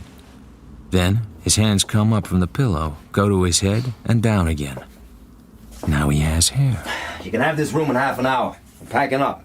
Mind if I look around? You'll make me laugh. You don't look at rooms in this town, you grab them sight unseen.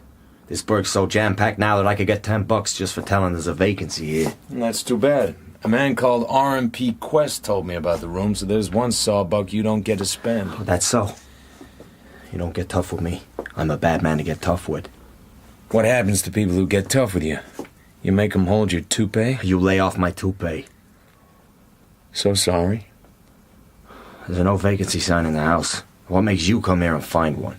You didn't catch the name? R&P Quest. Friend of yours? We grew up together. Yeah, this Quest party's been out of here 10 days.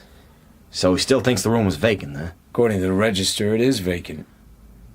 I've been kind of dreamy all morning, or I'd have wised up. You're a dick. All right. Say I'm a dick. Yeah, what's the beef? No beef at all. I just wondered why you had the room. I moved from 215 across the hall. This is a better room, that's all. Simple. Satisfied? Perfectly, Mr. Hicks.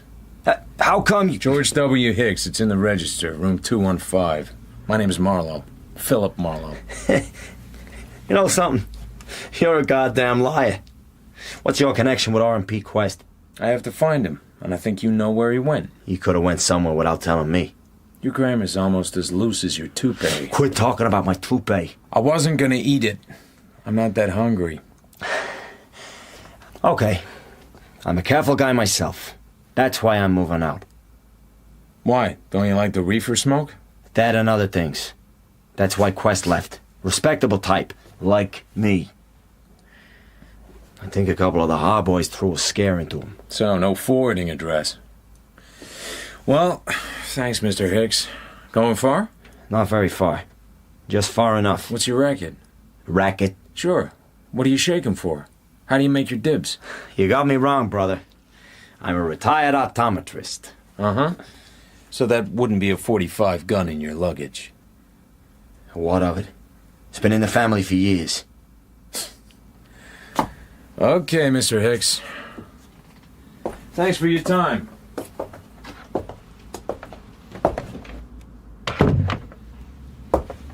I go over to room 215 and use the passkey to enter.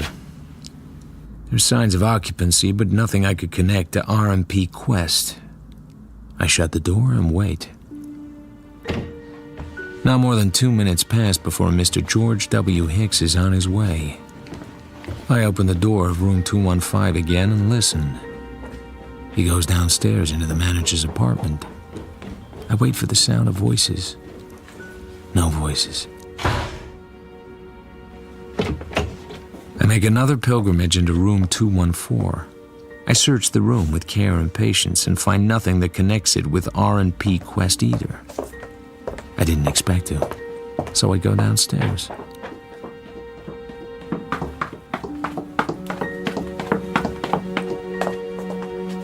Mr. Lester B. Clausen lies on the couch with his face to the wall, dead to the world. I go to the desk. The page with R.N. Quest's registration has been torn out. A careful man, Mr. Hicks. very careful. Then I noticed something. A drunk like Clausen ought to be snoring his head off, but he isn't making any sound at all. I stand over him and look down. A brown army blanket is pulled up around his shoulders and the lower part of his head. I move it away. A square yellow wooden handle is attached to the back of the manager's neck. Its position is just below the occipital bulge. It's the handle of an ice pick. Time to leave. But before I leave the neighborhood, I have a duty to perform. Bay City Police? Number 449 Idaho Street, in the apartment of the manager. His name's Clausen. Yeah? What do we do? I don't know. It's a bit of a puzzle to me. But the man's name is Lester B. Clausen. Got that? What makes it important? The coroner will want to know. Back at the office, it takes me a quarter hour to find out the party who went with the phone number 13572 in Bay City. A Dr. Vincent Lagarde. It takes me longer to get through to him. He's busy. What doctor isn't? Who is this speaking? The name is Hicks. George W. Hicks. Well, I'm sorry, Mr. Hicks, but I don't know this Mr. Clausen, and I have an excellent memory for names. Well, that's all right then. Just wanted to make sure. Somebody stuck an ice pick in the back of his neck. Has this been reported to the police? Naturally. But it shouldn't bother you, unless, of course, it was your ice pick. He tried to phone you this morning. He was too drunk to talk properly. But, I don't know him. Well, that's fine, and you won't meet him now. But somebody may want to know why he tried to telephone you. Unless I forget to pass the information on. I can't think of any comment to make on that. Huh. Neither can I. But I may need to call you again. I'm a mixed-up little man, and I may have need of a doctor. Oh, then please feel free to consult me. Thank you, Doctor. Thank you. If Dr. Vincent Lagarde is on the level, he'll now telephone the Bay City Police Department and tell them the story.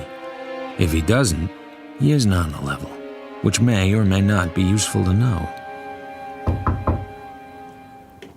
Next morning early, Orpha May arrives at the office.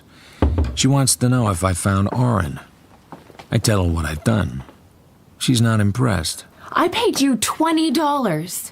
I understood that was in payment of a day's work. It doesn't seem to me you've done a day's work. You can have your $20 back if you like. I didn't even bruise it. I didn't mean it like that.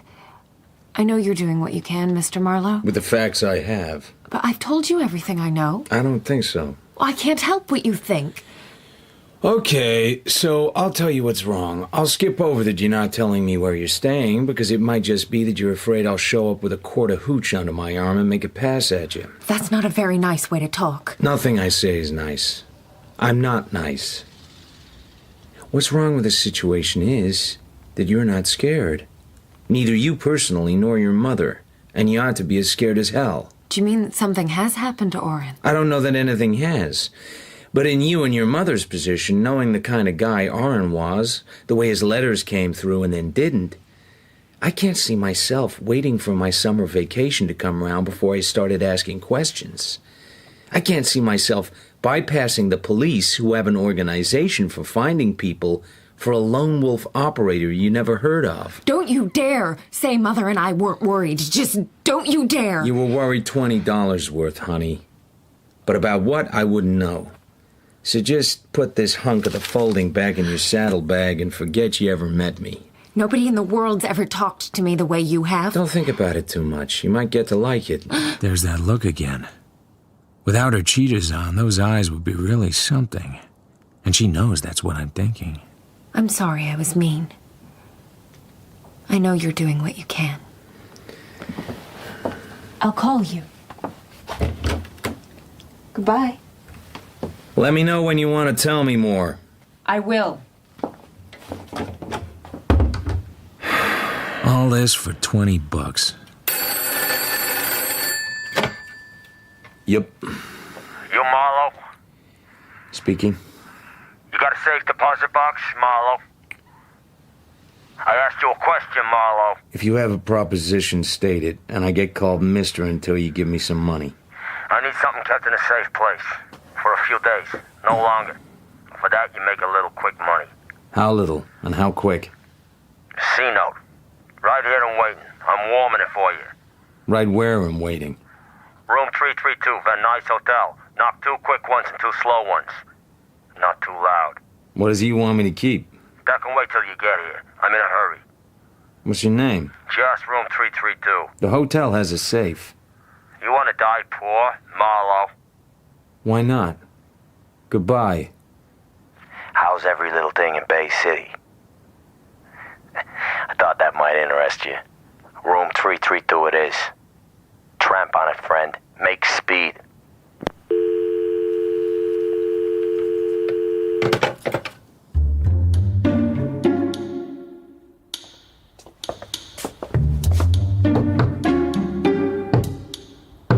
It takes me 25 minutes to get to the Van Nuys Hotel. The porter tells me that the occupant is a Dr. G.W. Hambleton.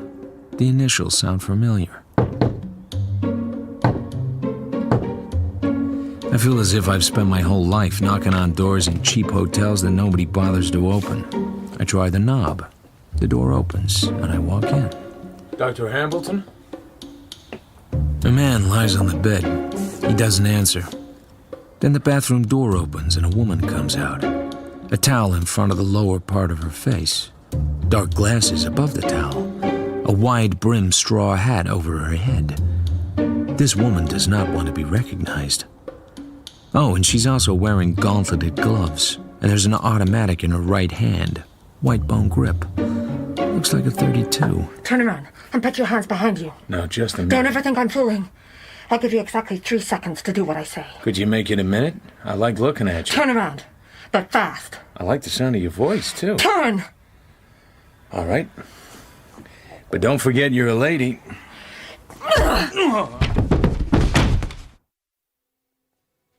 However many times somebody knocks you unconscious, the experience never gets any more enjoyable. When I come to, she's gone. But there are signs that she's been searching for something in the bathroom. All over the room, in fact. I go over to the man on the bed.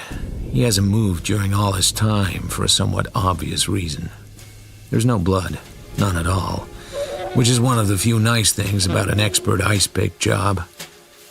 The point of interest now is whether the people who had ice picked Dr. Hambleton, otherwise known as George W. Hicks, had found what they came for. They hadn't had much time.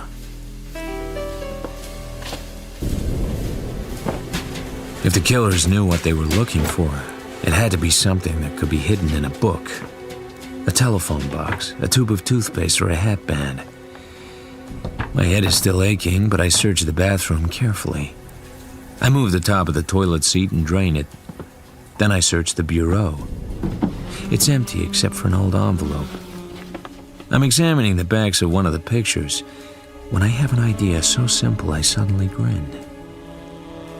I pull off Dr. Hambleton's toupee and turn it inside out. A piece of orange-colored paper is fastened by scotch tape to the lining. It's a numbered claim check belonging to the Bay City Camera Shop. Yes, Mr. Hicks. We have them for you. 6 enlarged prints on glossy from your negative. What time do you close? Oh, in about 5 minutes. We open at 9 in the morning. I'll pick them up in the morning. Thanks. Soon I'd have to phone the cops. Tipping them off about dead bodies is getting monotonous, but I have to do it. First, though, I talk to the porter. Thank God for Hollywood. He has this crazy idea that the dame who left the hotel just before me looks like some movie star he's nuts about. He's got the registration number of her car. He gives the registration to me for considerably more money than Orphamay Quest ever gave me. But I have to know what's going on. Once you have the registration, it's not hard to find a name. And even when the name's the name of an up-and-coming movie star called Mavis Weld, there are people who can get you her address and phone number for a price. It's a Crestview phone number.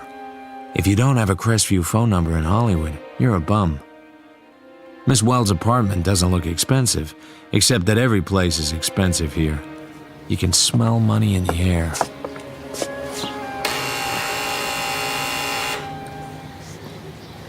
Yes? Miss Weld, please. And who is calling Miss Weld, please? I have some stills Whitey wants me to deliver tonight. And who is Whitey, amigo? The head stills photographer at the studio. Don't you know that much? Aren't we tough? I'll come down and let you in. Miss Weld is taking a bath. She's not in the best of moods, but I'm sure she's dying to see these photos. Are you staying around too? Of course. Why ask?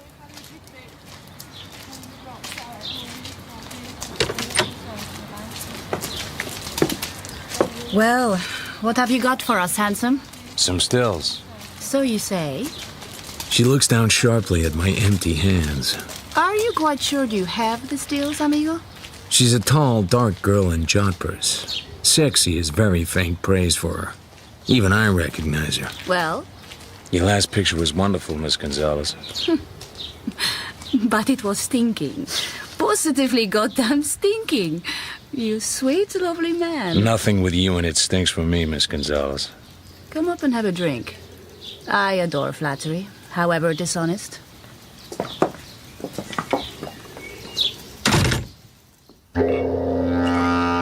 So here I am, having drinks with Dolores Gonzalez, the Mexican Spitfire, in an apartment with paintings on the walls that look lousy enough to have cost a lot of money. Here. Thanks. You may call me Dolores, if you wish. And you are... Let's just say Philip.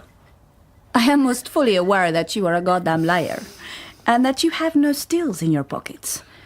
Not that I wish to inquire into your, no doubt, very private business. Yeah? Just what kind of bath is Miss Weld taking? An old-fashioned soap or something with Arabian spices in it? Perhaps you would like to help her. No thanks, Miss Gonzalez. I'm strictly here on business. What a waste. All my friends tell me I am far too outspoken. I do shock you, don't I? No, but if I wanted to be shocked, I'd know right where to come. Then I better give you my address. I live at the Chateau Bercy, and I'm often lonely. Dolores, I thought I asked you to get rid of whoever was at the door. I just couldn't resist letting him in. Well, if you want to get better acquainted, go do it someplace else. I don't want him here. His name's Philip. I didn't know you usually bothered to ask them their names. You seldom know them long enough. Such a charming way to call a girl a whore, isn't it, Philip? At least I haven't been sleeping with any gunmen recently. Are you sure you can remember? Open the door, honey. This is the day we put the garbage out. The Gonzalez looks back at her slowly, levelly, and with a knife in her eyes. Buenas noches.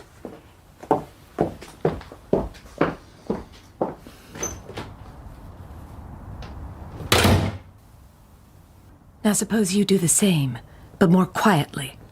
I'm here on business, Miss Weld. Out. I don't know you, and I don't want to know you. Do I have to call the manager to bounce you downstairs like a basketball? You still have your little gun with a white bone grip? My head's still aching from that knock you gave me. What are you talking about? You know what I'm talking about. So what do you want from me? Money? Money always helps. I'm sure it does. I never thought you killed Hicks. But it would help to have some sort of reason for not telling you were there. Oh, my goodness.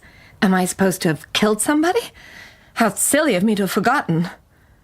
Look, you're gonna find this hard to believe, but I came here with the quaint idea that you might be a girl who needed some help. I trust you have your car fare home.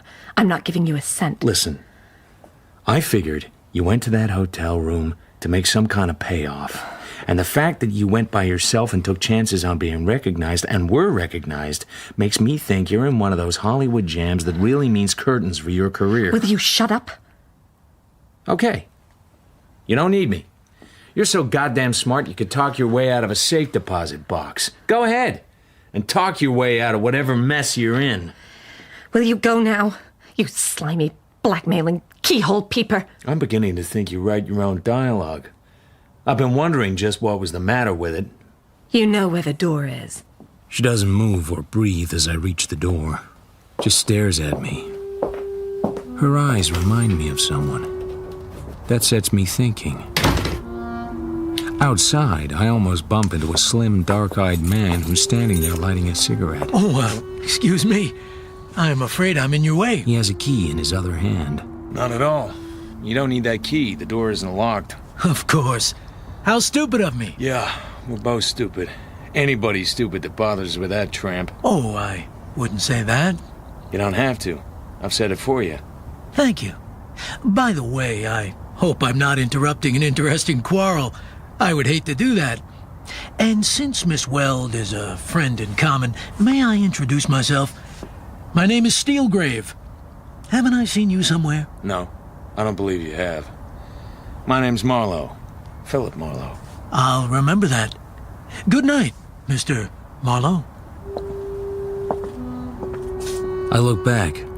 He's still standing there watching me, the cigarette between his lips, very calm, his face giving nothing away. But I somehow sense it might have been better for me if I had known who Mr. Steelgrave was and hadn't been quite so brutal. Another day at the office. Another early visit from Miss Orpha Quest. Marlowe. The office isn't open yet. But it's terribly important. I've heard from Oren. Fine. Then you don't need a detective. Very well, but I don't think you'll like it. I don't think you'll like it at all. I'm ready to call the police now. Why is that? Because there's murder in it, Mr. Marlowe. And murder is a very nasty word, don't you think? Anybody I know? That horrid man in the rooming house was murdered. I read it in the papers. Mr. I forget his name. Let's both forget it. And please, take your money away. Endow a hospital or a research laboratory with it. It makes me nervous having it around. But I need you to find Oren for me. But I thought you said... It was all a lie. He didn't call me up. I don't know anything. Okay. I'll find him for you, honey, if he's still alive. And for free. Oh? Just one thing. What? Who was the black sheep in your family? You said it wasn't Oren, remember? But then you mentioned your sister Leela, and passed on quickly as if the subject was distasteful. I don't remember. So I was wondering, what name does your sister Leela use in pictures? Pictures? Oh, you mean motion pictures? I never said anything about her like that. You want me to tell you her name and where she lives? You mind your business about my sister Leela. You leave her out of your dirty remarks. What dirty remarks? Or should I try and guess? Oh, I hate you. Goodbye. Well, it got rid of her, and it confirms my hunch about Mavis being her sister. Not many women have eyes as striking as this pair. All in all, not a bad result. Later, I drive to the Bay City camera shop. I proffer the claim check retrieved from the late Mr. Hicks's toupee. Then I drive a couple of blocks and look over the catch. The prints show a man and a blonde girl sitting in a crowded restaurant with food in front of them. They're looking up as though their attention has suddenly been attracted and they only just have time to react before the camera clicks. The restaurant is the Dancers on Sunset Boulevard. The girl is Miss Mavis Weld. The man is Mr. Steelgrave. And the photographer, I would guess, is Mr. R.M.P. Quest. Whether he had his sister's consent or not, I can't tell from the photo. Then I notice something else. An evening paper, the News Chronicle, is lying on the table in front of Mr. Steelgrave. I brought along a magnifying glass, and now I use it. I can make out the headline. It reads, "Light heavyweight contender succumbs to ring injuries." And I know I have to talk to my good friend Todd Barrow, former reporter on the aforesaid News Chronicle. Okay, I checked just in case my memory got it wrong. Richie Bello was a popular young light heavyweight. He died just before midnight on the 19th of February as a result of ring injuries sustained the previous evening in the main event at the Hollywood Legion Stadium. So, it was the News Chronicle Noon Sports Edition for February 20th, which carried the headline. I knew I could rely on you, Todd. So what else you want to know? Anything else interesting in the news that day? Boy, was there another big story. Bigger than the Richie Bello if we'd known. So, tell me. Did you ever hear of Sonny Mo Stein? Yeah, he was a big-time gangster. Big time is the word. The night in question, he was gunned down over on Franklin Avenue, which was sort of ironic as he was a man whose gang specialized in the use of ice picks. You're interesting me. Any suspects? A guy called Weepy Molle. Used to be next in command to Stein in the organization when they started out in Cleveland. Cleveland, Ohio? It was always a gangster town. So Moyer killed Stein? It might have been done in his orders, only he couldn't have done it personally. Why not? Because he was in jail on a gambling rap. Well, the man police suspected of being Moyer, that is. They never managed to prove whether he was Moyer or not. I don't think they tried too hard. The police like this guy because he's a gentleman. He has nice manners, and he keeps things sweet. And of course he had a cast iron alibi for the shooting. A what better one than being in a police cell? You're talking as if this guy, who may or may not be Weepy Moyer, is still around. He's very much still around, and he's been legitimate for some time.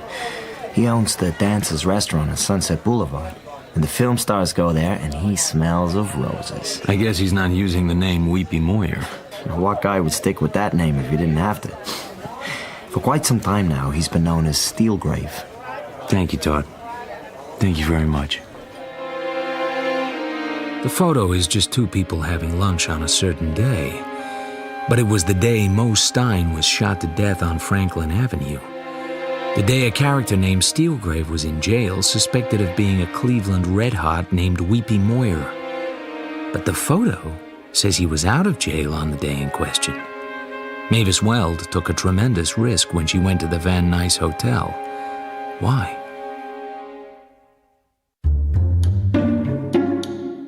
A Hollywood movie studio is some kind of fortress. You better know the entry codes, or they'll pour boiling oil on your head.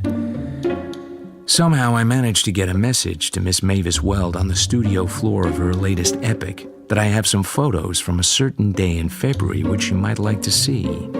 And, miracle of miracles, she graciously agrees to see me in her dressing room during her lunch hour. Well, Mr. Marlowe, this had better be good. Maybe graciously is the wrong word. I have very little time. Despite what people think, making a movie is not about sitting around sipping champagne. I've been here since 5 this morning. Believe it or not, I saw your last movie. Oh? I thought you were good, but you could have been better. But if you had been better, half your scenes would have been yanked to protect that aging brunette who had top billing. But then, I don't know much about movies. You clearly know enough. Show business. There's something cheap about it. There always has been. Here's the photo. Well? I have the negatives and some other prints. You would have had them if you'd had more time and known where to look. Or if Hicks had stayed alive to sell them to you. The significance of all this escapes me. What you mean is I know you and I know Steelgrave. So what's this photo got that makes anybody give me a diamond dog collar? All right. What? I'm not sure. But if finding out is what it takes to shake you out of this Duchess routine, I'll find out. You haven't anything to sell. Except perhaps your life. You've waited too long. Far, far too long. For me or for you? For both of us. Give me a cigarette.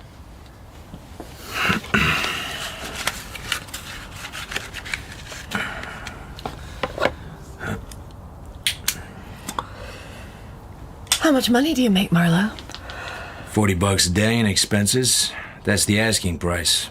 I've taken less. $40 a day? Little lonely dollars. Are they very lonely? Lonely as lighthouses. Okay. Ask me the questions.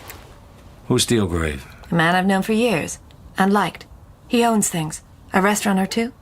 Where he comes from, that I don't know. But you know him very well. Why don't you ask me if I sleep with him? I don't ask that kind of question. Oh, Miss Gonzalez would be glad to tell you. The hell with Miss Gonzalez. She's dark and lovely and passionate. And exclusive as a mailbox. To hell with her. About Steelgrave. Has he ever been in trouble? Who hasn't? With the police? Oh, don't be ridiculous. The man is worth a couple of $1 million. How did he get it? How would I know? All right. You wouldn't.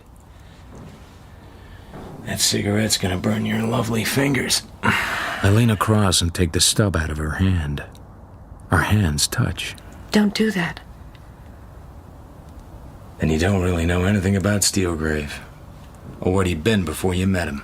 I wish you'd make up your mind whether you're giving me the 3rd degree or making love to me. My mind has nothing to do with it. I really have to go eat something, Marlo. I'm working this afternoon. You wouldn't want me to collapse on set, would you? Only stars do that. I may get top billing one day. I think you will. I told you before, I wouldn't be here if I thought you killed anybody. But you were there in the hotel. You took a big chance. There was something you wanted very badly. It can hardly have been this photograph. That was the one thing he had so well hidden that it wasn't found. But you're right. Why is it so important? It's only a photo of you and a man called Steelgrave in a booth at the Dancers. Nothing in that. Nothing at all. Unless there's something about Steelgrave. Or there's something about the date. The date? Get yourself a magnifier and look at that newspaper headline. Or show it to Steelgrave. Ask him if it means anything. You're just building a sandcastle, Marlo. You really think that? Why not? I found something the police would love to have. Something you were prepared to go to the Van Nuys Hotel to buy. Something that got the man you were going to meet murdered. Something that possibly links your friend Mr. Steelgrave to a gangland murder. All this is as full of motive as the ocean is full of salt. Well, if this is as big as you seem to think it is, aren't you scared? As long as the cops don't find the negatives, I have a license. And as long as somebody else doesn't find I have them, I won't get an ice pick in the back of my neck. Would you say I was in an overpaid profession? I never said that. You better go, Marlo. I have to eat. Goodbye.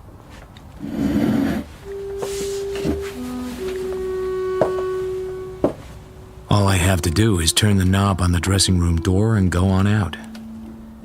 I don't know why it has to be so hard to do.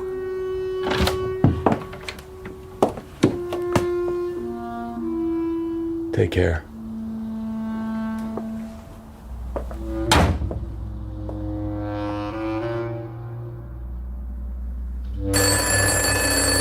I was just thinking it was high time I heard from Orphamay again. Marlo. This time, I really mean it. I lied before. I'm not lying now. I really have heard from Oren. Go on. You're not believing me. I can tell by your voice. You can't tell anything by my voice. I'm a detective. Heard from him how? By phone, from Bay City. We've been through this routine. Please don't tease me. He went to the post office and asked for his mail, so he knew where I'd be staying. Then he called up. He's staying with a doctor he got to know down there, doing some kind of work for him. Doctor have a name? Yes, a funny name. Dr. Vincent Lagarde. I won't say the pieces are beginning to fall into place, but at least they're getting to look like parts of the same puzzle. Oren's in a lot of trouble. Some gangsters are after him. Don't be silly, Orphamay. They don't have gangsters in Bay City. They're all working in pictures. Please go down there and see him and help him. He's afraid to leave the house.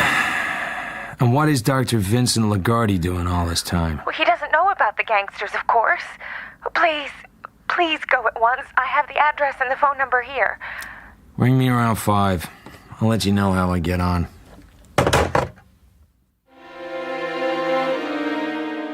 I study my face in the car mirror. I look as if I've made my mind up to drive off a cliff. Dr. Lagarde is busy and doesn't want to see me. But somehow the name of R&P Quest finally makes him see me. He's a thin, dark, haunted man. A sterilizer is working in the corner. There are a lot of needles cooking in it. I confess I am puzzled, Mr. Marlowe. I don't know anyone named R. Quest. I can't imagine any reason in the world why a person of that name should say he was in my house. Hiding out? From what? From some guys that might want to stick an ice pick in the back of his neck. On account of he's a little too quick with his little Leica. Taking people's photographs when they want to be private and letting them know he took them. Am I talking in riddles? You're not talking much sense. So, I suppose it must have been you who called up and reported Clausen's death to the police. And it was also you who called me up and asked me if I knew Clausen. I said I did not. But it wasn't true. If you'd been on the level, you would have reported to the police what I told you. But you didn't. I've better things to do with my time. At least I never told the police you knew Clausen. Somebody did, and caused me a great deal of inconvenience. I'm under no obligation to give you any information, Mr. Marlowe. The front door opens and closes. We both listen to it carefully, but we don't say anything about the footsteps. Why so many needles in the sterilizer? Is it any of your business? Nothing's any of my business. I'm just talking and waiting. Something's going to happen in this house. It's leering at me from the corners. So why are you concerned about the number of needles? This is a doctor's surgery. But not any doctor's surgery. I've dealt with addicts. What doctor has not?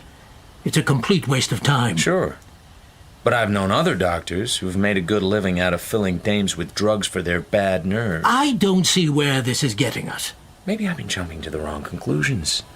Smelling that reefer smoke over at Clausen's place yesterday and having him call your number on the telephone and call you by your first name made me think you and he might be in some kind of drug deal together.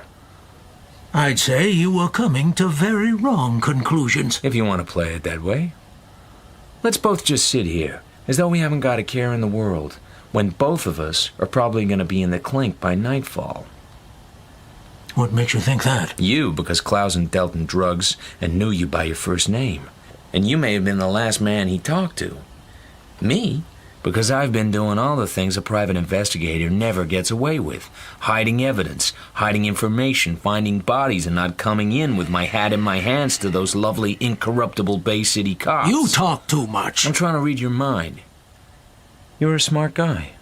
So how come you're here with a cheap little practice in a cheap and nasty little town?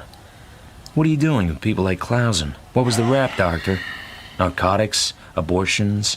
Or were you by any chance a medic for the gang boys in some hot eastern city? As for instance? As for instance, Cleveland, Ohio. A very wild suggestion, my friend. It goes like this, if you want to listen. I am listening. Clausen was killed very skillfully with an ice pick while I was upstairs talking to a grifter named Hicks. Later, Hicks was killed with an ice pick in L.A. There was a woman there who had come to buy something from him. She didn't get it. I did. Presumption A.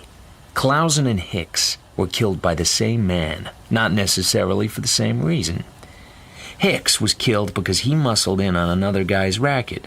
Clausen was killed because he was a babbling drunk and might know who would be likely to kill Hicks. Any good so far? Not the slightest interest to me. Oh, but you are listening.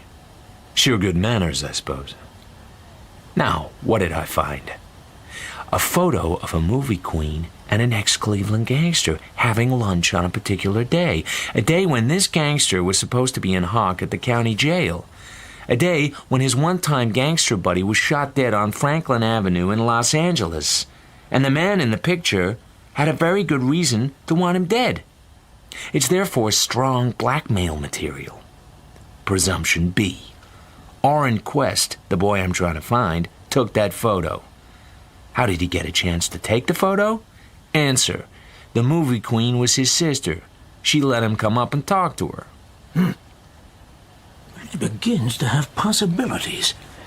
But why are you telling this rather dangerous story to me? Have a cigarette. He reaches a cigarette out of a box and tosses it to me. I catch it and look it over. Egyptian, oval and fat, and a little rich for my blood. But he lights up, and so do I. Shall I tie you in now? Oh, I'd be most interested. Presumption C. Orrin didn't really know the value of what he got. The L.A. cops hadn't been able to establish the identity of that ex-Cleveland character. Let's call him by his new name, Steelgrave. Maybe the police didn't want to. Maybe somebody made it worth their while. Orrin may have realized he could ruin Steelgrave's alibi, but it needed somebody else who was able to identify Steelgrave as Weepy Moyer, if that photo was worth killing people over.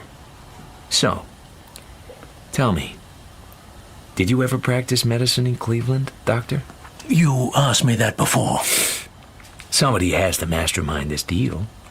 Clausen was a bum, and Orrin Quest a nasty-minded creep who didn't know enough to make the blackmail stick. You did, but you couldn't go up against Steelgrave directly, particularly if you had dealings with him in the past. You wouldn't have stayed alive long enough to brush your teeth. You had to work through pawns. Expendable pawns. You... Presumption D, Mr. Marlowe. You are an unmitigated idiot. What? My mind is slowed to a turtle's gallop. What's going on here? A little potassium hydrocyanide. What? Not fatal. Not even dangerous. Merely relaxing. I have to... I've been very dumb. I start to try to get off the floor, but somebody needs to nail the floor down first. A face swims towards me out of the darkness. I change direction and crawl towards the face. It's getting dark rapidly. There's no face. There's no wall, no desk. Then there's no floor. There's nothing at all. I'm not even there.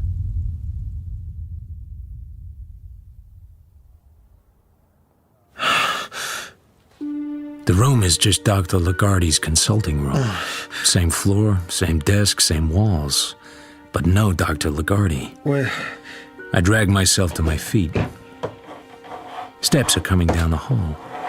I wait by the closed door. Someone out there is in trouble. It's not my problem, but I take a deep breath, twist the doorknob, and open the door. He's braced to the doorframe by 4 hooked fingers made of white wax. Our faces are inches apart. His eyes look at me, but they don't see me. Our breathing meets in midair.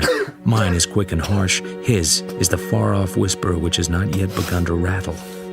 Blood bubbles from his mouth and down his chin. I couldn't see where he'd been shot. He starts to fall. His torso turns in midair like a swimmer in a wave and jumps at me. I stagger back and try to hold him up. He weighs like 5 men. Suddenly, his other arm comes up. A bee stings me between the shoulder blades. I let go and he falls. The face of the dead man now has a vague inner amusement, an almost roguish lift at the corners of the mouth. All of which is very silly because I knew damn well, if ever I knew anything at all, that R&P Quest had not been that kind of boy. The bee sting between my shoulder blades reminds me to look for something else. There's a thing with a round white wooden handle on the floor. An ice pick with a filed-down blade not more than 3 inches long. Something that moved and could have been a man, and could have been the man who hurt him. It had worked for him before with Clausen and Hicks, so why not give it one last try?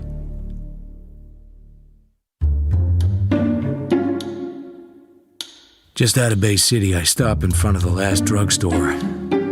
It's time for me to make one more of my anonymous phone calls. Come and pick up the body, fellas. Who am I? Just a lucky boy who keeps finding him for you. Modest, too. Don't even want my name mentioned. I'm far outside the law already, and my luck isn't gonna last. Then I think of Orphamay. She has a right to know first, law or no law.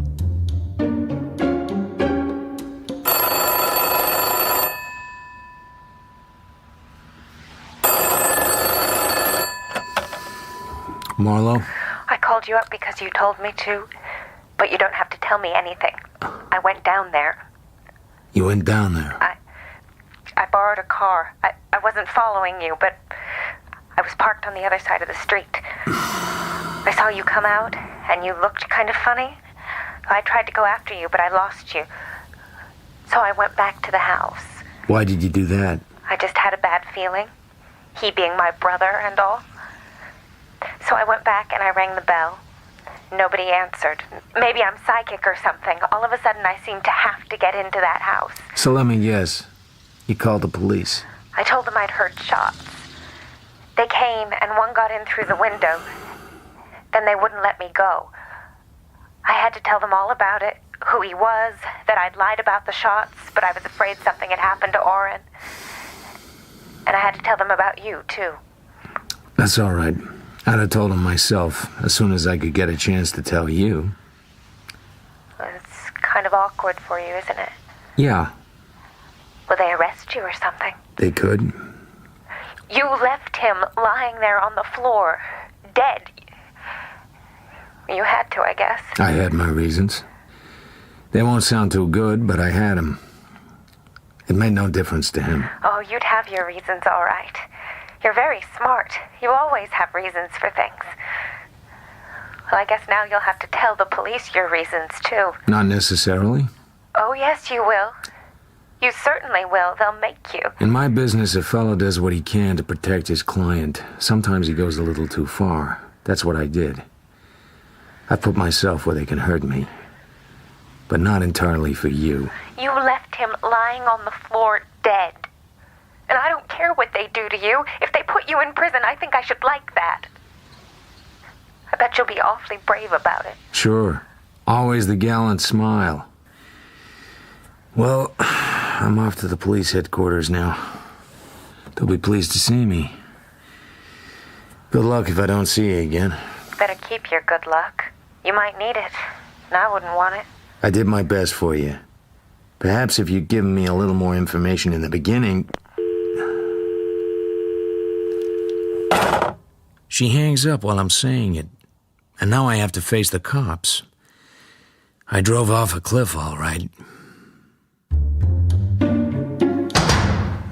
The cops put me in a stuffy interview room and give me a hard time. There's a loudmouth Bay City cop who hates my guts from the start. The LA cops aren't fond of me either, but there's nothing they hate more than an out-of-town cop trying to throw his weight around, so that works in my favor. They tell me my client ratted on me, as if I didn't know. They also tell me Dr. Lagarde's not been found. Maybe he never will be. In the end, the cops decide to let me go. I've been given a rain check. They tell me to go and square things up, fast. As if I knew how.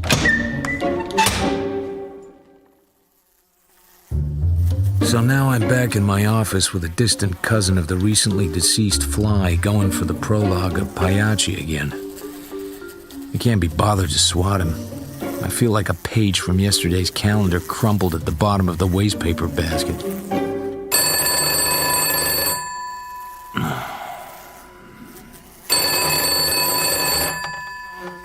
Hello. Are you on your own? Have you phoned to tell me you're feeling lonesome, Miss Gonzalez? I can always use the company of a real man. I'm sad you've not taken up the invitation. I've had other things on my mind. Okay, amigo. I suppose I forgive you. For now. Because there is trouble. Bad trouble. She wants to see you. Who? Mavis Weld? Well, who else? Apart from me, of course. She's decided she likes you. She thinks you're an honest man. Should I be flattered? Will you come? Now. It's urgent. Where do I go? I will come for you. I will be before your building in 15 minutes. It is not easy to get where we go. How is it coming back? Or don't we care?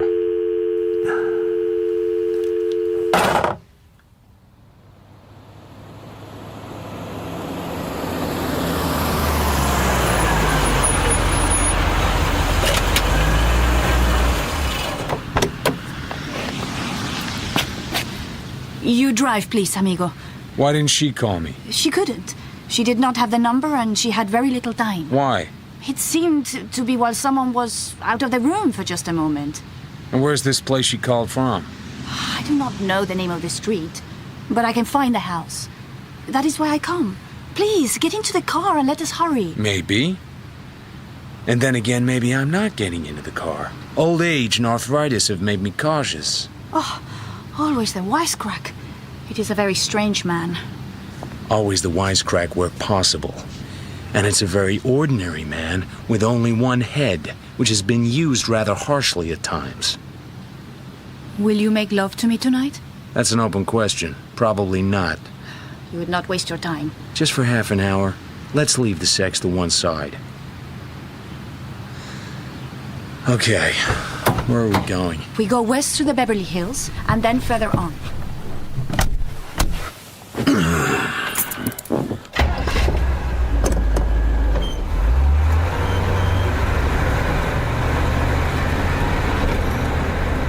So, what kind of trouble is Miss Weld in? I do not know. She just said it was trouble, and she was much afraid, and she needed you. You ought to be able to think up a better story than that. I would not hurt a hair of Miss Well's head. So you're not sure that her career's going up and yours isn't? Oh, I didn't expect you'd believe me. On the other hand, maybe the fact that you don't have a story helps. Would you like my head on your shoulder? Not in this traffic. You are bitter tonight, amigo. I got a few troubles. The only reason I'm driving this car with you beside me is that I got so much trouble that a little more will seem like icing.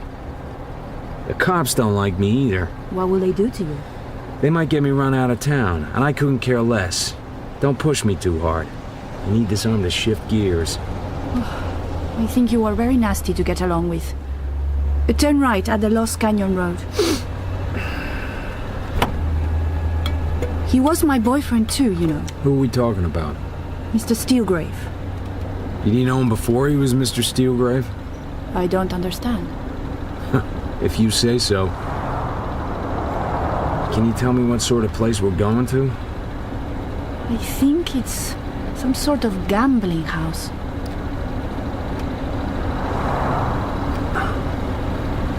Private road.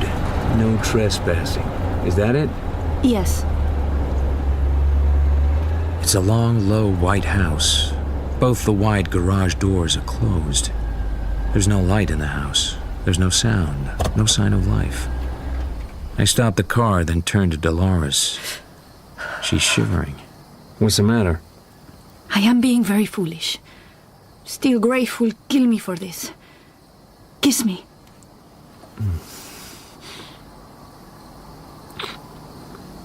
Is he in there? Yes. Who else? Nobody else. Except Mavis. He will kill her too. Mavis took him away from me, but I did not want him to kill her. The world is full of other men who have enough money. He seemed like a nice little guy when I met him. Of course he did. That is why he is what he is. You think you are tough, amigo. You are a very soft peach compared with Steelgrave. He has killed 12 men, with a smile for each one. I have known him for a very long time. I knew him in Cleveland. Will you kill him for me? Would you believe me if I promised? Yes. I'll kill him if I have to. That's all I can ask. Good luck, amigo.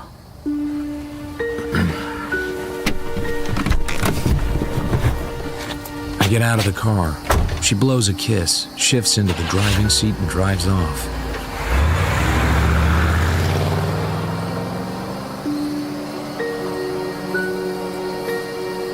I'm alone in the moonlight.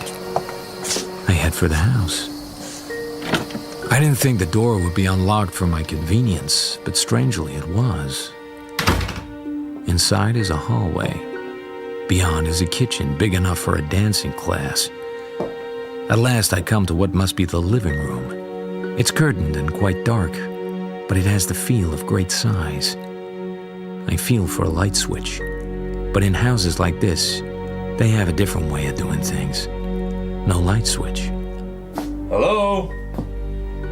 Anybody here needing a detective? Amber light begins to grow high up behind the cornice that circumnavigates the room. Floor lamps, soft chairs, love seats, long shrouded gaming tables in the middle of the floor space. But the joint is dead. The room is empty. Well, not quite. Hello again yourself. I still think you came too late. Too late for what? She's leaning against the side of a grandfather's chair, wearing a pale cocoa fur coat. Her face would have been chalk white if it hadn't been for the lighting. I need a drink, or maybe I'll fall down. That's a lovely coat. Stone Martin. $40,000. Rent it for the picture. Is all this part of the picture? This is the picture to end all pictures. For me. I do need that drink. If I try to walk... Go ahead and faint. I'll catch you on the first bounce. Thanks. Why did I come too late? Too late for what? Too late to be shot. Shucks. I've been looking forward to that all evening. Miss Gonzalez brought me. I know. She'll be disappointed as hell. She put you on the spot. She may have started out to, but she changed her mind.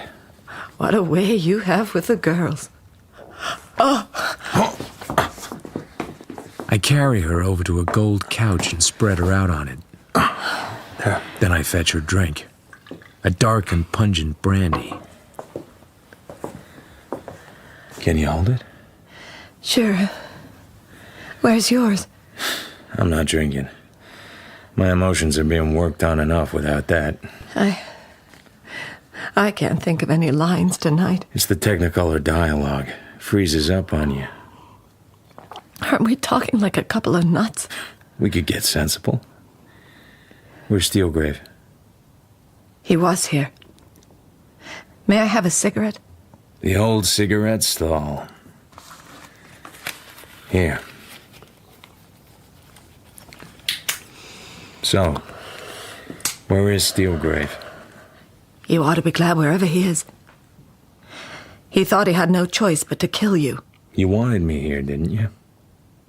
Were you that fond of him? I must have been. It seems like 1,000 years ago I met a nice, quiet little man who knew how to behave in public and didn't shoot his charm around every bistro in town.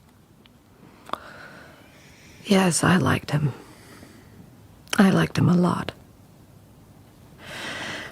And in the end, I liked him with this. She pulls out a white-handled automatic. It looks familiar. I sniff the muzzle. It's been fired, and recently, too. So where is he? Try that chair over there. It's a high-backed wing chair, covered in flowered chintz. It's turned towards the wall. Now I turn it. He leans on the corner of the chair with his head tilted back. His eyes are half open. The bullet has gone through the outside pocket of his double-breasted jacket. It's been fired by someone who knows where the heart is. What did you expect me to do? He killed my brother. Your brother was no angel. He was a killer himself. I don't care. Steelgrave didn't have to shoot him. Somebody had to, and quick. So how long have you known the photos existed? Weeks. Nearly 2 months. Oren called me up and said he'd lost his job. He needed money. He didn't say much about the photos he'd taken. He didn't have to. I knew I had to tell Steelgrave that the negatives existed. I didn't mention Oren's name. Then when Hicks got hold of the negatives and contacted me, I got scared. This was getting out of control. There's something you don't seem to understand. Steelgrave knew that whoever was behind those photographs wanted money. A lot of money. He knew that sooner or later the blackmailer would have to show himself. That's what Steelgrave was waiting for. He killed my brother. He told me so himself. The gangster showed through then, all right. It had started showing through for some time. Funny people you meet in Hollywood, don't you? Including me. You were fond of him once. Before I knew what he was and what he'd done. I'm not fond of anybody now. I'm all through with being fond of people. It's gonna cost a lot of money to fix this. I don't have a lot of money, so that's out. So what about the studio? You're doing well, and you're worth money to them. An up-and-coming movie star shoots her gangster boyfriend dead? The studio boss wouldn't chance a cover-up. He'll take his loss and forget it in 6 months. You won't even try? If I got in a jam and hadn't really done anything, yes. But I've done something now. And your agent? The same. So that puts it up to me. That's why you sent for me. Wonderful. You fix it, darling, for free. Believe me, I'm not worth it. Not even to sleep with. Tell me why you had the gun with you. The gun? Don't take time to think, just tell me. Did you mean to kill him? Why not? I thought I meant something to him. I guess I'm a little vain. He fooled me. Nobody means anything to the Steelgraves of this world. And nobody means anything to the Mavis Welds of this world anymore. Yeah, so you keep saying. I oughtn't to have given you that gun. If I killed you, I might get clear yet. Do you want me to give you the gun back? Oh, this is crazy. I guess I don't like the script. I don't like the lines. It just isn't me, if you know what I mean. That's just what I've been thinking. You're a good actress. So why are you giving such a bad performance? Am I? There's too much real emotion floating around. Were you really here with him alone? That's what I told you. That doesn't mean I have to believe you. Why shouldn't you believe me? Because I don't think you shot him. Okay, this is your gun. But that doesn't mean somebody else didn't fire it. After all, the door was open. Maybe somebody just left. I'm tired of this. Let's call the police. And tell them what? Tell them that I shot Steelgrave. Tell them anything. Why are you giving up now? You hadn't given up when you telephoned Dolores. By the way, was Steelgrave still alive when you phoned her? Why does it matter? I just wondered what sort of problem you expected me to help you solve. We've had a nice chat. The phone's over there at the end of the bar. You have your car here. Yes? Get going. And do what? Just go home, that's all. You can't get away with it. Don't tell me what I can't get away with. And don't ask why I'm doing this. I can't let you. I killed him. Why should you be dragged into it? Don't stall. And when you leave, go the back way, not the way Dolores brought me. But I killed him. I can't hear a word you're saying. But... If you want a motive for me, then let's say it has nothing to do with you. I owe it to the cops. I haven't played clean cards in this game. They know. I know. I'm just giving them a chance to use the loud pedal. As if anyone ever had to give them that.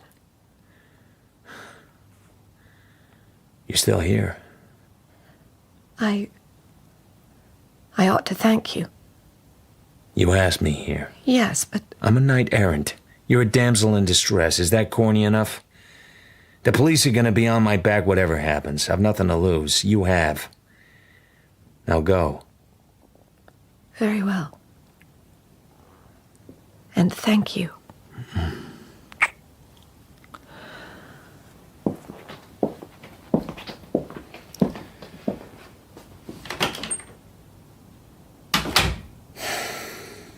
After a time, I hear a whirring noise.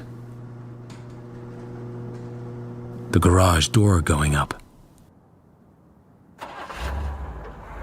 Then a car starting. The motor fades away into the distance. I hear nothing now. I go back to Steelgrave. He looks as if he plans to stay dead. I take the gun Mavis has given me and wipe it off. I put his small, limp hand around the butt and let it go. The gun thuds to the carpet. The position looks natural. I'm not thinking about fingerprints. He would have learned long ago not to leave them on any gun, even the one he kills himself with. The weapon in Steelgrave's holster, I take out and then put it on the bar shelf under the counter, wrapped in a towel. Then I touch the big muscle in the side of his neck, usually the first to harden. There's not a hell of a lot of time to play around with. I go to the telephone and dial the number of the Los Angeles Police Department. I tell him I'm here alone with Mr. Steelgrave, but unfortunately Mr. Steelgrave can't come to the phone right now. And this time, I promise to wait till they get here.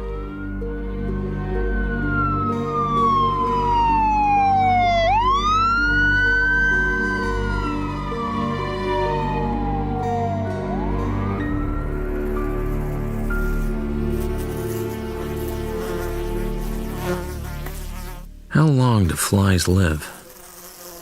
It's a while since I've been here, so chances are this is a new one. Well, for the moment, he can live. After all, it's good to be back in what passes for home. The cops still don't like me. They threaten me. They say they'd take my license away. But they can't actually prove Steelgrave didn't kill himself. And there are cops somewhere who'd hate to have to admit they'd known all along Steelgrave was Weepy Moyer.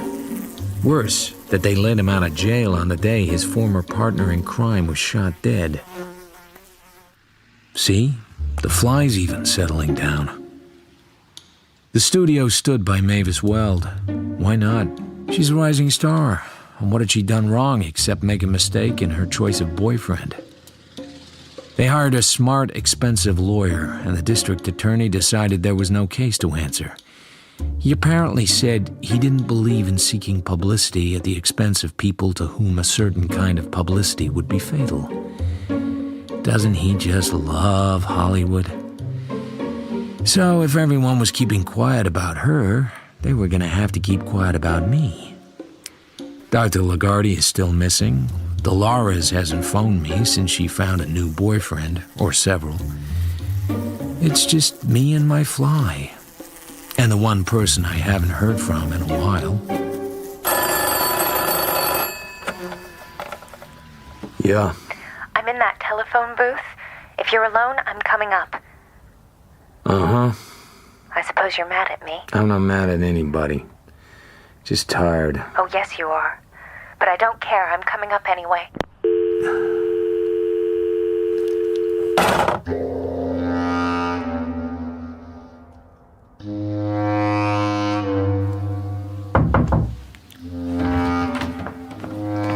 It's me. I'm going home. Would that be Manhattan, Kansas? I may have to come back, of course. Can you afford it? Why not? I can't remember whether I gave you back your $20 or not. We kept passing it back and forth until I lost count. Oh, you gave it back to me. Thank you. You sure? I never make mistakes about money. She places her big square bag on my desk. The bag she carried the first morning, along with her glasses and the prim little narrow-minded smile. Are you all right? Did they hurt you? The police? No. And it was as tough a job as they ever didn't do. You must be awfully brave. Just luck. After all, I'm not used to having my client ratting on me. I pick up a pencil and feel the point. It's a good sharp point if anybody wanted to write anything. I don't. I reach across and slip the pencil through the strap of her bag and pull it towards me. Don't touch my bag. But it's such a cute little bag. So like you. You think I'm cute, Philip? I'm so ordinary. I wouldn't say so. You wouldn't? Hell no. I think you're one of the most unusual girls I ever met. I swing the bag by its strap and set it down on the corner of the desk, on my side. I bet you've known lots of girls. Why didn't you ever get married? The ones I'd like to marry, well, I haven't got what they need. The others you don't have to marry, you just seduce them if they don't beat you to it. Oh, you're horrid when you talk like that. You wouldn't have been so hard to take yourself. Don't talk like that, please. Well, would you? Oh, I wish you'd tell me what happened to Oren before he died. I'm all confused. I told you. You probably went off the rails. The first time you came in, remember? Abnormal family life, an awful money hunger running through the whole family, apart from one. So tell me, was your father married before? Yes, why? That helps. Leela had another mother. She's just your half-sister. That suits me fine. Tell me some more. After all, I did a lot of work for you for a very low fee of no dollars net. Why didn't you tell me who Mavis really was? I was ashamed. Mother and I were both ashamed. Oren wasn't. He loved it. Being in pictures isn't that bad, surely. It wasn't just that. How did Oren find out something about Steelgrave that the cops didn't know? I don't know. Could it have been that Dr. Lagarde? Oh, sure. He and Oren got to be friends somehow.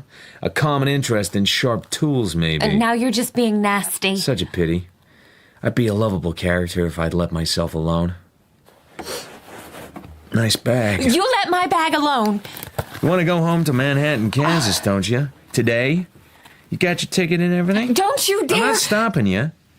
I just wondered how much dough you squeezed out of the deal. You're horrible. There's a zipper pocket at the back of the bag. There's a flat pack of new bills in there. 10 centuries. All new. And even $1,000. Nice traveling money. Leela gave the money to me. What size chisel did you use? You're awful. Skip it. I guess you and Oren belong to that class of people that can convince themselves that everything they do is right. He can blackmail his sister, and then when a couple of small-time guys get in his way, he can sneak up on them and knock them off with an ice pick in the back of the neck. Probably didn't even keep him awake that night. You can do much the same. Your sister didn't give you that money. Steelgrave gave it to you. For what? You're filthy. You're vile. How dare you say such things to me? Who tipped off the law that Dr. Lagarde knew Clausen? Lagarde thought I did. I didn't. So you did. Why? To smoke out your brother, who was not cutting you in on a blackmail racket, because right then, Hicks had stolen his deck of cards, and Aaron was hiding out with a good doctor. I'd like to see some of those letters Aaron wrote home. I can see him working on it, watching his famous half-sister, trying to get her lined up for his Leica. Oren never mentioned any names. I didn't even know Oren had lost his negatives, but I knew they were very valuable. I came out to make sure. Sure what? That Oren treated me right. He could be awfully mean sometimes. He might have kept all that money for himself. So why did he finally call you up? He was scared. Dr. Lagarde wasn't pleased with him anymore. He didn't have the negatives. Somebody else had them. Oren didn't know who. But he was scared. I had him. Oh. I still do. They're in my safe. How much are they worth? How about splitting that $1,000 with me? I never thought you were a crook.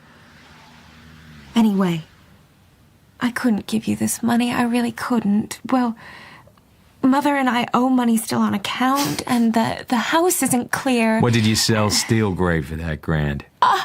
You had one thing to sell. You knew where Aaron was. To Steelgrave, that information was worth $1,000. Steelgrave went down there and shot him. He paid you the money for the address. Leela told him. She's a sort of free and easy Hollywood babe who doesn't have very good morals. But when it comes to bedrock guts, she has what it takes. She's not the ice pick type. And she's not the blood money type. How dare you! Yeah, blood money, your own brother. And you set him up so they could kill him. $1,000 blood money. One thing I regret, not seeing your meeting back in Manhattan, Kansas with dear old Mom. Not seeing the fight over how to split that $1,000. I bet that'd be something to watch. And who are you? A cheap shyster, a nobody. Why, even $20 buys you. I could tell the police you've been suppressing evidence. They'd believe me. And I could tell them who shot Steelgrave, because I know who didn't. What do you mean? Your sister told me she did it. She was prepared to tell the world that she'd killed him, but she hadn't. How do you know? Because you shot him. You're the only person in the world who could make her feel bad enough about herself to agree to take the rap. All the guilt you could put on her about your straitened circumstances and your grief over Aaron's death. Steelgrave was a vile man. No question of that. He said horrible things to me. Just like you say horrible things to me. My comments can't have been in the same league. I think he thought it was funny. He invited me to that house of his, then he gave me a billfold wrapped in a cloth of some kind. When I unwrapped it, there was a hole in the middle, and the hole was stained with blood. I felt sick. No one likes to be reminded of what they're responsible for. Then he gave me a pile of fresh notes. He thought that was the end, but... But? My sister arrived. She saw what had happened. She took out her gun. To defend you? I don't know, maybe. That's my guess. But I was so mad and so upset. I grabbed the gun from her, and I plugged Mr. Steelgrave through his double-breasted suit. He'd killed Oren. And then you persuaded Big Sister to take the rap. She owed it to us. Owed it? Well, that's one way of looking at it. Who are you going to tell? Nobody. Because your sister's in the clear, and who needs all the publicity? It'd cost her too much, unless you want the publicity. Besides, what evidence do I have? You're saying I'm a murderess. Aren't you? You just don't understand anything. I'd agree with that. He was a horrible man, a killer, and he laughed at me. Sure. I think I'm going to go now. I think you should. I regret ever walking into your office. The feeling's mutual. I'm not surprised nobody ever married you.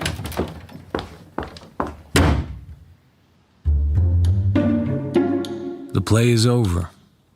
I'm sitting in the empty theater. Some of the actors are getting vague and unreal. I think of the little sister tripping back to Manhattan, Kansas, and dear old Mom with that fat little $1,000 in her purse. A few people had been killed so she could get it, but I don't think that'll bother her for long. Then I think of Dr. Zugsmith, her employer back home, and I frame some advice. If that little girl wants anything from you, Dr. Sucksmith, give it to her quick. Just wrap yourself in a smile and shell out. Don't get involved in any discussions about what belongs to who. Just keep the little girl happy. That's the main thing. Good luck to you, Doctor. And don't leave any harpoons lying around the office. Sorry, Fly. Wrong moment.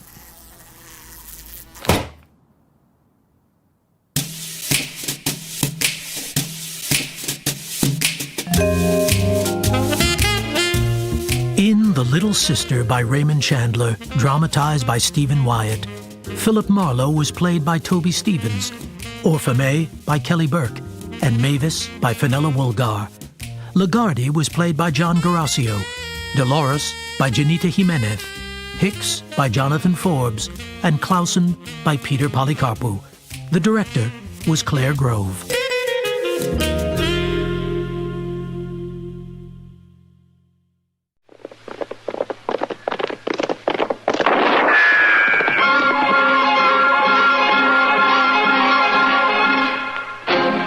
Around Dodge City and in the territory on West, there's just one way to handle the killers and the spoilers, and that's with a U.S. Marshal and the smell of Gunsmoke.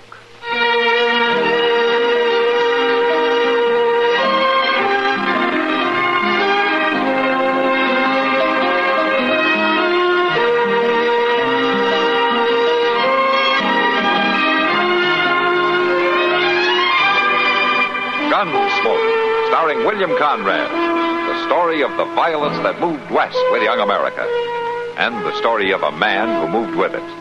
I'm that man, Matt Dillon, United States Marshal. The first man they look for and the last they want to meet. It's a chancy job, and it makes a man watchful and a little lonely.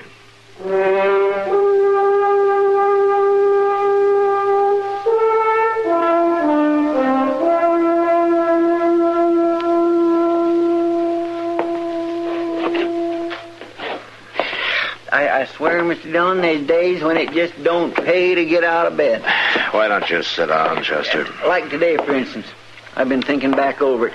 So that's what you've been doing. I didn't hardly more than get my eyes open before I knocked over the water bucket and like to drown myself. Chester, would you sit down? Then I went to put my boots on, and that vinegarone stung me, and my foot's been sore and aching all day. All right, Chester, I believe you. It's been a bad day. And then you take breakfast. The very first thing, Pete, was all out of egg. And then that was the worst goddamn coffee I ever drunk in my whole life. Chester, are we going through your last 18 hours, minute by minute? I'm just pointing out to you what an unlucky day this has been. You've already convinced me. Now, will you sit down? Oh, Kitty. Busy? No, come on in. Evening, Miss Kitty. Hello, Chester. I can't stay, Matt. I gotta get back to the Long Branch, but... could you come over? Oh, what's the trouble? It's old Jedro Haig. Jedro? In the Long Branch? Oh, he doesn't stop in there more than twice a year. I know. He don't even come into town much more than that. Well, he's over there now, and he's been drinking a lot. All alone, won't talk to anybody, but he's real upset about something, Matt. Oh? Yeah, I thought maybe you could straighten him out. Kitty, I'm not so sure. Well, I am, Matt. He's got a gun stuck in his belt. Oh.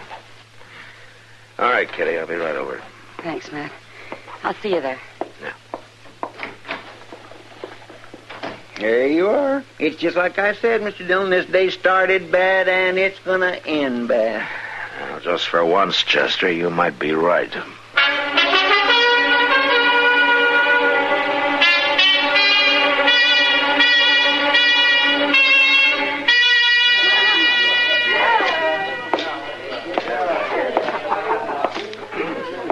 Evening, General. Marshal? I haven't seen you for quite a spell. How have you been? Well, I reckon somebody told you. Mind if I sit down? Tell me what? Nothing. I ain't got no complaint to make to the law. You know, when a man acts against his nature, like you coming in off the ranch and sitting around here drinking all night, wearing a gun in your belt, I know something's wrong. Now, who's the gun for, General? Well, the youngin's back, Marshal. Ramey? Yeah. Come home last night like a bad penny. It's 3 years now.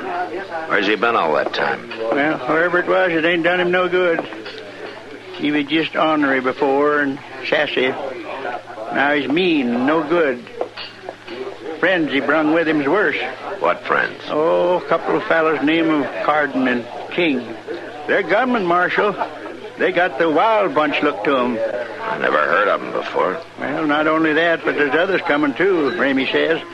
And they're all going to run things from now on. So the best thing I can do is keep out of the way. My own young'un. Flesh and blood, and he talks to me like that. How'd you get all those bruises on your face, Chevy? It don't matter how. Did Ramey and his friends throw you out? Yeah, that's what they did. Out of the house. Said if I wanted back in or get something to eat, I'd have to chop wood for the stove and do the chores.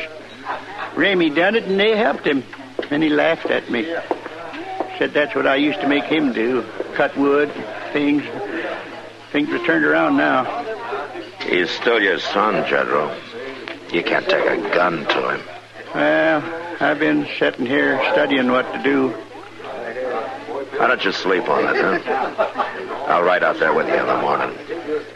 I got to get them 2 friends of his out of there, Marshal, on account of Diane, if nothing else. Your daughter? Oh, what do you mean? Well, she ain't safe with them around. I seen how they looked at her. She just ain't safe. But her brother's there. He'll look out for her. He's changed, Marshal. Well, not that much. I ain't so sure.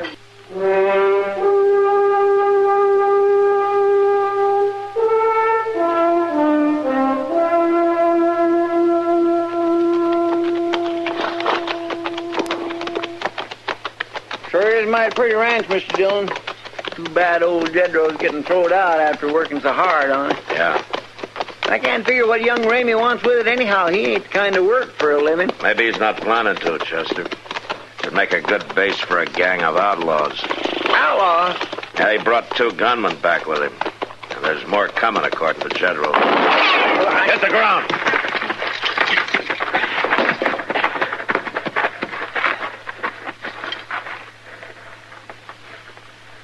Come from that brush up on the ridge, look like. Yeah. There sure ain't much cover here. I think he's in that rock pile there. I think maybe you got him, Mr. Dillon. Yeah. Come on, Chester. Sure didn't count on nothing like this happening. Neither did I. He's just laying there, not moving. Reckon he's dead. Now, wait a minute. There's somebody coming. Yeah. Here, get around back of these boulders. Yeah. We'll just let him go on past. There's no use taking chances. Yes, sir.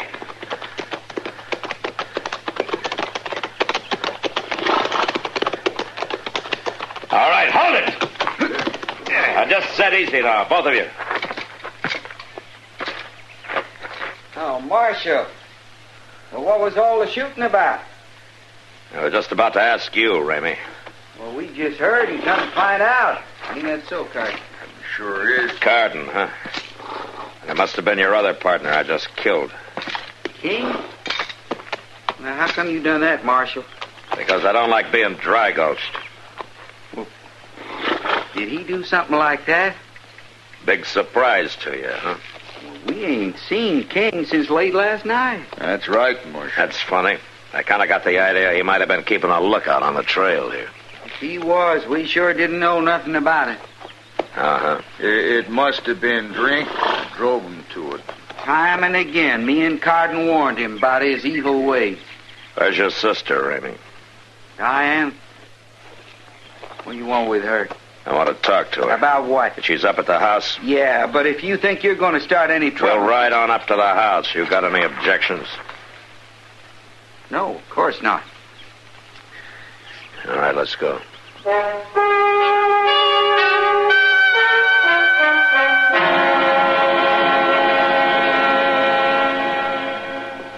But, Marshal, I don't want to go into Dodge. Where'd you get such an idea? From your father. He thought you might want to get away from here for a while. Pa's getting old and soft in the head. Diane likes it here, and she's going to stay home where she belongs, ain't you, Diane? Yes, Ramey. You don't have to stay, Diane. Understand that. If Ramey or Carden here have threatened you, you can forget it. I'll see that you're protected. Threatened her? Why, I'm her brother, Marshal. I wouldn't hurt her. Ain't that right, Diane? Yes. That's right, Ramey. And old Jedro's your father, Ramey, but that didn't keep you from beating him up and throwing him out of the house. Now, there, you see? Pa is losing his wits. Nothing like that happened at all, did it, Carden? Of course not. Diane? No, nothing like that. Pa just left, that's all. Well, I'll go about my chores, Marshal, if it's all right with you. Yeah, sure, go ahead. Well, that take care of your business here, Marshal? Right now, maybe. And Pa didn't make no charges, did he? No. And I say you got no reason to be on our land. I'll see you, Ramey. Real soon, more than likely.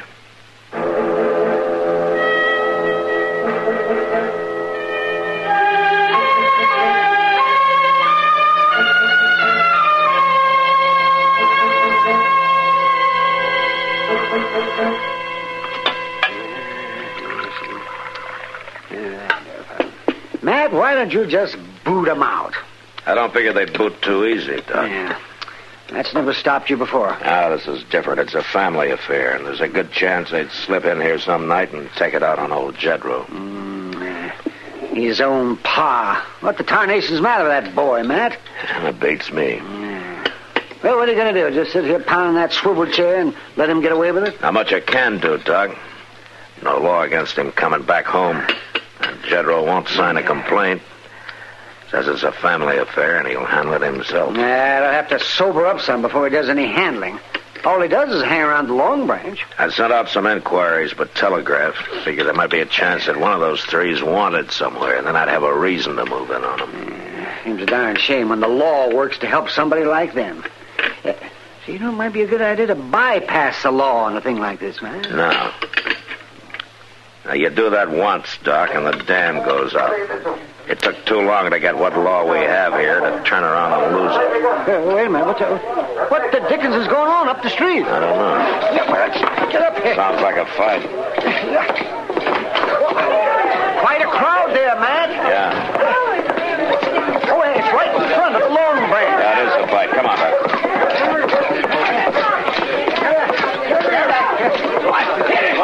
Now, let me through here. One side. All right, move back now. Let the marshal on the old... All right, hold it, Carden. Don't kick him again. I'll kick his head off. Carden! I told you not to kick him. He's lucky that's all I done. He tried to draw on me, Marshal. I could have shot him if I'd been a mind to. But you liked it better this way, is that it? An old man half blind and half drunk. He hadn't ought to jump me, Marshal. And you hadn't ought to kicked him. You're under arrest. Well, you got no call to arrest me. Carden, I warned most men twice, but after what you just did, I guess once is plenty. You want to fight, Marshal? You got one. Good.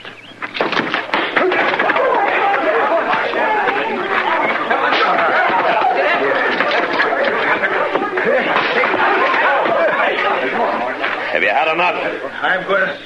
I'm gonna kick your guts out. And drop on him.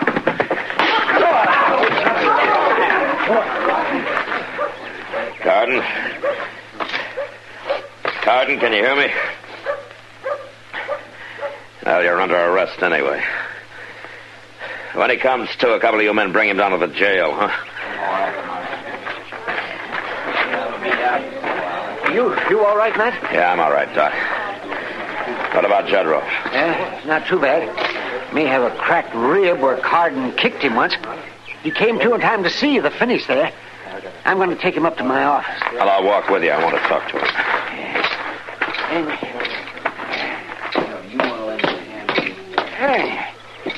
Can you make it to my place? Yeah, I'm all right. Come on, then. You ought to have kicked him, Marshal, same as he done me. An eye for an eye, Jedro, is that it?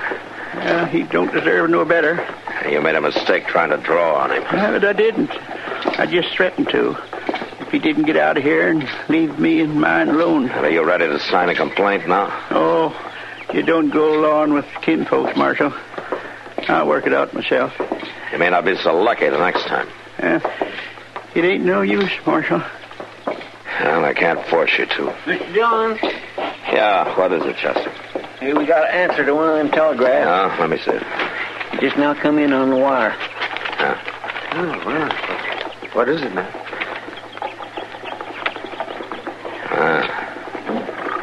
Ramey, Carden, and King are wanted in Las Cruces for the murder of a bank guard. They hadn't sent a bulletin here because they thought they were in California. Murder? Oh, my boy wouldn't kill anybody, Marshal. I'm sorry, General. But I gotta bring him in now.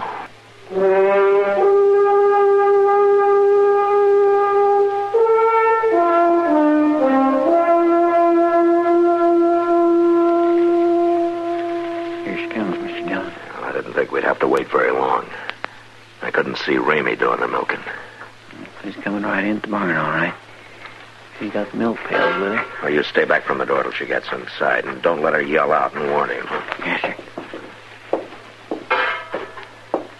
Diane? What? Oh. It's all right. Just take it easy now. Marshal, it's Ramey. You've come here after Ramey. Grab her, Chester. Hand over her. Now, we're not going to hurt you, Diane. But I couldn't let you warn him. It'll be easier on him if you don't. If I can take him without a fight. Now, you understand me? Now. Now, Chester's going to take his hand away. But if you try to yell, we'll have to stop you. All right, Chester. Yeah, there now. I'm awful sorry we scared you. What are you after him for, Marshal? It's his home. He's got a right to be here. I'm afraid it's a bit more serious than that now. Yes, but he's still my brother. That's why I stayed to see if I could help him. Didn't he threaten you? Well, yes, but Ramey always did talk mean like that. It's more than just talk, Diane. Oh, it's not his fault, Marshal. It's them two men with him. Wait a minute. Ramey, come on out of that house. Joe Zedro. Yeah. Jesse, you stay here with Diane. I'm going out the side door of the barn and see if I can slip up there by the porch. All right, Mr. Jones. Now, they want me to stand easy here with Diane. You hear me, Ramey? What are you doing back here, you old fool? You got no call to talk that way to your pa. Going back to town and stay there. There ain't no room for you here. I got plans for this place. No, you ain't, Ramey. You're all alone now. King's dead, and Carter's in jail, and the marshal's on his way out here to take you in for murder. Who told him about that? You? No, I didn't know nothing about it. If I thought it was you, I'd put a bullet through your head right now. Hold it, Ramey. You brought the marshal here, you sneaking old liar. No, please, Ramey, don't shoot. Drop the gun, Ramey! No.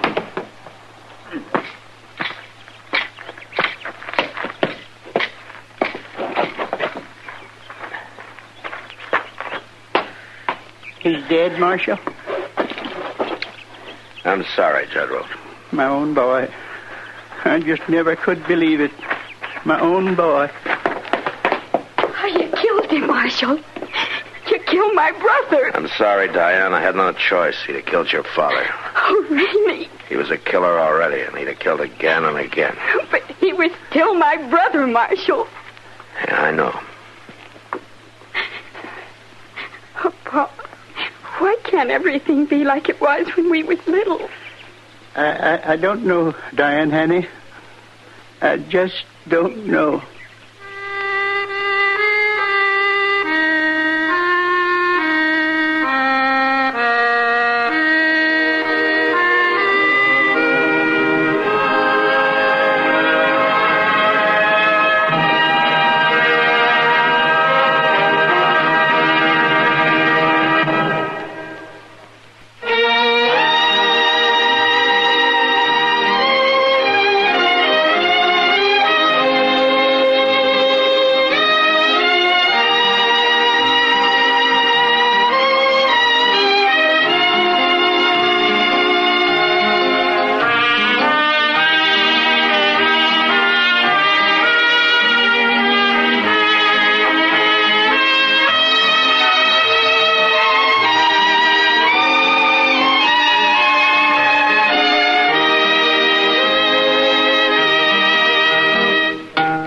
Gunsmoke. Produced and directed by Norman MacDonald. Stars William Conrad as Matt Dillon, U.S. Marshal. Featured in the cast were Parley Bear as Chester, Howard McNear as Doc, and Georgia Ellis as Kitty.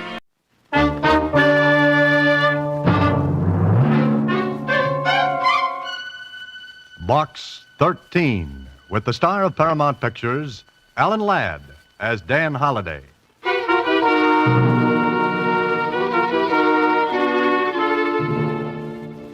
Box 13, care of Star Times. I know my life is in danger. I think you can help me. I'm desperate and don't dare go to the police.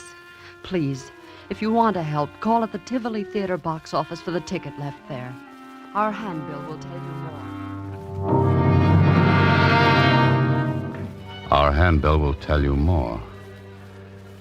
Yeah, that's the way it started.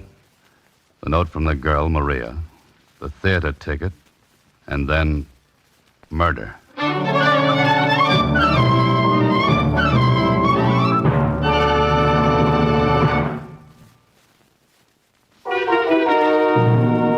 And now, back to Box 13. It was Thursday when I received a letter from Maria through Box 13. Some of the letters I get are from cranks. Some from people who are just curious about a reporter-turned-fiction writer who advertises Adventure Wanted. Will go any place, do anything. But with this one, it was just like Susie said. Gee, Mr. Holliday, it doesn't look like one of those crank letters or somebody that's just curious, thinks you're crazy or something. How can you tell, Susie? Oh, I don't know. Maybe it's just female ignition. There's a dictionary over there, Susie. Look up ignition. Don't you know what it means, Mr. Holliday? It's when a woman... Skip it, Susie, skip it. Oh, okay. I'm supposed to pick up a ticket for tonight's show at the Tivoli. Take a look at this handbill. Torino. The great Torino. Like his look, Susie? Well, I don't know. That's what I thought. Okay, Susie, close up shop for the day. You're going to follow it up, huh? That's the general idea, yes. I want to see what Maria has on her mind and why she's afraid.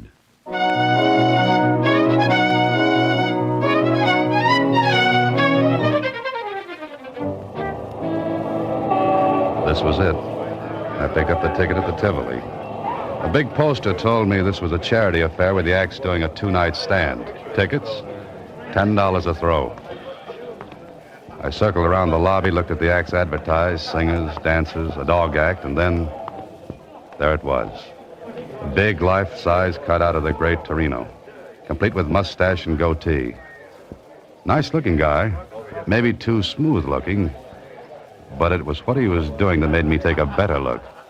He held a rifle to his shoulder and was aiming it across the lobby at another cutout. And this one was a girl. Pretty? Big eyes, maybe a little scared-looking, and looking straight across at the great Torino, and right into the barrel of that rifle pointed at her head. Well, if this was Maria, she had a right to have something on her mind. Anybody who stands up and lets a rifle be fired at her is earning a living the hard way. I was thinking about it when the call buzzer zizzed in my ear. I drifted in with the crowd during the overture and took my seat, first row right on the aisle, easy to get at. An usherette shoved a program in my hands. The great Torino was scheduled next to closing. Okay, that meant I'd have to sit through the rest of the acts.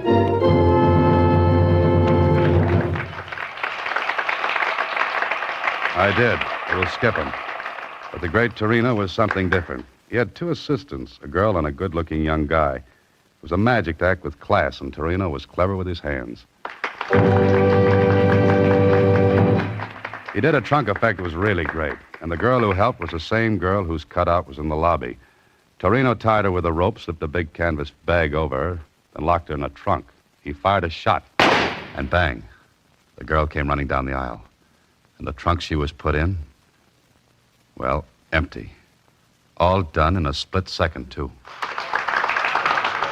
The great Torino took his bow, but I noticed something. When he reached out to take the girl's hand and bow with her, she managed to be busy at something else. Okay. She didn't like him. He gave her a funny look, then walked to a rack and picked up a nice nickel-plated rifle. I sat up in my seat because the girl threw a quick look at me and a tiny nod. No one would have noticed it but me. I looked back at Torino, who was speaking. Ladies and gentlemen, I wish to call your attention to my final effect. A most dangerous one.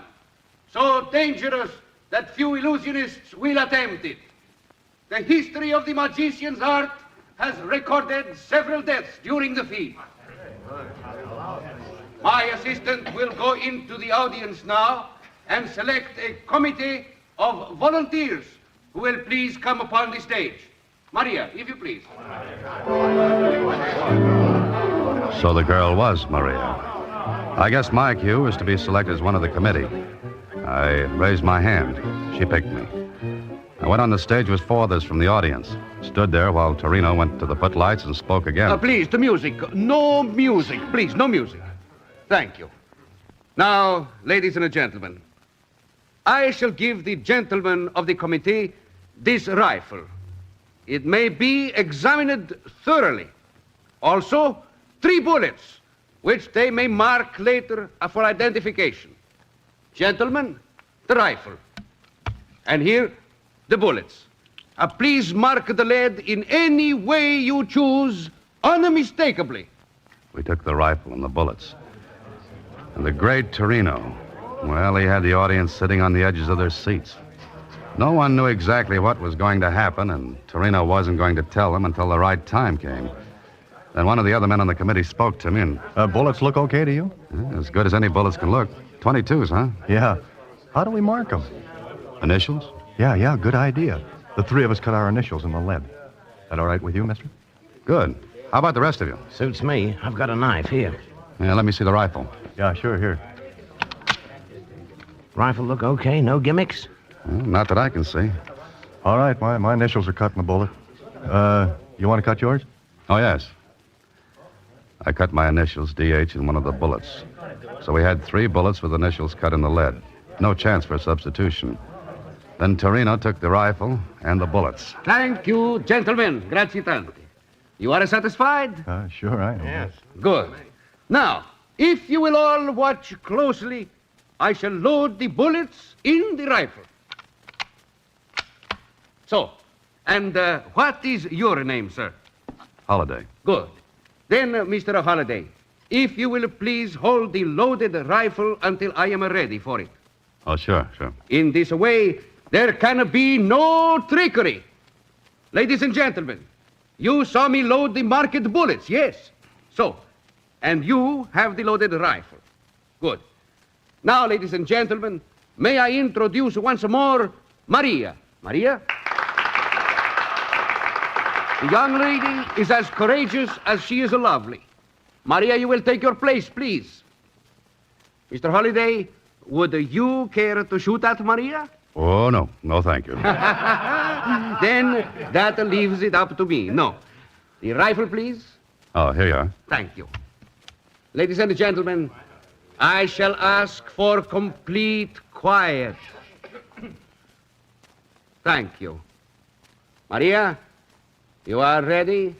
Yes, I'm ready. The great Torino walked to the other side of the stage. He raised the rifle to his shoulder, pointed it at Maria. She was pale as death. Her arms were tense, tight.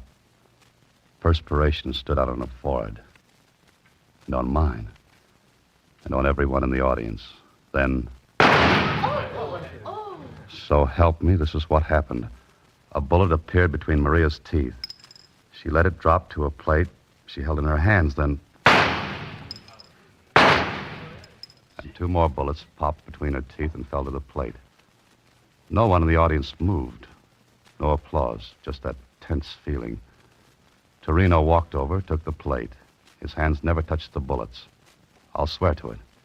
He walked to me and the other 3 men with me, and... Gentlemen, you will please to identify the bullets, yes? This one. Initials T.G. That's me. Yeah, that's mine, all right. Thank you. And this one, K.R. Mine. Thank you. And the third, D.H. That's mine.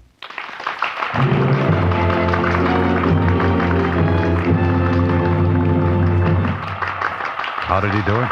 I don't know. All I know is that when I walked off the stage, Maria managed to get a note into my hands.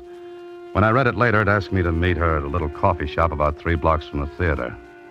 All right, that's what I did. We sat in a booth, back out of the way, and Maria talked. Thank you for coming, Mr. Holliday. That's all right, Maria.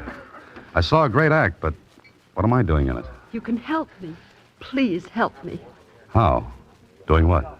You can keep Torino from killing me. More coffee? Didn't you hear me? Oh, sure. Sure, but I don't get it. You saw the act? The rifle trick. Yeah, it was great. Then you must see how easy it would be for Torino to kill me while doing it. Slow up a little, Maria. Let's start from the beginning. All right. You saw the other assistant. You mean the good-looking kid? That's Billy. I love him and he loves me. Then what's your problem? Torino. He hates Billy, and he hates me for loving Billy. Jealous? Insanely. Well, quit then. I will, after tomorrow night's performance. But why wait if you're afraid? I won't be afraid if you're there. What could I do? Be on the committee again. If I think anything's wrong, I'll signal you. And then? Do anything. Drop the rifle, but don't give it back to Torino. Now, wait a minute. How could he kill you? He'd claim it was an accident. 3 magicians or their assistants have been killed accidentally doing the trick. The mechanism of the gun goes wrong. Giving away secrets, Maria? I have to. There's a mechanism in the breech of the gun. It drops the real bullets down into Torino's hand when he closes the breech. Oh, then I get an unloaded gun. There are blanks in it. The mechanism substitutes them for the real bullets. That's good. And he slips the real bullets to you. Yes, when he takes my hand to introduce me. And you slip them into your mouth. While the audience is watching Torino and the rifle. I see. Maria. Yes? Why don't you go to the police? Torino would know. He'd know. How? He watches me. Then aren't you afraid he's watching now? No, not tonight. I slipped away. I don't think I could manage it again. Don't you see, Mr. Holliday, you're my only chance. I saw your ad in the paper, box 13. You mean the police would ask him questions, and he'd lay low until he got the chance to... Yes. Will you be there tomorrow night, Mr. Holliday? Look, I have a ticket for you here. The same seat. Please. Please. All right, Maria. I'll be there. Thank you. Thank you. And we'll try to keep the trick from being trumped by the great Torino.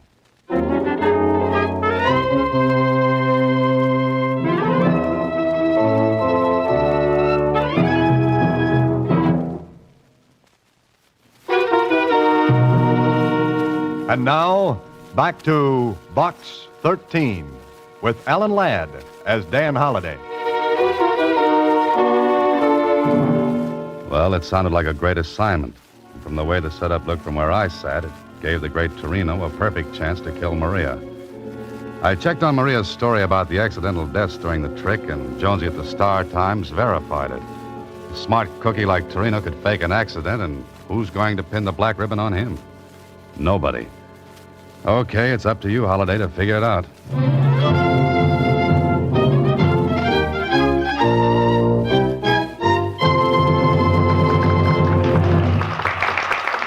The next night, I sat in the same seat and watched Torino go through his act. The trunk thing, still great, knocked the audience off their seats. Me, too. Couldn't figure it.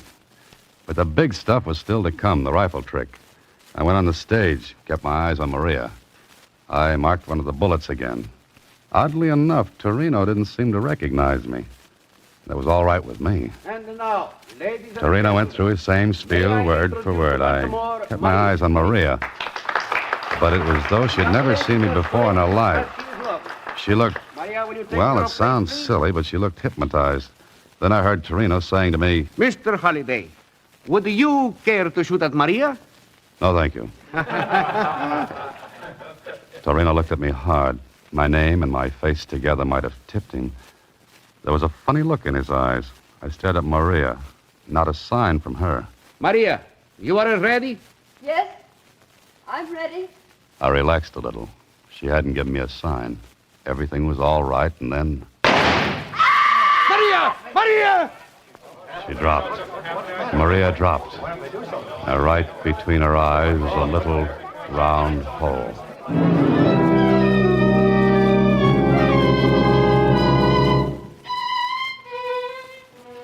Look, Holiday. Is that straight, that story? Sure it is, Kling. She was afraid she'd be killed. But you say she didn't give you a high sign. No, she didn't even look at me. But she told you if there was anything wrong, she'd tip you. Yes, but she didn't tip me. Okay. Sergeant. Yes, sir, Lieutenant. Get Torino over here. Yes, sir. All right, you. Lieutenant Kling wants you. Got any ideas, Holiday? I'm dry. Bone dry, Kling. What about this guy, Billy, she told you about? I told you. Okay. It was accident. Something she was go wrong. Please. Quiet. Now it look. Is accident. She's wrong accident that happened. I am an artist. You tell me I do something wrong. No. It is wrong. Holy mackerel. Sergeant. Million times Sergeant. I have Yes, sir. Put this guy in his dressing room and keep him there until he blows off that head of steam. But watch his door. And the window from outside. Yes, sir. Come on, Houdini. Come on, get going. It's funny, Kling. I'm hysterical, I don't think. What's funny? The girl, Maria, I don't think she knew me tonight. She looked right at me. Didn't give me a tumble. Yeah? So? She told me she'd signal me if anything was wrong. I don't get it. But it looks as though she... She what? She deliberately let Torino fire a gun she knew was set to kill her. That makes great sense. I know, no sense at all. And besides that, Torino get away with it. You're going to let him tell you it's all an accident. Well, don't believe it. He killed her. That's Billy. Kling. What? Let me ask him a couple of things. Now, look, Holiday, I'm in charge of this case. You're in on a rain check. Okay, but I'm in, huh? Yeah, for the one reason that Maria told you about it, and He killed her. It wasn't an accident. Oh, I better go help the sergeant. Any objections if I mosey along with you? None. Just keep your mouth closed, that's all. Sure. All right. So I listened while Kling asked questions. But there was something knocking at the back of my head, asking to be let in. Something I'd seen, heard, remembered. I didn't know. But what bothered me was Maria not giving me a signal. When she said she'd know if Torino was up to something. Billy answered Kling's questions. No. All I know is that Torino bluffed Maria. He said he'd kill her if he saw me hanging around her. Who loads the rifle with blanks? Maria. Maria. Did she do it tonight? She always does it. Well, I don't believe it. Maria loaded the rifle herself. She did. Before the performance. So I got an idea. I left the stage where the investigation was going on, and I walked backstage toward the dressing rooms. I wanted to talk to Torino, but there was a large blue cop sitting at the door. He looked at me and... Well, Holiday. Oh, hi, Murph. I feel lousy. No, that's too bad. Say, think I could talk to Torino? No. Oh, now, look, you can watch and listen, tell Kling everything that goes on. Playing detective, Holiday? Nope, playing a hunch. What about? Why not listen and find out? And if you learn anything, tell Kling. And you might learn something good. You mean something that might break the case? Yeah, might. Oh, well, What's the matter, Murph? Can't you use a couple of stripes? Aye, sure. Oh, okay. But I'm standing right here, understand? Sure. Right. Hey, you, get up and... Oh, brother. Look. Ain't nobody gonna ask him no questions. No, I don't think he's in any shape to answer. A promotion, you say? A promotion? I'll be lucky if I ain't fouled up for good. This guy's been knifed right under my nose. That's right. Somebody stabbed Torino. He was as dead as Maria. And nobody saw anybody go in or out of the dressing room. There was one window. It was open. But the officer outside swore he had his eye on it. Nobody in or out. And nobody in the room but Torino. Well, the knife was in his back, so suicide was out. Kling and his boys turned the room upside down. Torino's apparatus and trunks were shoved around. Still nobody. And it turned out nobody had a motive for killing Torino except Billy. Me? Me? Are you crazy? I never left the stage. I was talking to you. I was answering questions. I can't be in two places at once, can I? He was so right. Kling was tearing his hair. Then more questions. The rest of the acts were strangers to Torino. Knew nothing about him. I was thinking about it when something hit me. Something Billy had said. While Kling was still firing questions, I got to a phone.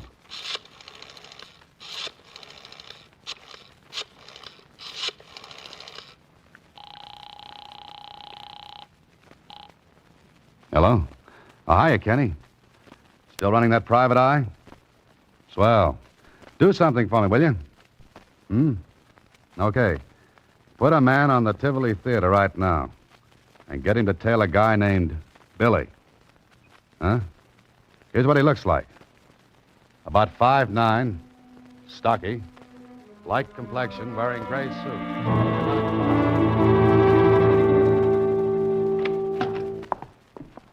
Good morning, Mr. Holliday. Hiya, Susie. Any messages? Uh-huh. The detective agency called. And what? What's the message? Oh, I wrote it down in shorthand. Here. Trailed Billy in shoe. No, wait a minute. Ooh, terrible ink. I got it. To insurance company this morning. He placed claim for double indemnity policy for his wife, Maria Baker. Hey, wait a minute, Mr. Holliday. That's not all. That's enough. I'll see you later, Susie.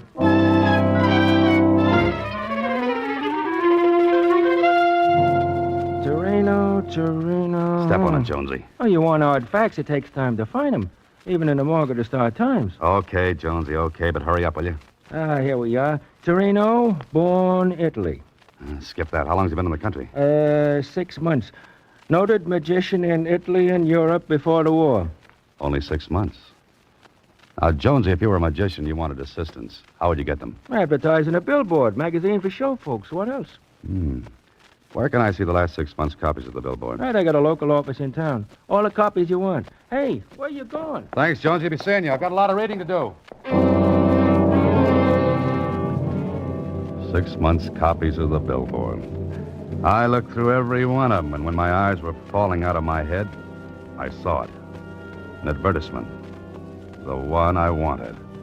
And the one that tied up with something Billy said. And something I saw during Torino's act. I tried to get Kling on the phone, but no dice. He was out. I left word for him to meet me at the Tivoli, and I went there myself. There was nobody there but the watchman. The $5 bill got me in.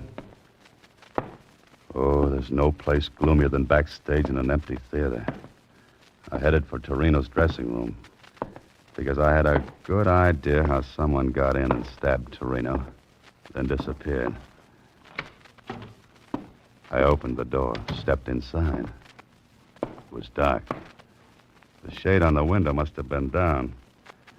I was fumbling for the light switch when somebody pulled the shade on me. Oh!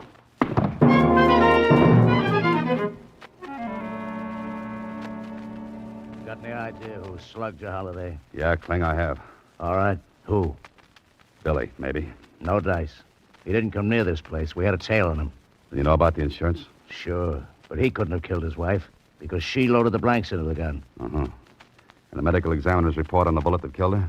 What about that? 22. No initials on it? No, none. So it looks like this Maria deliberately planned her own death. It wasn't an accident. If it had been, the bullet in her head would have been marked. Kling, put out a dragnet. For who? For the one who slugged me. Now, cut it, Holliday. If you know anything, spill it before I lose my temper. Who do you want to pick up? Here's a description. Young woman, about 26. 26. Brown hair. Brown hair. Lovely blue eyes. Blue eyes. About 5'2". 5'2". Worked as a magician's assistant. Hey, what are you giving me? That's Maria. Uh-huh, Maria. She's dead, you dope. You mean her twin sister's dead, Kling? Twin sister? What are you talking about? The trunk effect Torino worked could have only been done with twins. Billy tipped me off on it. Billy? Sure, when he said nobody could be in two places at once. And Torino advertised in the billboard for twins. You aren't dreaming this. Put out a dragnet for Maria. Who stabbed Torino? Maria. She got her twin sister to take her place in the rifle trick last night. That's why I didn't get a signal from her. The sister didn't know me from Adam. Now, look, Holliday, we searched this dressing room. There was nobody in it when Torino was stabbed. Maria was here. Look. False back in this cabinet. Good old magician's gimmick. She was here all the while. Maria and Billy took out an insurance policy on her. and planned to make me the patsy. Because I'd testify that she told me Torino hated her, that she was scared. Torino was knifed to keep him from spilling about the twins. Billy was in the clear on that, because he had an alibi when Torino was killed. Okay, Clem? Okay. We'll put out a dragnet.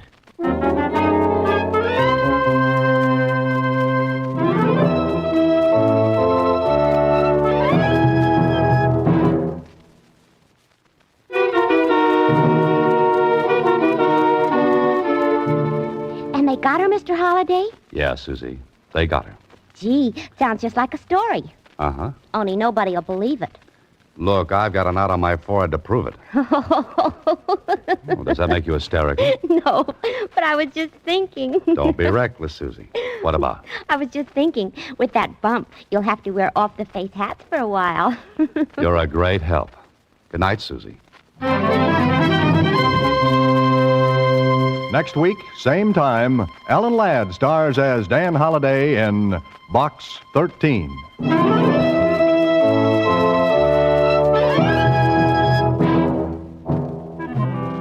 Alan Ladd appears through the courtesy of Paramount Pictures and may currently be seen in Wild Harvest. Box 13 is directed by Richard Sanville with original story by Russell Hughes and original music composed and conducted by Rudy Schrager. The part of Susie is played by Sylvia Picker. This is a Mayfair production.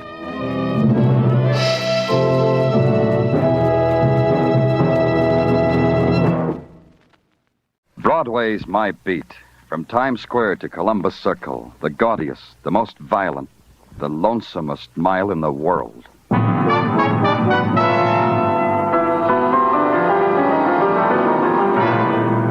Broadway's My Beat, with Larry Thor as Detective Danny Clover.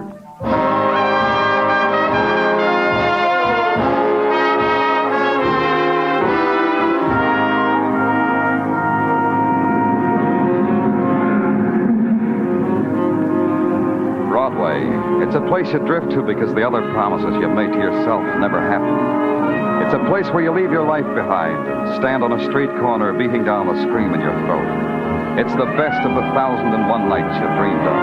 The place in the world where something happens to you outside of the movies. It's Broadway, My Beat. At 6 p.m., Broadway is getting ready for the nighttime. There's a feeling to it. Fury crouches in the doorways waiting till all the lights turn on. And the feeling trails down into the small streets that feed Broadway. Down into the small streets and around corners. And somehow, on that Friday night, it stops in front of a particular house. Mrs. Brandeis lives there. And through the window, you see her standing in front of a candelabra of 7 candles, the palms of her hands pressed against her face. You wait, then you press the bell.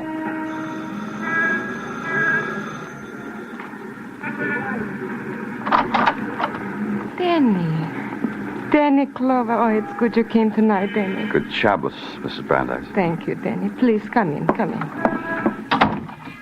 Danny, you got some news? You heard something about my son? Yes, that's why I came, Mrs. Brandeis. In the parlor. There we can sit down. There you can tell me the news of my son.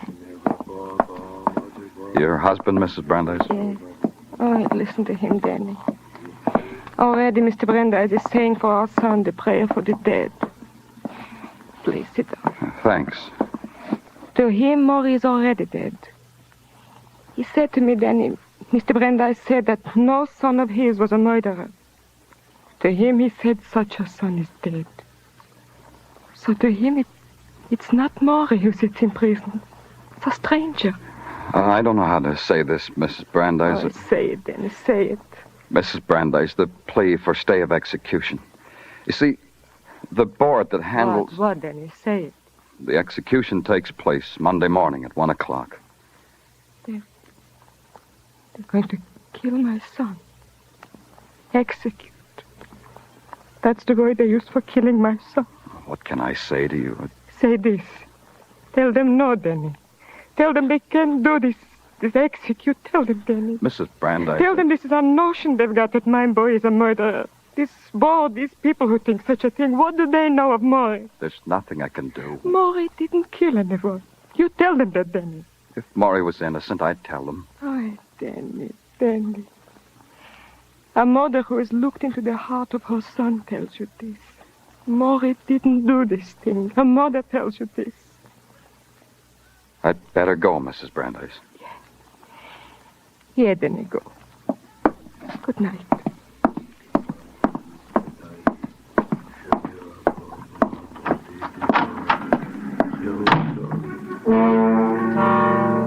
When I left, the chant of an old man's prayer for his dead son was in my ears. But rising above it was a twisted melody all mixed up with lament and hope and desperation. And that would be Mrs. Brandeis. And that would be all I had to go on. The instant of a man's dying had been written down and sealed and approved, and all I had to do was to tear it all up like it had never happened. And that could be the mission of a fool. So I'm a fool.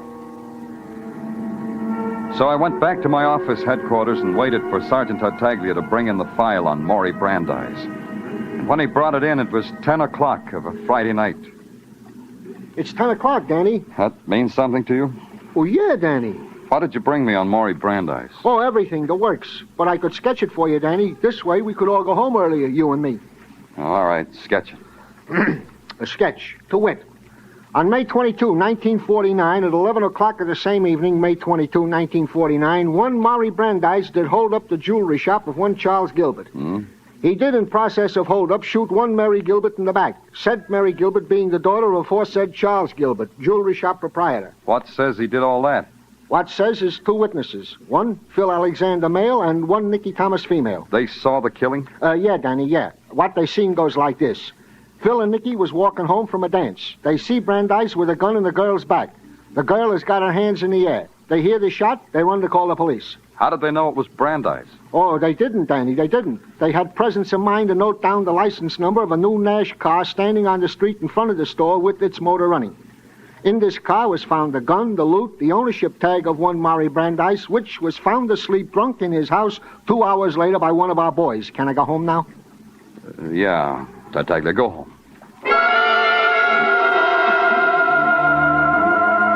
Then it was 10:15. In the night, the city makes a somber, tearing music that seeps through stone and shrieks through your open window.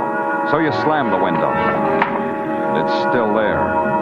You try to memorize the details that will bring death to a man on Monday morning at 1 o'clock. And finally, when your eyes feel as if they will crack, you've memorized them. Then it's dawn and you grab some sleep. Then you awaken and it's something to eat. Then you wait for a man named Charles Gilbert to open his jewelry shop. You watch him move slowly out of the curtained shadows at the rear of his shop, and slowly walk, and slowly unlock the door. And it's 9 o'clock Saturday morning. Good morning. Good morning, sir. Beautiful morning, isn't it? You're Mr. Gilbert? Mr. Charles Gilbert? Yes, that's me. You're early, aren't you? On your way to work? Mr. Gilbert, Oh, I know. You want to buy before the rush. Well, come in, please. You'll find I have some excellent values on sale, sir. You read my ad in the news?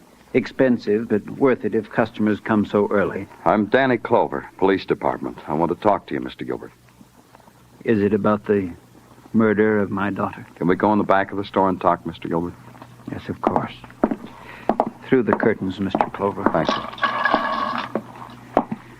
You understand, Mr. Clover, that whatever words we will speak over my daughter will bring me great pain. I'll make it as easy as I can. I'm trying to save a man's life, Mr. Gilbert. A murderer's life? There's a question in my mind if he is a murderer. There's none in mine, Mr. Clover. I want you to go over the night of the holdup with me, Mr. Gilbert. Everything, the simplest, the most ordinary details. Everything. I have already done that with you, police, Mr. Clover. Is that how you work? To rake through a man's brain? That's how we work. It was a Thursday night. It was late. Someone pounded on the door, kept pounding. My daughter said she'd get up and see what it was. I told her not to bother. They'd go away, I told her. Go on, Mr. Gilbert. Ruth slipped on her old coat and went to the door. She opened it. I heard her say, "What do you want?" And then I heard the door close, and then whispers, and then the shot. terrible, terrible crashing sound and Ruth's cry to me. Like when she was a little girl. No, Mr. Clover. You have customers, Mr. Gilbert. Good morning. Well, you mind if we look around, Dad? My wife and me are in the market for a bauble. Nothing's too good for my wife. Isn't that right, wife? Please go ahead. I'll be in the back of the store. Just call me when you're ready. Yeah, sure thing, Dad. Do you want more, Mr. Clover? All of it. All of it. I picked up my child, Mr. Clover, and put her on the bed. She was still alive then. I took off her coat. He shot her in the back. I held her like a baby in my arms. And she died. You want to save a murderer's life, Mr. Clover. Save it and my curse on you. Coat. No coat was mentioned in the transcript. Why wasn't it mentioned, Mr. Gilbert? How would I know, Mr. Clover? Where is that coat? I gave it away. To whom? To a boy who comes in Saturdays and cleans my shop. A boy by the name of Robert Shaw. Do you know where he lives? In Harlem, Mr. Clover, 1229 West 117th Street. I know because I have to send him postcards to reach him. The coat is important? I wouldn't know. I'm sorry, Mr. Gilbert, but I'm sorry. Thank you, Mr. Gilbert. Saturday afternoon, 2 p.m. Standing there in front of a house in Harlem and trying not to look like a policeman. But somehow the people who lean from the windows and stare at you, the over-the-shoulder glances you get from passers-by, you can't hide it. So you pat a kid on the head and smile and look around, but nobody smiles back at you, not even the kid. The man you're waiting for acknowledges your greeting with a short nod. Yeah, I'm Robert Shaw. I'm Danny Clover, police. Well? I need some help from you, Shaw. From me? Help? It's about a coat. A woman's coat. I've been lucky. I've found an honest job. I don't have to steal. I didn't say anything about stealing. No, you didn't. You just said it was about a woman's coat. The coat that belonged to a murdered girl. Mary Gilbert? That's right. Where's that coat? Her father gave it to me. I didn't ask him. He said, here, Robert, here's a coat. He said maybe I could use it. But a coat for a woman? Yeah, for a woman. For my sister Ethel. I gave it to her. Where does your sister live? 1115 West 138th Street, apartment 3. But you won't find her there. Where is she? Well, try the Harlem Hospital, mister. I got word this morning early that that's where my sister was. In the hospital. Saturday afternoon, 3 p.m. You walk slowly up the worn sandstone steps. Slowly because somehow you never hurry when you can walk into a hospital. And a nun accepts your question quietly and tells you to wait because the girl's asleep. And you wait. And your eyes dart through open doorways in the hospital corridor, and you wait. And it's 4 o'clock, and it's 5, and still you wait. And the smell of the hospital melts into the furtive sounds and the quiet footsteps, and you doze. And then there's a gentle tap on your shoulder, and it's 8 o'clock, and you're shown a ward and a numbered bed, and a tired girl who tries not to be frightened. But I've already been questioned by the police, Mr. Clover. I know. This will only take a moment. What do you want to know? About the coat, Ethel. About the coat your brother gave you. I told them. I told them all about it. Tell me. I was walking home, Mr. Clover. It was late. When? Last night. It was very late, about midnight. That's when it was. Tell me just what happened, Ethel. As soon as I stepped down from the curb, the alley curb, Mr. Clover, he came out of the alley. It was dark. Then you don't know who he was? I still don't, Mr. Clover. He stood close to me and whispered in my ear. He said he would give me $10 for the coat I was wearing. The coat? Yes. Then he hit me. He started to tear the coat. Tried to tear it off of me. But I screamed and the man ran. And a policeman was standing over me. I see. Where's the coat now? It's over there, Mr. Clover. It's in the closet. This one? Yes. Take it, Mr. Clover. Take it. It's a dead girl's coat. I don't want it anymore. 9 o'clock. Tartaglia brings the dressmaker's dummy into my office, drapes it with the dead girl's blouse, puts the coat over it. The bullet hole in the blouse matches the sewn-up bullet hole in the coat, right on the same line. 10 o'clock, it still matches. 10:30, Tartaglia sends out for spud nuts and coffee. 11 o'clock, we've torn the coat apart. Nothing there.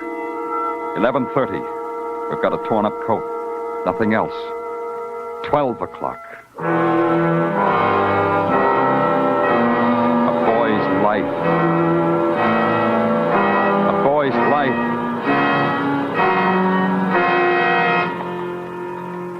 And it's Sunday.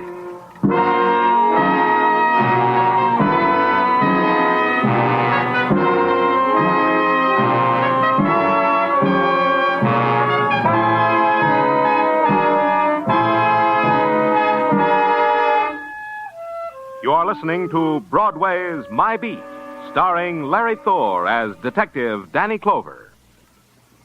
May as well face it, a lot of your conversation during the course of a week is about the shows on CBS on Sunday nights. Charlie McCarthy, Edgar Bergen, Jack Benny, Red Skelton, Corliss Archer, and Eve Arden as the romantic high school teacher, our Miss Brooks. Drama lovers, next week will surely be discussing Irene Dunn's performance in the Barretts of Wimpole Street this Sunday night on the Family Hour. And everybody will be talking about Margaret Whiting's songs on the Contented Hour and Horace Height's newest finds on his Youth Opportunity program. All of these great shows will be heard this Sunday night on most of these same CBS stations, with Jack Benny being heard on them all.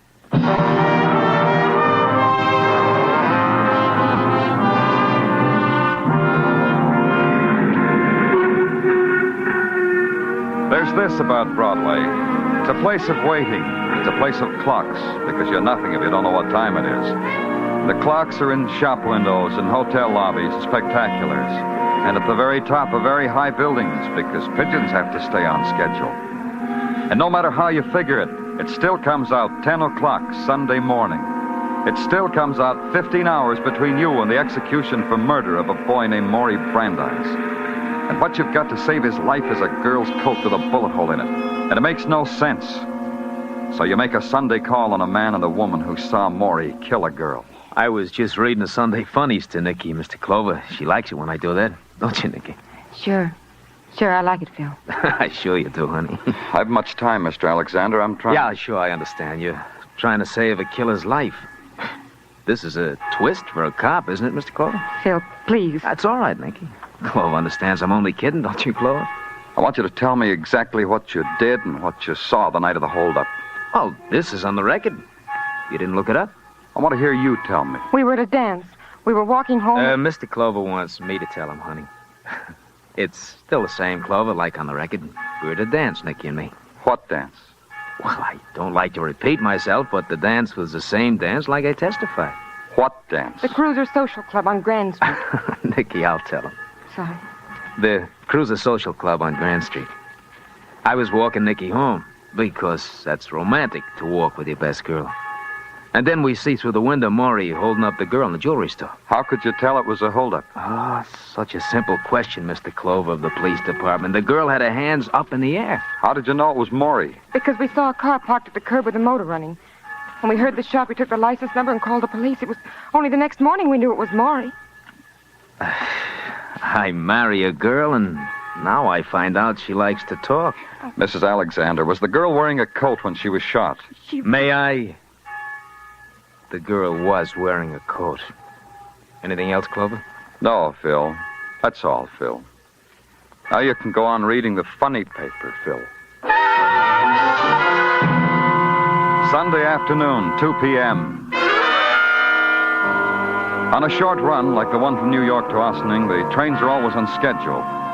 Then the automobile ride to the prison, the warden's tight greeting, and finally the walk into the prison yard. Maury Brandeis would be there, the warden said. Maury's request. He wanted to be outside on a Sunday afternoon before he died. Request granted. Complete with chaperone, a guard sitting on an orange crate holding a shotgun and sucking on a matchstick. Maury. Maury. I'm Maury. I'm Maury Brandeis. Danny Clover, Maury. You remember me? What do you want? What do you want me to say? Did you kill that girl, Maury? They say I killed a girl. They say I shot her. Did you? Yes, I killed her. I believe I did. They told me I did. They keep telling me I did. I believe it. You went into the jewelry shop to rob it. When Mary Gilbert came downstairs, you made her turn around and you shot her in the back. Is that what you did, Maury? What? Listen to me. Yeah? You're sure of it, then, that you murdered Mary Gilbert? I was drunk. I was at the dance, and I got drunk. Why did you get drunk, Maury? I did it before. I liked it. Maury, I'm trying to help you. I promised your mother I'd help you, and there's not much time. I know that. I'm going to be electrocuted. They say it won't hurt. Do you know that? Did you know they can electrocute a man, kill him, and it's painless? I can't help you when you talk like that. Think, Maury. Think of something to tell me. Something I can go on. Some place it'll take me. Someone I can talk to. What happened that night when you were drunk? Why did you leave the dance? I was drunk. Did you have the gun when you left the dance? Drunk. Why did you tell her to turn around before you shot her? Almost the way I feel right now. Drunk. And you really don't remember. You don't remember a thing. I killed her. They keep asking me to say so. They say a man always confesses before he's electrocuted. It makes a man feel better. So I'm saying it. I killed her. And I don't feel anything at all. 4:45 on a Sunday afternoon. And all I had was a hatful of dried leaves. And back to the office at headquarters and staring at a headless dressmaker's dummy draped in a blouse and a torn tweed coat. Staring at it until it grew ahead and laughed at me. Laughed at me when I asked it why anyone would want that coat. And not tasting the cigarettes and the coffee. And feeling time run through your fingers like dust in that rotten clock. Why don't you go home now, Danny? Why? Oh, because it's getting late. It's almost 9 o'clock. You read and reread the records and the reports, the impersonal data, the typewritten words on municipally furnished stationery. The reason why a man must walk to his death in a few short hours. And the dressmaker's dummy puts her hand on her hip and winks at you. Danny, I brought you some more coffee. Tartaglia. Huh? You think Maury killed that girl? You want an honest answer or an answer that will make you feel good? Just an answer. Okay, Danny. Yeah, I think Maury Brandeis killed Mary Gilbert. I think no matter what personal reasons you got for going through all this, Maury Brandeis will still die at 1 o'clock tomorrow morning because he killed that Gilbert girl. You through talking? Yeah, Danny, I'm through. Why did someone beat up a girl to get that coat back? I don't know. How did they know about the coat the same time I did? I don't know. How? How? You jostled your coffee, Danny. How did they know about the coat the same time I did? I told you, Danny, I don't know. Call up Gilbert's jewelry shop. Get me Gilbert. Danny, look, it's 11:30 o'clock at night. Let the poor guy alone. Let him sleep. Call him up. Okay, Danny. Hey, let me find the number. Nah, here it is.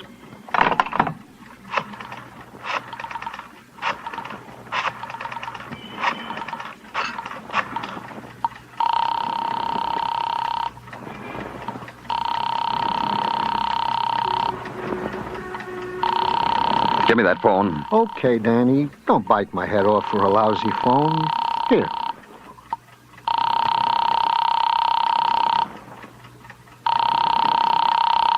Come on. Hello? Mr. Gilbert? Yes, this is Mr. Gilbert. Who is This is Danny Clover, Mr. Gilbert. Have you no consideration at all, Mr. Clover? One question, Mr. Gilbert. Who was in your shop when I was talking to you? Really, Mr. Clover? Who was in your shop? Let me think. Oh, I remember now. It was Phil and Nicky Alexander. Thanks, Mr. Gilbert. Something, Danny? Something. Get me a squad car, Tartaglia. Midnight and Sunday was over. And in 1 hour, Monday would be over for Maury Brandeis. The siren gouges a path through the city swiftly like a wild sob trailing across the dark. And you ride it. Inside of you, you're screaming with it. There's a light in the window of the house you're looking for, and the odds get better, from 1,000,000 to 1 to 1,000 to 1. Just a minute. Come on. We'll be ready in just a... Going someplace, Nicky? I asked you, going someplace? Is that the cab, Nicky? No, it's not the... It's not the cab, Phil. It's Danny Clover. Something you want, Clover? Relax, Phil. I'm talking to Nicky. Going someplace, Nicky? While the bag's packed. I- It's simple. I'm talking to Nicky. Well, Nicky? It's our second honeymoon. Every 6 months we take a second honeymoon. When did you get married, Nicky? In May? May 23rd.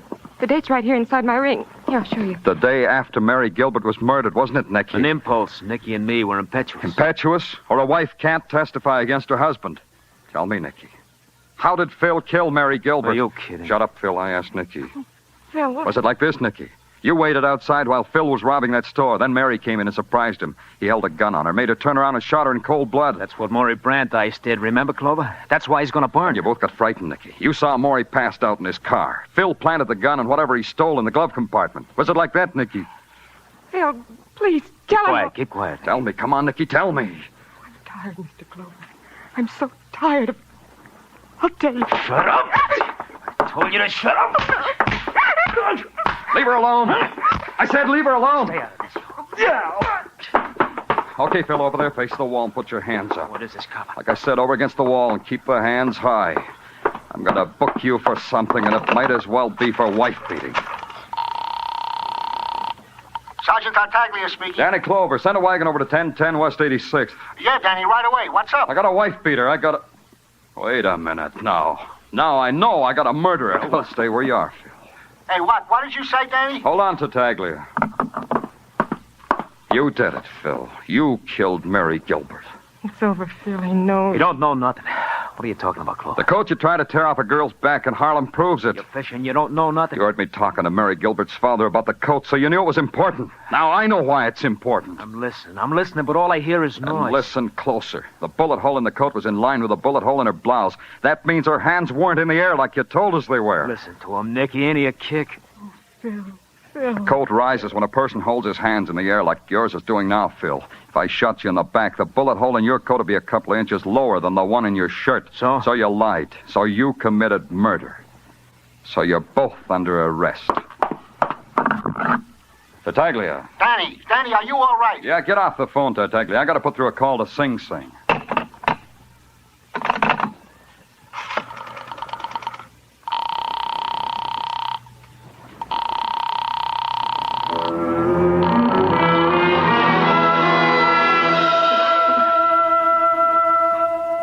I watched Nicky's face as I waited for the call to go through. And it was the face of a woman who was dead, without tears, without bitterness. Only the final, the desperate rejection of life. And then I was talking to the warden. Then I hung up and made another call to Mr. Brandeis to tell him his son was back from a journey into shadows. To tell him he need no longer pray for the dead.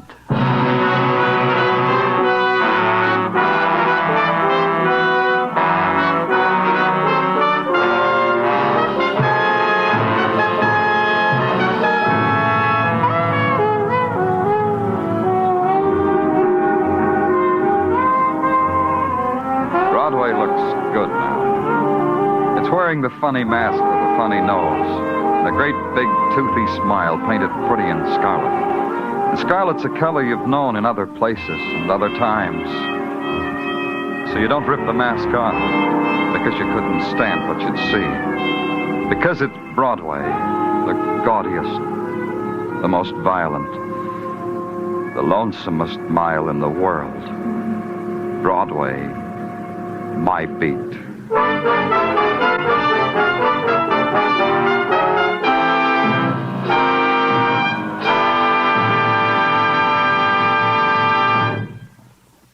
Broadway's My Beat stars Larry Thor as Detective Danny Clover and is written by Morton Fine and David Friedkin.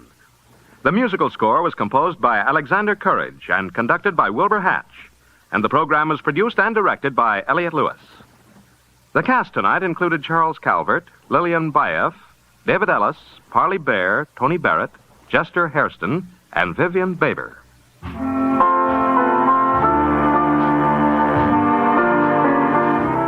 Some people go to the Caribbean, some go to the Klondike. Others who don't care for treasure diving or nugget hunting just stay at home and latch on to Sing It Again.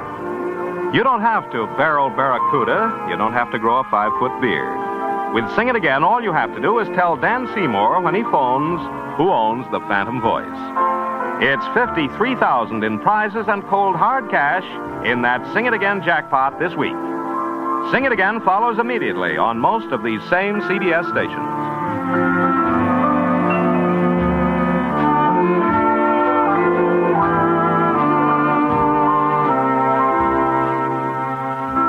This is CBS, where you find Broadway is My Beat every Saturday night, the Columbia Broadcasting System.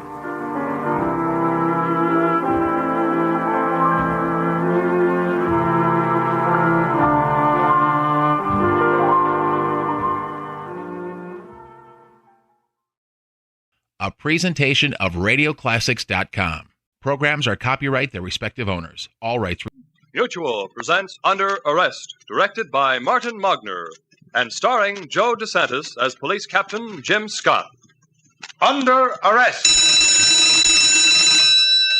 Into your cells.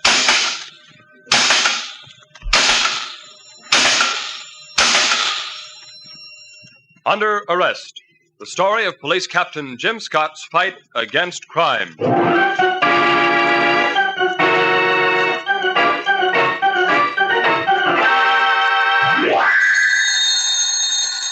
Captain Scott speaking.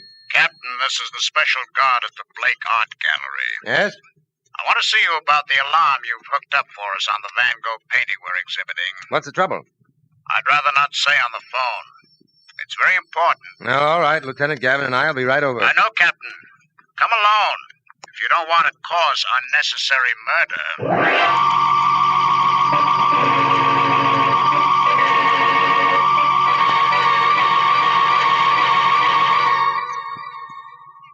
Before we follow Captain Scott on his perilous way, may I have a word with you? A deadly killer threatens thousands, a killer that can be stopped short in time to save your life if you realize your danger. This killer is tuberculosis, killer of nearly 50,000 men, women, and children in 1948. You can stop TB. You can protect yourself and help stamp out tuberculosis by getting a chest X-ray.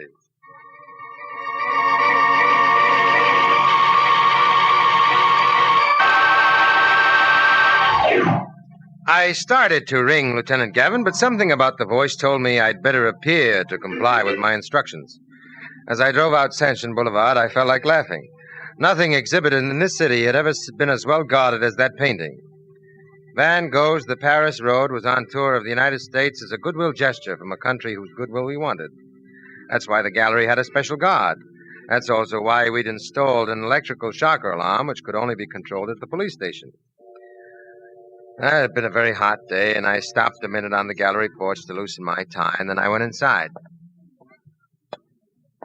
You're the guard here? That's right. Captain Scott, headquarters. Is there something I can do for you, Captain? What was that phone call about? Phone call? What phone call? Look, I'm a tired man. Did you call police headquarters about 10 minutes ago? No, I haven't called anyone since... Oh, excuse me. Blake Gallery. Yes, he's here. It's for you, Captain. Thanks. Hello? Police Captain Scott? Speaking. I'm glad you saw fit to do as I said, Captain. Who is this? That really doesn't matter. What does matter is that there are people in that room with you. Innocent spectators who might get hurt, Captain. If you don't do exactly as I say. What? Don't stutter, Captain. Just listen to me. There's a gun somewhere in that room that's very anxious to go off. You can't see it, but believe me, it's there. Pointed at your back. Here we go again. Why is it that every gun in town just naturally looks up my back for a target? I'm glad to see you've got a sense of humor. You may need it to explain the next few hours of your life. You see, you're going to help me steal the Paris Road. Now call the guard over. Go on, or should innocent people start getting shot? Guard, come here. Yes, Captain. He's here now. That's better. Now listen carefully. Let the people leave at 6 as usual in exactly 3 minutes. Then have the guard close the door, but don't lock them.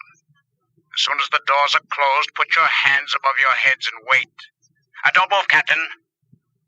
Don't try to loosen your tie or anything else. You've forgotten the alarm. Don't worry about that, Captain.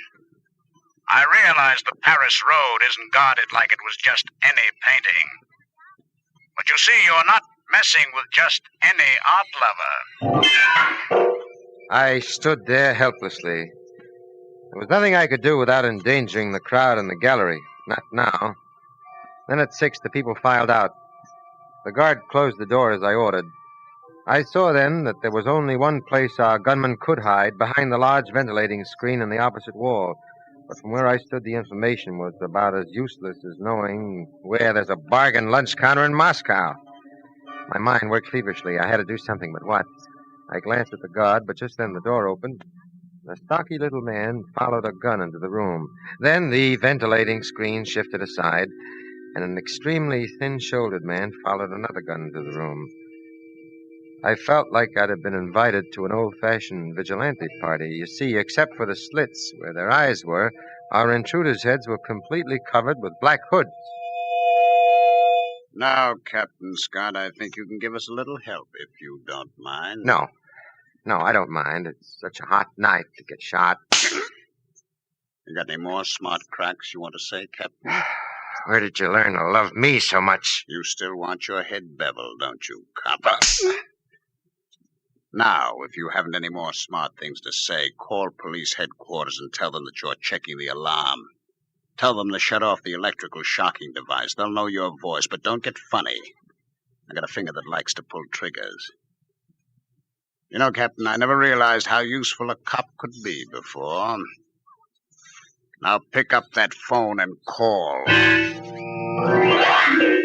I could feel his gun in my ribs. I had to do as he said. There is a theory, after all, that it's hard to spend a police pension check in a graveyard. I phoned Lieutenant Gavin. He asked no questions. The alarm was shut off. My itchy-fingered friends glanced greedily at the painting. That was the moment when I thought I had a chance to draw my gun. His pistol butt came down on my head like a Mack truck. My eyes saw cobwebs, and somewhere below me my legs were doing a wickadagio. And they parted company, and I got my nap. When I finally returned to this world, the gallery was silent. The painting was gone. There had been murder, all right. The guard was sprawled on the carpet with the aid of a bullet hole between his eyes. My head was aching, but I managed to get up and check over the room. Then after phoning headquarters, I looked up the address of Miss Janice Blake, the gallery owner. She lived in the apartments across the street, and I went over and knocked. Door opened, and I was staring at something that even a policeman could tell belonged more on exhibition in an art gallery than owning one. Miss Blake? You say it so nicely. I'm Captain Scott, police. Yes, I can see that. Would you care to come in? Thanks. Miss Blake, the Van Gogh painting has just been stolen. Stolen? Paris Road? Why, you're joking. I wish I were. Not only that, the guard was murdered. Do you know who did it, Captain? Not yet. There were 2 of them. That hardly tells you anything. No, I guess not, except one of them didn't do any talking at all, the thin one. For other clues, I found some gritty stuff on the carpet near the guard's body. It looked like sawdust. Maybe that's what they make guards of. You don't sound too interested in the fact that a guard's been murdered, Miss Blake. I'm much more interested in that painting. You're quite cold-blooded, aren't you? Am I? Why don't you sit down for a while, Captain? Well, the idea is good, but the time is wrong. You seem to forget that painting must be back on that easel tomorrow morning at opening time. I left dear Miss Blake, went back to the station. I took the sawdust into the laboratory, then I went to my office and tried to scratch my head for some answers that wouldn't come. I must have been looking pretty sour when Lieutenant Gavin opened the door. Well, look at Sad Eyes. What's the matter, Jim? Nothing much, just helped the two men steal that Van Gogh painting from the Blake Gallery. Sure, I just threw Lana Turner out the door, too. I'm not kidding, Larry. You mean that painting's really gone? Oh, good Lord, Jim, I thought that thing was fixed up so tight dynamite couldn't blow it out. It wasn't. In fact, they made the job seem quite simple. Let's get at it, Larry. Got to get that painting back in a hurry. Yeah, I know. Any leads on who nabbed it? I know who one of them is. Well, what are we waiting for? Facts. They've still got a law that says you can't hang a person without facts. Yeah, but how do you know who it is? Larry, what would you say if I told you that one of our friends practically told me over the phone that I had fumbled with my tie when I was standing on the entrance porch of the gallery? Obviously, watched you come in. Right. You see, I was standing inside the entrance porch. The only place that anyone could have seen me from and still be close to a phone was the apartment house across the street from the gallery. And our friend, Miss Blake, lives in that apartment house. Miss Blake? Well, I thought they were men. That's what they hoped everyone would think. They both dressed like men. The real man did all the talking. Unfortunately, in a trial, I couldn't even prove that. What a mess. Got any kind of lead on the man? Not much, but I do have a hunch. I'm having some sawdust analyzed that may have dropped from his clothes. Check Johnny for me, will you? Sure. Give me Johnny, will you? Johnny, Gavin. Found anything yet on that sawdust? Uh-huh. Okay. Johnny says it's a type of teak wood. Teak? Uh-huh. What do they use teak for, Gavin? Ships? How about furniture? Furniture. Frames. They make picture frames, for one thing. I'm going to play a hunch that our man works in some kind of a frame-making outfit. You see, he used the word bevel, too. That's a term quite common in frame-making. Great. Now, all we've got to do is search every frame-making company in town. That's right, and we're starting tonight. Now, some of them are working night shifts. Find out which ones and see that the word gets around that Police Captain Jim Scott is coming to make an arrest. No scare method, huh? Gonna try and flush our little quail out that way? I hope so, and if we do, let's hope we can put a tighter squeeze on him than we could on our friend Miss Blake. After all, I'd hate to know who both our art lovers were and still not be able to make a move. Gavin did a good job. Even honest men looked nervous as I paraded conspicuously through the plans. But nothing happened. It was already past midnight when we came to the end of the list. True Frame Company Warehouse. It was a large shed-like building with stacks of wood piled on either side of long aisles and catwalks circling about up above where men worked at straightening the top lumber. But as usual, nothing happened. Looks a little hopeless, doesn't it, Jim? Well, let's go down this last aisle over here. Wait a minute. Huh? See that fellow up there on that last catwalk, the one tightening those steel joints with a giant monkey wrench? Yeah. There's something about the way he moves, Larry. I've been watching us pretty close, Jim. I'm going to wander down that aisle, Larry. I want to get a closer look at that guy. Looks like he'd use that monkey wrench. Well, that's what we came to find out, isn't it? Well, keep your fingers crossed.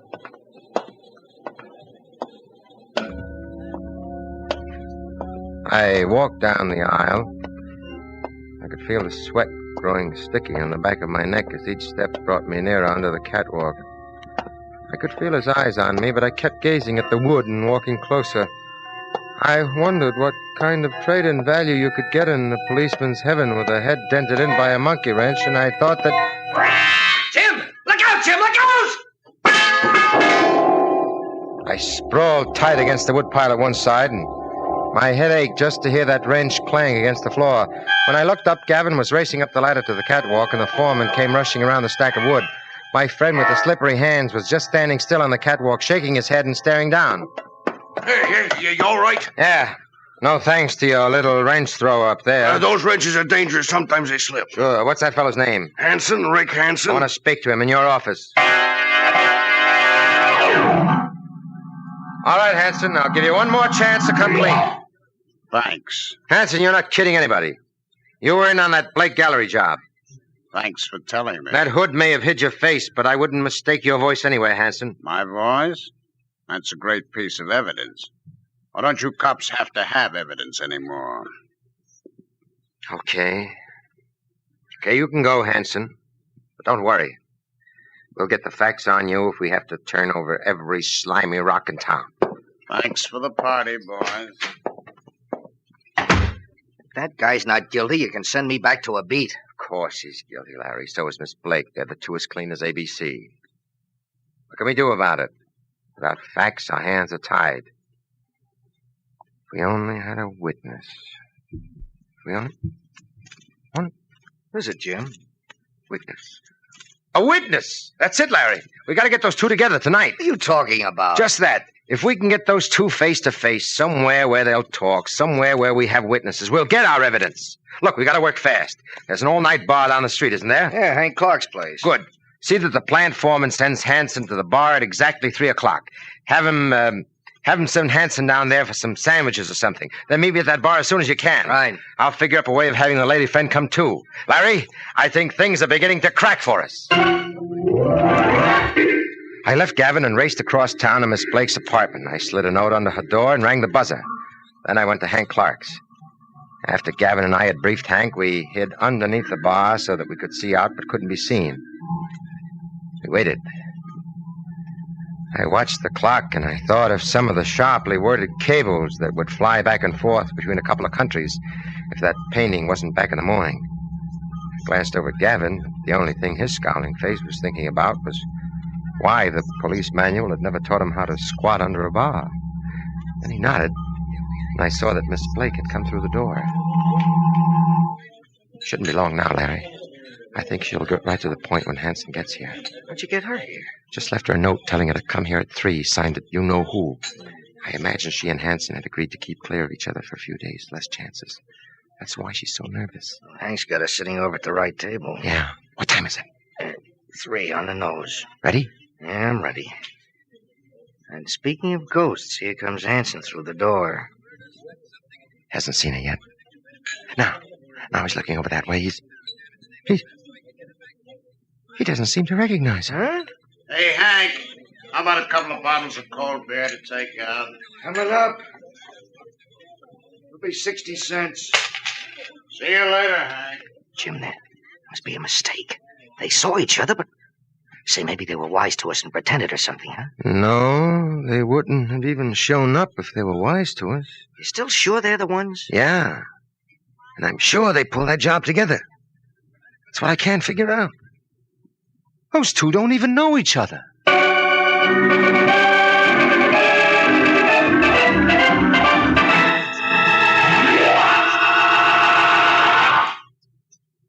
We'll continue our drama in just a moment.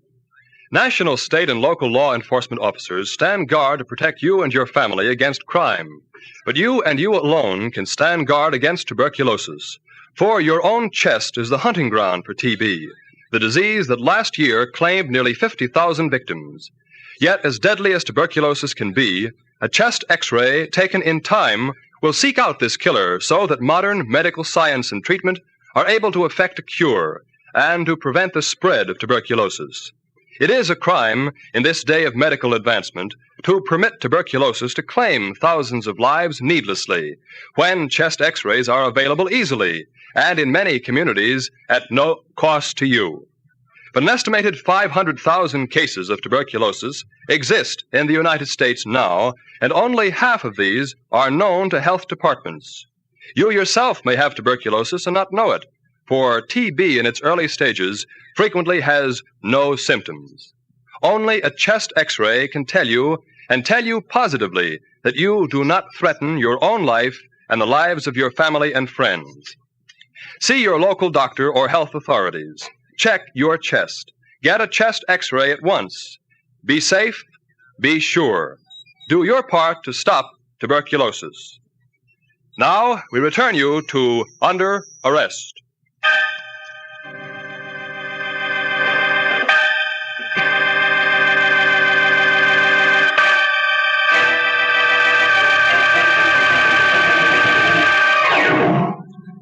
Gavin and I went back to the station house and dropped down like a couple of beaten rag dolls. Time slipped past. And then it was daylight again. Just 1 hour until the gallery opens. We've got to crack this thing, Larry. What now? Oh, it's got me. How in the devil could they have worked together so closely and still not know each other? What did they do with that painting? You can't just carry a painting as big as that around the streets without being noticed. No, you can't carry it around like that. Oh, what a life. Where else would you spend your time trying to prove that a couple of total strangers are running a business together? Total strangers. Total strangers? What a dope I've been, Larry. Come on, let's get a move on. Where to? Have you got it figured, Jim? What do you... I don't know, but if I have, we'll find our answer in the magazine file.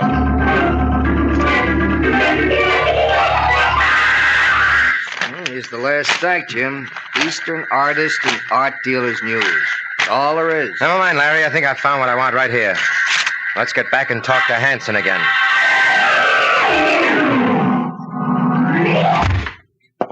Well, if it isn't the Rover boys again. What do you guys want me to do? Go out and paint a new picture for you? Sit down, Hanson. We haven't got time to play with you anymore. Sit down. Where's that painting? It's home, hanging above my kitchen sink. I've got a calendar hooked to it. It makes a real pretty calendar. This boy's just filled with smart answers. Sure, I've got lots of them, especially when the questions are so smart. Now, look, Hanson, I want you What do you guys want me to say? That I carry it back and forth with me to work? Sure, that's what I do. You cops haven't got a thing on me, and I know it. Do you? We know you took that picture, Hanson. We know who you worked with. We'll get you both, but what we want right now is that painting. You couldn't have gone far with it, but it's not hidden in the gallery. Sergeant Quinn's gone through that gallery from top to bottom. I even had him look under the carpets. Have men crawling through the ventilating plates. You'll what, Hanson? You'll tell us where the painting is? I don't know, I told you. I'm clean. You're so sure of everything, why don't you go pick on the other guy? Or do you get a special kick out of pushing me around? The other guy? Gavin. Maybe we ought to go talk to Miss Blake. Miss Blake? Yeah. You knew your partner was a woman, Hanson, but you didn't know it was Miss Blake herself. Did you? Never heard of the dame. Have you guys got any more quiz games you want to play, or can I go back and get to work? Sure. Sure, you can go now, Hanson. See you in jail. A rat. Jim, I didn't know you'd had Quinn go over the gallery. Yes, Larry. And I wanted Hanson to know that. I think I got just what I wanted out of him. Good Lord, look at that clock. 20 minutes till 8. I've got to make tracks. Where to now? I'm going to the gallery, but I want you to stay here and keep an eye on Hanson. If he makes a phone call or anything, I want you to call me at the gallery office right away. Keep your fingers crossed, Larry. It'll be me, my boss if I got this thing figured wrong. Larry pulled up in front of the gallery. It was 12 minutes till 8. I glanced quickly at the apartment house across the street. There was a light on in Miss Blake's apartment. Then I let myself into the gallery with my pass key. The place on my head where Hanson had tried to fit a gun butt was beginning to throb like a suction pump. But I got around all right, even up the stairs and into the gallery office, where I sat down at the desk and stared at the phone and waited, and waited, and waited. Hello? Jim? Speaking. Jim, Hanson's given me the slip. Ouch. I was watching for him by the phone, and suddenly he just wasn't anywhere. How long ago? I don't know. I've been looking around here for seveble minutes, and I haven't been able... Lord, I better get over to Miss Blake's apartment. Meet me there as soon as you can. We're lucky we may be in time to prevent a murder. I made tracks out of the gallery across the street and started up the stairs into the apartment building. I wondered if I would get there in time to keep Hanson from playing target games with Miss Blake as the target. But I didn't know how much of a start Hanson had. I rounded the first flight and started up the second. Sounded like a rather lovely art dealer had just been put out of business. I pulled my gun, stood for a moment outside the door, and I kicked it open. Yep. The body lay very sprawled out and very dead in the middle of the room. But it was not Miss Blake. It was Hanson. The rest of the room was silent and shadowy, except where the gray morning light came through the fire escape window. It was wide open. I rushed over and looked down the fire escape, but no one was there. And suddenly I knew it was too late to grow smart at my age. There's no one out there, dear Captain. But keep looking. I know how to use this gun. I can see that, sweetheart. A smart cop would have looked behind the door first, wouldn't he? Perhaps, but don't turn now. My floor is a little too untidy as it is. My colleague was a most untidy man. It just shows that you shouldn't go into business with a person you haven't investigated. That's what he began to think when I told him you'd taken the painting out of the ventilator. What? I thought he'd be up here to investigate his partner in a big hurry. People don't like their partners running off with the loot. Then you knew where the painting had been hidden. No, but when your friend Hanson began joking about how hard it would be to carry a big thing like that through the streets, I made a good guess. And when you told him it wasn't in the ventilator, he thought I'd double-crossed him. Well, you were nearer right than you thought, Captain. I wouldn't share that painting with anybody. Not anybody. You've got it bad, haven't you? That painting is mine. Just mine. It made me sick to even let that crude little man touch it. And me? I suppose I get shot for having touched it, too. Yes. Yes, I'm afraid you get shot, too. But not for the same reason.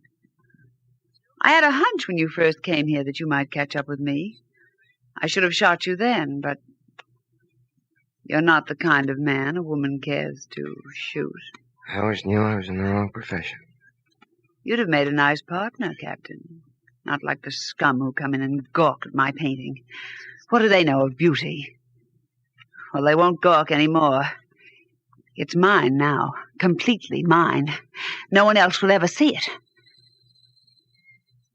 I'm sorry, Captain, but I'm going to have to untidy my rug with you. Maybe not. Oh! You're a good shot, Captain. Don't worry, sweetheart. You're just scratched. Jimmy, you... Oh, I see you've got everything under control, huh? Yeah, Larry. We can take Madame Dracula down to the station now. Maybe she can think up some more new angles down there. You think you've got this all figured out, don't you, Captain? I have, Miss Blake, all of it. But, Jim, you said yourself they were strangers. They were, but they worked together just the same. You really let me in on it, Larry, back at the station house when you said a couple of total strangers running a business together. Huh? You know the most common failing crooks have, squealing. You see, Miss Blake was wise enough to know that crooks always squeal on each other, but you couldn't squeal if you didn't know who you were working with. So she put this ad in the personal column of some of those art magazines I checked. Wanted silent partner to enter business with very silent partner. Big risk, big return. Call Evergreen 65139 at exactly 5 o'clock Monday evening. I don't get it. Is that how they met? They didn't meet, Larry. Evergreen 65139 is a drugstore phone. You still doubt whether I have it figured out or not, Miss Blake? No, Captain. I'm afraid you've dispelled all my doubts. Good Lord, you mean they worked this whole job out together over telephones? That's about the size of it, Larry. That way they didn't have to know each other. They even used drugstore phones where they couldn't trace each other's calls. Well, I'll be a rusty nut. Oh, and they wore hoods, huh, when they got together? Probably at some place like a darkened park. It was a smart idea, Larry, and it probably all would have worked had Hanson trusted his partner. But then, if he'd ever seen her without a hood on, they might still be out in that darkened park.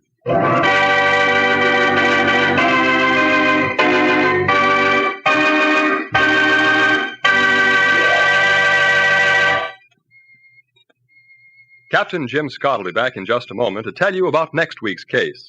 First, let me tell you about nearly 50,000 tragic cases of fatal tuberculosis in 1948. Well, perhaps you say, too bad, but those things happen. Indeed, they do happen, but they need not. For tuberculosis is a curable disease, one of the great killers that has been defeated by modern medical science. Tuberculosis, detected in time, can be stopped. And that's up to you. It's up to you to discover if you're one of the nation's 250,000 TB victims and who don't know they have tuberculosis. And you can be sure easily and quickly with a chest X-ray. In many areas, chest X-rays are available at little or no cost, and health departments everywhere cooperate to make this sure test for tuberculosis open to everyone. Resolve now to check your chest. Get a chest X-ray and be sure.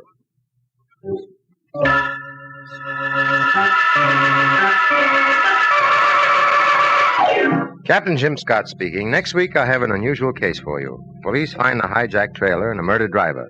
This leads me on a chase with a notorious fence, a killer, a baby-faced blonde, and a mysterious button. I'll tell you all about it next week when I present the case of the shining button in my fight against crime.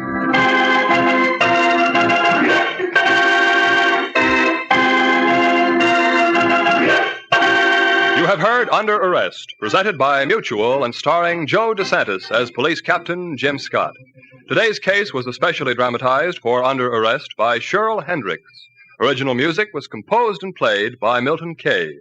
Heard in today's cast were Joan Alexander, Ralph Bell, Carl Eastman, Louis Van Rooten. All names of persons used in Under Arrest are fictitious. Any resemblance to names of actual persons, living or dead, is coincidental. This is Jack Farron speaking. This is the Mutual Broadcasting System.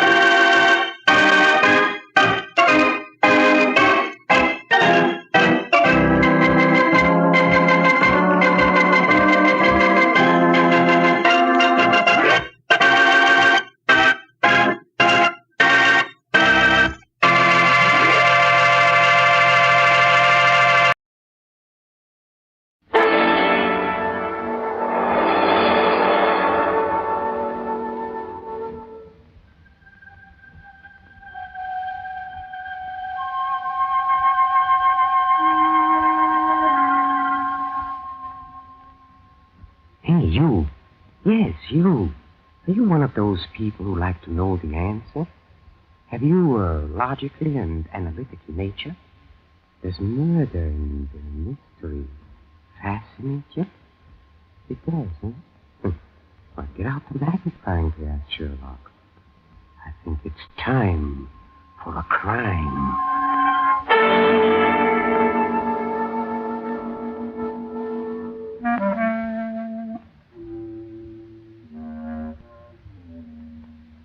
Yes, sure. This is Peter Lorre opening again the doors of the Mystery Playhouse. And tonight, we bring you detective mystery, and you're all invited to try to solve it, along with another amateur dick, a guy named Jonathan Pierce. Mr. Pierce earns his 3 squares a day selling antiques, but his real love is criminology. A hobby that seems to make his life, anything but dull. Well, let's give Mr. Pierce a run for his hobby, huh, Joan? Let's try and beat him to the solution of tonight's mystery. Clues will be all there. So let's look alive now, mates, and get the answers to a crime to take the punishment.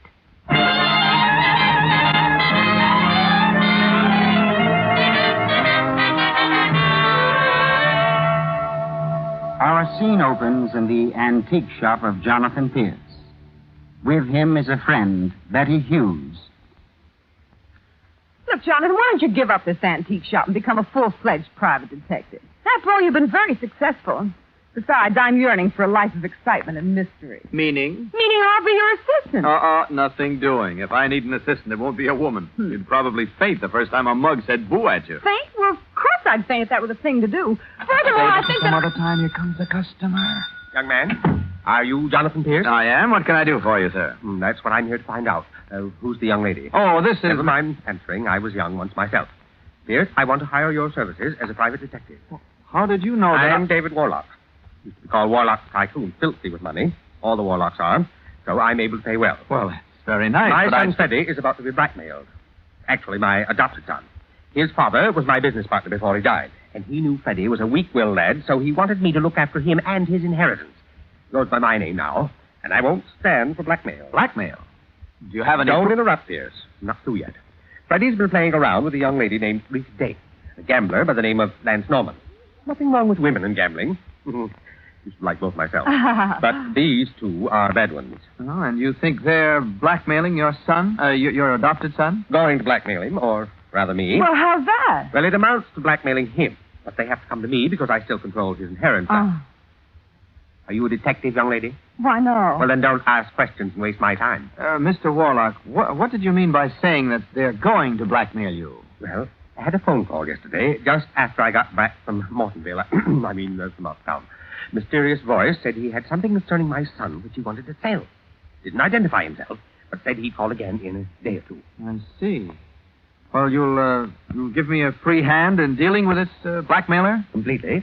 Now, Pierce, here's a $500 retainer. Oh? I want you to come to my house, meet my son, and the two I suspect of being back of this blackmail scheme. I'll drive you out. All right. Oh, but there is one more question, sir, I've been trying to ask since you came in here. How did you come to hire me? I suppose it's because you heard of my reputation in solving a few little crimes that baffled the police. On the contrary, never heard anything like that. Oh. Take a bow, Sherlock. Quiet character. Well, then, well, why, Mr. Warlock? Well, I always liked the name of Pierce. I once was in love with a woman named Pierce 30 years ago. Always hired people named Pierce since then. Chauffeur's name's Pierce, butler's name's Pierce, gardener's name's Pierce. Oh, it sounds very logical to me. It would to you. Now, Jonathan, I want you to come over to my house and size up the situation. Are you ready to go? Oh, I'll say we are. Not you, young lady. You're staying here. Now, listen here, Jonathan Pierce. I'm going to hate you if you turn to one of those big, stronger woman's places in the home, men. Goodbye, dear. Just use some of that slow burn to keep the home fires cooking.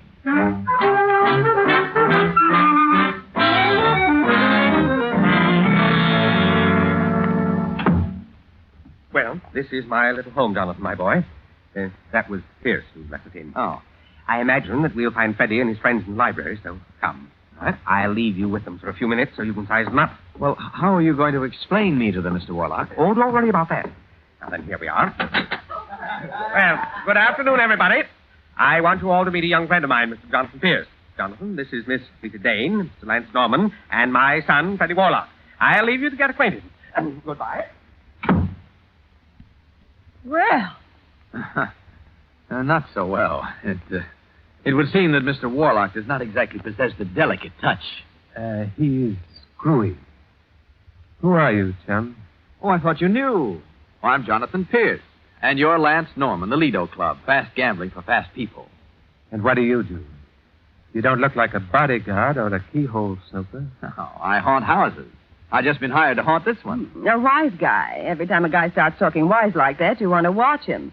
He's liable to start lifting the silverware. Now, you look here, Pierce. Did my father hire you to snoop on us? He's always hiring people named Pierce. Well, if he did, you might as well know I'm going to marry Rita whether he wants me to or not. All I got to do is wait another 6 months. Then I get all my own dough and I can do just as I please, you see? Oh, don't bother explaining to him, Freddie Doll. Now, look, both of you keep quiet and let me handle this. Look, chum, I don't like the way the old man dumped you in here and walked off. What's the payoff? Well, we might as well get everything straight. I'm an antique dealer. Whose hobby is playing detective, huh? Something like that. A Seamus, huh? Gee, they're even getting private cops now who wear neckties. I thought I smelled copper when you walked in. Well, get this, cop. These two kids are in love. They're floating on the clouds. I'm not surprised. The kid's breath has enough alcohol on it to make me float on the clouds, too. I suppose the old man pays you for being funny. Anyway, these kids can't live without each other, see? So just keep your nose out of the picture, or it might get stepped on. How touching. And I suppose you're the marriage broker, or maybe you're just here to chaperone them. Well, what is it, Pierce? I beg your pardon, but Mr. Warlock would like to see Mr. Jonathan Pierce in his den immediately. Oh, thank you, Pierce. I'll be seeing you later, lad. I can hardly wait, Seamus.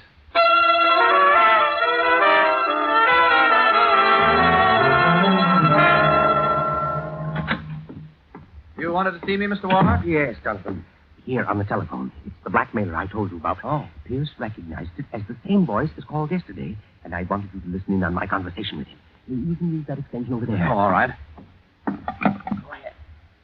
Hello? This is Warlock speaking. This is the same guy that called you yesterday, Warlock. I got a little piece of paper about your son that the police would like to get their fingers on. But I, might be willing to sell it. Eh? How much? $5,000. You want to talk about it, or do I go to the cops? No. I'll talk about it. I won't meet for myself, but I'll send someone I can trust. You name the place. Okay. Send a guy to 4527 Fernando Place. Tell him to ring the bell under the name of Clip Are you Mr. Matson? Never mind who I am. Just do as I say. And Warlock, Yes. don't try any fancy stuff, or your son will end up in a pig house. So tell that guy to hurry up. You heard him, Jonathan? Yes. I've got $5,000 right here, and you'll take it with you. I leave it up to your judgment as to whether to give it to him or not. But remember one thing. What's that?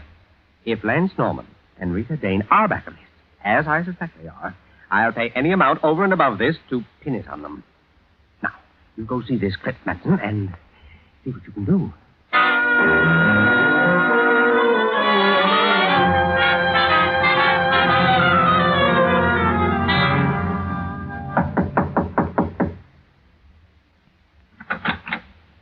Yeah? What do you want? Are you Clip Matson? Maybe I am, and maybe I ain't. What are you selling, Mac? My name is Jonathan Pierce. I'm representing David Warlock. Oh, okay, I'm Matson. Come in. Did you bring the dough? Maybe. First, I want to see what you're offering to sell. And while you're at it, Matson, maybe you'd like to make another $5,000, all for yourself. What do you mean?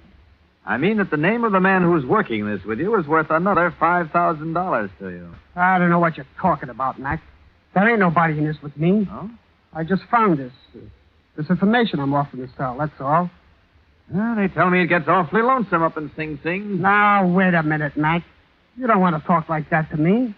I might get scared and decide I ought to turn this over to the cops. Maybe I ought to anyway. Suit yourself. We're really more interested in getting the name of the man back of you than in anything else. I might be able to raise the price a little. But I tell you... Hey, what's the idea of walking in here, mister? What's going on? Oh! You suck Pierce. What's the idea? Okay, I got my hands up. Hey! Take it easy with that gun. No! Oh. You...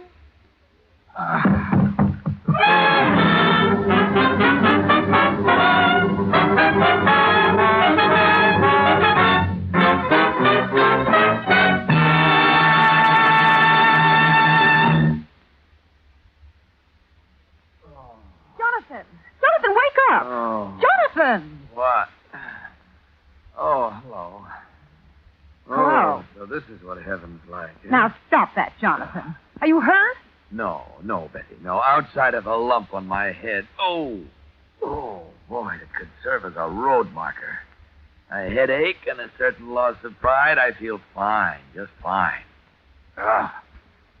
Did Clip Matson get away? I don't think so. There's a man over here on the floor, but I haven't asked him his name because he's dead. Dead? But how? Well, I'm not up on these things, Jonathan, but I imagine the 2 bullet holes in him have something to do with it. Bullet holes? Oh, I remember now. I sort of heard 2 shots just as I was drifting out of this world. Must have been those. Here, let's see. Yes, that's Clip Matson, all right. But why? Well, maybe somebody didn't like him. Oh, you're a big help. By the way, what are you doing here? I thought I left you at the store. Well, you did, darling, but you see, I'm the type that feels men need looking after, so Oh. I followed you. First to Warlock's and then here, and you ought to be grateful. Well, it's touching to know that someone is interested in whether I'm alive or dead. Jonathan, what happened? And I was talking to Clip there. He was the guy who was trying to blackmail Warlock. Suddenly, somebody came in the door behind me. The murderer. Exactly, my dear Watson. I started to turn around, and the guy slugged me. Huh. All I got a chance to see was a hand wearing a gray glove and the barrel of a gun that was rapidly nearing my head. That's the last I remember, except for the 2 shots. Boy, some detective I turned out to be. Oh, well, don't be too hard on yourself, Jonathan. It could have happened to anyone. Yeah, sure, but it happened to me. All right, come on. We've got to give this apartment a fast once-over to see if we can find that paper Matson wanted to sell. You take that side. I'll take this side.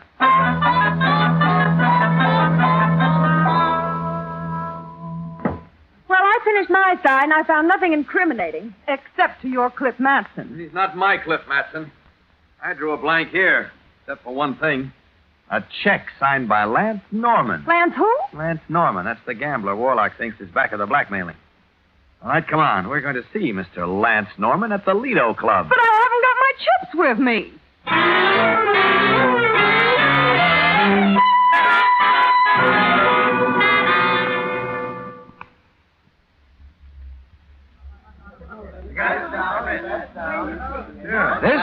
look lovely, though, Betty. If you look around you, you'll see half the elite of our city busily engaged in losing their shirts to Lance Norman.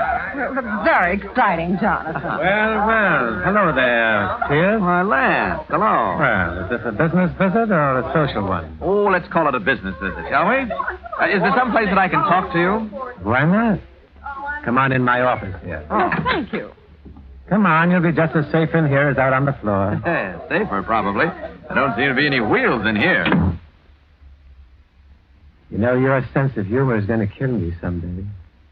If it doesn't kill you first.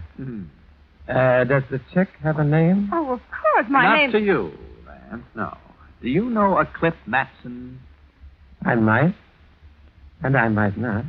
He probably did a lot of odd jobs for you. Such as blackmail. I don't need any sideline as long as I have this club. It pays off very nicely. Cliff had one of your checks, which he hadn't cashed. Well, I write a lot of checks. Jonathan, he talks exactly like the gamblers in the movies. Well, I like a dame with nerve. Anytime you get tired of that dumb Seamus, come around and see me, sweetheart. Well, maybe I will. If you do, it'll be on a visiting day, and you'll have to talk to him through bars. Not this week, Seamus. Look, if you've got any more questions to ask, get them over with. If not, get out. Where's your girlfriend, Rita? She's out on the floor. And the Warlock boy? He got drunk on us, so we left. Oh, that must have been a touching scene. The parting lovers. Okay, chum, on your way. You're beginning to bore me. We're practically gone. Oh, by the way, Lance, do you own a pair of gray suede gloves? Maybe. And maybe not. Well, your eloquence is touching. Come on, Betty, let's go. You've done enough slumming for one day.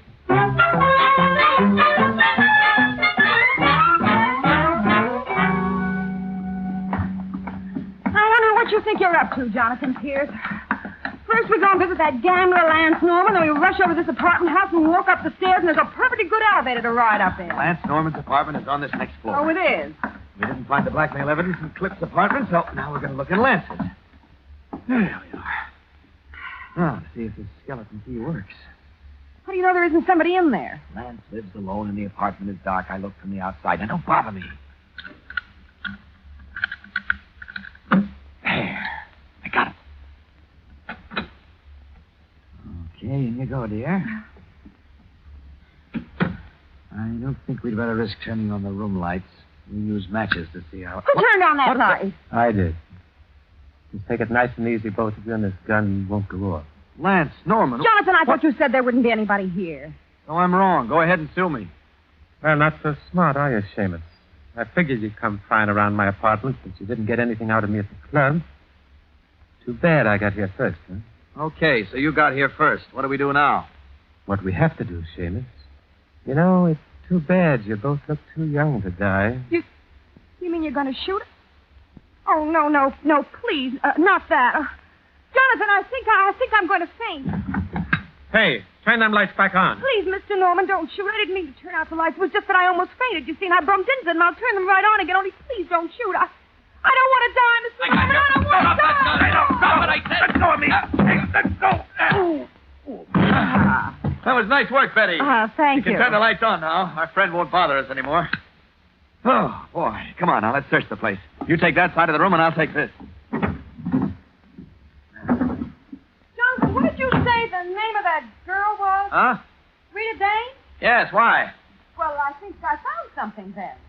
There's a marriage license here made out to Lance Norman and Rita Dane, dated 2 years ago. Good. I found something, too. Come in here, Betty. Oh, what is it, Jonathan? What we're looking for. Look, this was in an envelope with Warlock written on it. It's a photostat of 2 sets of fingerprints exactly alike. And a newspaper clipping from an out-of-town paper dated 2 weeks ago. Well, what's it say? I'll read the clipping to you. Mortonville, New York. Sometime last night, thieves broke into the Mortonville Third National Bank and made off with more than $10,000 in cash. The thieves left no trace behind them except a small metal case which probably held some of their tools. Fortunately, the Mortonville police were able to get a clear set of fingerprints from the case. They have not yet been able to identify the prints. A bank robbery. Yes, and one set of prints on the photostat is labeled prints taken by the Mortonville police. The other set is labeled fingerprints of Freddie Warlock, and they're identical. You mean that the son robbed the bank? Then... Oh, Jonathan, maybe he's the one who murdered I'm beginning to see a lot of things I didn't see before. We're going over to the Warlock house, but in a hurry. Come on.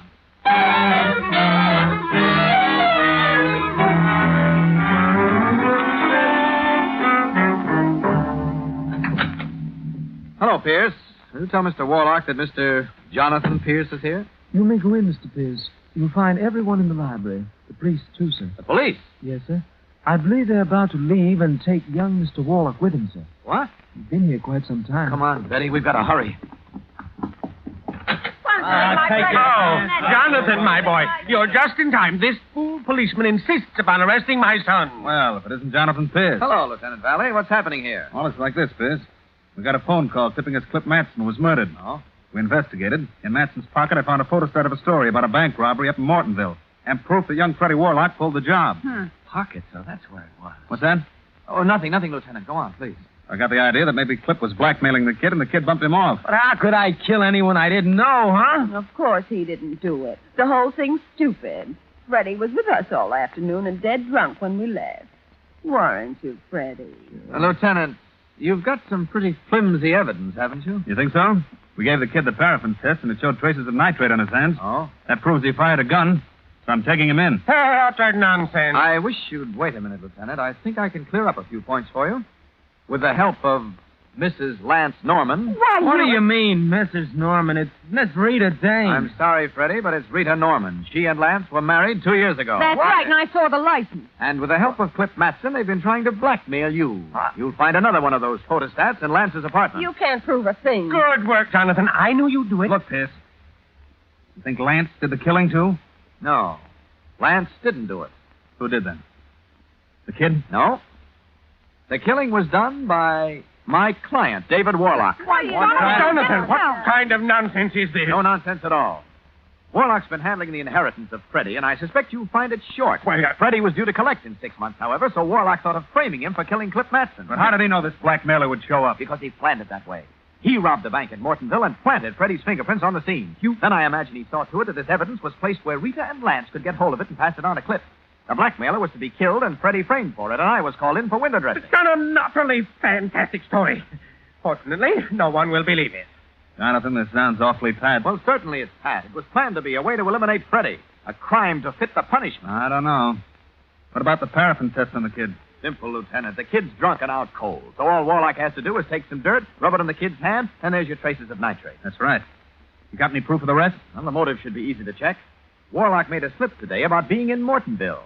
Then I imagine you'll find a pair of gray suede gloves in Mr. Warlock's room, and the gloves should show traces of nitrate. Finally, Warlock was the only person who knew I was going to meet Matson. Very clever, Mr. Pierce. But let's see if you can outsmart this. A gun! Just like in the movie. Now, look, Mr. Warlock. Shut up. Get away from that door, Lieutenant. I'm leaving. Oh, Jonathan, I think I'm going to faint. What again? Of course you don't. Oh, yes. Go right ahead. I'll catch you. What is this? None of your tricks, you. No trick, Mr. Warlock. I just can't stand the sight of a gun. Oh. Turn those lights back on. Like this, Mr. Warlock? Okay, Betty. Lights, please. Coming up. Holy smokes, Warlock is out cold. The gal faints and Pierce conks Warlock. A very nice trick. Well, think nothing of it. We do it twice a day. Yes. Well, I think that clears up your case, Lieutenant. And as for you, sweetheart, you asked me a while ago for a job as my assistant. The job is yours. Your assistant? Are you kidding? This detective works such a cinch, I'm going to business for myself.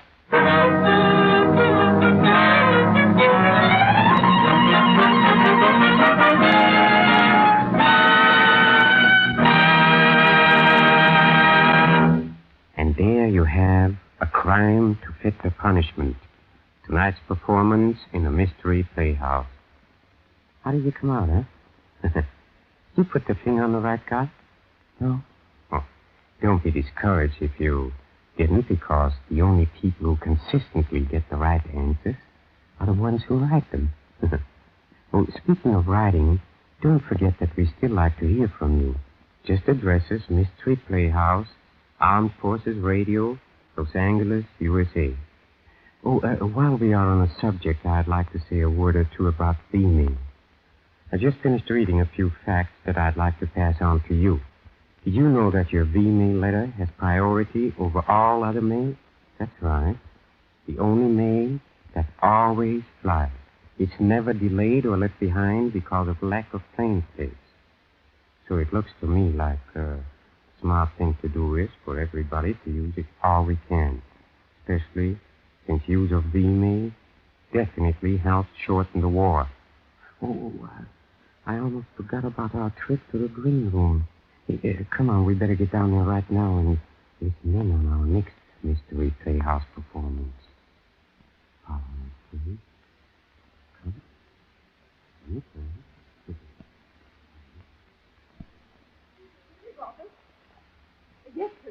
Look, Chief, I think I better go out. Chief Magruder, it's the mayor. The mayor? Martin, you stay here a minute. Yes, Mr. Mayor.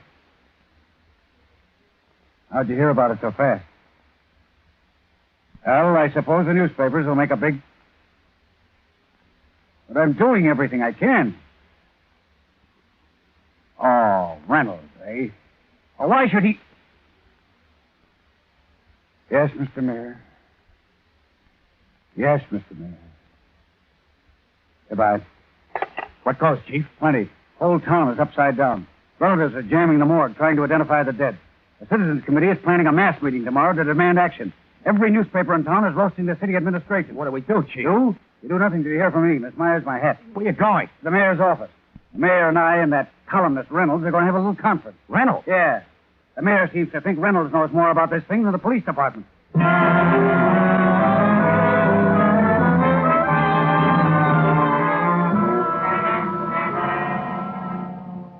Answer me this, Magruder. Answer me this. Has there been a murder? Are these accidents murders? Maybe there aren't any murders, Mr. Mayor. Not in the ordinary sense. I believe there is, Magruder. Just a minute, Reynolds. Your Honor, except for the panic at the movie house, every death was accidental or natural as sure as we three are in this room. What do you mean? What about the man in the velvet hat? Put the screws on some of the people who say they saw him, and he'd disappear like that. Forget it. To the people of this town, he's real. And this panic, cold panic, right in the middle of the holidays. The people are scared blue. May I say something, Mr. Mayor? Well, certainly. That's why you're here. Look, the way I see it, either it's all a hoax or there is a man in a velvet hat. That's right. So either prove the hoax or catch the man. All right.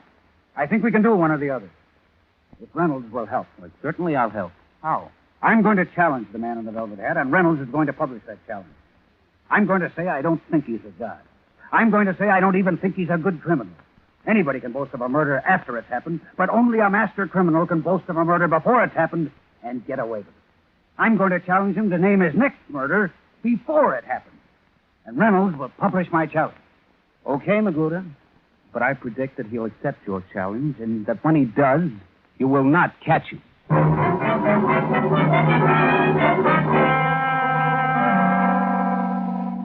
And in his newspaper column, December 24th, John Reynolds says, a challenge from the police commissioner of New York City to the man in the velvet hat. Quote, I challenge you to prove that you were a criminal. I think you're a fraud. If you're not a fraud, you will announce in advance the time and place of your next killing, murder, mercy, death, whatever you call it. Unquote.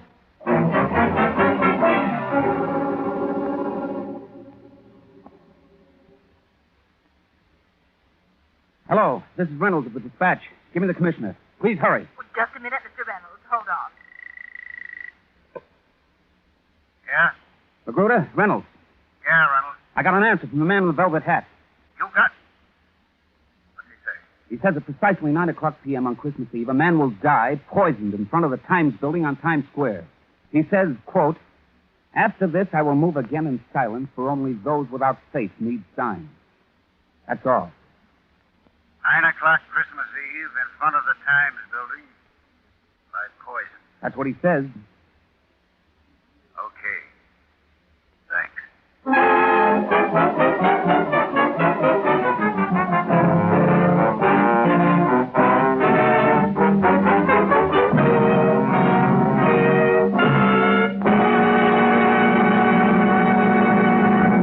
There, my friends, you have a portion of our next mystery. And an exciting one it is, too. The town of New York is turned into turmoil by the appearance of what seems to be the master of all mad killers. So you better be on hand to hear the entire show, don't you think? Yes, I think we can give you the creeps when you join us next time for The Man with a Velvet Hat. This is Peter Lorre, closing the doors of the Mystery Playhouse. Good night. Sleep tight.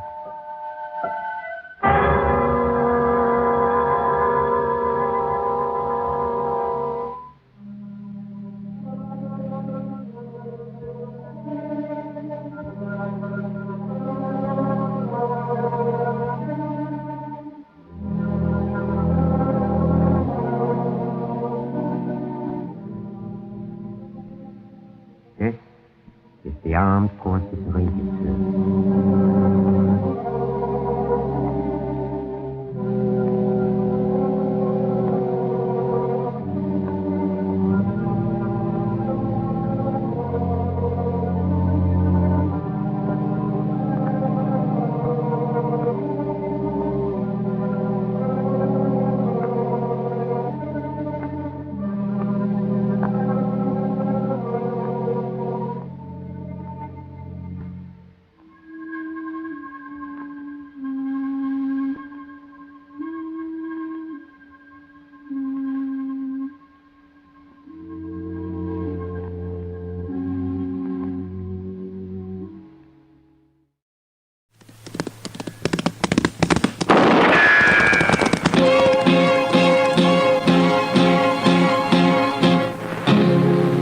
Around Dodge City and in the territory on West, there's just one way to handle the killers and the spoilers, and that's with a U.S. Marshal and the smell of Gunsmoke.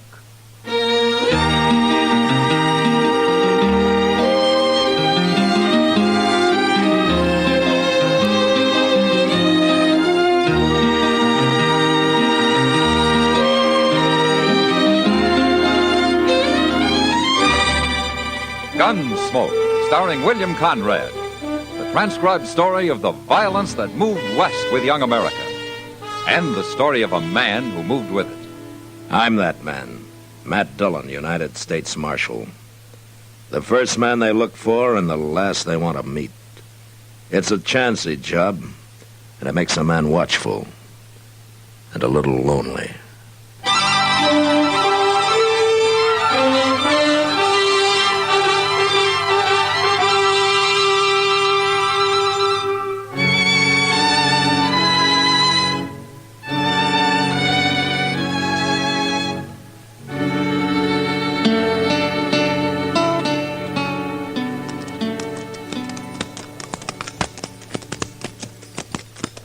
You know that man, Shelby? No. Looks like some kind of tenderfoot to me.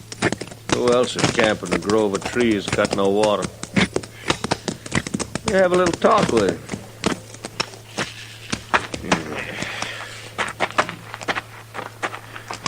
He looks scared, Kringle. Seen men look scared before. Hello, mister. Oh? Camped here all alone? Yeah, scouting around for some homestead land. Good-looking horse you got over there. He seems to be a good horse. He's awful young. I think I'll take a look at him. Sure.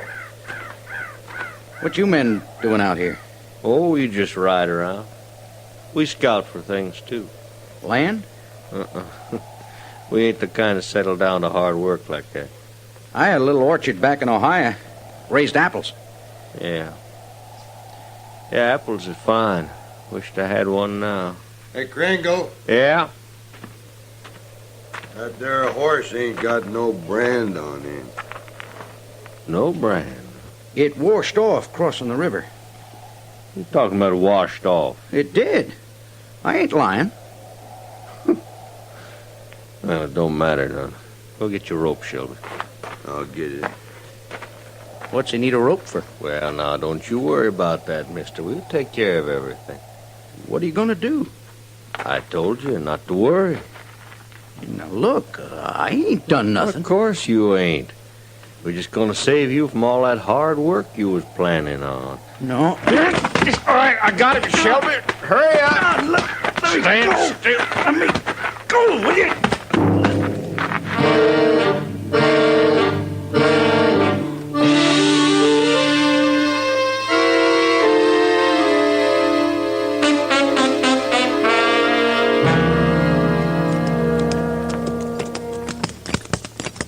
Maybe there's water in this grove, Mr. Dillon. Well, if there is, somebody's dug a well, Chester. Oh, you been here before? I've passed by. I swear I'm going to start toting me a water bag. That's the easy way, Chester. I bet it is. Yeah, somebody's had a campfire here recently. Yesterday sometime, I'd say. Yeah. That big rain last night washed out all the prints. It sure did. Doggone it, there's got to be a spring here somewhere.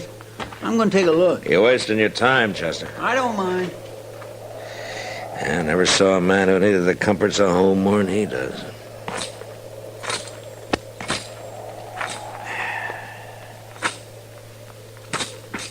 Mr. Dillon! Mr. Dillon, come here, quick! Huh? Look. Yeah. Lynched. Scared me half to death. I seen him hanging there. It isn't a very pretty sight. There ain't no horse around. Where's his horse? Yeah, he probably stole it. Then they caught up with him and took it back. Who do you suppose done it? I don't know. I don't know how we're ever going to find out. Well, come on. Let's cut him down. And get him into the ground.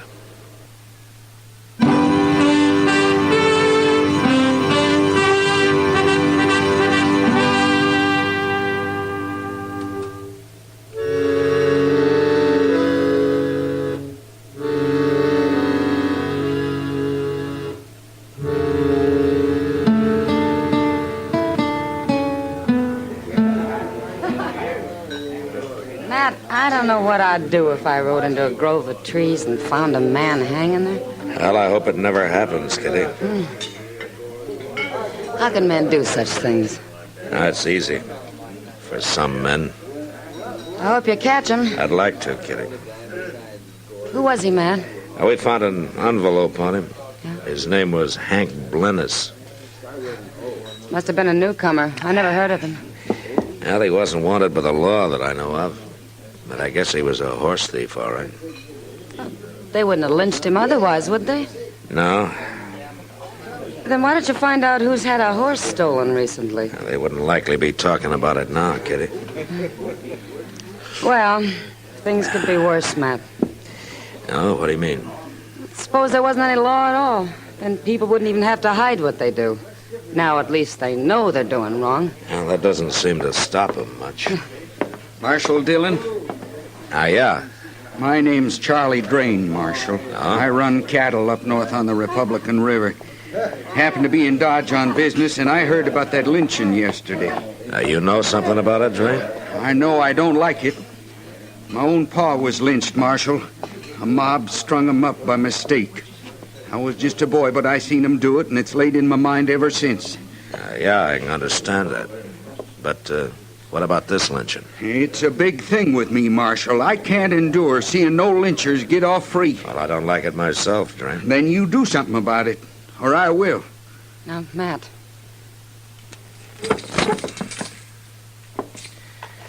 Maybe you better tell me what you got in mind, Drain. A fella named Gil Mather. Got a little ranch over on Dove Creek. I've heard round and about that he's had a horse or two stole recently, and I've heard that he's talked to hanging whoever stole him. It looks to me like he went and done it, Marshal. I know Gil Mather. Well, then maybe you better go bring him in. Or you will, huh? I'll see him dead. I told you how I feel about things. I ain't fooling, Marshal. Drain, I got some advice for you. Is that so? Why don't you take a walk around Dodge and talk to some people, huh? You ask them what I'm like when somebody tries to crowd me. Then you go sit down somewhere and think about it. You think about it real hard.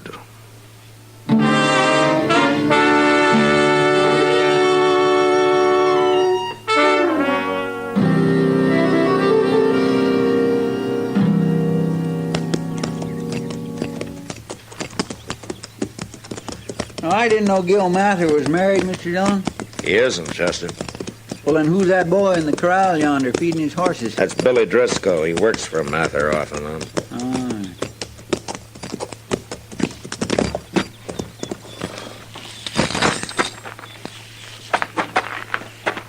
You think Mather will fight? I'm not arresting him, Chester. I got no evidence says he did it. Well, what if he admits it? And it's not often a man admits to a crime, Chester. Guess not. Hello there, Marshal. Chester. Oh? How are you, Mather? Oh, fair to middling, Marshal. What brings you out here? I was told that you've lost some horses. I didn't lose them, Marshal. They were stole. 3 of them now. Any idea who's been doing it? If I knew, there'd be a man hanging from a limb somewheres. There was one, Mather. What? About 20 miles north of here, a man called Hank Blennis. Was he a horse thief? Probably. Who hung him? Some people think maybe you did. No. No, it wasn't me. But horse thieves has got to be hung, Marshal. Mather Blennis was lynched Thursday. Where were you then? You questioning my word, Marshal? Where were you? Marshal, you got any evidence, you come arrest me. Meantime, I got work to do. Contrary, ain't he, Mr. Joan? Yeah. It sure looks to me like he's hiding something. Well, I can't arrest him for that. Come on, let's get back to town.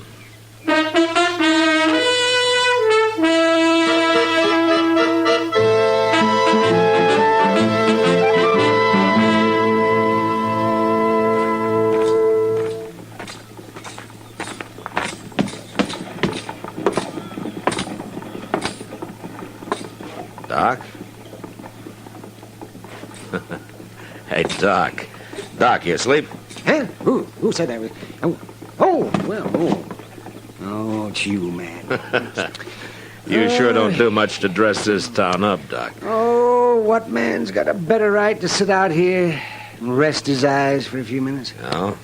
I was up the entire night nursing old Mrs. Jackstone through a fever. Well, maybe we ought to tie a sign on you explaining that, Doc. Folks might not understand otherwise. No, folks can go hang.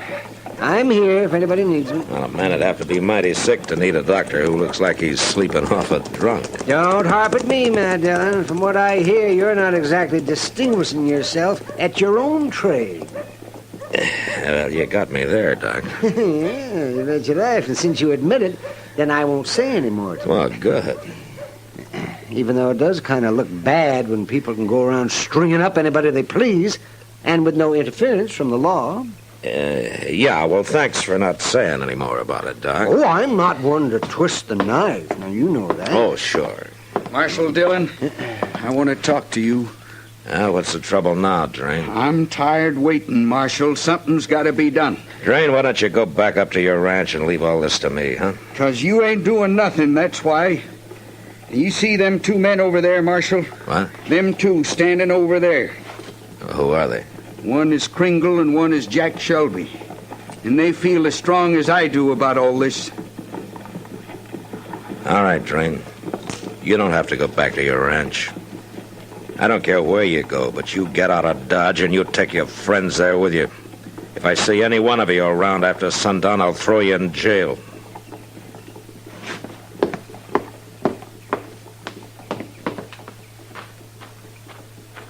I take it back, joking you, Matt.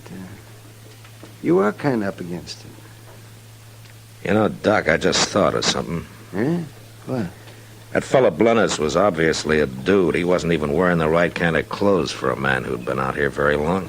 Maybe he wasn't a horse thief at all. Then why would anybody lynch him? And I'm going over to the stable, Doc. Maybe Moss Grimmick can help me.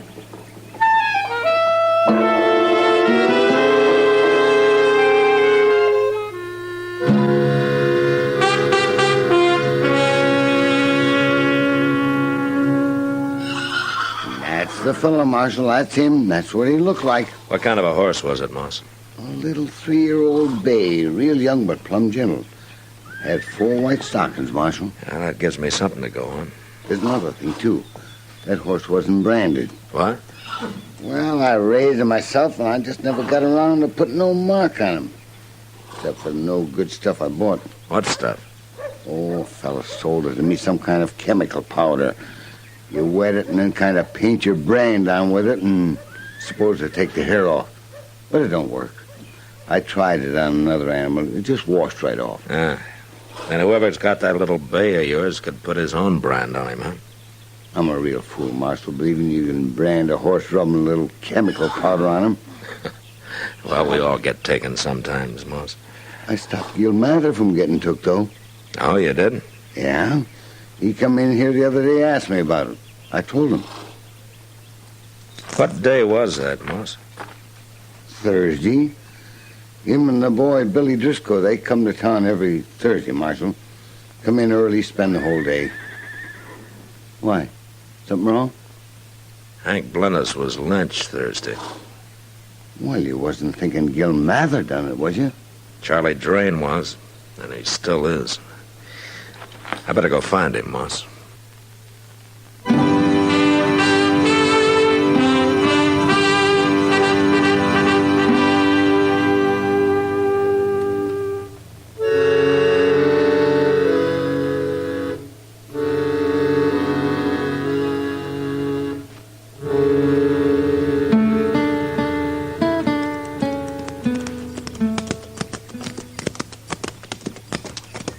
I don't see nobody around at all, Mr. Dillon. Maybe they're in the house, Chester. Want for me to go see? I will tie up here by the barn first. All right, sir.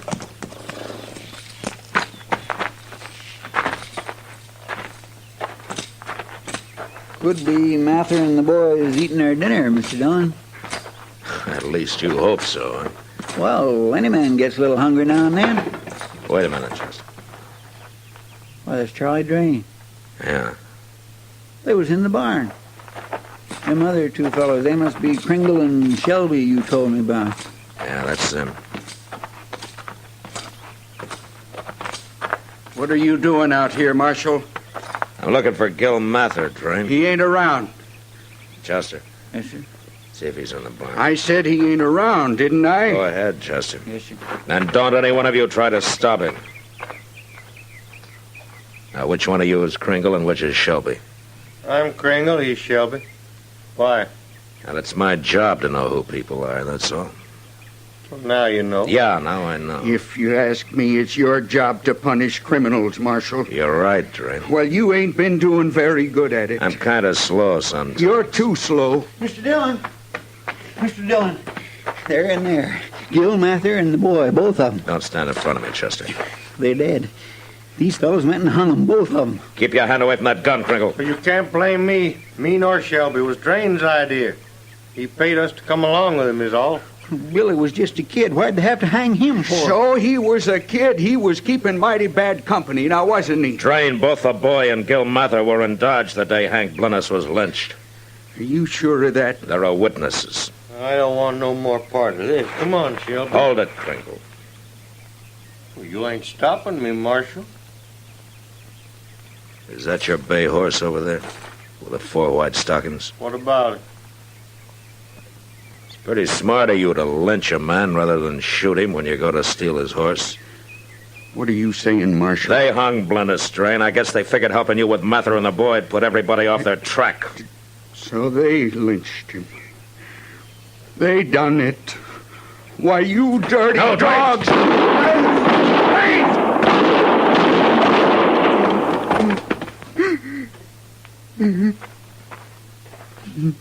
Why, he killed him. He killed both of them. Sure, I killed them. They had it coming now, didn't they? Give me that gun, Drain. I said give it to him. Lynchers. All the time there was nothing but a couple of dirty lynchers. He's crazy, Mr. I hate them. What do you think you just did in the barn there, Drain? I made a mistake. I can't help that. I only wish I could have hung these two. They deserved it. Just like them fellas that lynched my pa. I never seen a man so mixed up. I hate lynching. Sometimes a man can hate too much, Drain. Sometimes it can twist him till he gets where he doesn't really belong. I don't know what you mean. Hell, it doesn't matter now. Not anymore.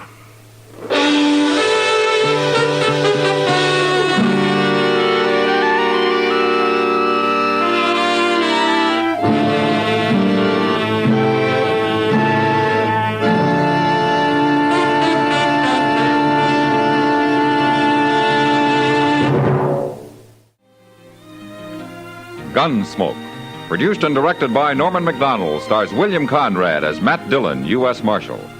Our story was specially written for Gunsmoke by John Meston, with music composed and conducted by Rex Corey. Sound patterns by Tom Hanley and Bill James. Featured in the cast were Vic Perrin, Harry Bartell, Lawrence Dobkin, John Daner, Jack Moyles, and James Nusser. Harley Bear is Chester, Howard McNear is Doc, and Georgia Ellis is Kitty.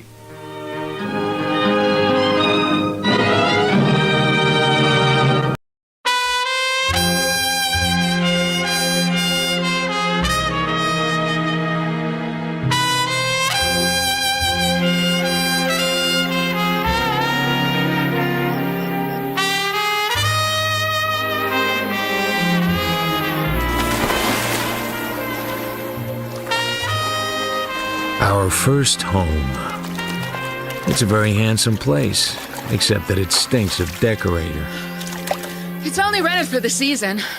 It's a bit on the she side, but so is Poodle Springs. Pool's too small, and no springboard. The master bedroom has a bed as big as a tennis court. Well, that's nice. We don't get on together, we can be distant. Oh, I'm paying $1,200 a month for this dive. I want you to like it.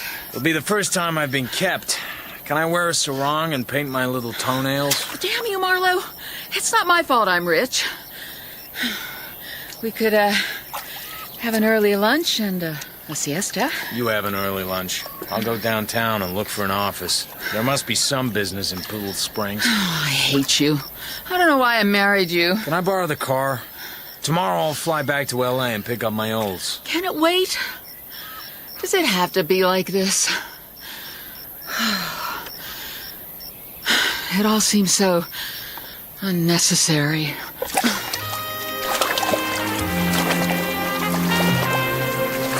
I've been married to Linda for just 3 weeks and 4 days. Hey. Hey. Don't you know who I am? Nope. I'm Manny Lipschultz. I run the Agony Club. Uh-huh.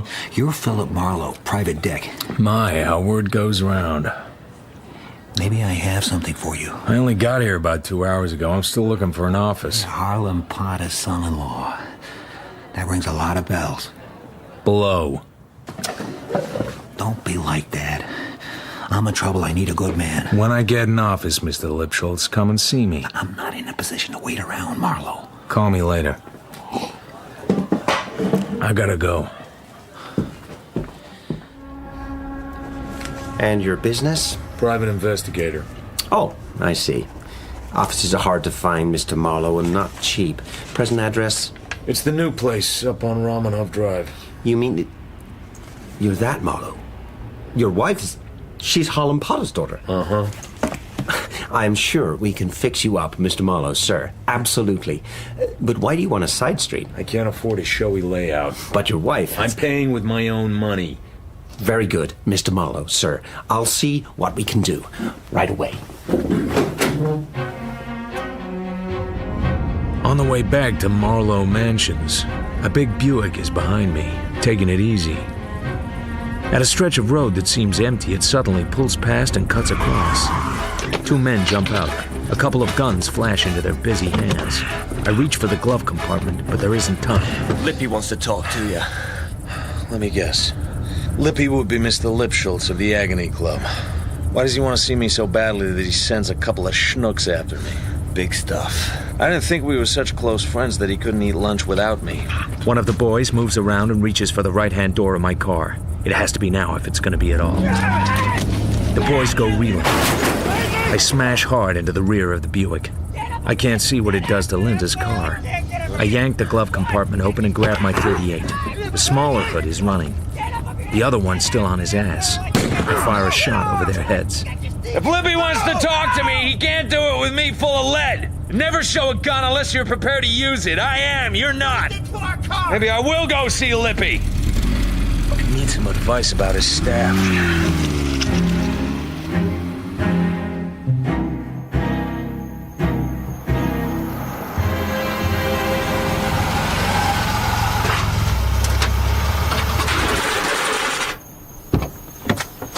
What happened? I found an office. A little place over a dime store. To my car. Oh.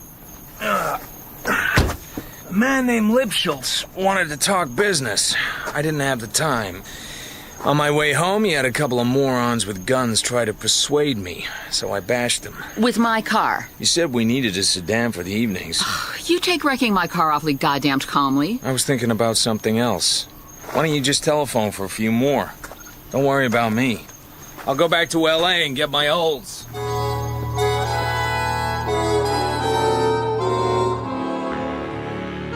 The Agony Club is northeast of Poodle Springs, just over the line in Riverside County.